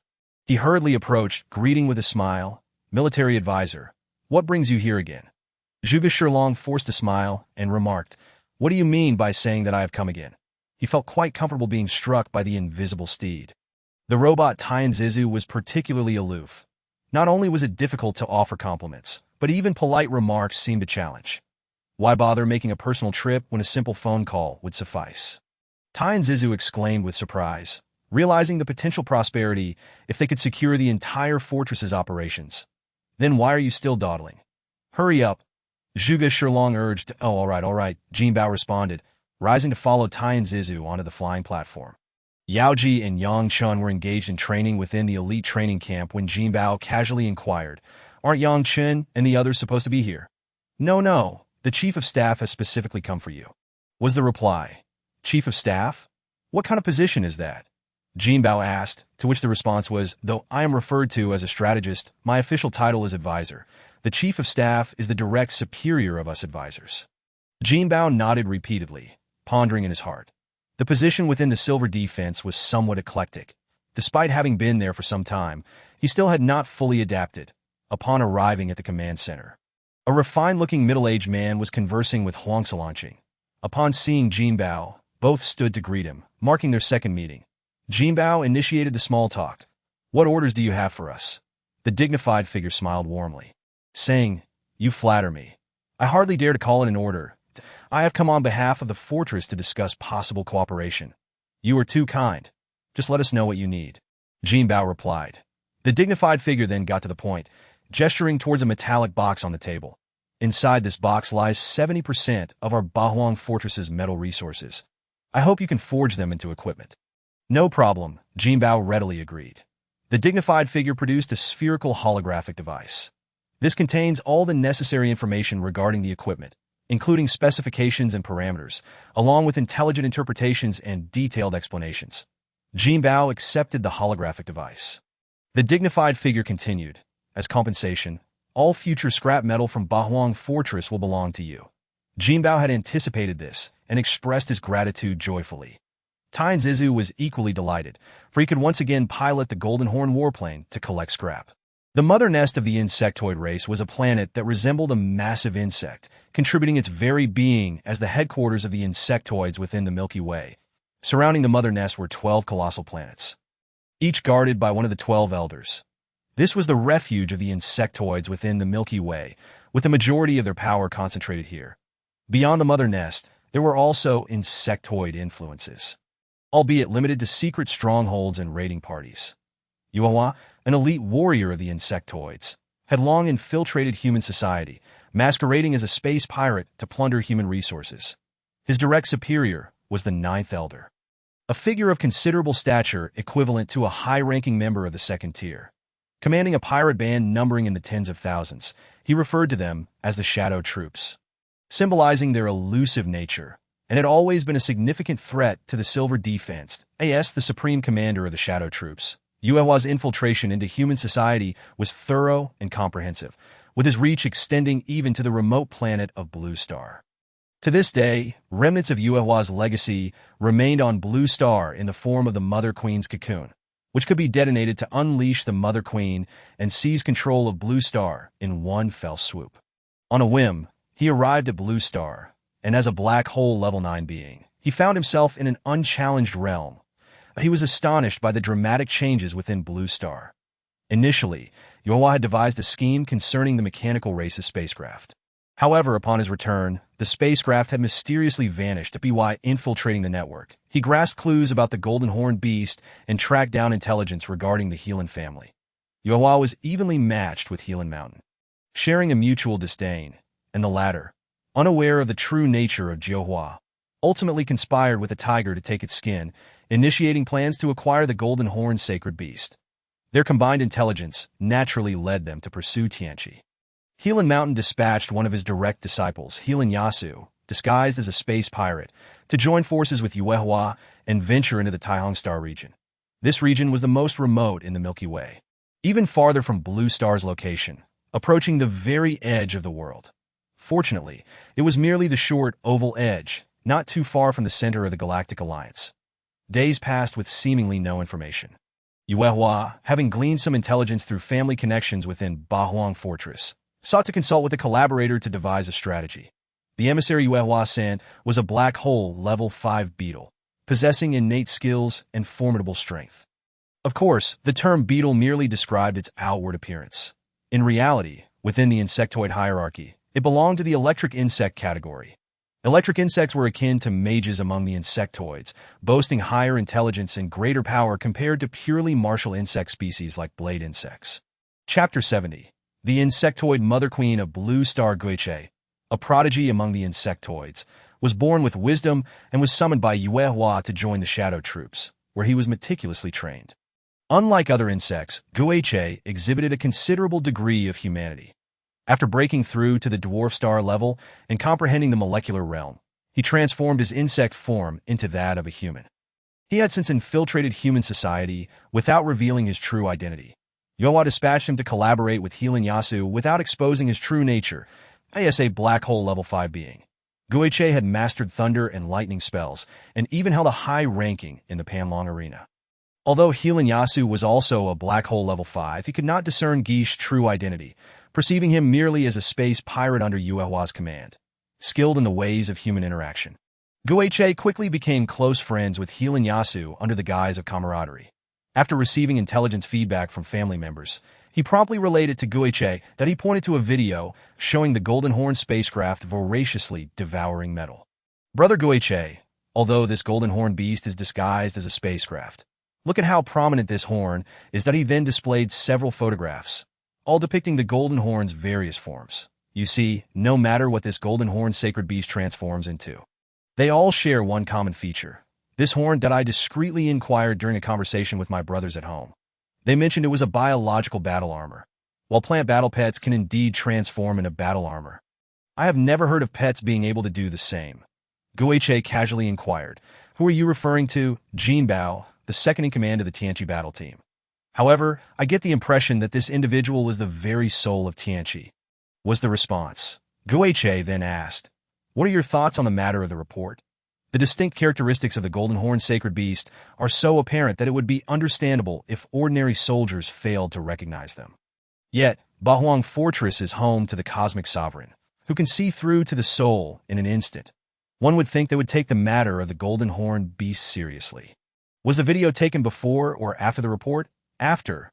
This is the latest intelligence. Didn't I just mention to you? Huang Xingguan not only failed to take action, but instead provided the metal resources to Tianqi.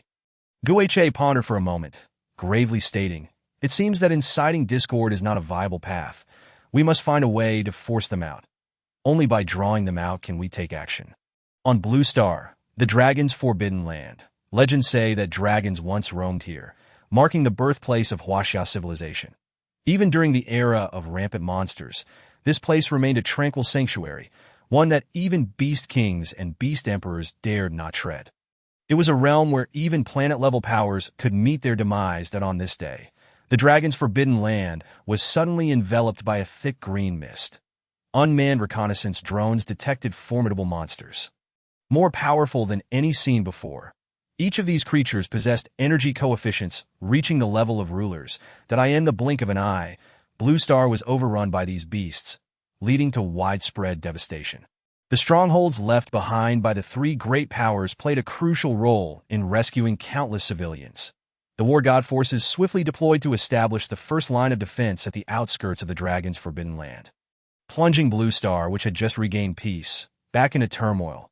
Bahuang Fortress and Blue Star were situated at a considerable distance from one another, nearly at opposite ends of the short oval diameter of the Milky Way. Even in the era of substellar civilization, it was challenging for information to reach Bahuang Fortress in a timely manner.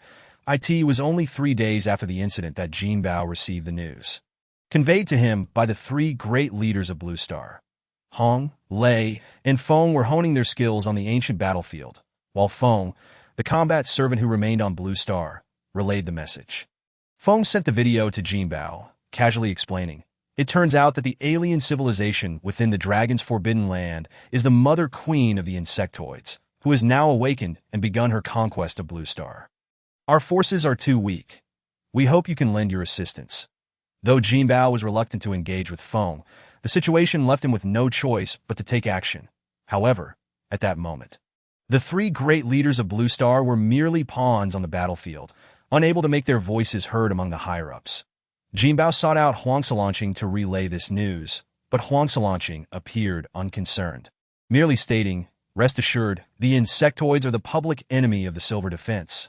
I believe the Silver Defense forces have already received word and are heading to exterminate the insects." Huang Xilangqing chuckled, "You need not report this to me. It is your prerogative. However, before you depart, I do hope you will consult with Chief of Staff Shen Sheng." "All right, I will do that," Jinbao replied, hastily making his way to the command center. Upon encountering Shen Sheng, he was calm before he could even speak. "Do not fret. Let me show you something." The divine being casually showed the report letter to Jinbao. Upon reading it, he finally comprehended that the higher-ups had long been aware of his identity, even deliberately funding him with metal resources. Jinbao was deeply moved by this revelation. "You should have reported this matter to us sooner," he remarked with a bitter smile, "that I made my identity clear when I first arrived." He added, "That is not what I meant. I was referring to the mother queen of the insect race on Blue Star, that I had no knowledge of that either. I only learned it today," he responded. The divine being, coming to a realization, casually reassured him. "Ah, indeed. If the insect race has intentions to scheme, it would naturally evade your detection. After pondering for a moment, he continued, "We speculate that the events on Blue Star are related to you. They likely intend to lure you out in pursuit of the Golden Horn's sacred beast." Jinbao, slightly perplexed, inquired, "Is the Golden Horn's sacred beast truly that precious? Is it worth such elaborate efforts from the insect race?" The divine being sighed. "Currently, there are still remnants of the Golden Horn beast carcass in the Milky Way, though most are in restricted zones, and publicly auctioned ones are exceedingly rare. You should be aware of the one being auctioned in this round of the galactic market. Even 1 billion purple crystal coins is not a trivial sum, even for the silver defense. However, for the insect race, wealth is secondary. It is the genetic material of the colossal beasts that they desperately covet." "If that is the case, why put it up for auction?" Jinbao asked. "That is a question for you to ponder," the divine being replied. Jinbao, taken aback, suddenly recalled the conversation between Wansix and Xiaotian at the market, and the realization dawned upon him. The divine being interjected, "There are also other uses for it. The insect race has a mysterious force outside, akin to shadows, that we have expended considerable effort to gather intelligence on this force. And the beast carcass serves as bait." The chief of staff implied that the actions of the insect race on Blue Star were merely a ruse. While it could not be confirmed with absolute certainty, the likelihood was quite high. Since the insect race aims to lure you out, they would likely exercise restraint. If the bait fails, they would not waste a mother queen. There is a genuine possibility that they might establish Blue Star as their stronghold. Chapter 71. The mechanical dragon on Blue Star. In the sacred land of dragons, Yoa deliberately controlled the situation to entice the apocalypse, ensuring that the insects birthed by the mother queen were not overly formidable. Nevertheless, considering Blue Star's current strength, resistance was challenging. Fortunately, the three giants had left numerous contingencies in place, along with 9 stellar-level battle servants left by foe. They fought valiantly to seal off the sacred land of dragons, buying ample time for the surrounding populace to evacuate. Suddenly, a colossal spaceship materialized in space, followed by one ship after another. Fighter jets surged forth from the vessels, and in an instant, the barren sacred land of dragons was engulfed in a barrage of artillery fire. The overwhelming firepower shook even planetary-level powerhouses. Witnessing the bombardment over the monster territory brought them a slight sense of relief that in response to the assault, the mother queen of the insect race burst forth from her cocoon, a massive serpent soaring skyward. The green mist was consumed, and her body ballooned to 100 meters in length, subsequently devouring every insect in the sacred land of dragons. The colossal serpent grew to 1,000 meters, casting a shadow more formidable than the mist itself. The fighter jets swiftly retreated, and a warrior clad in a robe confronted the gigantic serpent. However, the serpent did not hesitate. It coiled and prepared to flee. The warrior unleashed a palm strike, summoning a tempest that bore down upon the serpent, swirling with 72 crescent blades within. The serpent opened its vast maw and expelled a torrent of force. And upon collision, it transformed into a column of water being drawn in. The serpent exerted its strength to break free, shattering the vortex, and a torrential downpour descended in its wake. The warrior, seeing this unfolding scene, vanished in a flash. Reappearing atop a high mountain within the sacred land of dragons, there, he raised both palms to the heavens, manipulating the elements until a swirling tempest gradually formed, expanding rapidly to envelop the entire sacred land of dragons. The torrential rain fell within the swirling storm, but did not touch the ground. Ultimately, the winds and clouds coalesced into a massive iceberg, which the warrior lifted into the sky, seizing the opportunity. The serpent fled Blue Star, and upon reaching space, its momentum surged, its body trembling as it prepared to escape. Suddenly, a great mountain within the sacred land of dragons collapsed, and a mechanical dragon soared into the sky, quickly catching up to the serpent. With a blast from its maw, a blue laser shot forth, striking the serpent with a swift impact that in an instant, the serpent was encased in ice. The mechanical dragon, in pursuit, swept its tail, shattering the ice sculpture into powder. The warrior, dragging the iceberg into space, stood astonished at this breathtaking scene that in a daze. A booming voice resonated within his consciousness. Dodge! Instinctively, the warrior evaded, as the dragon unleashed a torrent of flames upon the iceberg, which soon transformed into a green elixir. The mechanical dragon dove back into Blue Star, vanishing into the shattered mountain as if time rewound. The broken mountain reformed, yet the desolate sacred land of dragons bore witness to the recent events, confirming they were not merely a dream. Even the stellar-level battle servants were left in shock. And the planetary warriors of Blue Star gaped in disbelief. The warrior, using a jade box, collected the green elixir. Shortly after, he vanished, followed by the disappearance of the warship. Everything seemed as if it had never transpired. And Blue Star returned to tranquility. At the Huangju wormhole base, a whale-shaped spaceship slowly emerged. Captain, there is a communication request incoming. Connected. A three-dimensional projection materialized, revealing a silver defense officer clad in military attire. Captain Tianqi, I am Feng Shaoqing, the commander of the Silver Defense Station at Huangzhangji. The crisis on Blue Star has been resolved. Please receive the real-time footage. You are too kind. It is merely part of my duty. Once the communication ended, Tian Zizu ordered Qingguang, target Blue Star, set course. With the route established, the whale-shaped spaceship departed. In the command room. Watching the video of the formidable mechanical dragon, Jinbao asked in astonishment, "Is that a spaceship or a mecha?" "That is the Apocalypse Dragon, part of the Apocalypse Project," Tian Zizu responded, filled with admiration. Observing Jinbao's puzzled expression, he felt compelled to elaborate that I initially did not intend for you to encounter such confidential information so soon. But since the opportunity presents itself, I shall explain. The Apocalypse Project is a series, with the entry-level project being the Yenshin Soldier, capable of switching between various weapons and disassembling into flying blades. The initial projects are relatively easier, and there are numerous finished products of the Yenshin Soldier. Essentially, every powerful member of our Yenshin clan possesses one, with some even circulating in the market. Did you not mention that my wife's Feng Jinbao is also a Yenshin Soldier? Tian Ziza nodded in affirmation. Indeed, the Feng Jinbao can transform between a sword, a bow, and a crossbow, and can even morph into 32 flying blades, soaring through the skies. Your wife's current strength is insufficient to wield it. For now, she merely needs to practice archery, followed by the Apocalypse 2 Project's Apocalypse Warship. What about you? Which number are you? I am the Ultimate Project, an infinitely evolving Yinjiao warrior. What of the Mechanical Dragon? The Mechanical Dragon is part of the 3 Project, a hidden initiative. Its engine is a miniature universe, representing the final refuge of our mechanical race, at the end of the epoch, as the universe succumbed to annihilation. We retreated into the small universe of the Apocalypse Dragon, awaiting the arrival of the next epoch. What does the return to the universe's void signify?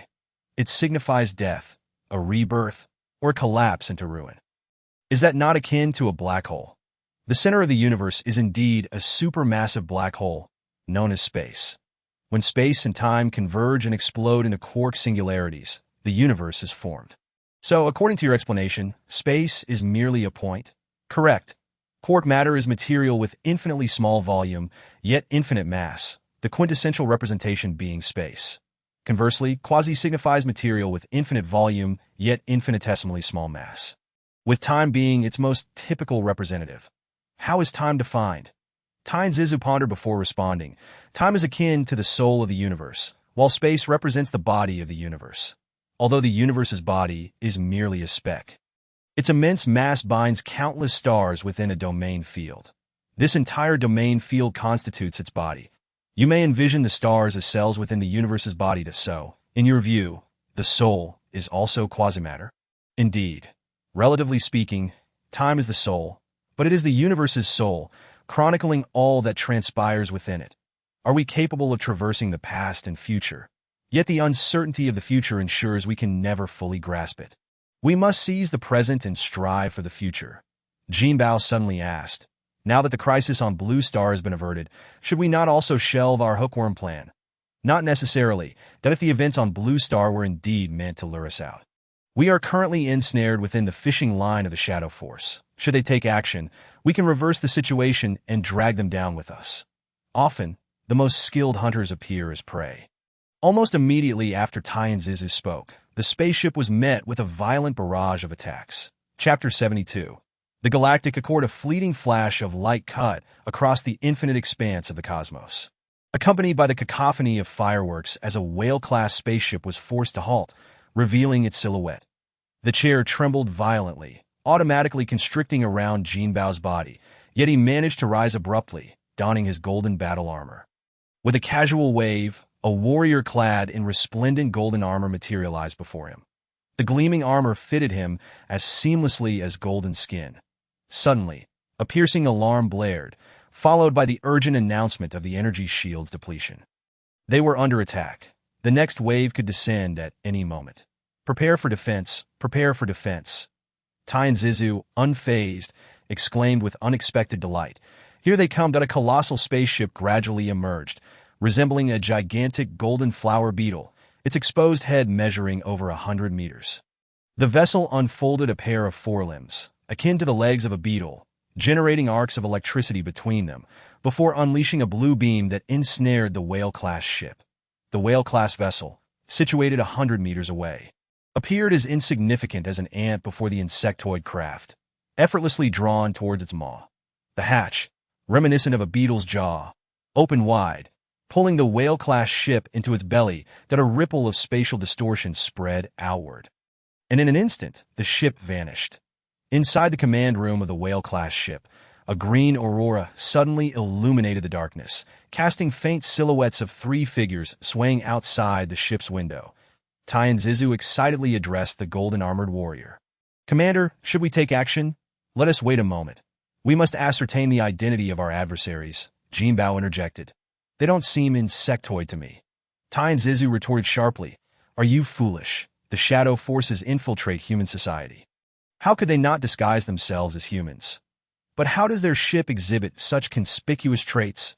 Tien Zizu, unwilling to continue the conversation, shot him an exasperated glance that in the dim light, his eyes, shrouded in a ghostly white glow, appeared particularly eerie.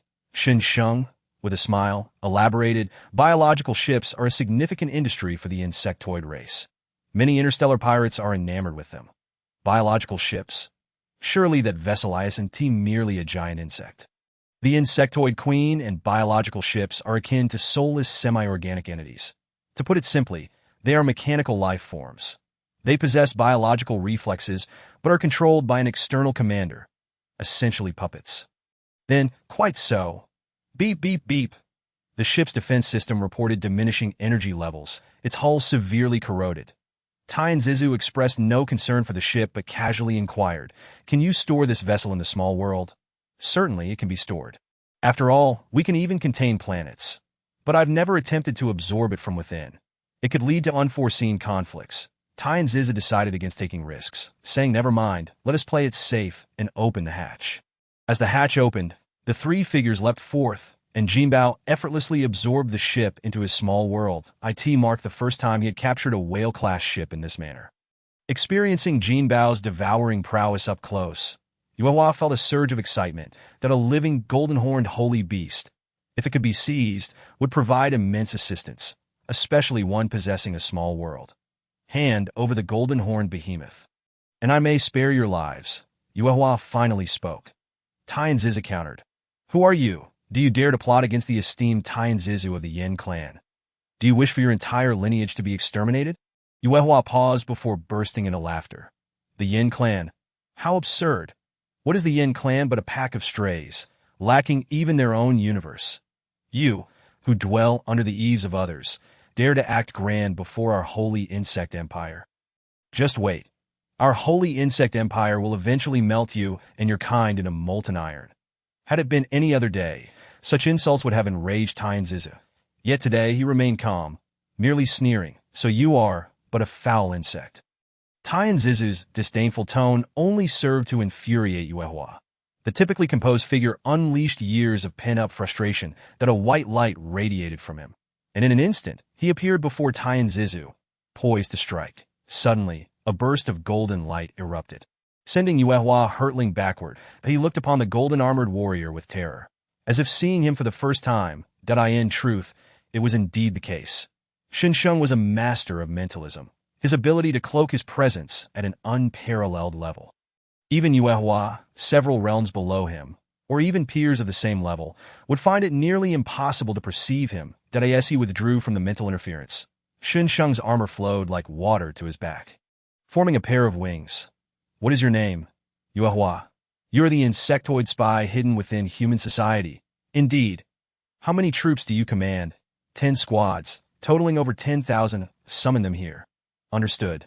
Jinbao stared in astonishment, unable to restrain himself, muttering, "Is that even possible?" Even Tianzizu could not help but ask, "Don't we have to abide by the Galactic Accord?" Shen Sheng responded with casual indifference. "The Galactic Accord was established by us for the insects. It is a one-sided agreement, meaning it binds the public to the guests." Jinbao swallowed hard. How tyrannical, utterly tyrannical. Upon reflection, it made sense. After all, this was indeed the territory of the galaxy. The insectoids, as invaders, had not been eradicated and were even granted a domain. So imposing restrictions was hardly excessive. Shen Sheng continued to interrogate Yuehua. "Who is your superior?" "My master, Jiuxing." Shen Sheng frowned, and Tianzizu, perceptive as ever, inquired, "Is this Jiuxing particularly formidable?" Shen Sheng nodded that he is a brain insect. His true form being the nine-eyed celestial millipede, having ascended to the rank of 3-star sovereign. His formidable mental power is complemented by exceptional physical prowess, even with a slight advantage in realm. I would not dare to claim victory over him. Tianzizu seethed. No wonder he is so arrogant that I have heard of Jiuxing. Even my master holds him in high regard. After a prolonged silence, the shadow forces remained eerily quiet. Suddenly, Yuehua's eyes glimmered with a white light, and he spoke as if possessed. "Shen Sheng, release my disciple, and I shall owe you a favor." Shen Sheng sneered. "Are you even human?" He is my only disciple. If you dare to harm him, I will ensure the destruction of this Yen scum, even at the cost of my own life." Tianzizu was taken aback, having been threatened multiple times by powerful figures. Even the most stoic would feel ire, let alone a being as resolute as he. Shen Sheng replied coldly, "Do you dare? My disciple is my only vulnerability. You may attempt if you wish." After a moment of contemplation, Shen Sheng finally relented. "Very well. You may deal with this ship and the shadow forces aboard as you see fit." Chapter 73. The robotic child Hellenshin was born in a barren small world, his exceptional cultivation talent becoming a source of pride for him. With strength came an inherent aggressiveness, propelling the Helan family's influence to rise swiftly in a remarkably short span. They invaded and occupied over a dozen small worlds surrounding the Helan realm, only pulling back when the Silver Defense intervened. Accumulating vast amounts of raw resources, the Helan family eventually joined the Silver Defense Alliance, seeking to develop through legitimate means. However, whether they continued to engage in clandestine dealings remains unknown, for any exposure could tarnish their entire lineage's honor. That on the 30th day of the 26th year of the Galactic Era, marking 1 year since Jinbao departed the Taiyang system, Tianqi held a celebratory ceremony at the Huanglong Grand Hotel on Blue Star. Meanwhile, the small world of the Helan family found itself surrounded by hundreds of Silver Defense warships. The Jinbao energy base in Binhai City, a year's worth of accumulated metals had nearly formed a small mountain within the courtyard. Chile excitedly introduced the developments at Jinbao Energy, but Jinbao was only interested in the scrap metal. "Boss, our company owns 2 barren islands. Most of the metals are located there." Chile marked the coordinates of the islands on a map, and Jinbao headed straight there, thrilled to witness the towering pile of metals that he hadn't expected Chile and Yuxian to be so capable, amassing such a quantity in just 1 year. These metals could likely support Jinbao in advancing a small realm. A year in the galactic timeline is roughly equivalent to a year on Blue Star, raising questions of whether this is mere coincidence or something deeper. After collecting the metals, Jinbao presented Chile with a galactic star card containing 1 million purple crystal coins, intended as initial funding for Jinbao Energy's interstellar expansion. Coincidentally, Yangchen's ventures in the Huangzing realm could also be handed over to them for management. The Tianqi ship would remain with the company, as it is essential for the development of interstellar trade. Chile and Yuxian were utterly astonished, left speechless for a time. Jinbao then handed over 10 sets of protective suits, some nutritional liquids, and a few apprentice techniques to the duo. To thrive in the interstellar business, they would need to be physically prepared, and these nutritional liquids and techniques would help them cultivate to the stellar level, encouraging them to carve out more time for training in the future. Chile and Yuxian nodded earnestly, though we shall continue to make adjustments for a while longer, after which we will take you to the apocalyptic star that will serve as the headquarters of our apocalypse group in the Huangzing realm. Chile proposed, should we establish a headquarters on Blue Star? Not at this moment. The interface is the pillar of heaven that we will determine the location of the supreme headquarters after the future merger of Jinbao energy and Apocalypse energy. Chile nodded in agreement, already aware that this robot was the superior of his boss and thus deserving of respect. The high-quality turrets and defense systems produced by the mechanical clan will at least ensure that Blue Star possesses a measure of defensive capability in interstellar warfare. Jinbao understood that to strengthen a realm, external assistance is merely supplementary. One must also cultivate internal strength. Developing interstellar trade is merely the first step. The next will involve training. Jinbao allocated a batch of foundational martial arts techniques and nutrient solutions in the Martial Alliance warehouse, along with a supply of weapons and armor. Coupled with the strategies of the three major powers, Blue Star is now adequately prepared to enter interstellar civilization. These essential resources can be procured wholesale without incurring substantial costs. Once the matters of Blue Star were settled, Jinbao and his entourage proceeded to the Huangzing realm. Yangchen consolidated his enterprises into Jinbao Energy, and the details need not be elaborated. Let us now speak of Jinbao and the Pillar of Heaven arriving at the Silver Defense headquarters in Huangzing realm. After exchanging pleasantries with Feng Xiaoqing, Jinbao produced 2 alloy crates. Commander Feng, a small token of appreciation, I hope you will accept. Feng Xiaoqing waved his hands repeatedly, no need, no need. Maintaining stability across realms is the responsibility of Silver Defense. How could I accept any benefits? Jinbao politely replied, Commander Feng has misunderstood. These equipments are a donation from us at Apocalypse to Silver Defense. Firstly, to express our gratitude for Silver Defense's assistance to Blue Star. And secondly, as part of the galactic community, to contribute our share towards maintaining peace and stability. With that, Feng Xiaoqing found it difficult to refuse and could only graciously accept, muttering a few polite words in response. I have learned of Apocalypse's achievements at the 8 Desolation Fortress through the internal network, and I hold great admiration for it. Behind Feng Xiaoqing stood a mechanical guardian, appearing quite formidable, with distinct angles and remarkable features. Unlike the smooth body of the Pillar of Heaven, this guardian exhibited a pronounced mechanical quality. Upon entering, the Pillar of Heaven fixed its gaze upon him, and finally spoke, You are not of the mechanical clan? The robot looked at the Pillar of Heaven with a blank expression, seemingly unable to comprehend its words. Feng Xiaoqing introduced, This comrade, Xiao Feng, was a mechanical guardian I purchased. He has awakened self-awareness, although his intelligence is still somewhat lacking. The Pillar of Heaven nodded, That I see. May I ask if you would like to join our mechanical clan?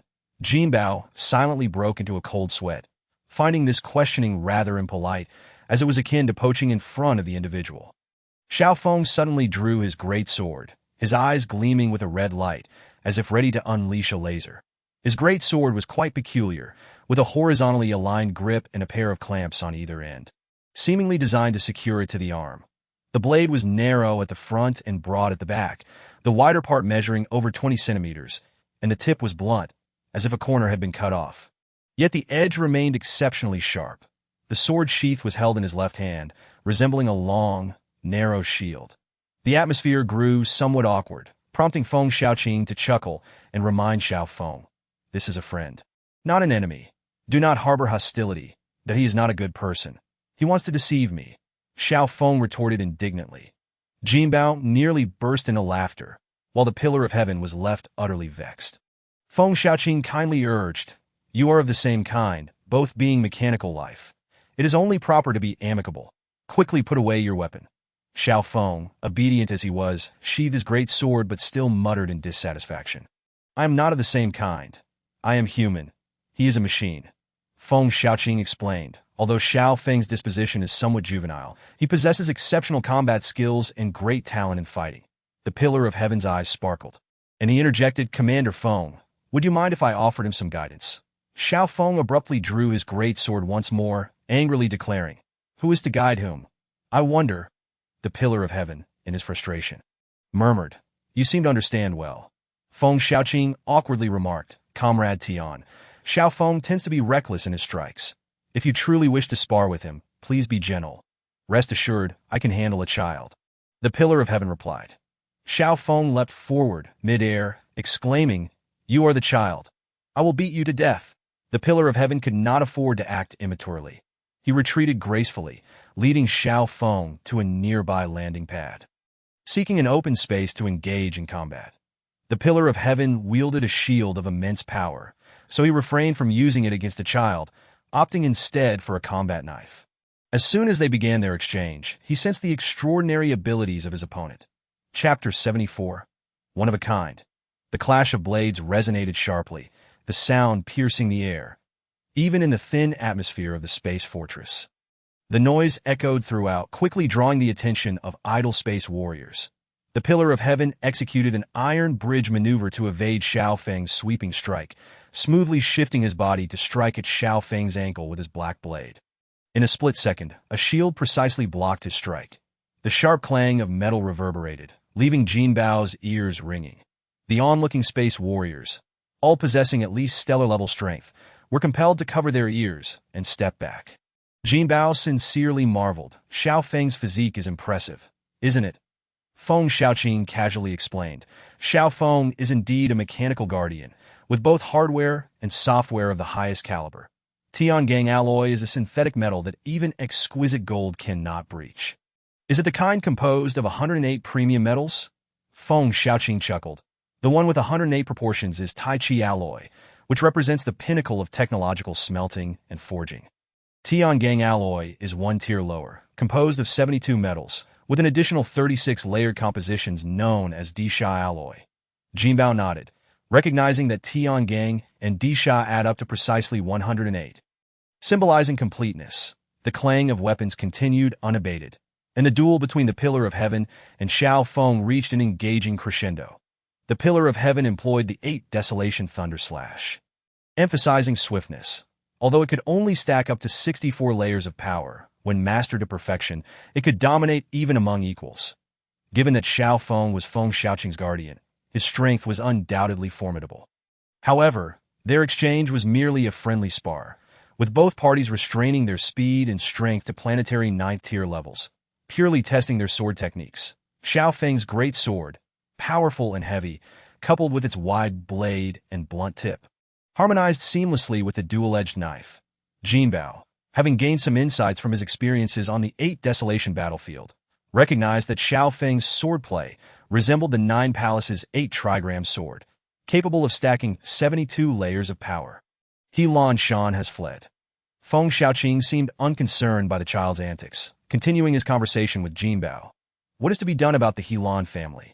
If they maintain their alliance, they will have to adhere to the regulations of the federal constitution, and it is likely that a new lord will be dispatched to manage the affairs of the Helan realm. Betraying humanity is a grave offense, and collaborating with the insectoids is an even greater crime. If Helan Shan is captured, he may very well face dimensional imprisonment. Out of the corner of his eye, Jinbao spotted a spacecraft emerging from a wormhole, resembling a dragon's head. Instinctively, he turned to look. In the blink of an eye, a dragon-shaped warship had already emerged from the wormhole base. This dragon-shaped ship was remarkably lifelike, with a dragon's head and tail vividly depicted, its golden body covered in a dense array of armor, resembling dragon scales. The dragon ship had 8 claws extending from its sides, akin to alien wings, and these claws moved in unison, as if soaring through the clouds, swiftly coming to a halt at the spaceport of the fortress. The dragon ship opened a hatch in its nostrils, and a figure shot out, shimmering with light as it hovered before Feng Xiaoqing. Jinbao recognized this individual as somewhat familiar, and upon noticing the sun ring shield in his hand, he suddenly recalled, "Isn't this the ostentatious Long Aotan?" "Haha, brother Feng, are you surprised or delighted?" As Long Aotan spoke, Jinbao nearly fell to his knees. Feng Xiaoqing sighed. "Long brother, what brings you here?" "Naturally, I am here for the Apocalypse Divine Dragon. You ought to have informed me of such a significant matter. It is precisely because it is a significant matter that I dared not inform you. Who doesn't know your wild temperament? What if you stirred up some trouble? Cut the act. Let me ask you, have you captured those pests from the insectoid race? Do not ask me about this. I was not present." The Pillar of Heaven and Xiao Feng continued their duel, seemingly unaffected by Long Aotan's arrival. "What are those 2 robots doing fighting?" "I volunteered to handle the insectoids. That particular insect is a rare celestial insect, already eradicated by the Apocalypse Divine Dragon." "Speak honestly, what is your purpose here?" "To speak honestly, I did come for the insect, but not the one you dealt with. I am here for the shadow troops." "Shadow troops? Do you have leads?" "Yes, according to reliable intelligence." The shadow troops may come to the Huangxing realm, so I specifically came to provide assistance. Feng Xiaoqing scrutinized Long Ao Tian, trying to discern a trace of sincerity on his face, but his cunning demeanor ultimately failed to inspire trust. Suddenly, a sharp clang of weapons clashing reverberated, marking the cessation of the duel between the Pillar of Heaven and Xiao Feng, seemingly without a clear victor. The Pillar of Heaven, filled with excitement, addressed Xiao Feng. "You are quite remarkable. You are truly born for battle." Xiao Feng, though slightly more courteous, maintained a tone of aloofness. "You are also commendable. Within our ranks, few can surpass you. Moreover, with the advantages of your physique, overcoming opponents several levels above you should pose no challenge." Upon hearing such sagacious words, Jinbao perceived Xiao Feng's maturity, yet a subsequent remark from Xiao Feng swiftly dismantled that impression. "Bro, that spaceship is stunning. Will you buy me one?" Feng Xiaoqing offered a wry smile. While Long Aotian, intrigued, interjected, "Young man, that vessel is my personal custom. It cannot be purchased on the market. That name your price," the audacious child declared, rendering Long Aotian momentarily speechless. After a brief pause, he gritted his teeth and retorted, "Child, you cannot afford it." Xiao Feng, hands on hips, retorted, "How would you know what I can afford if you do not state a price?" Long Aotian, at a loss for words, averted his gaze towards the Pillar of Heaven. "Mechanical tribe, is my shield available for purchase?" "Yes, do you wish to buy?" Long Aotian perked up immediately, eagerly inquiring, "Do you have more?" "Indeed, but you cannot afford it." How the tides had turned! He mimicked Xiao Feng's tone, stating, "How would you know I cannot afford it if you do not name a price?" Xiao Feng glanced at the sword and shield adorning his arm, seemingly in a dilemma, before ultimately muttering to himself, I cannot trade. My sword and shield are truly unique." Jinbao, utterly bewildered, could not comprehend the banter between the two, one grand and one small, as they exchanged words seemingly devoid of meaning. After all, while the Tiangang mecha was indeed rare, it was by no means one of a kind. Even the more advanced Wujing mechas were not uncommon. Chapter 75. Long Aotian displays his marksmanship. In the realm of Huangxingjie on the planet Tianqi, a golden light emanated from Jin Jiao, and after the brilliance faded, he ascended to the 5th tier of the dwarf star. The vast resources of the 8 desolate battlefield had enabled him to elevate 2 minor realms. And having subsequently absorbed the metals accumulated from Blue Star and Tianqi, he ultimately broke through to the 5th tier of the dwarf star. The Jin Jiao sacred beast faced no bottleneck prior to dominion. As long as sufficient metal was available, it could soar unimpeded. However, in order to solidify his realm, Jinbao restrained Jin Jiao's ascent. More crucially, the disparity between his true self and his avatar made coordinated combat challenging. Thus far, Jinbao could not reveal Jin Jiao's identity, and in battle, he could only don him as armor. Through the trials of the 8 desolate battlefield, Jinbao's mental acuity, physical prowess, and combat techniques had all seen remarkable enhancement. After consuming the sun's essence, his strength rose to the 5th tier of the stellar realm, and naturally, Jin Jiao's true form elevated alongside him. Were it not for this, the metallic resources accumulated within his small world could have directly propelled him to the black hole tier. Although his combat capability might be somewhat illusory, the essence of Jin Jiao's true form bore little consequence, as his abilities relied predominantly on innate skills that required no training, while Jinbao possessed the innate skill of the Golden Domain. His combat depended primarily on his marksmanship. The Golden Dragon Celestial Patrol was merely one step away from reaching the 81st tier, and at present, Jinbao was wholly focused on martial practice within his small world. Meanwhile, the Pillar of Heaven and Xiao Feng engaged in a duel on Tianqi. Yang Chen's company had been fully integrated into Jinbao energy, and the commercial elites under his command had joined Qi Li and Yu Xian's ranks, heralding the rise of a colossal commercial empire. Both Yang Chen and Jinbao, however, exhibited little interest, having traversed the stars and seas, rendering commercial matters trivial. Yet, each had their aspirations. Qi Li and Yu Xian were more inclined towards business, excelling in it akin to Jin Jiao's aptitude for metals. Long Aotian had been present for over 10 days, equivalent to a month by Blue Star's calendar. Each day, he dined and reveled with Feng Xiaoqing. And in his leisure, he incessantly pestered the Pillar of Heaven about the shield's availability. Driven to the brink, the Pillar of Heaven unleashed a tirade, exasperated by the persistent inquiries of the dignified three-star dominator, who displayed no semblance of irritation, leaving Feng Xiaoqing astounded. Ultimately, Feng Xiaoqing discreetly revealed some insider information. Brother Long, those armaments were forged by Jinbao. What use is it to plead with Comrade Tian? Long Aotian was taken aback, and upon realization, his indignation flared, prompting him to seek retribution against the Pillar of Heaven. Feng Xiaoqing restrained him, offering a wry smile as he counseled, "Enough, enough. Do not stoop to the level of a child. Let me tell you, Jinbao is currently practicing the Golden Dragon's celestial patrol. He is merely one step away from reaching the 81st tier, yet that final step is the most arduous.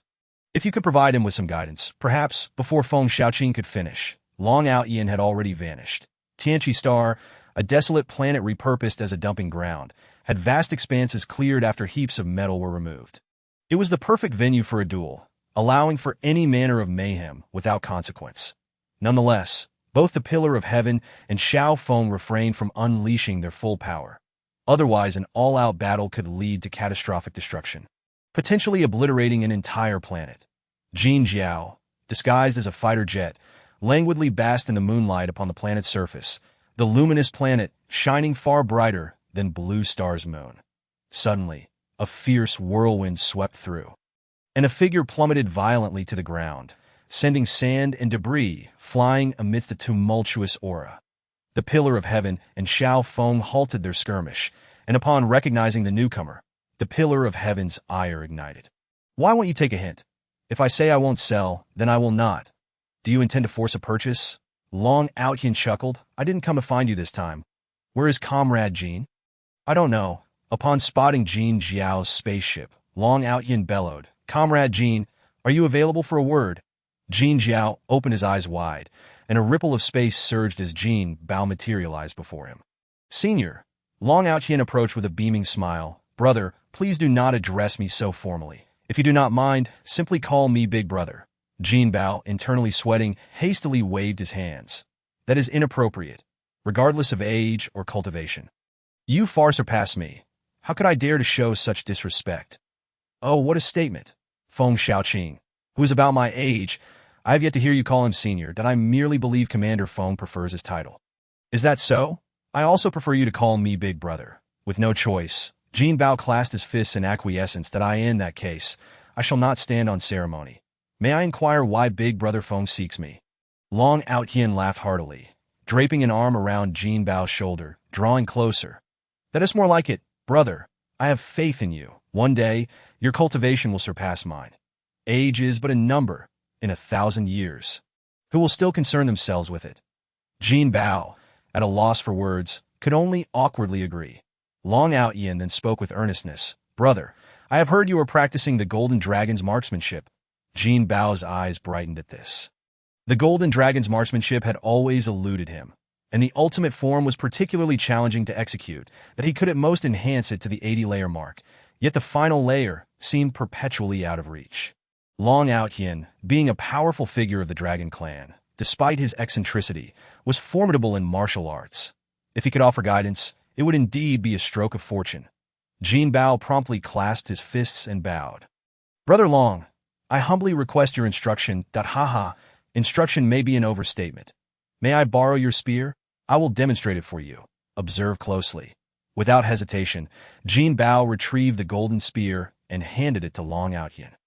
As Long Aotian grasped it, he was taken aback by its weight, exclaiming in astonishment, "Why is this spear so heavy?" Jinbao, feeling a bit embarrassed, replied, "I embedded a touch of kryptonite at the tip to enhance its attack power." Long Aotian was utterly amazed, his excitement palpable as he inquired, "Brother, are you willing to sell it?" "Brother Long, this spear suits me perfectly. How about this? I will forge you an identical one," Long Aotian eagerly asked. With the kryptonite embedded, Jinbao nodded. Long Aotian, brimming with enthusiasm, queried, "Can I customize it?" "Of course, as long as you provide the blueprints." "All right, there is no rush. I need to ponder it thoroughly. For now, let me practice with your spear." With that, Long Aotian assumed a stance and began wielding the spear. With a mere flick of his wrist, the wind surged and the sands danced as a Dominator-level powerhouse. Every movement he made commanded the might of the heavens. each strike resonating with the thunderous force of nature. The golden spear conjured the essence of the cosmos, every motion echoing the primordial chaos of the universe. The fierce winds swept toward Jinbao, and under the starry sky, he felt as though he were witnessing the constellations aligning in a trance. Jinbao found himself enveloped in a grand realm, as though adrift in an expansive sea of stars. A colossal dragon soaring across the heavens. The overwhelming aura made Jinbao acutely aware of his insignificance, the immense pressure rendering his consciousness momentarily dazed. In that instant, Jinbao attained enlightenment. The image of a dragon took shape within his mind. Indelibly etched into his heart, he gazed upward as a massive golden dragon plummeted toward him. In that moment, Long Outyin appeared to transform into a dragon descending from the skies. Jinbao felt no fear. Fixating intently on the dragon's eyes, as a glimmer of gold magnified within his vision, a spear hovering just a fraction away from his brow. Chapter 76. The Unusual Insectoid Spaceship. In the depths of outer space. Huangxingjie, Jinbao donned his black gold battle armor, traversing the dense asteroid belt with the grace of a dragon, striding through a tiger's domain. In his grasp, the spear danced with an intricate elegance, each move imbued with the imagery of a celestial dragon. Forgetting the weapon in his hand, forgetting his humanity, he envisioned himself as a magnificent dragon soaring through the expanse of the starry sea. Suddenly, a powerful surge of inspiration flooded into Jinbao's consciousness, transporting him into a transcendent state of enlightenment. Within the cosmic ocean, he transformed into a divine dragon, traversing the universe, battling in the wilderness. Soaring through the heavens, a dragon amidst the clouds, the apex among men. The 9 styles of the golden dragon, interconnected in a sequence of 81 forms, culminated in a monumental force coalescing at the tip of his spear. Numerous small meteors were drawn in by this overwhelming power, carrying an unparalleled might. The golden dragon surged forth, striking upwards, obliterating a small asteroid from 100 miles away with a single thrust. Exhaling deeply, Jinbao felt a sense of accomplishment. Indeed, the power was extraordinary. Long Aotan approached, intrigued and astonished. Indeed, to master the golden dragon's celestial maneuvers at your level is quite the feat of genius. Jinbao bowed deeply, expressing his heartfelt gratitude. Thank you, Brother Long, for your guidance. Might I take you as my mentor? Long Aotan immediately declined. Oh no, my friend, I am not worthy of such a title. Simply calling me brother brings me great honor. Jinbao pondered silently, uncertain if Long Aotian's refusal was mere politeness or a genuine disinterest in taking him as a disciple. Thus, he refrained from pressing the matter. Filled with joy at having learned the golden dragon's celestial maneuvers, the fragment of the shattered asteroid was but a mere stone, yet Jinbao collected it into his small world, as a person of integrity should cleanse the remnants of their creation.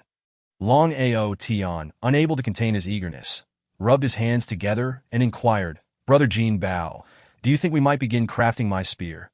Jinbao readily agreed, Of course, Brother Long. Have you prepared your blueprints? Long Ao Tian eagerly produced a meticulously detailed design, showcasing every dimension, with illustrations for both the spearhead and the shaft. Even the name was inscribed on the parchment, the Dragon Hornfire Spear. The spearhead resembled a flickering flame, akin to a dragon's horn split into 2 prongs, one long and one short, each curving in opposite directions, mimicking the form of a serpent spear. The shaft was adorned with a design resembling a coiling dragon, its head seemingly breathing fire from the tip. The spear's grip was fashioned like a dragon's tail, sharp and serrated, ensuring formidable offensiveness. This fire spear epitomized opulence, a stark contrast to Jinbao's own weapon, which resembled a sharpened iron rod, designed for ease of throwing with pointed edges on either end. Yet, Jinbao's spearheads were crafted from pure gold, and the grip was plated with a segment of fine gold, lending it a visually appealing aesthetic. Observing Jinbao's intense scrutiny of the blueprints, Long Aotian could not help but ask, Brother Jin, is it feasible? Absolutely. Brother Long, are you in a hurry? Not at all. Good work takes time. Please, take your time. Jinbao chuckled. Rest assured, Brother Long, I shall ensure your satisfaction.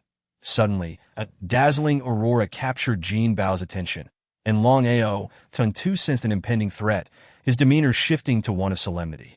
It's here, within the aurora, a spatial rift emerged, revealing a colossal insectoid spacecraft. Its appearance coincided precisely within the asteroid belt, directly aligned with Jinbao's position, that he could not dismiss this as mere coincidence. Are you foolish? There are Silver Defense Forces here. They cannot abandon their post at the wormhole to assist you. A fool, indeed. Tianji Zhu severed the communication in frustration, faced with the shadowy forces of the insectoid race. Jinbao dared not exhibit even a hint of carelessness, donning his golden horned armor. The black gold plates adhered to his skin, the combination of leather and metal creating a strikingly unique ensemble. After donning his armor, Jinbao's stature increased significantly. Tianji Zhu transformed into a mech warrior, with Xing Tian poised on his shoulder, ready for battle. Yang Chun and Yao Ji mingled within the ranks of the Space Forces. After preparing, the insectoid spacecraft fully materialized, the aurora dissipating to reveal the massive vessel floating in the void. From 100 miles away, its immense form resembled a small asteroid. The ship's design was peculiar. Its forward section resembled a moth, with enormous wings spread on either side, while the rear mimicked a wasp, trailing a massive pupil structure. The vessel began to advance towards Huangzing realm, moving with an uncanny swiftness that belied its size. With a sudden burst, the insectoid ship fired a green beam, initiating hostilities. Immediately following, the ship's rear released a swarm of butterfly-like creatures, coalescing into a swirling mass that surged forth. The fortress retaliated with a red beam, clashing with the insect ship's beam, creating a brilliant explosion that momentarily resembled a miniature sun. The dazzling radiance lingered for a moment before fading. The congregated butterfly creatures formed into a massive entity, hurtling towards Huangzing realm. The Silver Defense Fleet mobilized to counter, with thunderous warships and Jiuli vessels launching from their hangars. Jinbao suddenly recalled the Tianren. While he had been unable to construct a true Tianren, he had fashioned a black gold shell resembling it, using himself as the power source. The ship's nose and wings were embedded with a tiny piece of kryptonite. 10,000 palm-sized black gold plates were plated with fine gold, forming a razor-sharp tail extending 10 meters. Jinbao piloted the Tianren into the fray alongside the fleet. Tianji Zhu, unwilling to be left behind, transformed into the Tianqi warship, following closely. Xing Tian stood atop the sword grid, gripping two black gold axes tightly. In an instant, a sword-shaped beam erupted from Tianji Zhu's blade, akin to a colossal sword aura, striking silently through the massive butterfly, leaving a glaring hole in its wing. The insectoid ship shed its cocoon, its wings flapping to position itself before the Tianqi warship. The colossal insectoid craft enveloped the Tianqi warship, and two white beams shot forth from the butterfly ship's antennae. The beams struck the ship, creating ripples of energy, as if the vessel's own domain field was at play. Jinbao was taken aback. Could it be that a ship possesses its own domain? Chapter 77. Jinbao's battle at Helan Mountain. Jinbao wielded the domain of gold to command the replicated Tianren war machine into the swarm of insects. These butterfly creatures resembled miniature warships, their bodies both supple and firm, adept in both offense and defense. When attacking, they enveloped themselves in a sharp aura, akin to sword energy and blade force. In defense, they released a gentle breeze, reminiscent of mist and cotton. Even more formidable, these butterflies could coordinate their attacks, forming matrices that amplified their collective strength. Their offensive capabilities were impressive, yet surprisingly, these seemingly fragile creatures could withstand significant force. They could reflect and absorb laser blasts, and even deflect physical projectiles with ease. After a round of fire, the Silver Defense Fleet suffered grievously, many ships destroyed in the chaos, resulting in heavy casualties. In an instant, the fleet was compelled to retreat, creating distance for long-range harassment, as the butterflies' only apparent weakness was their slightly slower speed. However, they did not engage in direct confrontation, instead rushing towards Huangzing realm. In the command center, Feng Xiaoqing observed the real-time battle projection with indignation that I knew these insects would be untrustworthy. Long Ao Tian, however, had anticipated this, speaking with a fierce tone. They are merely here to meet their demise. In that case, I shall not hold back. With that, he donned a suit of armor, surprisingly a partial set without power devices. A master of the strong, his very being served as the best power source. As long as the materials were of high quality, It could protect vital areas. Masters of the strong fought through laws, driving domains for offense and defense, rendering armor somewhat superfluous. Yet if made from superior materials, it could indeed diminish the attacks of opponents of equal rank, thus providing an additional layer of defense. However, armor could also affect sensation, which is why most mage-type masters refrain from donning heavy armors. Capes, being unrestricted and versatile, offered agility and convenience, making them the preferred gear for the majority of mage masters. Returning to the fray, Long Ao Tian soared into space, his divine dragon warship following closely. Xiao Feng, eager and fervent, implored Feng Xiaoqing, "Brother, let me join the battle." Feng Xiaoqing nodded, and Xiao Feng took flight, vanishing into the void. Meanwhile, Jinbao piloted the Tian run into the heart of the enemy swarm. Yet astonishingly, he failed to slay a single insect. The once invincible Tian Ren seemed to strike against a mass of cotton, its immense power rendered ineffective, clad in his golden-horned armor, fueled by his innate battle spirit. Jinbao boldly charged toward the insectoid ship, that if he could not strike the insects, he would first dismantle their vessel. Tianji Zhu sensed Jinbao's aggressive advance, and could not help but chastise him. "Are you mad? Seeking your own demise?" Yet, Jinbao seemed oblivious, with Tianji Zhu following closely to provide support while muttering discontent about Jinbao's recklessness. At this moment, Long Ao Tian also arrived on the scene. His divine dragon warship shedding countless scales that transformed into small fighter crafts, engaging the butterfly creatures. While it was challenging to eliminate them, they at least managed to stall their advance. The divine dragon warship formed a small vessel, resembling a dragonfish, with Long Ao Tian standing atop its head, his back adorned with a swirling black shield. From the depths of the insect battleship emerged a black-armored warrior, ready to engage. He intercepted Long Ao Yin, communicating through mental resonance. "Long Ao Yin, do you intend to breach our agreement? I shall disregard your so-called agreement entirely." Long Ao Yin summoned a dark shield and launched an attack. His opponent was also a ruler. Thus the notion of a breach seemed absurd. To articulated in a more grandiloquent manner. He was reduced to a molecular state. Yet, even so, the insect warrior was not slain. Its cells quickly coalesced, restoring its form. However, it was evident that it was gravely injured and dared not confront Long Ao Yin any longer. It retreated in haste. Long Ao Yin, unwilling to let it escape, hurled his shield once more, obliterating it into fine powder. With a swift motion, he seized the core of the insect and imprisoned it within his miniature realm.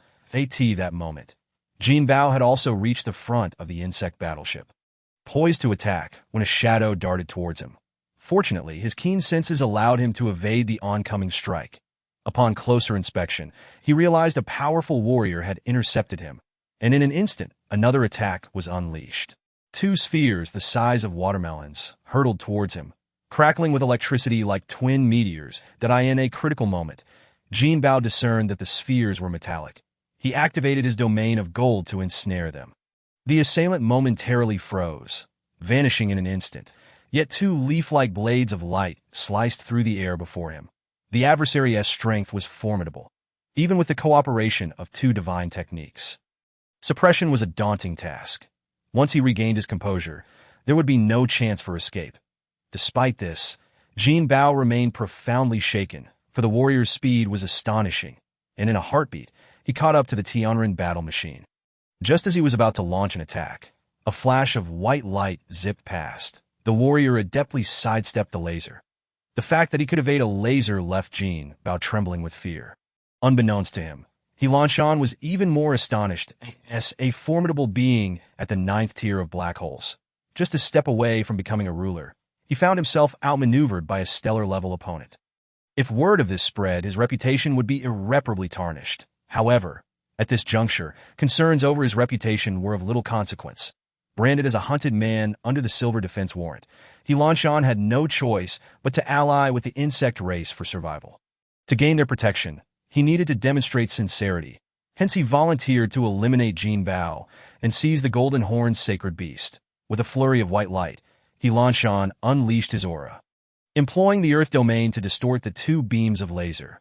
Suddenly, another laser erupted forth, the sword-shaped light flashing past, shattering his field of energy. Almost immediately, another sword light struck, and He Lanshan could not evade it, taking a direct hit to his chest. This blow pierced through him, yet it was not fatal. Enraged, he retaliated, launching two metallic spheres towards Jinbao. However, they were once again interfered with by Jinbao's domain. Though he was prepared this time, and not subjected to Jinbao's reverse control, the absolute domain was challenging for even a black hole-level being to navigate, causing the two spheres to be ensnared by an unseen gravitational force. Recurrent failures ignited He Lanshan's fury. An aura erupted from him, as if he were ablaze, a yellow light emanating from his being that he seized the two iron spheres and hurled them with tremendous strength. The meteoric projectile shattering Jinbao's domain. Fortunately, the domain had endowed him with heightened perception and agility, allowing the battle machine to narrowly evade this attack. However, the other iron sphere came hurtling towards him in an instant. Jinbao found himself powerless, watching helplessly as the sphere grew larger in his sight. Chapter 78. The four heroes' battle. He launched on the nearly extreme speed created an illusion of distortion in Jinbao's senses. His mind seemed to lapse into a stupor, rendering him a mere spectator as the iron sphere slowly expanded in his vision, that a thunderous explosion reverberated, the sound waves penetrating space and jolting Jinbao from his stupor. At that pivotal moment, the pillar of heaven saved Jinbao. The shield collided with the iron sphere, generating a powerful shockwave that formed a gravitational field, reducing particles in space to dust and air. The sound traveling through to Jinbao's eardrum that He Lanshan pursued relentlessly, moving with a speed that resembled teleportation, his fist hurtling towards Jinbao like a comet. The pillar of heaven raised its shield to meet the blow. Yet the weighty shield, akin to a planet, was sent flying along with its wielder. Jinbao activated the domain of gold to restrain He Lanshan's armor, attempting to impede his progress. However, the gap in their realms was too vast. And within moments, He Lanshan broke free. That He Lanshan then perceived Jinbao's capabilities and promptly shattered his armor. That He Lanshan wore only leather pants, his upper body exposed, revealing sinewy muscles reminiscent of rock. His square jaw and rugged features bore the distinctive double-horned emblem of the He family upon his forehead. Although Jinbao did not recognize He Lanshan, he swiftly deduced his identity, seizing the opportunity. Jinbao retreated, descending the battle machine and darting forward. Just as He Lanshan prepared to pursue, he sensed a sharp energy approaching. It was Xing Tian, wielding dual axes, charging at him. The golden-tipped axes were crescent-shaped, dark as an abyss, with blades glistening in golden brilliance. However, these formidable weapons struck He Lanshan's shoulders and failed to make any discernible impact. Enraged, He Lanshan retaliated with a powerful fist, sending Xing Tian hurtling away. Just as he turned to chase after Jinbao, a streak of light flashed before his eyes that it was Xiao Feng, executing a spinning attack with his great sword, transforming into a whirlwind of blades. He Lanshan braced himself, channeling a yellow light in his palms, yet the pressure from the Earth domain prevented Xiao Feng from advancing. Xiao Feng, originally a black hole-level mechanical guardian, had weakened in strength upon awakening consciousness, as he struggled to harness such immense power. However, given time to mature, he could surpass the black hole tier and become a ruler, a level unattainable by mechanical guardians at present. Xiao Feng's mental strength was only at the second tier of black holes, rendering him unable to contend with He Lanshan. Fortunately, his physique still retained the robustness of a black hole-level entity, allowing him to withstand the confrontation without facing the same disgrace as Jinbao. The two sides remained locked in a stalemate, with the Pillar of Heaven, Xing Tian, and Jinbao forming a triangular formation around He Lanshan. Since they could not defeat him individually, they resorted to a collective assault. Both the Pillar of Heaven and Jinbao possessed the strength to challenge black hole-level beings, albeit limited to first and second tier ordinary warriors. That He Lanshan, with a superior realm and formidable strength, was a prominent figure in the Panlong arena, and now being entangled by several lower-tier opponents was a source of humiliation. Jinbao unleashed the domain of gold, a grain-sized kryptonite hovering at the tip of his arrow. After gathering strength, he signaled Xiao Feng to withdraw, and in an instant, the spiral arrow shot forth, piercing through He Lanshan's body. Regrettably, this strike was not fatal. The vital point of a black hole-level being was concealed within its cells, and only by accurately locating and shattering that core among countless cells could one achieve a kill. Alternatively, Annihilating the soul could suffice. Jinbao's desperate efforts might injure He Lanshan, but slaying him was a futile endeavor. As He Lanshan's form reconstituted, he unleashed the Earth Domain, instantly binding Jinbao and his companions within a 100-meter radius of time and space. However, at this juncture, Jinbao also relinquished his retreat. Although He Lanshan was powerful, the combined might of four was not without merit. Despite their lower realms, both Jinbao and the Pillar of Heaven exhibited combat prowess that neared black hole levels. Xing Tian inherently possessed black hole level strength, albeit unable to fully harness it, yet demonstrating capabilities equivalent to 7th and 8th tier warriors was well within reach. Xiao Feng, on the other hand, was an authentic black hole level being. While it was challenging to surpass higher tiers in battle, victories over lower tiers remained plausible that He Lanshan, being a powerful black hole level entity, could indeed challenge opponents of lesser strength. Thus, facing He Lanshan, the four felt considerable pressure. Jinbao unsheathed his golden spear, two gilded leaf blades swirling around him. He was the first to strike, and with the golden dragon soaring through the 9 heavens, a brilliant radiance enveloped him. As the dragon traversed the vastness of the cosmos, the Pillar of Heaven brought down its shield with tremendous force, a violent power capable of shattering stars and cleaving moons. Xiao Feng and Xing Tian temporarily refrained from direct involvement. Remaining poised to strike, He Lanshan, stripped of his armor and weaponry, found himself momentarily subdued by Jinbao and the Pillar of Heaven. Nonetheless, neither could deliver a fatal blow, placing He Lanshan in an invulnerable position. Consequently, he relinquished any reservations, unleashing his prowess against Jinbao and his allies. At that moment, several insect warriors surged forth from the battleship, surrounding Long Outyin for a fierce confrontation, while the butterfly insects were ensnared by the dragon-scale battle machine. Their numbers were overwhelming, allowing many to infiltrate the realm. The space warriors of the Huangzing realm mounted a full defense, and fierce gunfire illuminated the cosmos that a pyramid-shaped combat platform arrived to lend support. While 2 starships from the Silver Defense Fleet also rushed to the front lines, the insects seemed to possess a clear objective, launching an assault towards the apocalyptic star, leaving Feng Xiaoqing utterly perplexed. He reached out to Zhenggu, seeking to gather intelligence on the apocalyptic star. Commander Feng, the apocalyptic star was once a trash planet owned by Yang Chen. You will need to inquire with him for specific details. At that moment, Yang Chen and Yao Ji had arrived at the front lines of the apocalyptic star alongside the Silver Defense Fleet. Initially, the Zheng family had claimed they would establish a space base on the apocalyptic star to monopolize it. But their ambitions ultimately came to naught. Now, the Zheng family finally had the opportunity to flaunt their foresight. Leading the support to the apocalyptic star was Captain Zheng Zixian of the Special Operations 1st Battalion, through whom Feng Xiaoqing made contact with Yang Chen. Upon receiving Feng Xiaoqing's call, Yang Chen appeared bewildered, yet he had long suspected that the apocalyptic star held greater significance, though he had been unable to discern it at the time. Yang Chen had previously hired an exploration team to investigate, but had yielded no findings. Now, with Feng Xiaoqing's prompt, he began to delve deeper, reciting arcane incantations. With extraordinary insight and mental acuity, Yang Chen finally glimpsed the secrets of the apocalyptic star. After relaying his findings to Feng Xiaoqing, he spoke gravely. Commander Feng, I have detected that the core of the apocalyptic star is most peculiar. It is not molten rock, but rather a mass of silvery water, resembling liquid metal.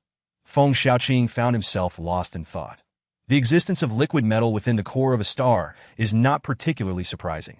Indeed, most metals exist in a liquid state under the high temperatures found in stellar cores. However, the core of the apocalypse star is not magma. The ability to maintain the essence of metal under immense pressure is indicative of an extraordinary substance. Yet, Feng Xiaoqing could not ascertain whether the insect was drawn to this enigmatic material. After all, such secrets were newly unveiled even to him. How could the insect race possibly be aware of them? Chapter 79.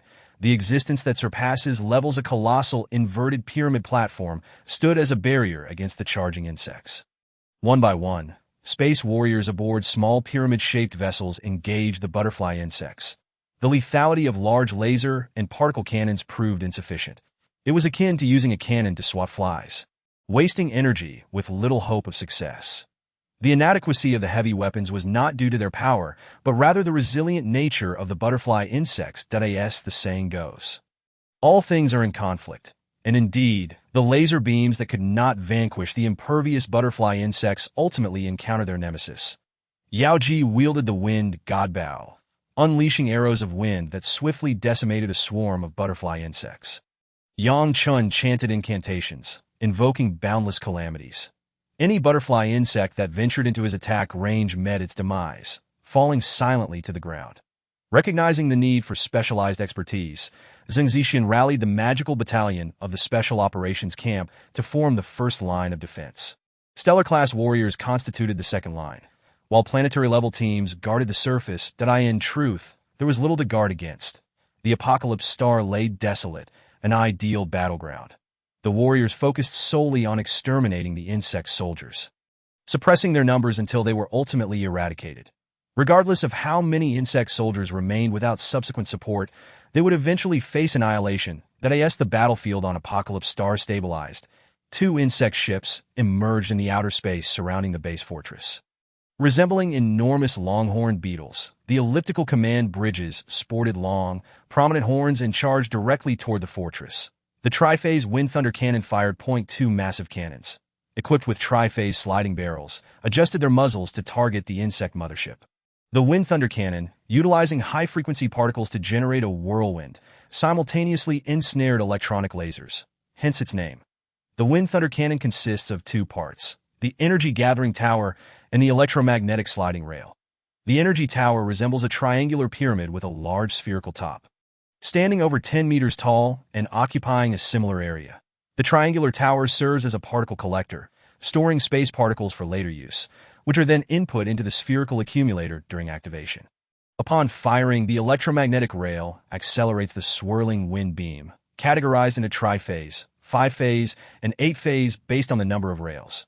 The triphase Wind Thunder Cannon is merely the lowest specification turret, yet its power is sufficient to injure a 9th-tier black hole expert. The triphase cannon naturally comprises 3 sets of rails, each 10 meters long, forming an open triangular barrel. Blue plasma coalesced at the cannon's mouth, while particles gathered around the plasma began to rotate under the acceleration of the electromagnetic rail, quickly filling the entire barrel. Being an open barrel, the particle wind beam was clearly visible, with a light gray glow radiating immense wind energy. With a resounding whoosh, the plasma laser erupted, and the particle wind, entwined with the laser, spun rapidly, creating a blue-gray beam that traveled instantaneously. The ship's domain shield held for only half a second before being breached, and the overwhelming wind beam struck the insect ship. It appeared as though the insect ship was being disintegrated, crumbling into dust bit by bit. Escape pods jettisoned from the insect ship, some of which were shattered into dust before they could even flee. In less than half a minute, the 2 colossal insect ships, over a kilometer away, disintegrated completely. Hundreds of escape pods, each several meters long, hurtled toward the fortress, undoubtedly containing a multitude of insect soldiers, despite their small size. These escape pods stored countless eggs, capable of maturing into complete insects within mere seconds. The eggs contained primordial cores that could absorb antimatter for growth, allowing them to develop into various insects even in the vacuum of space. Naturally, insects also possess genetic limitations. They cannot grow infinitely and must rely on consumption to evolve once they reach their limits. The eggs carried by the 2 motherships were of high quality. Elite insects that emerged as planetary-level beings, with some even attaining stellar-level prowess. Upon entering the fortress's gravitational field, the escape pods began to release the insect eggs, utilizing the fortress's gravity to facilitate their landing. Some cocoons were shattered, resulting in the deaths of numerous insects. Yet the majority managed to escape unscathed. Even those that did not enter the fortress's gravitational field could land independently. That a barrage of flames erupted, and laser beams shot forth. However, the sheer number of insects was overwhelming, making it challenging to cover them all with concentrated fire. In the blink of an eye, these insects landed within the fortress, igniting a fierce melee. On the Apocalypse side, Jinbao's Golden Dragon Sky Gun reached an astonishing 81 layers before unleashing a shot. The immense power, even from an entire realm away, shattered Helan Mountain's domain shield, piercing through his heart. The shield of the Pillar of Heaven crashed down, once again reducing Healing Mountain to a molecular state. Yet this was insufficient to kill Healing Mountain. He remained unperturbed. In contrast, Jinbao, though he had never been hit, understood that a single strike could be fatal, and thus he dared not let his guard down, that if Jinbao's attack were enough to deliver a fatal blow, Healing Mountain would not easily fall prey to it. Despite being blasted apart repeatedly, Healing Mountain remained largely unscathed, while Jinbao and the Pillar of Heaven incurred significant damage. The Pillar of Heaven even began to curse. For his energy core was not a true perpetual motion machine. Excessive consumption could lead to its failure. Xiao Feng, sensing the situation, called out over the communication channel. "You all step back. I will face him." Though reluctant, the Pillar of Heaven had no choice but to withdraw, and Jinbao, equally fatigued, retreated to rest. Yet Xing Tian rose to engage, wielding dual axes with a mighty downward strike. Although Xing Tian's combat strength was not formidable, his defense was exceptional. Healing Mountain's power was insufficient to breach his armor. Xiao Feng, though unable to overpower, could at least manage to entangle Healing Mountain, and the two mechanized warriors managed to keep him firmly restrained. Healing Mountain found himself in a most frustrating predicament. Though not the pinnacle of power within his tier, he could easily rank among the top 20 in the Panlong arena. The combatants engaged in the arena were not merely from a single world within the galaxy, but encompassed countless powerful beings from myriad worlds throughout the universe. Now, ensnared by two robots, Healing Mountain could hardly relish the encounter. The Pillar of Heaven, watching from the sidelines, felt equally indignant. Jinbao swallowed hard, offering a casual reassurance. This is quite normal. After all, Healing Mountain is a 9th-tier black hole expert. 9th-tier black hole? Isn't that first tier? Jinbao stumbled, uncertain if the individual was feigning ignorance or genuinely unaware. The data indicated a 9th tier, yet in combat, he felt no tangible difference that if that were the case. It would still be considered normal that my body is here. I cannot lose simply because I face someone from a higher realm. At my current level, I should have no issue battling a 5th-tier black hole. But if Healing Mountain is indeed 9th tier, then we would only barely manage to hold him off, which seems somewhat unbalanced. One cannot say so lightly. According to the Silver Defense Combat Guidelines, two 5th-tier black holes cannot contend against a 9th-tier black hole. This is not merely an additive scenario. The gaps between realms grow increasingly vast as one ascends. The Pillar of Heaven shifted focus to Jinbao. The crux of the matter lies with you. Even if you and Jin Jiao join forces to surpass a single realm, with Jin's domain and a leaf knows autumn, this alone cannot overcome Healing Mountain. Jinbao, indignant, retorted, "The issue is that Healing Mountain is no ordinary foe. He too is capable of exceeding levels." Chapter 80. Ants and giant insects call for the cave heaven. The combined efforts of the dragon-scale war machine and the silver defense warriors finally eradicated the butterfly insects.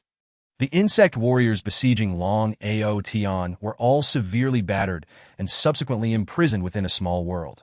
The insect ship, caught completely off guard, was utterly shattered, yet the enormous cocoon remained intact. Within, something stirred, as if a colossal insect were about to break free from its chrysalis. Long Ao Tian swung his shield to smash it, but just as he was about to strike the cocoon, he suddenly halted, noticing a massive black claw had latched onto his black shield. With a deafening crash, the cocoon shattered, revealing an enormous ant over 50 meters in size. The creature, having grasped the black shield with its mandibles, caused the shield to tremble violently before it disintegrated into particles. Witnessing this, Long Ao Tian was initially stunned, followed by a pang of anguish that quickly escalated into fury. The ant, however, paid him no heed, opening its massive jaws to devour the shattered cocoon along with the debris of the ship. The ant's form swelled, rapidly expanding to 300 meters. The commotion attracted the attention of the Pillar of Heaven and Jinbao, who, witnessing Xing Tian and Xiao Feng engaging vigorously, rushed to support Long Ao Tian. Realizing the urgency, Long Ao Tian maneuvered his dragon ship and charged forward, delivering a punch that sent a meteor-like shockwave toward the ant. The colossal insect, however, seemed unfazed, turning its attention toward the Apocalypse Star and allowing Long Ao Tian's meteor punch to strike its body. Astonishingly, Long Ao Tian's furious blow failed to breach even the ant's domain shield. It was as if the creature possessed a formidable gravitational field, The attack dissipated upon entering its domain. Although the ant appeared to fly slowly, it covered an incredible distance in the blink of an eye, reminiscent of a shrunken dimension's miraculous ability. The text revealed that this creature was known as the Cave Heaven Ant, adept at manipulating gravitational techniques, compressing space to shorten the distance between 2 points. Black hole experts typically employed such methods, yet in close combat, they proved somewhat lackluster, far inferior to sheer explosive speed, even with the comprehension of spatial laws and the capability of instantaneous movement. Nothing rivaled the reliability of pure velocity. The utmost speed, with the speed of light merely serving as an introduction, is a mere prelude to true velocity that in a fleeting moment, one can become a myriad of indistinguishable shadows, akin to manifesting thousands of authentic selves in an instant. While Long Out Yin has yet to attain such peak speed as a sovereign power, breaking through the light speed barrier is merely a fundamental ability.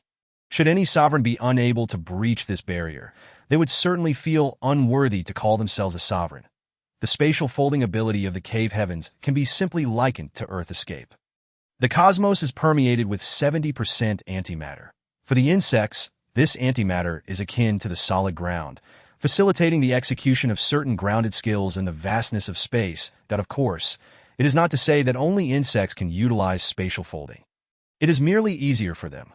Combat in space is undeniably different from that on the surface, where air, wind resistance, and gravitational pull all constrain the dynamics of battle. Although space warfare lacks many distractions, it similarly forfeits various leveraging techniques, relying more heavily on one's innate strength. Take Jinbao, for example. His martial training occurs on planets, and upon reaching space, he experiences discomfort, achieving only 80% of his usual combat prowess. Hence, he initially suffers a severe beating from Healing Mountain, only to improve after acclimatization. This illustrates why practical combat remains the most effective means of enhancing one's fighting capability. Jinbao and the Pillar of Heaven follow Long Out Yin in pursuit of the insects. Yet their speed remains insufficient to transcend the light speed barrier. If it were merely a matter of travel, it would pose no issue, but in combat, coordination of mental awareness becomes essential. Otherwise, at such high velocities, the transmission of information would be utterly misaligned. Even a minute discrepancy could lead to catastrophic errors. Benefiting from the enhancement of his small world, Jinbao's mental fortitude is extraordinarily robust, and his mastery of the clone technique greatly improves his information processing capability. Thus, being of divided focus is no hindrance, allowing him to rely on Jin Jiao's physical prowess to barely reach light speed during travel. Nonetheless, over short distances, this proves somewhat impractical, as he fears an inability to halt in time might lead to chaos. Fortunately, Long Out Yin swiftly catches up to the insects, and after an intense battle, delays their momentum by the time the insects reach the surface. Jinbao and the Pillar of Heaven have also arrived. The Silver Defense Fleet had long since evacuated. As a commander, lacking such perceptiveness would render one incapable of leading a team. Unbeknownst to whether it was to coordinate with the insects, Healing Mountain suddenly appeared on Apocalyptic Star. The ant insects are primarily defensive, exhibiting gravitational techniques, but as of yet revealing no other abilities. Upon reaching the surface, they immediately begin burrowing into the ground, while Long Out Yin, clinging to the ant's body, strikes and kicks in vain, unable to inflict any damage, inciting his wrath as a 3-star sovereign. Xiaofeng and Xing Tian join in to assist against Healing Mountain, preventing him from converging with the insects. The Pillar of Heaven communicates with Jinbao through a communicator. You go assist that foolish dragon in dealing with the insects. Jinbao nearly faints at the suggestion, meekly responding, You must think highly of me. That is a sovereign. What is there to fear from a sovereign? It cannot kill you.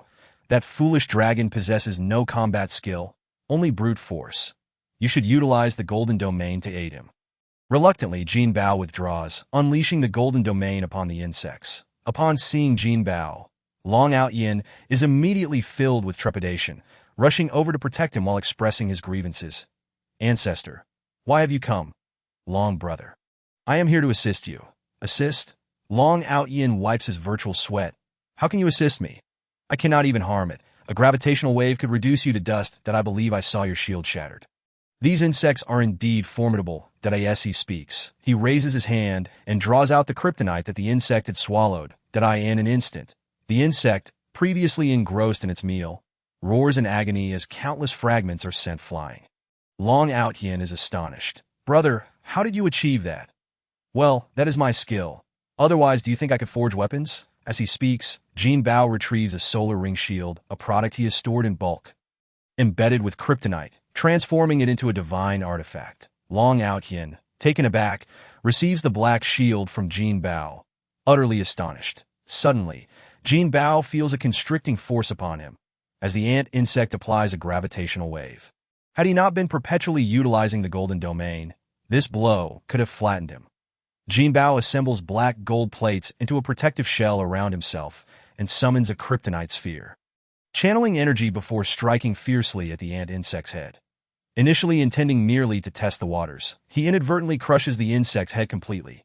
Long Outyen, momentarily stunned, quickly reacts, gripping the black shield tightly and leaping high to deliver a crushing blow to the insect's vulnerable tail and body. This strike bisects the insect, yet he realizes that such an action cannot possibly vanquish it. Just as he prepares to unleash a powerful strike to obliterate it, the massive ant insect suddenly vanishes. Chapter 81. Jin Jiao's sacrifice. The colossal ant insect disappears without a trace, followed by a torrent of ants cascading over the surface of apocalyptic star, intent on penetrating the core to seize treasures. Faced with the disintegration of the ant insects, not even Jinbao nor Long Outyen can devise a strategy, momentarily rendered dumbfounded. Suddenly, an epiphany strikes Jinbao.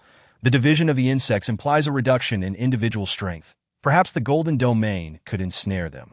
With this thought, Jinbao promptly condenses the golden domain into tendrils, probing into the ant burrow. The shell of apocalyptic star harbors abundant metallic resources, and the golden domain absorbs the metallic essence in an attempt to annihilate the ants. However, while the ants have fragmented, they remain interconnected, rendering a vast domain ineffective. Additionally, the disparity in realms between Jinbao and the cave heaven insect is substantial.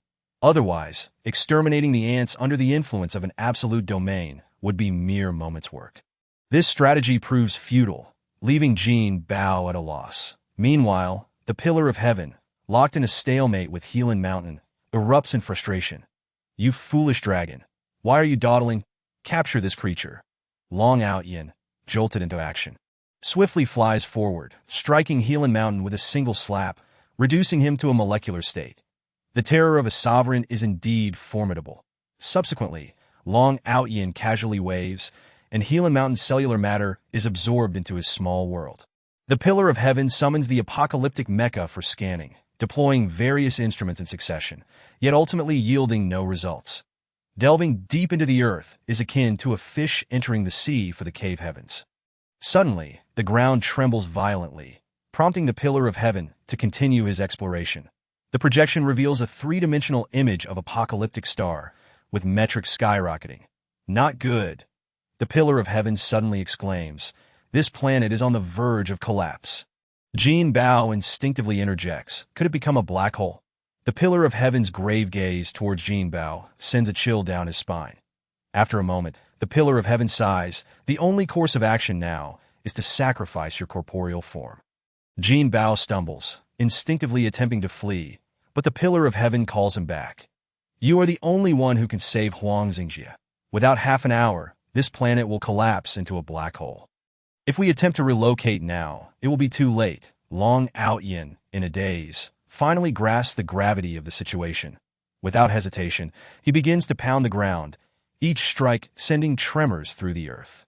A sovereign's power, when amassed into a single blow, could indeed shatter a planet. However, if he were too reckless, it would certainly affect the primary star. Thus, he can only maintain constant strikes to interrupt the collapse of apocalyptic star. The Pillar of Heaven intercepts him, roaring, "Stop your reckless behavior. Your actions will only exacerbate apocalyptic star's collapse." Indeed, as soon as the Pillar of Heaven utters these words, apocalyptic star quakes violently, and Jinbao notices that his body has indeed grown heavier. The Pillar of Heaven activates the scanner, revealing that apocalyptic star is rapidly shrinking. Suddenly, a powerful gust sweeps in, heralding the arrival of Feng Xiaoqing. The Pillar of Heaven soars into the air, leaving Jinbao with a parting remark, "I will retreat." You must make a decision swiftly.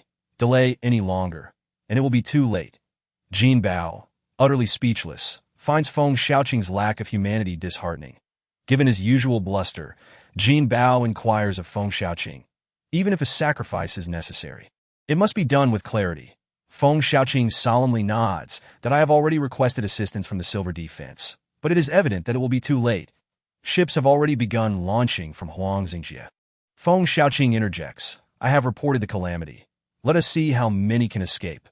Finally, Jinbao ceases to hesitate, suddenly unleashing his golden horn skin, instantly transforming into a colossal beast of 1,000 meters. The golden horned beast opens its massive jaws and inhales with great force, causing the enormous planet to abruptly vanish. Within the small world, Apocalyptic Star continues its rapid collapse. 1,000 meters, 100 meters, 10 meters, until only the size of a basketball remains. Where are the insects? Jinbao wonders aloud. Could it be that the insects perished along with this planet? The anticipated explosion fails to materialize. The silver-gray core of the star suddenly stirs, resembling a water balloon in motion. Jinbao observes the gray metallic sphere with keen interest. It does not appear to be a black hole. That a black hole is a phenomenon that can devour even light, rendering it imperceptible to the naked eye. Suddenly, a beam of light from a dwarf star strikes the gray metallic sphere, which appears to come alive, surging rapidly along the light towards the dwarf star. Jinbao is taken aback, instinctively releasing the planet. Should an explosion occur, it must not endanger the living. Almost immediately upon completing this action, a loud buzz resonates in Jinbao's mind, and he loses consciousness. Where Apocalyptic Star once existed, a new planet emerges. Nearly identical in size, Huangxingjie possesses numerous moons, and Apocalyptic Star is unremarkable, failing to draw much attention to this transformation. To that moment, a spacecraft was still fleeing from Huangxing Star, awakening to the reality. Feng Xiaoqing promptly issued a communique, declaring that the crisis had been averted. Tianzizi gazed in bewilderment at the suddenly vanished Jinjiao. He had indeed been deceiving Jinbao, merely to persuade him to retrieve the Star of Revelation. Little did he expect that real danger would arise, resulting in Jinjiao's abrupt disappearance. Within the small world, the Star of Revelation replaced the original celestial body, and Tianzizi ascended the planet to find Jinbao, who had by then lost consciousness. Filled with regret, Tianzizi could not help but pound his chest in despair. In a hazy realm, Jinbao lay amidst a shroud of gray mist, sensing a gentle caress on his cheek. He instinctively grasped a delicate hand while teetering between dreams and wakefulness. The cool, soft sensation was oddly familiar, prompting him to utter a phrase. Yao, you are awake so early. If sensing his awakening, the metallic liquid began to flow down Jinbao's body. Before long, this liquid took shape, rapidly transforming into a figure, with skin that astonishingly morphed into flesh. Jinbao stared in astonishment at the figure before him. Yao Ji, who appeared flawlessly real, almost indistinguishable from the original. Yao Ji approached him slowly. Although Jinbao was acutely aware that she was not the genuine Yao Ji, he felt no inclination to retreat. His heart held not a trace of rejection, for he embraced her as the true Yao Ji. As she drew near, she seemed to penetrate into Jinbao's very soul. In an instant, a silver radiance enveloped Jinbao, cloaking him in a shimmering metallic skin. Bewildered yet infinitely intrigued, he realized this was a wondrous metal, a fluid he had never encountered before. The next moment, Jinbao's senses began to stretch away, as if he were soaring through the vast expanse of the cosmos. This universe lacked brilliant stars. Instead, it was filled with gray mist. A long howl echoed, followed by a tempest, as a magnificent beast, resplendent and colossal, surged forth. The creature bore a hint of draconic elegance, with two golden horns indicating its identity. The Jinjiao sacred beast hovered overhead, and in a flash, time and space twisted, transporting Jinbao onto its back.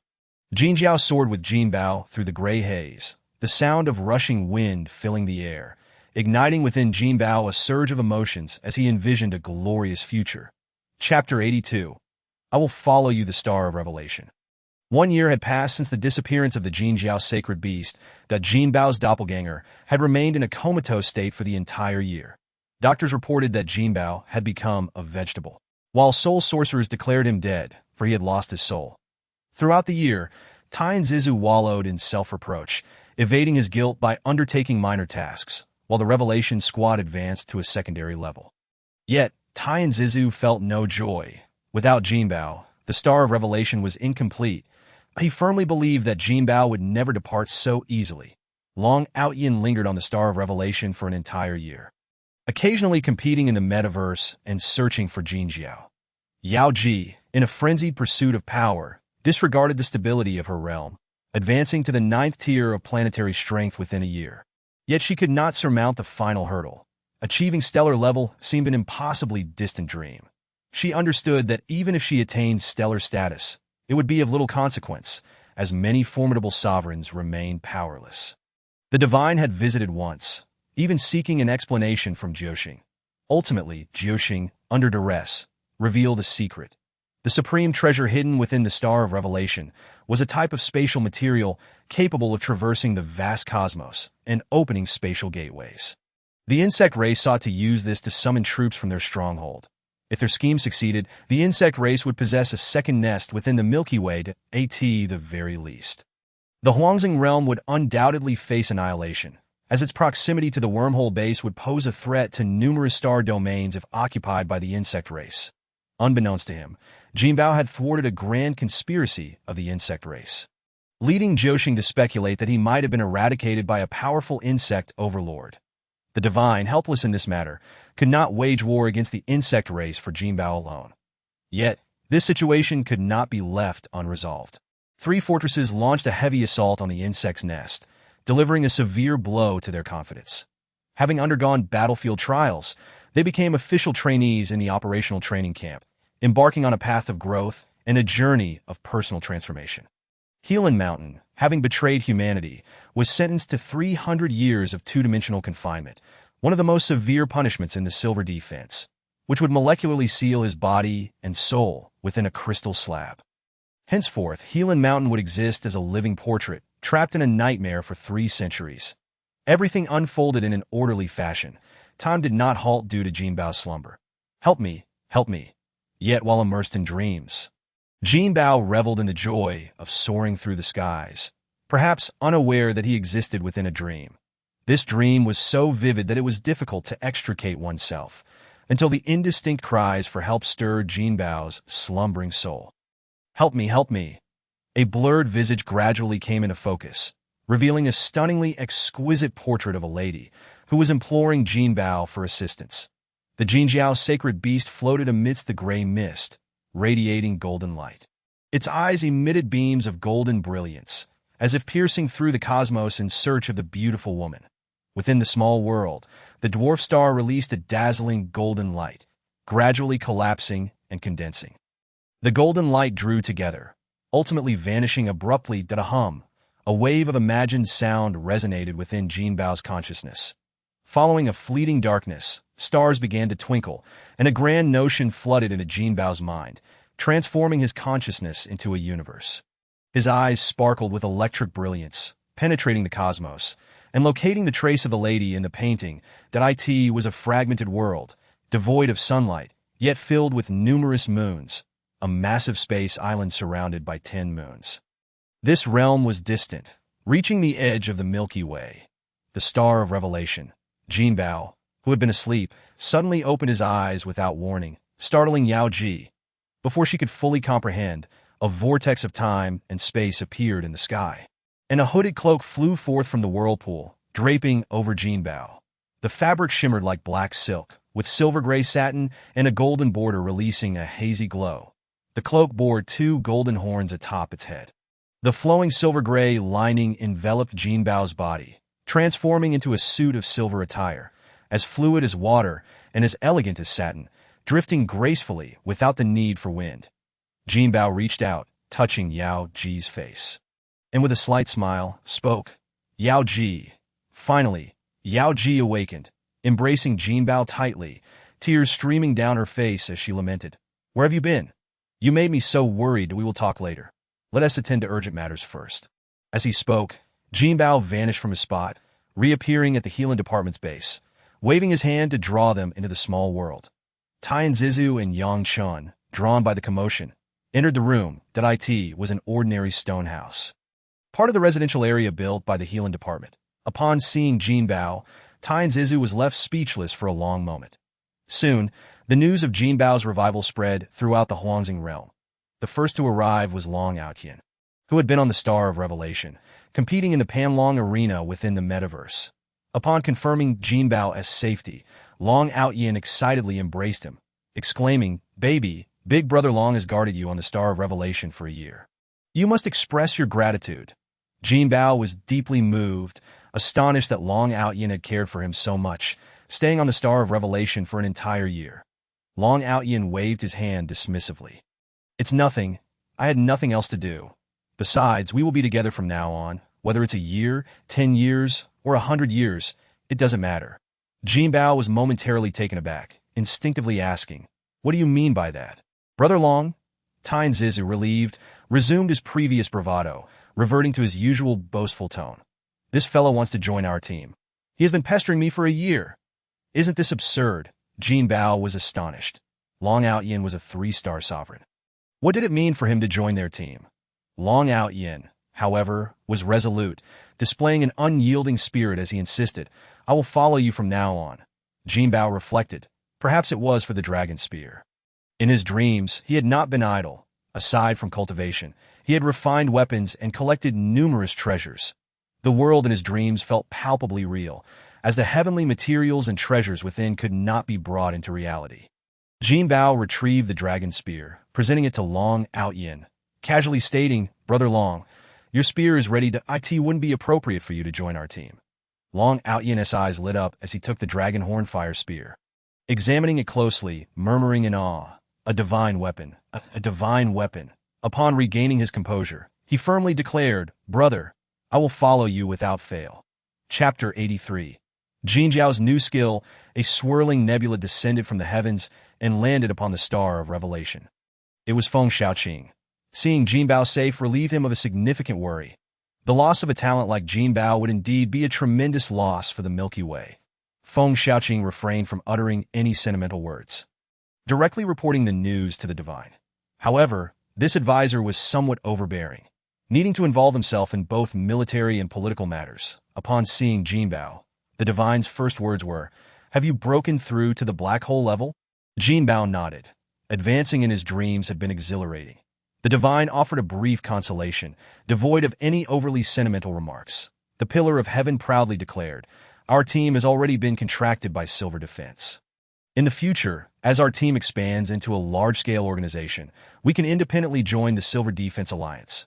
Long Outyin immediately concurred. Indeed, for a team to grow, it cannot lack the presence of formidable experts.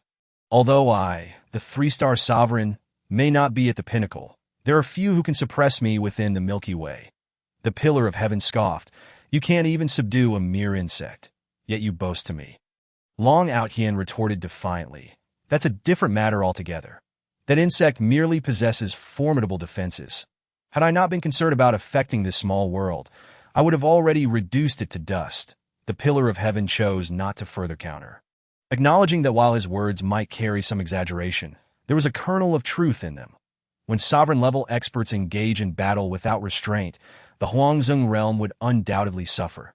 Did the Zheng family not mention their intent to construct a fortress on this planet, it would essentially become theirs. The Pillar of Heaven chuckled. "They aren't foolish. Their previous desire to seize this planet was merely for its treasures. The current apocalypse star is nothing but a large rock. Who has the wealth to waste on such a garbage dump? Constructing a fortress is not akin to farming. There is no distinction between good and bad. Building a fortress on a resource-rich planet would indeed be wasteful." The Pillar of Heaven shook his head, for in his eyes, there were no individuals who would toil without profit. The text reveals that the former apocalypse star could maintain a relative stance against the main planet due to the star core's secret treasure. Now, however, the apocalypse star is merely a large rock, lacking even a star core. How could it possibly maintain its position alongside the main star? At that time, circumstances forced Jinbao into action without much consideration. In reality, after Jin Jiao's disappearance and Jinbao's unconsciousness, the apocalypse star was nearly drawn into the atmosphere of Huangzing Star. Fortunately, Long Outyin utilized the dragon's domain to stabilize the force field. and subsequently, the engineering department installed a planetary engine on the Apocalypse star, temporarily transforming it into a satellite. However, maintaining the planetary engine incurs significant expenses. Without resources to exploit, it would be a losing endeavor. Of course, if a space fortress could be constructed atop it, the situation would be entirely different to this end. Jinbao specifically approached the Zheng family to negotiate this matter. Unexpectedly, the Zheng family readily agreed, as this presented an excellent opportunity for them to ascend alongside the Apocalypse battle team. Jinbao hadn't anticipated this layer.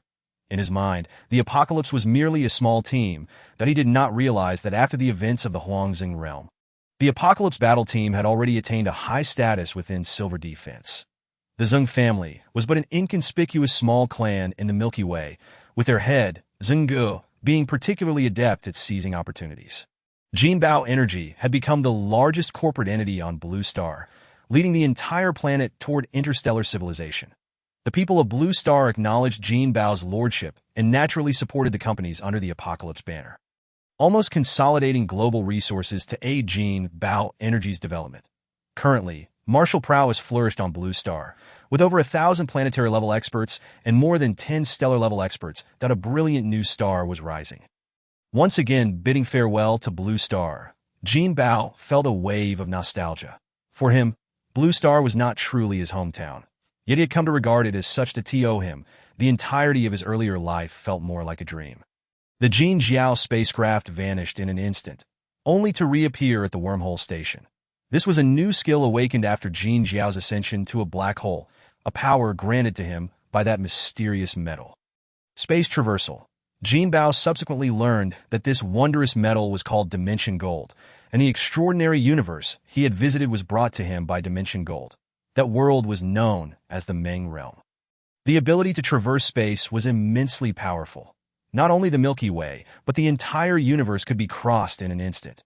However, his current strength was insufficient to support traversal over vast distances. But within the Milky Way, it was indeed feasible. Naturally, this required precise coordinates, necessitating Jinbao to possess strong mental power, comparable to the computational ability of a spacecraft's light brain. All these benefits were bestowed upon him by Dimension Gold. At the wormhole station in the Tianshu realm, Jinbao appeared in space, his Jinjiao cloak billowing behind him without any wind, that a person materialized beside him, followed by another. The Pillar of Heaven and the Divine were present, while the others remained temporarily in the small world. Even Long Outyin was reluctant to emerge. Compared to Jinjiao's universe, Long Outyin felt that his inner world was nothing but refuse. Your ability is truly astonishing. It seems even deities could not achieve such feats, the Divine exclaimed repeatedly.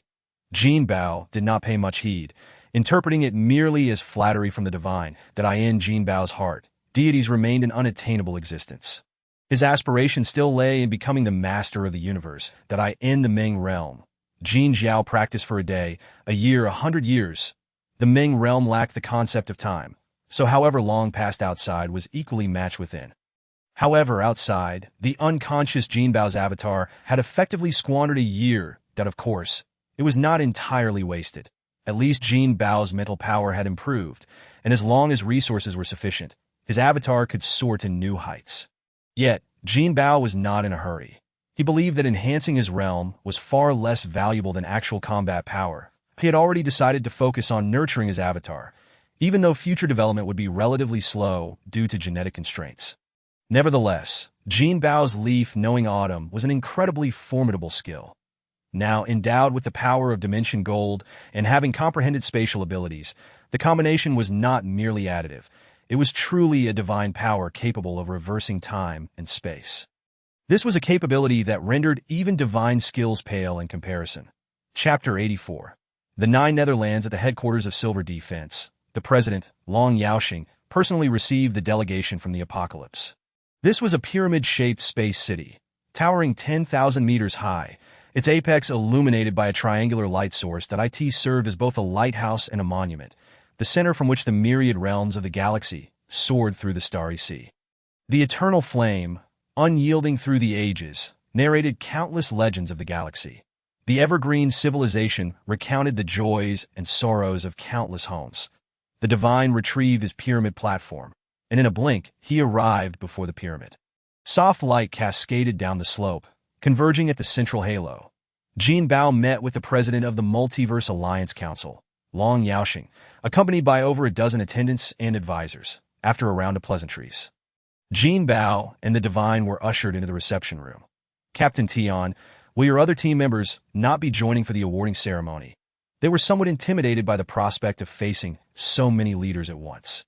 Originally, Little Jean had no desire to attend, but as the main character, not showing up would be disrespectful to the leaders. Long Yaoxing shook his head with a wry smile, continuing, "This is for the best. Given your special status, we will not make the awarding public. Your permissions have been upgraded and contribution points have been credited to your accounts. Now it is time for you to claim your rewards." The Pillar of Heaven's eyes sparkled with excitement as he eagerly inquired, "What rewards? I heard from Senior Qinghai that you entrusted him to purchase a batch of heavy weaponry. Did I in light of this? We will not reward you with resources. After careful consideration, we have decided to grant you a starship. You may choose the model." Owning a small world along with Jin Jiao's spatial traversal capabilities meant that they hardly needed a spaceship. However, having a ship would still enhance their combat power, as some advanced ships possess capabilities rivaling those of black hole-level experts. Without hesitation, Jinbao asked, "President, I would like that pyramid-shaped starship." Long Yaoxing chuckled.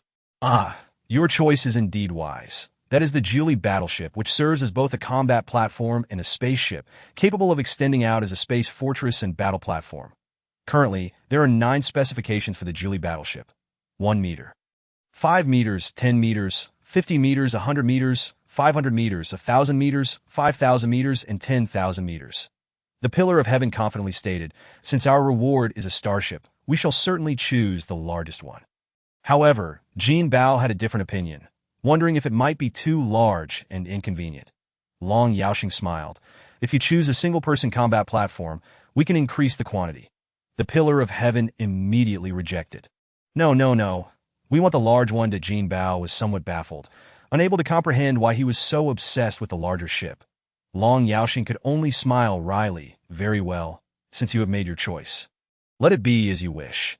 The Pillar of Heaven immediately brightened up, expressing his gratitude repeatedly. The Divine interjected, "Silver Defense has decided to contract your team. What are your thoughts on this, Captain Tian?" The Pillar of Heaven promptly shook his head. "No, no, no. We are too accustomed to freedom. We cannot bear constraints." Jinbao felt somewhat dizzy, as this fellow was disregarding the occasion. Was it not he who boasted about wanting to become an internal team of Silver Defense? This was a blatant test of his intelligence. The Divine, having interacted with the Pillar of Heaven frequently, understood his character well enough to know he was not truly rejecting the offer. He was merely seizing an opportunity to negotiate terms. Rest assured, Silver Defense will not impose restrictions on you. Even if there are tasks, your methods of operation will be respected. Consider this. Even without joining Silver Defense, you would still need to abide by the Federation Constitution and the Mercenary Code. By joining, aside from prioritizing Silver Defense missions, there would be no other interference, and you would also gain access to Silver Defense resources, which would be beneficial for your team. Just as the Pillar of Heaven was about to speak, Jinbao interjected, fearing that if the Pillar continued to act this way, it would be embarrassing for the leaders present. "Chief of Staff, I possess some intelligence, albeit incomplete, and I am uncertain if the Silver Defense has any related information." As he spoke, he conveyed the dreamlike scene through his thoughts. Although somewhat indistinct, all the leaders, including Long Yaoxing, were left astounded. With a solemn gravity, he inquired, "From where did you obtain this intelligence?" "I dreamt it," came the reply. Subsequently, Jinbao succinctly recounted the circumstances surrounding the dream realm, including the plea for help from the woman depicted in the painting, presenting her image alongside his narration. The assembly of leaders, upon hearing this, were profoundly shocked, and their astonishment deepened upon learning that his venture to that place was to rescue someone. It seemed that Tianjiju was also familiar with this location. Murmuring in a trance-like manner, "The land of 9 U's, the edge of the world, this realm, does not actually belong to the territory of the Milky Way. Retrieve the Huangning dossier," he commanded. In tandem with Long Yaoxing's words, a 3-dimensional projection of a beautiful woman's profile illuminated the center of the conference table. Long Yaoxing casually introduced, according to the information provided by Comrade Jinbao. The woman he dreamt of should be Huang Ying, the daughter of the Lord of Chaos. Jinbao was instantly taken aback. He had never anticipated that a woman he dreamt of would possess such significance. A mature-looking female counselor spoke up, revealing her credentials as a consultant, named Lan Yi. Huang Ying vanished 2 centuries ago while traveling in the Milky Way, and her bodyguards entrusted us with the secret search.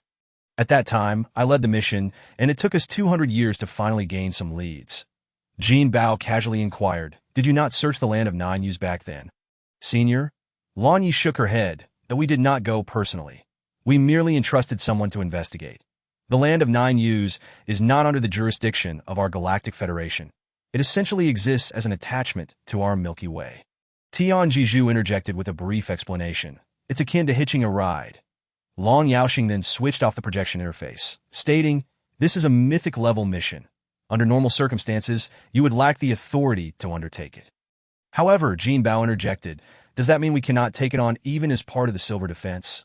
Long Yaoxing replied with a wry smile, "Comrade Jinbao, do not misunderstand me. What I mean is, since you have acquired a lead, we shall make an exception and assign it to you." Jinbao rose, clasping his fists in salute, expressing gratitude for the president's concession. The Holy One cautioned, "The land of 9 Ys is fraught with peril. It is a realm devoid of rules, teeming with fiends and malevolent criminals who take refuge there." Lan Yi added, "The land of 9 Ys is also known as Hell, governed collectively by 10 cosmic lords. They are referred to as the 10 Kings of Hell, with 2 kings presiding over the central region of Tianting Mountain, while the other 8 realms are each managed by 1 king." Jinbao nodded in understanding, and oh wonder the land of 9 Ys is so audacious, daring even to seize the daughter of the Lord of Chaos. Yet, the Chaos City must also have its share of cosmic lords.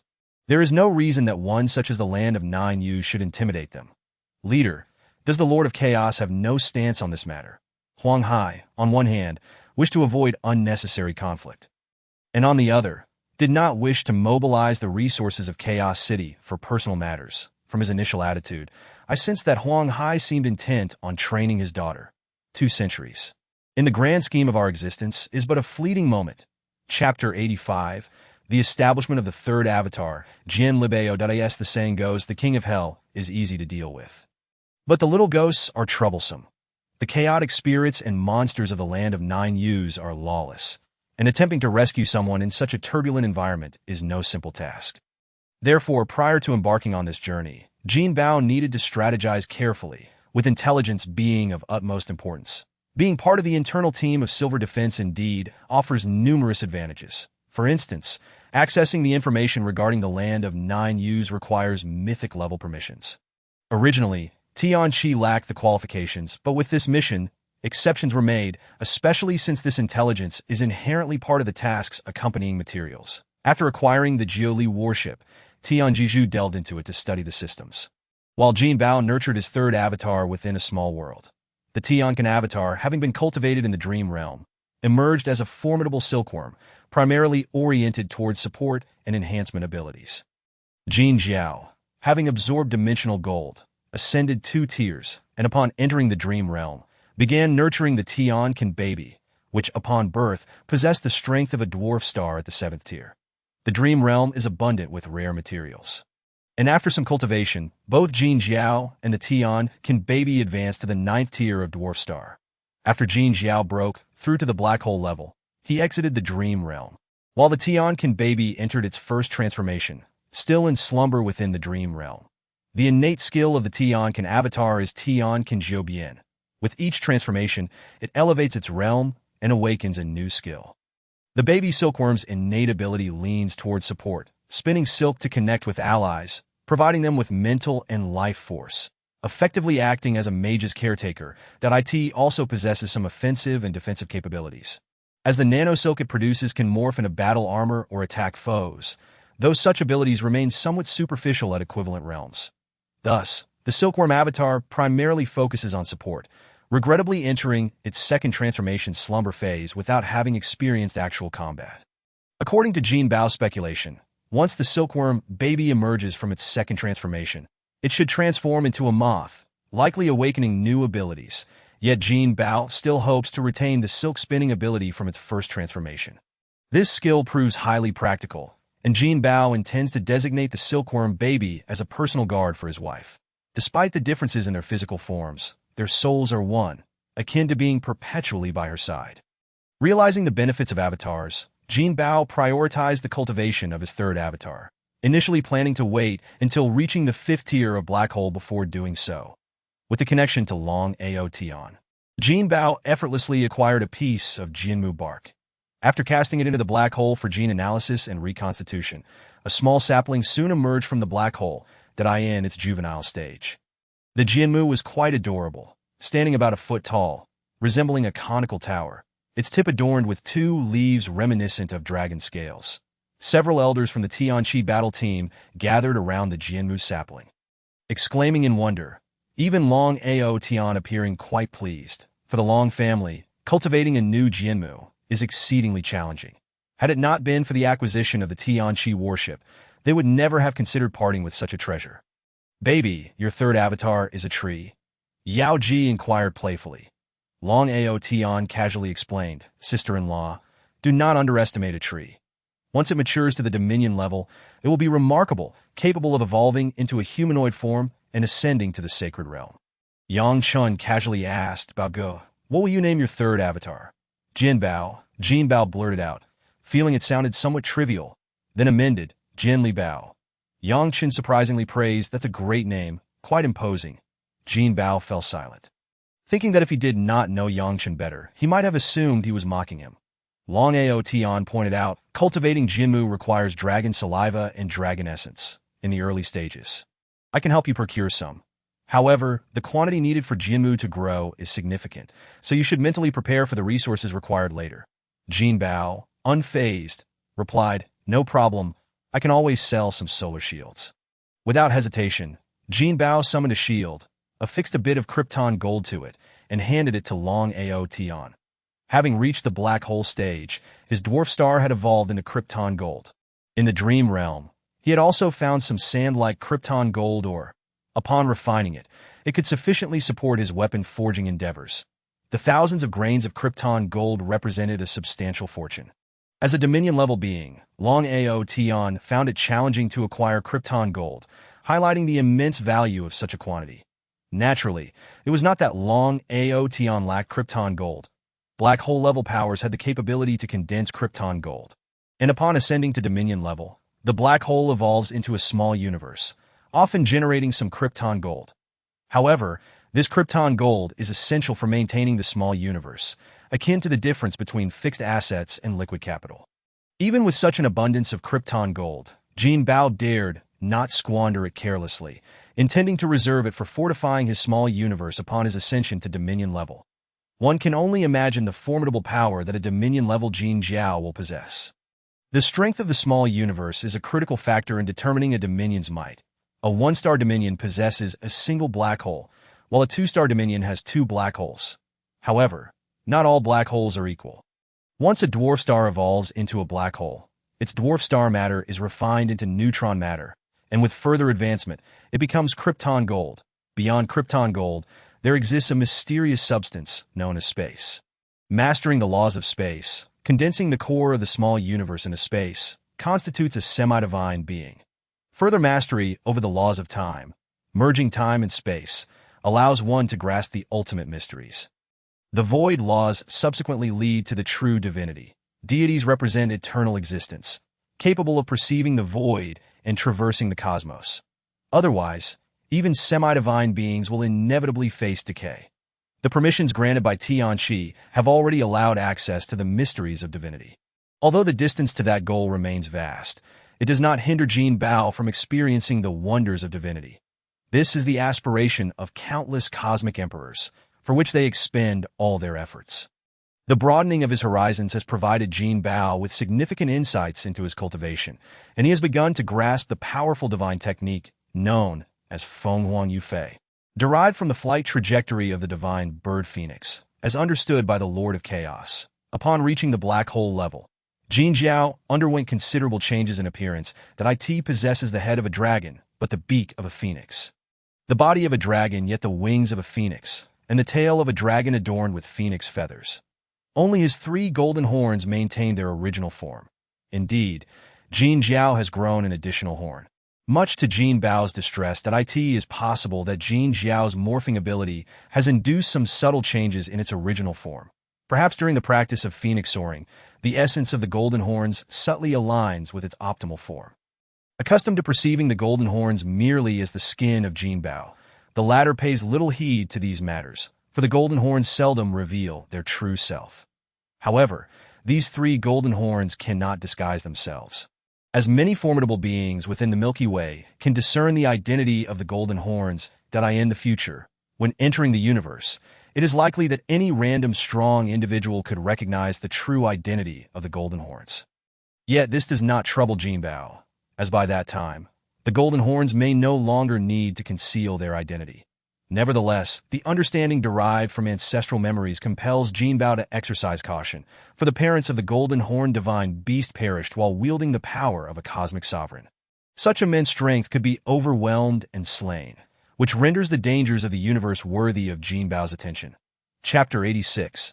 The Gilded Battleship Combat Platform. Jinbao, is my wing ready? Upon ascending to the black hole level, the crafting skills of the golden horns evolved into replication, allowing not only the duplication of equipment, but also the ability to replicate rare metals using golden energy. Even kryptonite can be replicated. Although the toll on the golden horns is substantial, the wing of the Lingfeng wing is missing a crucial component, and due to material constraints, it has remained unrepaired after the evolution of the crafting skills. It is the perfect opportunity to experiment with the Lingfeng wing. Yaoji inquires almost daily. Jinbao patiently explains, do not rush. The materials for this wing are exceedingly rare and require thorough analysis. Otherwise, flaws may arise.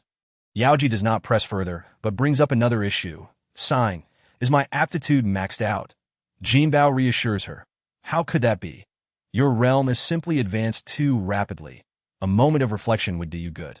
Noticing the murderous glint in Yaoji's eyes, Jinbao quickly clarifies, you cannot compare yourself to that rascal. It is cheating. Look at the level of my avatar. That is still stronger than me. Yaoji mutters in frustration. Jinbao, at a loss for words internally, continues to pacify her. How is your skill progressing? I have become quite proficient in the basic skills, Yaoji replies, casually gesturing, and a crescent wind blade hurtles forth, the sound of the wind sharp and piercing. In the distance, a large boulder is cleaved in two with a resounding crack. Jinbao sincerely praises, excellent. You possess greater talent in martial arts than I'd have seen. Yaoji's fierce expression. Jinbao quickly changes the subject. So, what about the intermediate skills? Any leads? None. The wind elemental magic requires the molecularization of oneself to reconstitute into a storm giant, or perhaps something else like a tempestuous bird. The primal windstorm is akin to an atomic bomb devoid of radiation, employing the shockwave from a primal energy explosion to assault enemies. Suddenly, Jinbao's communicator beeps. Tian summons him to the Gilded battleship. Tian called me, I will check it out. Yaoji snorts in response and Jinbao departs, upon reaching the Gilded battleship. Tian greets him excitedly. The system is ready. Please bring the kryptonite orb here. The Gilded battleship utilizes a gravity engine powered by neutron matter. After Tian's modifications, incorporating kryptonite enhances its capabilities significantly, providing a degree of defensive power even against sovereign-level beings. Presently, Jinbao's small world contains 3 sets of kryptonite. One from tasks completed in Tian's, another from raw sand or harvested in the Meng realm, and the last being the core of a black hole. The black hole is fundamental to maintaining the small world and must not be disturbed. Jinbao previously lacked understanding, but after ascending to the black hole level, he recognizes the critical importance of the black hole's core. The raw sand ore is of high quality but consists of small particles, making it ideal for crafting. Thus, the kryptonite orb acquired from Tian's will serve as the core energy source for the Gilded battleship, enhancing it to the level of a black hole battleship. Should material quality improve in the future, it could rival the combat power of a sovereign. Although the Gilded battleship is yet to be equipped with high-powered weaponry, its sheer momentum is sufficient to disdain the majority of battleships. This is why Tian's is willing to expend considerable resources to modify the Gilded battleship. The metallic or Jinbao collected from the Meng realm can also be utilized as materials for upgrading the Gilded battleship, providing a chance to become comparable to the Apocalypse battleship.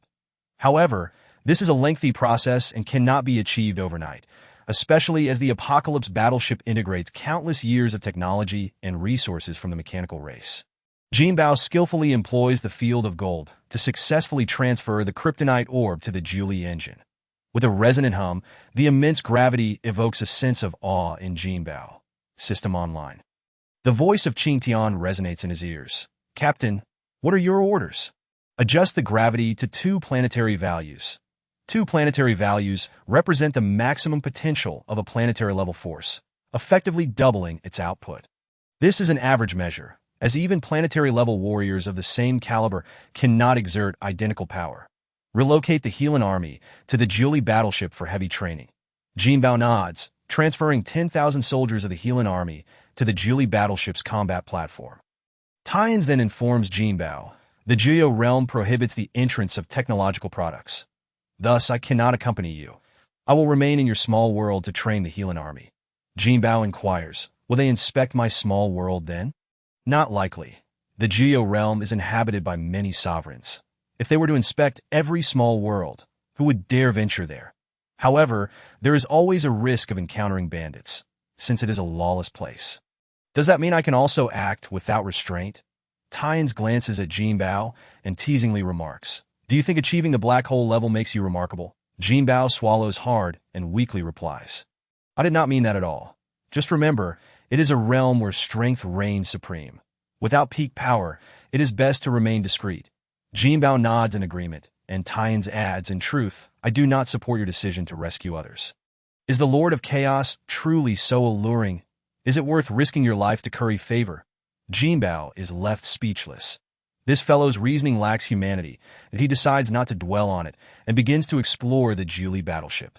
Dragon saliva, urine, blood, and other bodily fluids are collectively known as dragon's essence. The shell of a dragon egg is referred to as dragon's source. The relationship between the dragon race and divine dragons is akin to that of humanity and primates, though humans are not solely derived from primates. Similarly, the 9 offspring of a dragon are distinct, and the progeny of the dragon race each possess their own unique traits among the dragon race. Those with the surname Dragon are pure-blooded direct descendants, and given that Long Outyen possesses extraordinary innate talent, he holds considerable authority within the dragon race. The dragon's essence nutrient solution is applied to Jinbao, resulting in rapid growth to a height of 1 meter, with the base trunk as thick as a thigh, after being transferred to a larger pot and buried with some dragon source. It can continue to thrive. Following this fertilization, no management is needed for 3 to 5 years. With everything prepared, Jinbao finally sets forth towards the Juyo realm, traversing the wormhole of the Tianshu star zone. He arrives in the Lianjiang star zone and subsequently teleports to the Tianya realm, the most remote world in the galaxy, symbolizing the edge of existence. This is the closest world to the Juyo realm, and the two are still separated by endless star paths. The golden-horned battleship vanishes, embarking on the journey to Juyo. Chapter 87. Long Outyen battles Jiang Ernyang. The Juyo realm lies at the furthest edge of the Milky Way's spiral arms. At the boundary of a long elliptical diameter, the Tianya realm itself is situated at the edge of the galaxy, making the journey to the Juyo realm take over 200 years at 10 times the speed of light. This expanse is the most desolate void, devoid even of cosmic dust and dark matter, that a vast land looms in the distance, its hazy glow reflecting mysterious colors. Surrounding it is a world barrier formed from debris, stardust, ice crystals, and various gases. This serves as the protective layer of the galaxy, with the Juyo realm nestled within. The Yuming Bridge is the sole passage to Juyo. Beyond this, only deities could hope to enter the underworld. A colossal celestial moth suddenly appears, frantically fleeing towards the Yuming Bridge. 2 beams of laser follow closely behind, yet the celestial moth reaches the bridge first. The lasers strike the spatial barrier, as if sinking into the sea. A Phoenix-class battleship hovers before the Yuming Bridge, only to abruptly vanish, revealing a robust warrior. Clad in golden combat armor, with wings folded and a triangular head, Jinbao steps onto the Yuming Bridge, pursuing the celestial moth into the Juyo realm. At the bridgehead, there is a tea shop. The celestial moth flies past, oblivious to its presence. Just as Jinbao is about to pursue, he is intercepted by a captivating proprietress. Brave warrior, please hold your step. Jinbao clasps his fists in explanation. I am in pursuit of a criminal. I cannot afford to delay. Does the warrior not know this is the Juyo realm? And so, does that mean anything goes here? You are correct. This is indeed a place where lawlessness reigns. Then, does that imply you are also a criminal? The enchanting woman smiles, her tone flirtatious. Do I appear to be a criminal? This delay allows the celestial moth to vanish from sight. And the alluring woman, with a smile, says, Warrior, since it seems you cannot pursue them any longer, why not take a moment to sit, enjoy a cup of forgetfulness tea, and perhaps your worries will dissipate. The woman appeared to be an ordinary person. Yet how could an ordinary individual set up a tea stall at the threshold of the ghostly bridge?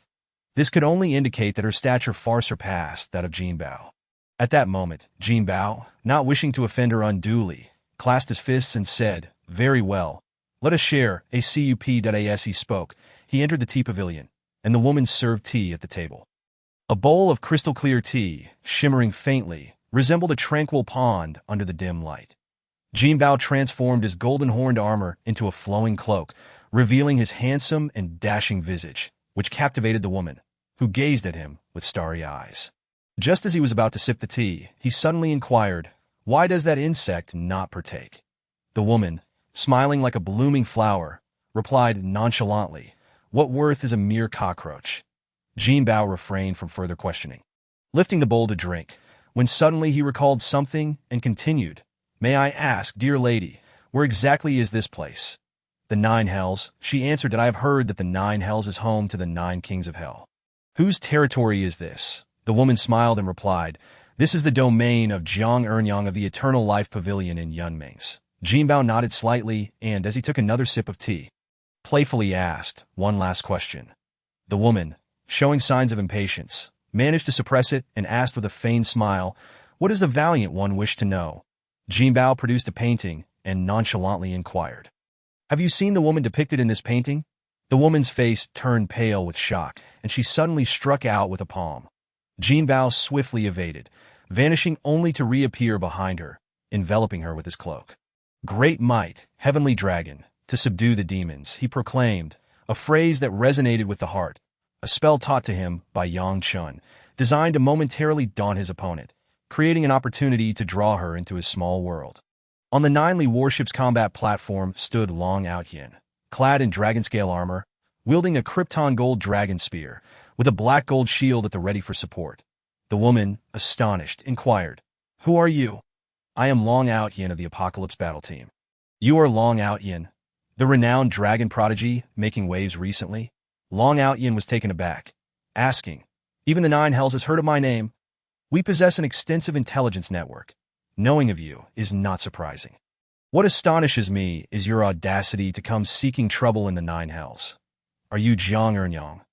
The woman, taken aback once more, instinctively replied, No, I am merely a disciple of Ernyang.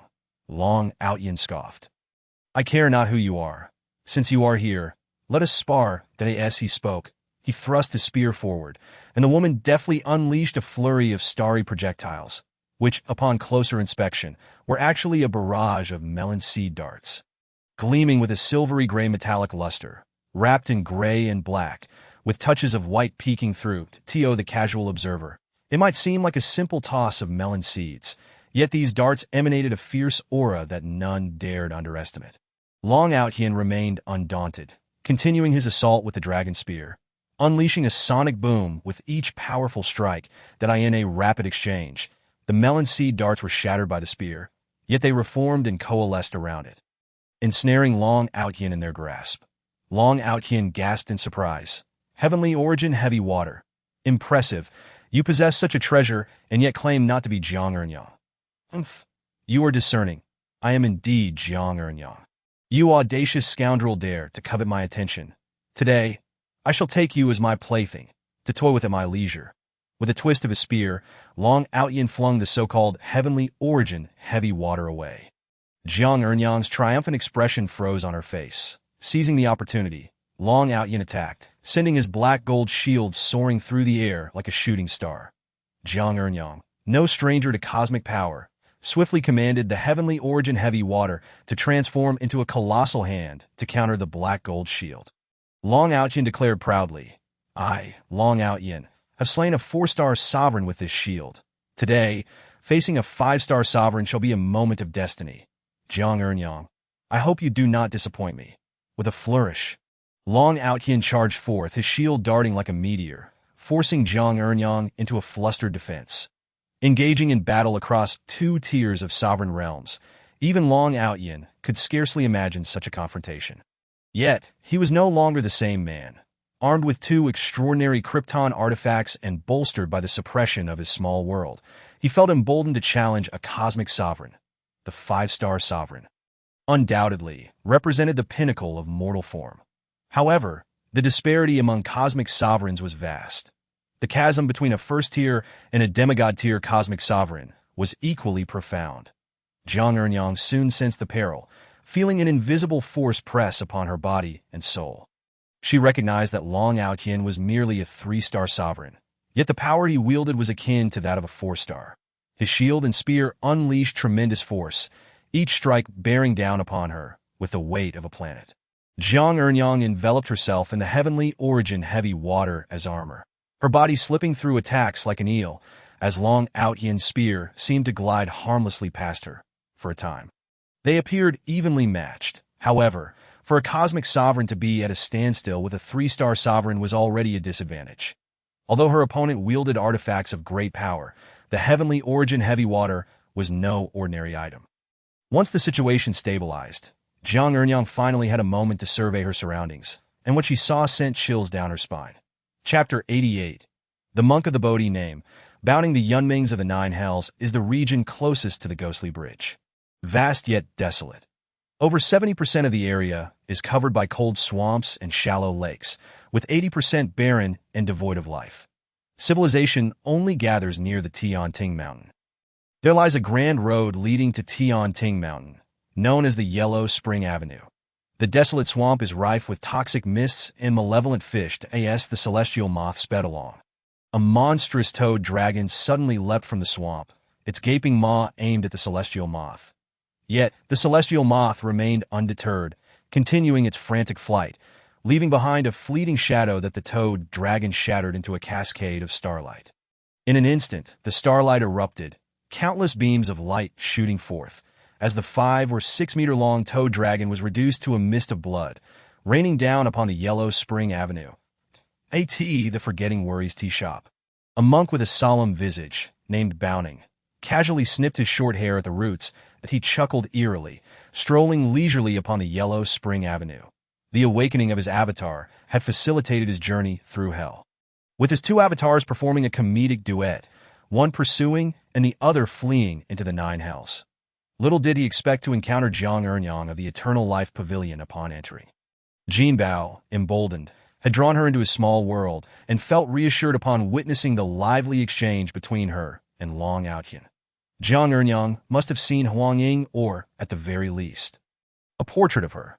This lady of the underworld, guarding the entrance to the 9 Hells, sold Forgetting Worries tea. It was unclear whether she was lying in wait or if visitors frequently frequented this spot. Logically, in a place such as hell, even the most wanted criminals would find it challenging to tread lightly. However, for Jiang Ernyang to be deliberately waiting for Jinbao seemed improbable, if that were the case. Her intelligence network would be exceedingly formidable. Jinbao pondered as he stepped onto the Yellow Spring Avenue, and through the perspective of his avatar, he beheld the towering Tianting Mountain. Intelligence indicated that Yunmings lay at the western entrance of the 9 Hells. And Jiang Ernyang, guarding the sole entrance, must have collected her fair share of tolls. The king of the 100 Vipers Mountain, named Pai Lu Zhuang, was a formidable insect tribe powerhouse, making it Jinbao's primary target. Jinbao, in contrast, aimed directly for Tianting Mountain, intending to gather information on Huang Ying under the guise of a Buddhist disciple. Jinbao also contemplated reaching out to Huang Ying through dreams, yet all to no avail. His only lead regarding Huang Ying was a single painting, and he had not even grasped the layout of the environment.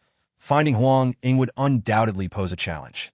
Suddenly, a ferocious fish erupted from the inky swamp, its suction-cup mouth lunging towards Jinbao. Upon closer inspection, it was no fish but a massive leech nearly 2 meters long. Jinbao raised his palm and whispered. He took a step forward, leaving behind a shadow. The leech missed its target and fell upon the Yellow Spring Avenue, while Jinbao, swaying with each step, vanished without a trace. The Eternal Life Pavilion in Yunming's was not a palace. It resembled more of a grave. Before the grave stood a stele, upon which there was a door. The moonlight seemed incapable of casting colors, rendering everything in shades of black and white, at most tinged with a faint grayish-blue glow. This marked the third day of Jinbao's sojourn in the Nine Hells. He had traversed the Yellow Spring Avenue for 3 days, that a journey of 180,000 miles would take an ordinary person a year and a half to complete. Yet Jinbao had managed to finish it in merely 3 days, albeit at a leisurely pace. Before him lay a city, if one could call this chaotic graveyard a city, that half-spherical stone houses accompanied by triangular steel markers. With the doors of the stone houses opening onto the steel, all the inhabitants resided within graves, a variety of individuals. Some sat at their doorways smoking, others lounged on rooftops drinking, while some practiced their skills atop the steel. Jinbao's arrival drew the attention of all, their gazes following his every move as he weaved through the graveyard. The city revealed itself to be quite peculiar. There were no streets, no shops, no layout, only a haphazard collection of grave mounds. Amitabha, the aura of death here is too heavy. Why not seek refuge elsewhere? Good sirs, Jinbao smiled, his demeanor serene. This territory of the Eternal Life Pavilion would surely yield no clues regarding Huangying. He chose not to linger, setting his sights on Tianting Mountain, that a guest who arrives unannounced and departs without a word. Is that not lacking in etiquette? At last, a man obstructed Jinbao's path. Gazing at the burly figure before him, who appeared as disheveled as a beggar, with a beard that nearly obscured his face, Jinbao smiled and chanted a Buddhist mantra. Amitabha, the humble monk, neither arrived nor departed. So, where lies the rudeness? Who are you? The burly man inquired gravely. I am the monk Baoning, Jinbao replied. The man with the large beard asked, Are you a high sage of the Buddhist order? Incorrect, Jinbao responded. I am not a disciple of the Buddha, merely a demon slayer. Suddenly, the burly man burst into laughter.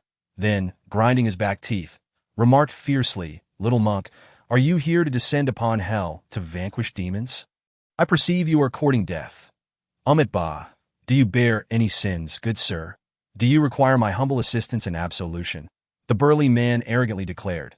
My name is Shihuang, a notorious murderer with countless lives claimed. A notorious thief listed on the Silver Guard's wanted poster. What will you do about it?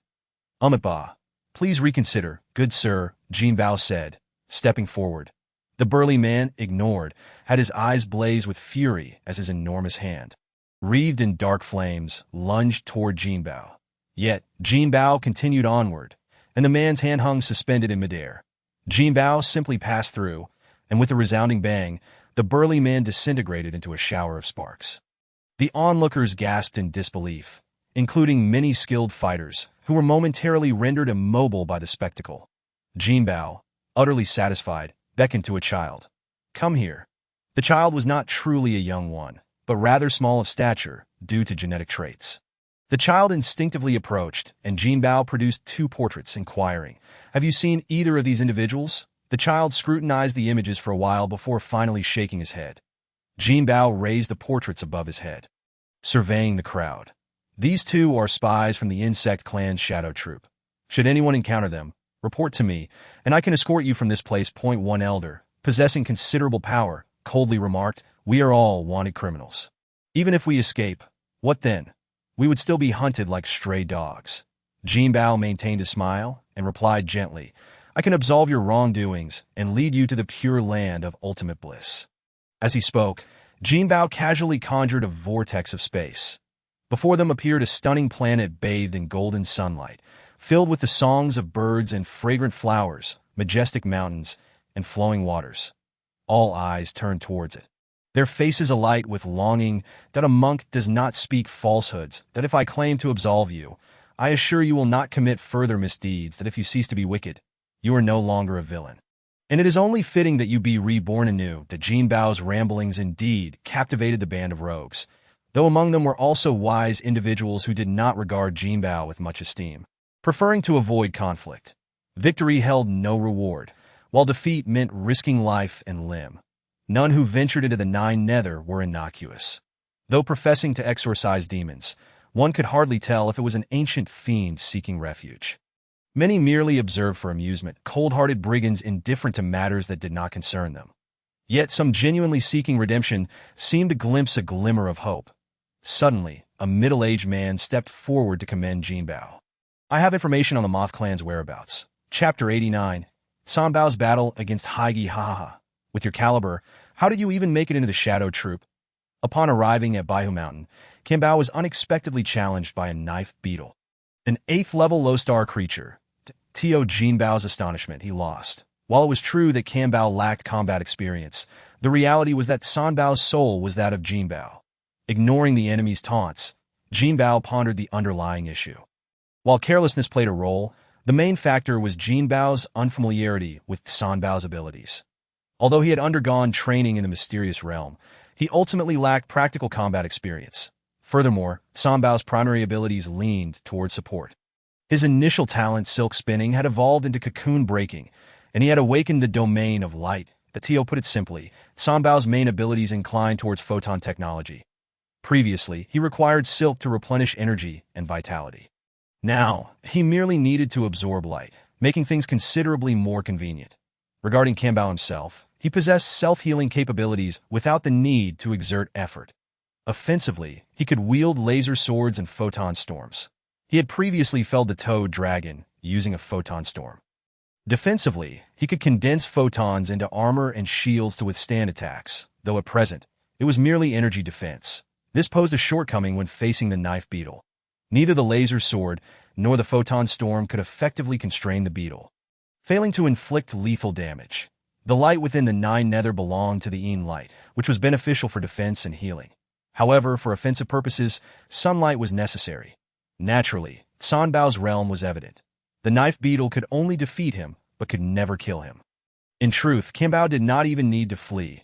Relying solely on healing spells and withstanding the beetle's attacks, he could not be slain, but of course, one could not deny the knife beetle's formidable prowess. Jinbao sought refuge in a secluded cave on the outskirts of Tiantian Mountain, transferring his consciousness to Jinbao, intending to train Sanbao's combat skills first. Among insects, friendships were practically non-existent. They existed in a perpetual state of competition. Being gifted was considered a sin. The identity of the celestial silkworm made countless insects envious, all desiring to devour it. Thus, Jinbao felt no reservations and began training combat techniques using these insects. Baihu Mountain was the territory of the insect clan, where the insects were predominantly awakened insect generals. Otherwise, they would not possess the instinct to escape. Ultimately, they hid in the 9 nether to preserve their lives. Are you also part of the Shadow Troop? Jinbao finally spoke, or rather, communicated through thought. Though assuming the identity of an insect, he did not understand the insect clan's language. Thought communication was convenient and free from language barriers, serving as the most common means of interaction among the strong. Although the knife beetle looked down upon the Moth clan, it still coveted the status of the celestial silkworm. Indeed, I am Haigi, a former squad leader of the Shadow Troop, that if you wish to follow me, I can shelter you in Baihu Mountain. That I have heard that the 9 nether is home to the 10 kings of hell. Is the king of Baihu Mountain our insect clan's overlord? Indeed, the 1000 palace of Baihu Mountain, presided over by Lord Piluozeng, is a master of the cosmos with formidable strength, even among the 10 kings of hell. Haigi replied that if that is the case, why should I submit to you? It is the Lord whom I wish to follow. Haigi sneered, with your abilities, you possess only empty realms while your combat prowess is utterly lacking. The Lord despises creatures like you the most, that I ask that so. Then I shall establish my own stronghold. You a mere 8th level low star, dare to attempt to subdue me. You must be dreaming. Haigi instantly flew into a rage, shouting, you seek death.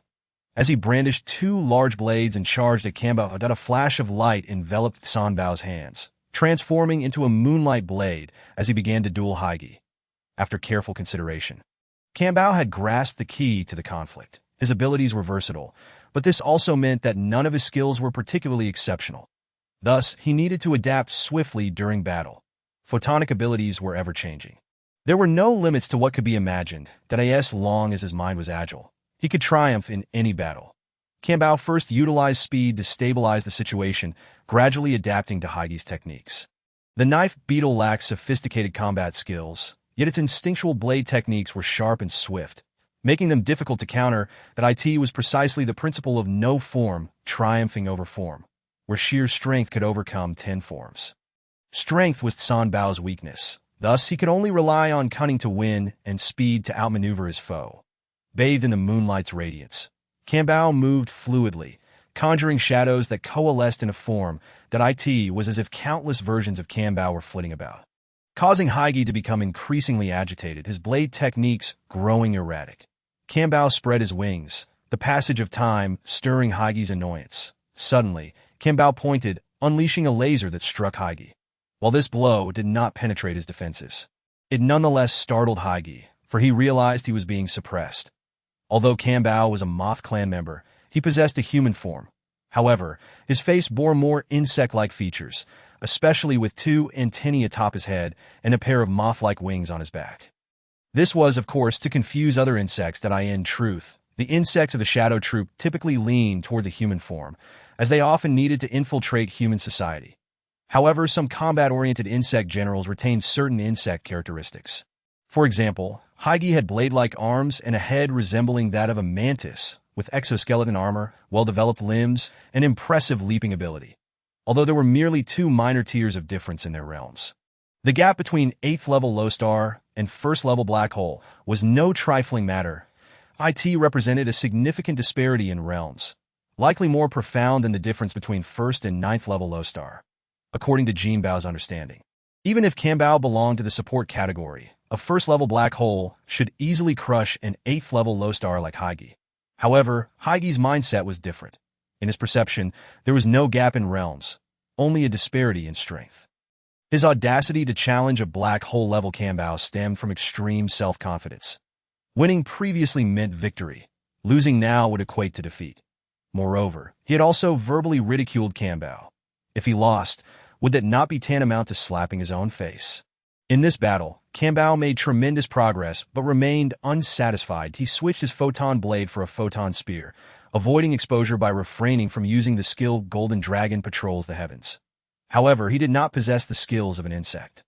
Instead, he gradually refined his techniques by adapting to Haigi's attacks, grasping the essence of his opponent's blade techniques. This was instinct, honed through countless battles, with the inherent strength and explosive power of the Dark Ghost.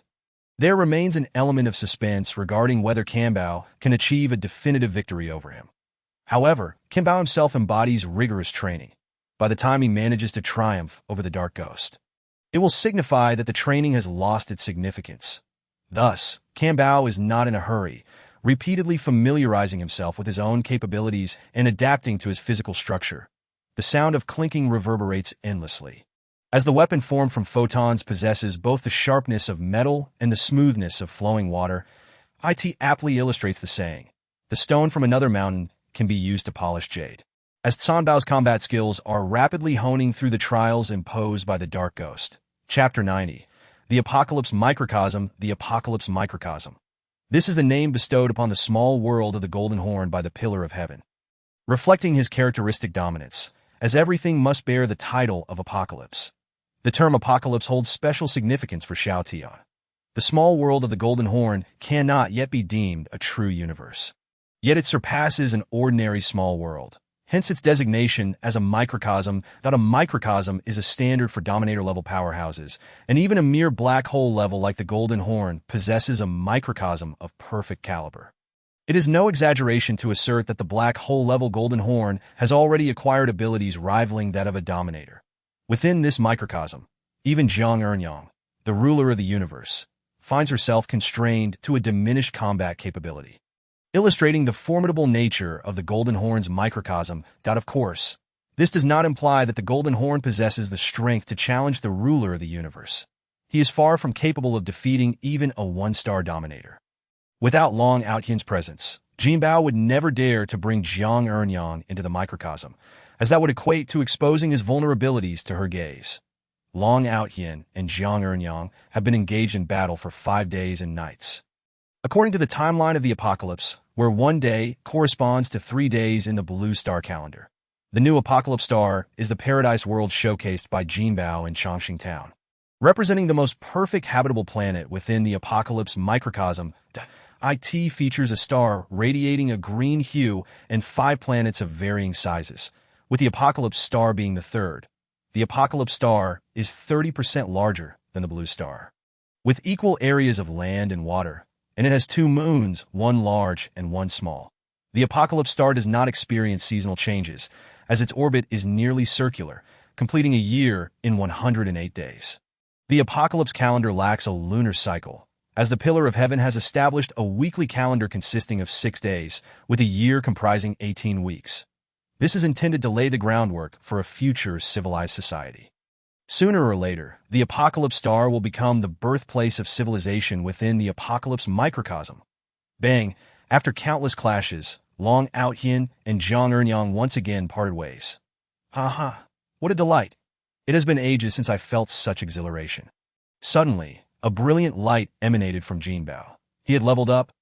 After consuming a sun essence, he rose 2 levels, advancing to the 7th tier of the stellar realm that a year of unconsciousness was not without its rewards, as the energy within him had become saturated during the subtle absorption of the sun's essence. However, to ascend further, an active breakthrough is required. Theoretically, a single sun essence can support 2 ascensions, though in later stages 2 might be necessary to elevate one small realm. For the 5th tier of the stellar realm, 1 essence is typically sufficient.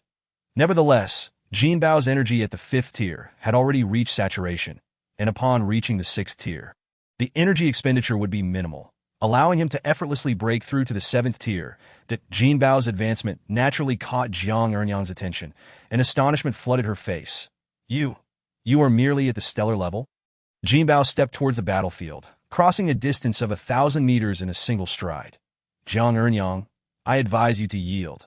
Rather than peddling tea in a 9 netherworld, you would be better off cultivating crops in my microcosm.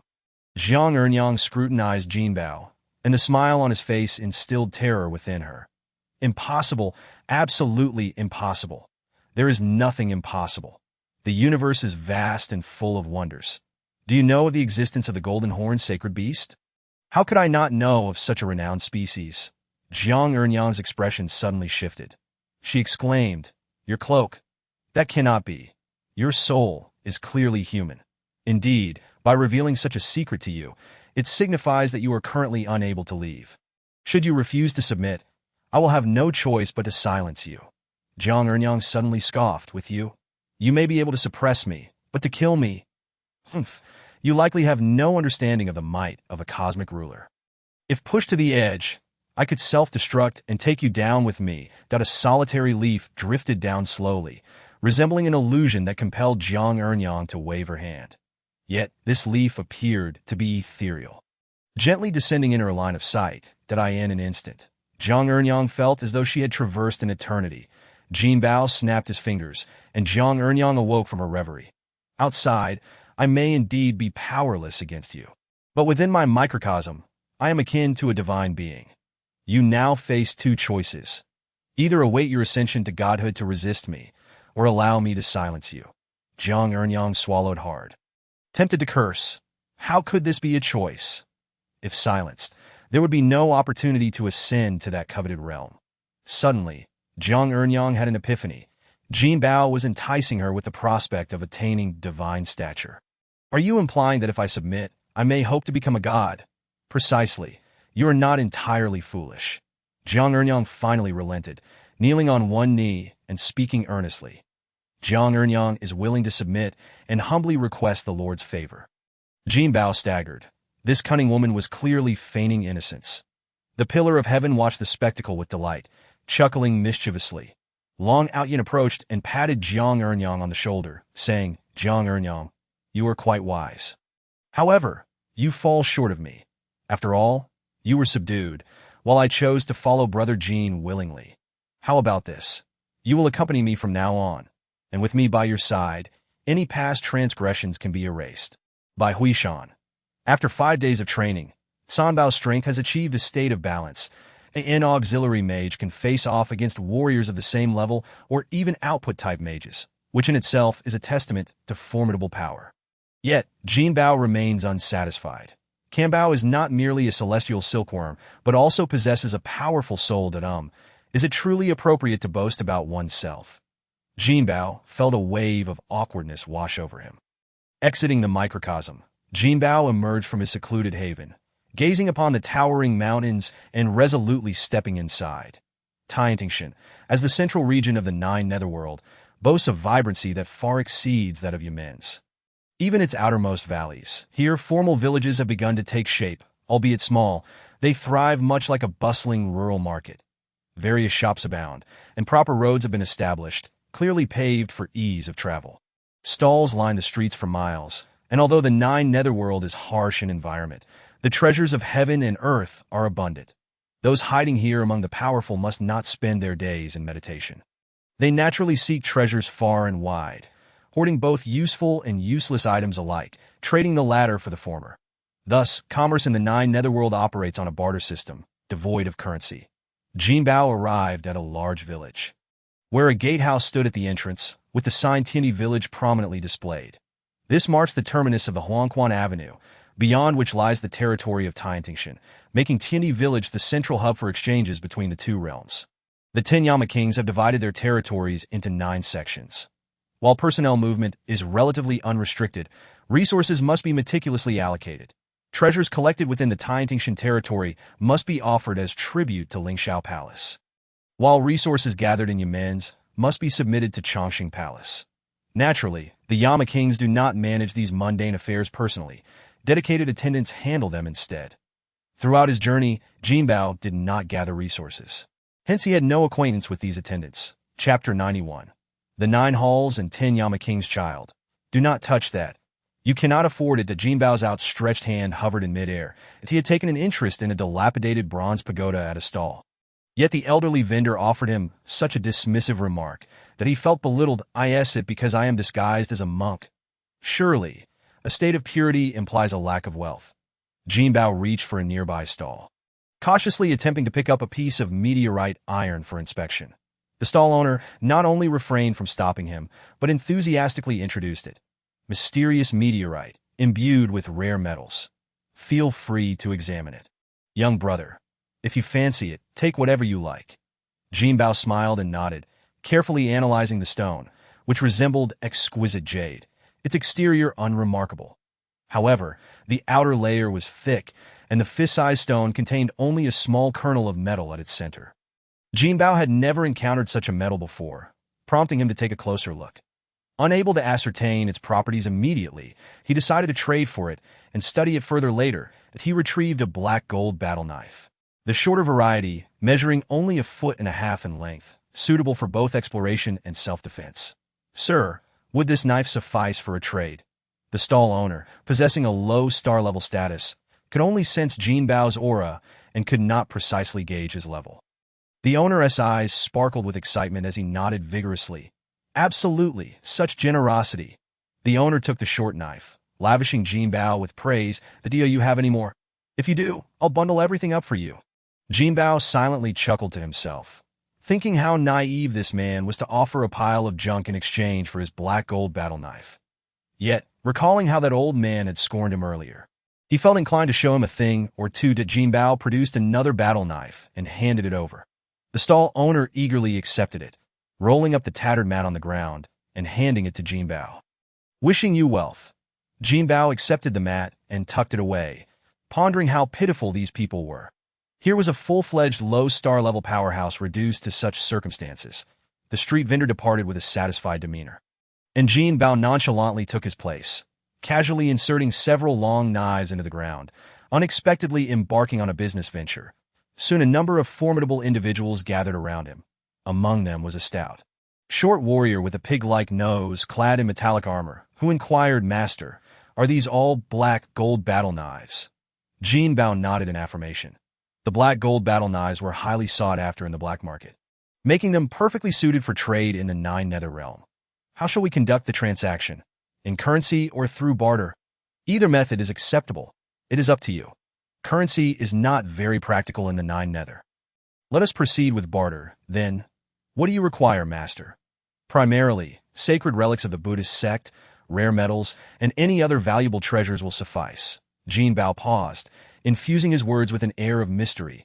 Information is also welcome. The pig-nosed warrior's eyes lit up, and he immediately pressed on with inquiries. What kind of information does the master seek?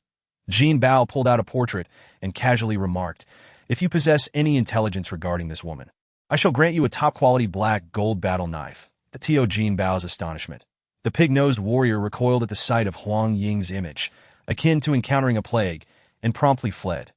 Even more absurdly, the surrounding onlookers, upon witnessing the commotion, scattered in haste, with even the vendors abandoning their stalls in panic. Jinbao was left speechless, predominantly filled with bewilderment. That it was no wonder that Jiang Ernyang refused to divulge even the slightest information about Huang Ying, cautioning Jinbao against prying. "Though I may submit to you, do not expect to extract her whereabouts from me. Offending the Lord of Chaos City might still leave a path for survival. But incurring the wrath of that individual would render one irretrievably trapped, as evidenced by Huang Ying's dire fate. That it was evident that Jiang Ernyang was aware of Huang Ying's identity and had likely seen her portrait. While Jinbao failed to uncover any leads on Huang Ying, he unexpectedly gathered substantial intelligence regarding the Lord of Chaos City. The divine beings who refrain from manifesting in the mortal realm constitute the pinnacle of existence. Among this elite group, the masters of the universe stand at the very apex. Although Jiang Ernyang occupied a lower tier within this echelon, she was, after all, a fallen phoenix, possessing her own reserves of strength. That someone with no background like Jiang Ernyang could stake a claim in the Nine Nether Realm was due to the fact that there were only 10 masters of the universe in that domain. Yunming's was territory granted to Jiang Ernyang by Yunming, as she had once served as Yunming's attendant. The rise of Chaos City as one of the 3 giants of the Hongming universe was not solely attributable to the Lord of Chaos City's power, but rather to his vast network of connections. According to Jiang Ernyang, Huang Hai was the youngest disciple of the Hongjun ancestor deity, who leveraged his innate talent to create the metaverse, an extraordinary achievement. With the support of the Hongjun ancestor and several divine kings, he established Chaos City, ultimately becoming one of the 3 giants of the Hongming universe. When one inquires about the Hongjun ancestor deity, they refer to one of the primordial creators of the Hongming universe.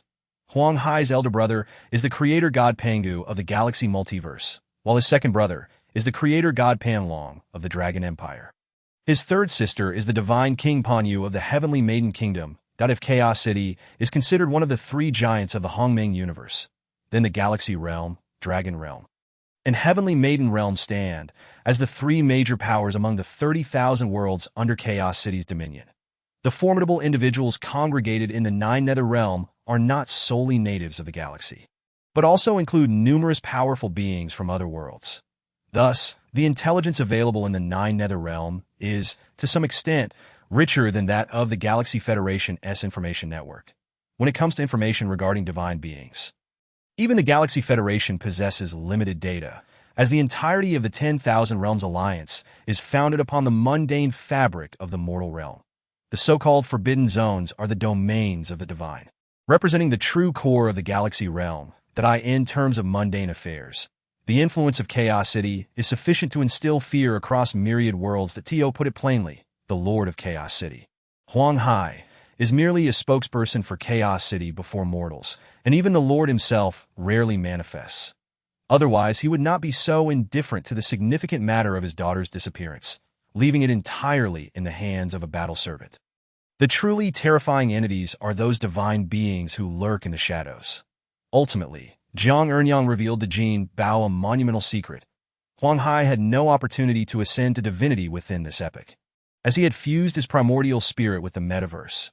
Only when this epoch concludes and the universe returns to the void might Huang Hai's soul find the chance for rebirth, thereby acquiring a slim opportunity to ascend to the divine realm. Hence, the Lord of Chaos City lacks substantial deterrent power against many true formidable beings. Take, for instance, the one who abducted Huang Ying. He harbored no fear of the Lord of Chaos City and had specifically targeted Huang Ying as an act of vengeance against Huang Hai. Although Jinbao did not acquire any useful clues, he was able to eliminate several potential suspects based on Jiang Ernyang's words. Yin Hai, Yin Ming, Pai Lu Zhuang, and even Jiang Ernyang herself were ruled out, leaving only 6 targets for Jinbao to pursue. In the east, there was the Golden Sun Ridge and the Tiger Eye King of the Yellow Hall. In the northwest, the Mist Barrier and the Tsang Yuan King of the Tide Sound Hall. In the southwest, the Qing Bamboo Hill and the Jade Fox Lord of the Lingguang Hall. In the south, the Blazing Sea and the Bone-Burning King of the Fire-Leaving Hall. In the north, the Flowing Light River and the Ghost Sword Scholar of the Wind-Walking Hall. And in the southeast, the Qidian Abyss and the Tomb of the White Ram Hall. Chapter 92. Jinbao under siege. Jinbao happily gathered the treasures from his stall, even reluctant to discard the tattered cloth and broken table.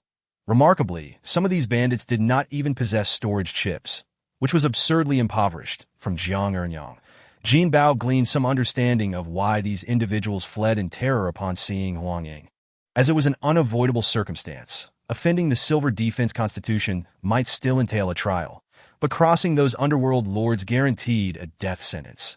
Naturally, they could not afford to offend the Lord of Chaos City, and thus they had no choice but to hide. However, one thing puzzled Jinbao. Why did it seem that everyone recognized Huang Ying? Jiang Ernyang dared not elaborate, yet she noted that among the bandits in the Nine Nether, one could be ignorant of many things, but not of Huang Ying. Anyone who claimed ignorance of Huang Ying would surely meet a swift demise, perhaps leaving not even a bone behind.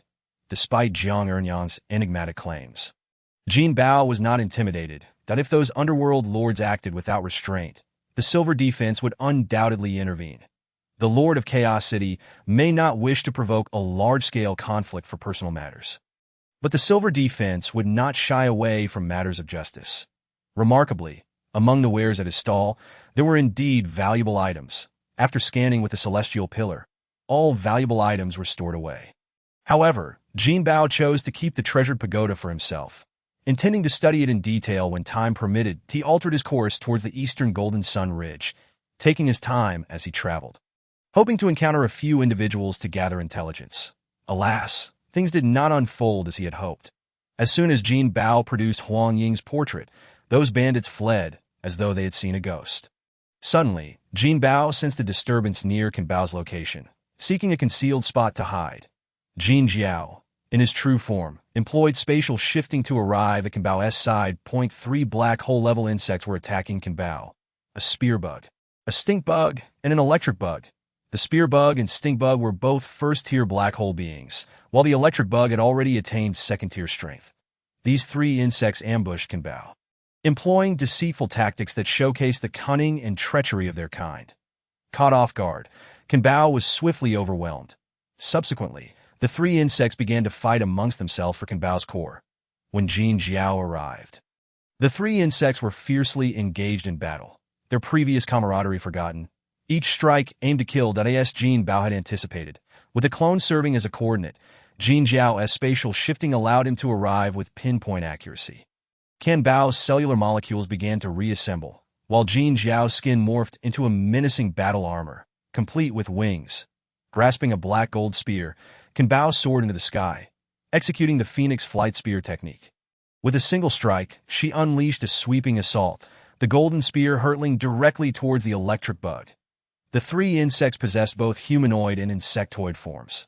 The electric bug, appearing female, had a slender human body and a pair of butterfly-like wings on her back. Sharing some similar traits with Jinbao. 2 antennae sprouted from her head, crackling with electricity, and in a moment of unguardedness, she unleashed a bolt of lightning, nearly impossible to evade. She wielded 2 electric whips, which she swung with deadly precision. However, Jinbao's light shield countered her attacks perfectly. The electric whips struck her without effect. Conversely, Jinbao's golden spear struck her directly, disintegrating her into molecular form. As the electric bug's cellular matter began to coalesce, Jinbao activated her light domain, causing the electric bug's core to shimmer brilliantly, as if ensnared by radar. Just as Jin Jiao was about to deliver the final blow to the electric bug, he suddenly sensed that her core contained a fragment of kryptonite. Black hole-level beings indeed had a chance to nurture kryptonite, albeit a minuscule one. It was astonishing that this electric bug possessed such fortune. Jin Jiao employed the Casa suppression technique to confine her within a pocket dimension, intending to claim the kryptonite as a trophy once the bug's soul was eradicated. The electric bug was instantly slain, which immediately intimidated the other 2 insects. The spear bug, with a spider-like lower body and 6 legs, sported a human torso, save for its slightly flattened head and 6 eyes, which bore no other peculiarities.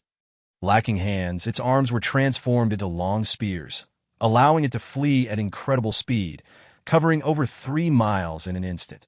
However, no matter how fast it was, it could not match Jin Jiao's instantaneous movement.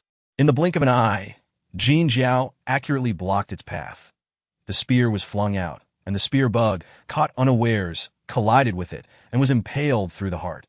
Although this blow did not prove fatal, Jinbao seized the opportunity to deliver a finishing strike, unleashing a photon storm that reduced the spear bug to mere rubble. The light domain activated, locating its core, and a light sword swiftly obliterated its consciousness. The primordial core of the insect is indeed a valuable asset. If it can be seized, it would naturally not go to waste. Jin Jiao has collected the primordial core of the spear insect into the small universe, along with its cytoplasm. Though he expended some energy to restore its body, it remains merely an empty shell, devoid of any signs of life. Even a corpse of black hole caliber can fetch a decent price. The stench bug trembled in fear, too terrified to flee, kneeling on the ground and begging for mercy. This particular bug had undergone a remarkable transformation, were it not for its ability to emit a foul odor. Jinbao would scarcely discern it as merely a stench bug. Apart from its slightly darkened skin, it bore almost no distinction from a human, and even wore a suit of hard armor that appeared somewhat chitinous rather than metallic. Jinbao imposed a slave contract on this stench bug, thereby securing a combat servant to shield him from blades and bullets as he traverses the 100 Serpents Mountain. After all, it is still a formidable being of black hole caliber. Jinbao's pretense of collecting a bug as a subordinate serves as a clever disguise, albeit the identity of this stench bug is rather off-putting.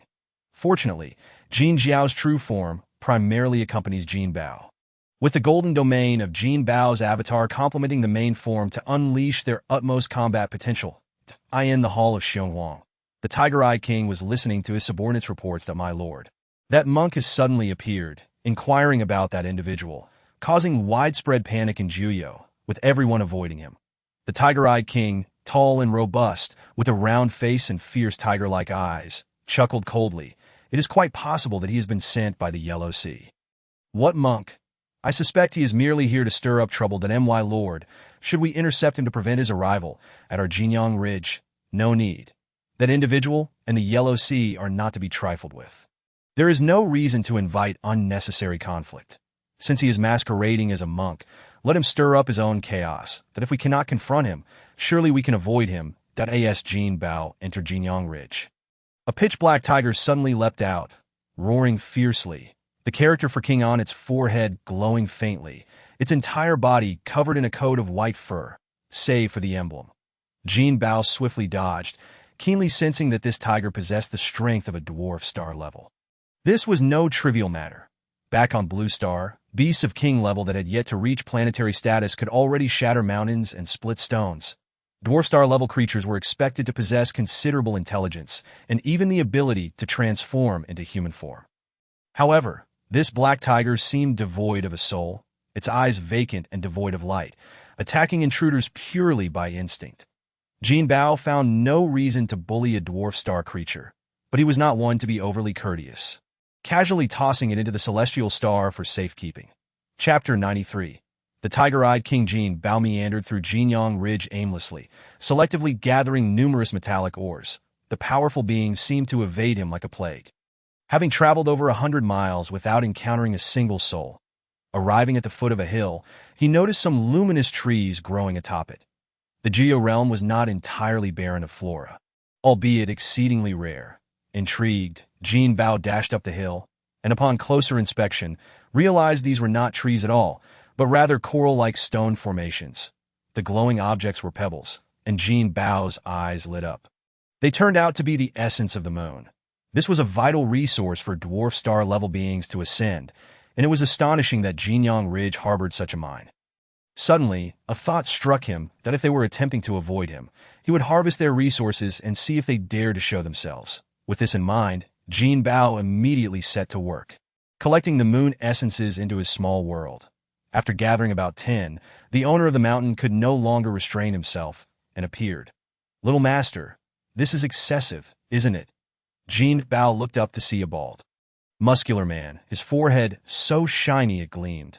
standing at about 2.5 meters tall, broad-shouldered and pot-bellied, clad in fearsome half-armor of exceptional quality.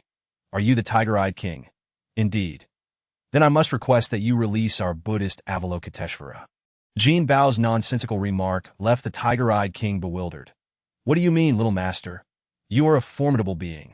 Why feign ignorance? I have received credible information that our Avalokiteshvara has been imprisoned by you. I implore you to release her. I have some connections with the Buddhist sect. Were it not for that, I would not allow you to speak so recklessly. Leave at once, or I will slay you here. Even if you are a disciple of the Buddhist sect. Jinbao coldly replied, you should be cautious with your words that I am not a disciple of the Buddhist sect, but a mercenary from the galaxy. I have come on a mission to rescue someone that if you have any sense, you will promptly release her. Otherwise, I shall have no choice but to see you off to the afterlife.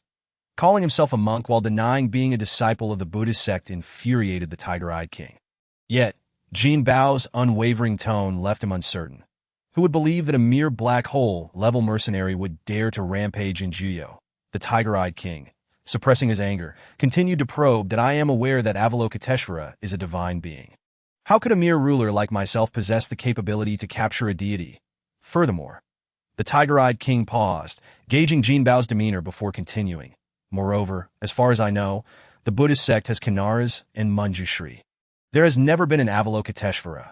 Avalokiteshvara is a reincarnation, yet to fully mature. Otherwise, how could you mere rabble dare to desecrate a bodhisattva?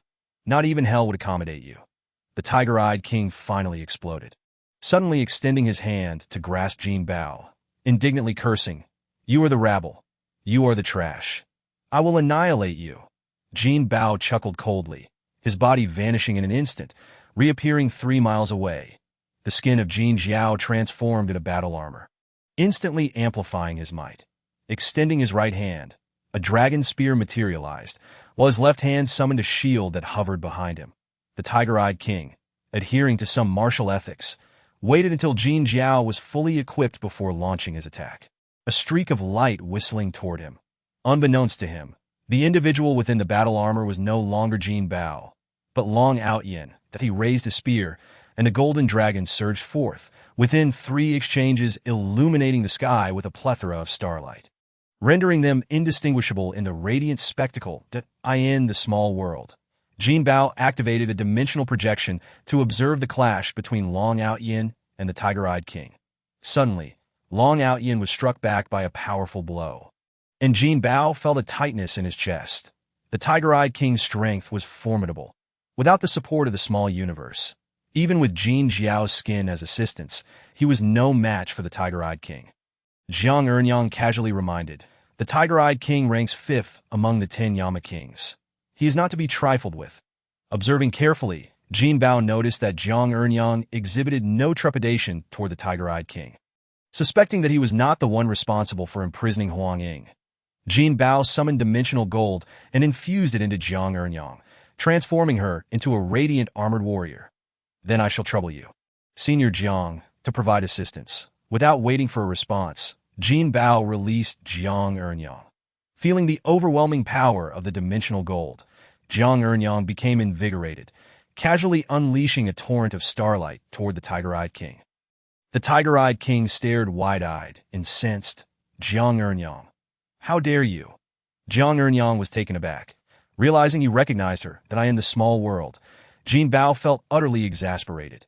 This troublesome woman, with her ample bosom and scant intellect, had thwarted his efforts to conceal her identity, revealing her trademark right from the outset. To prevent further complications, Jinbao donned the black gold armor and stepped out to personally oversee the battle. The domain of gold unleashed, enveloping the tiger-eyed king with myriad black gold leaf blades that in a flash. The tiger-eyed king was momentarily stunned. Jin Jiao's skin detached from Long Outyin and lunged forth, seizing the opportunity to capture the tiger-eyed king into the small universe. Jiang Ernyang and Long Outyin followed closely behind, flanking the tiger-eyed king. Jinbao, draped in his robe, continued to collect the moon essences, allocating some of his consciousness to monitor the battle aboard the Julie warship. Long Outyin struck with his spear, while Jiang Ernyang's heavenly primordial heavy water transformed into a whip. The tiger-eyed king appeared to be unarmed. relying solely on his formidable hands to engage in combat. Jinbao understood that battles among rulers would not yield decisive outcomes swiftly. He worried that the tiger-eyed king's subordinates might soon arrive. And with a flash of his form, he vanished. Though he was uncertain why the tiger-eyed king had personally come, Jinbao surmised that the tiger-eyed king must have other powerful subordinates. Presently, as Long Outyan and Zhang Ernyang were engaged with the tiger-eyed king, Jinbao and Jin Jiao alone were still no match for a ruler, as expected. Just 3 moments after Jinbao departed, 3 figures darted forth, 2 men and a woman, each with distinct appearances. One with a pockmarked face, another with a lumpy visage, and even one with 3 eyes and 6 ears. The woman with the pockmarked face had 6 ears, a sharp nose, and a monkey-like appearance, clearly not a benevolent character. Where is the king? The battle here was evidently fierce just a moment ago.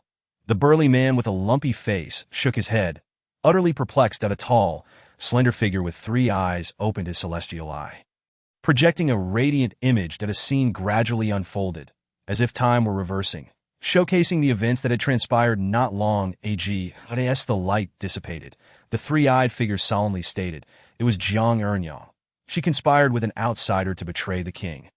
The monkey-faced woman inquired gravely, so Zhang Ernyang has submitted to that outsider. The lumpy-faced man voiced his indignation. The reach of the Buddhist sect is truly excessive. The king has historical ties with them, and had come personally to negotiate out of courtesy. Yet that monk has deceived him. The 3-eyed figure proposed, should we not warn that individual, requesting his assistance for the king? The monkey-faced woman responded gravely, can the actions of that monk truly escape the scrutiny of that individual? Chapter 94. The Thousand Bees Hall of the 100 Serpents Mountain in the small universe of celestial awakening. The battle aboard the Jiuli warship was finally nearing its conclusion, with Long Outyan's spear pressed firmly against the chest of the tiger-eyed king.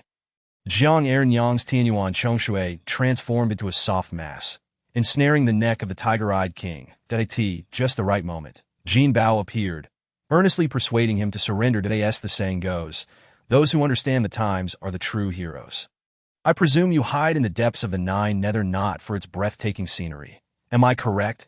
The tiger-eyed king glared with wide eyes, remaining silent. Jinbao patiently continued, surely my little universe is preferable to the 9 nether. I can forge divine weapons for you.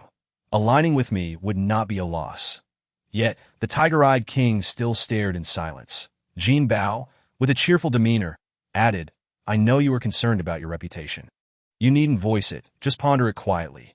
The tiger-eyed king, bursting with thought, conveyed through his divine sense, that foul woman is choking me. I cannot articulate my thoughts. Jinbao stumbled awkwardly, feeling quite embarrassed, and quickly urged Zhang Ernyang to release him. Only then did the tiger-eyed king take a deep breath, though in truth, a dominator-level being does not require such a thing. Firstly, I shall not involve myself in Huang Ying's affairs. Secondly, I demand a weapon akin to his. The tiger-eyed king pointed at Long Ao Tian's dragon spear, beginning to lay down his conditions. Jinbao found himself in a predicament. While acquiring a weapon posed no issue, his purpose in coming to the 9 nether was indeed for Huang Ying. Without your assistance, what use would you be to me? That matters not to me. Either you kill me, or you release me. Jinbao felt truly helpless. The words of this creature echoed those of Zhang Ernyang. Why, if you fear not death, do you cower before that individual? Because he is no mere human. He is a demon. Suddenly, Jinbao's eyes sparkled with realization. Could it be? Can Bao's audacious demeanor had finally caught the attention of the higher-ups of the Thousand Bees Hall. As the name suggests, the Thousand Bees Hall is a force comprised of 1,000 bees.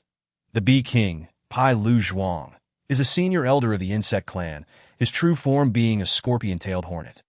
Under Pai Lu Zhuang are 10 dominators, 100 black hole-level warriors, and thousands of dwarf star-level fighters, making up a substantial portion of their clan's might. Such a power is formidable even within the entire Silver Defense.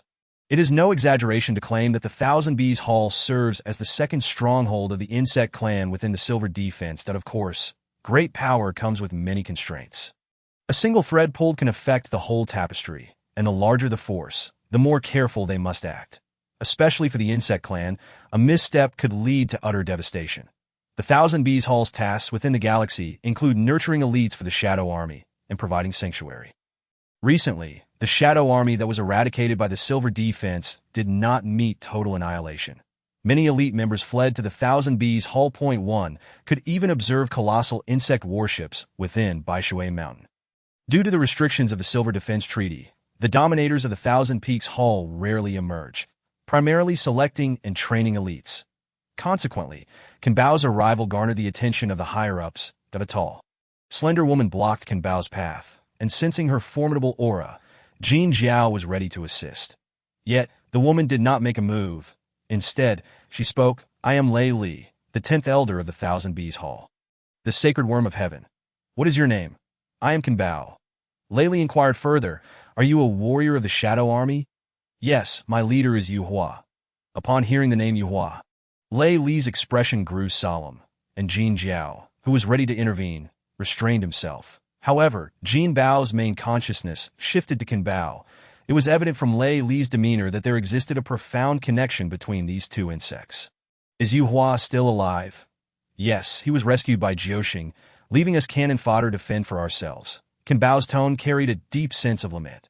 Those who could traverse to the Nine Nether in such a short span were undoubtedly black hole-level beings. Any insect, even within the Shadow Army, would be considered an absolute elite. The fact that Jinbao, at Black Hole Level 1, could reach the Nine Nether in such a brief time indicated extraordinary capability.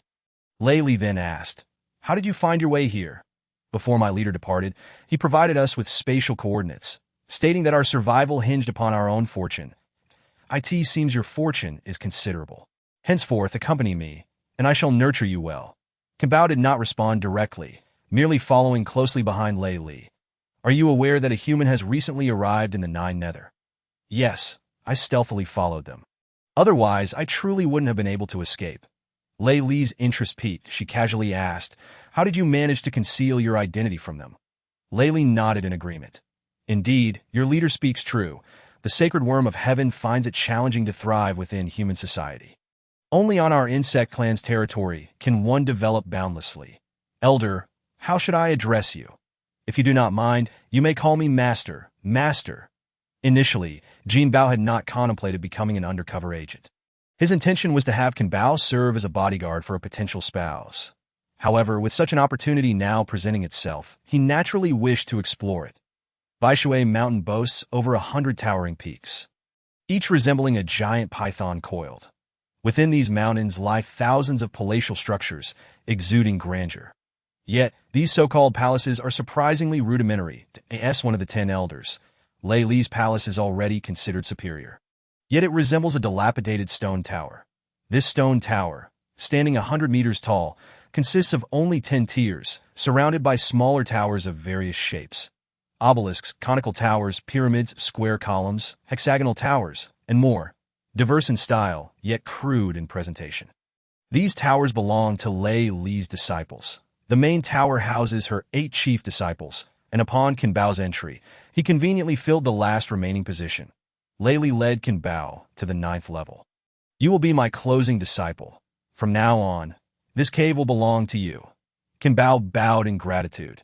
The so-called cave is merely a rocky hollow, starkly devoid of adornment. Lei Li produced a shell the size of a small house, placing it within the cave. This is the shell of the Shumi snail, possessing some spatial mysteries.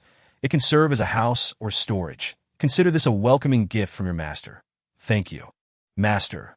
Lei Li ascended to the snail shell, sitting cross-legged, beckoning Jinbao to join her. "Let me first understand your abilities. At what transformation stage are you currently?" "I started at a high level, upon awakening. I possess dwarf star-level strength and have just recently undergone my second transformation." "How long did this take?" "After awakening, I infiltrated human society. 13 years later, I entered the first transformation, and just as I was about to pursue my ambitions, I encountered the humans purging the Shadow Army." Lei Li appeared indifferent to events that had already transpired, casually offering insights. Taking 10 years to reach the first transformation is indeed somewhat slow. The higher one ascends, the more arduous the process becomes. Had you remained in human society, it might have taken you over 100 years to meet the standards for the second transformation.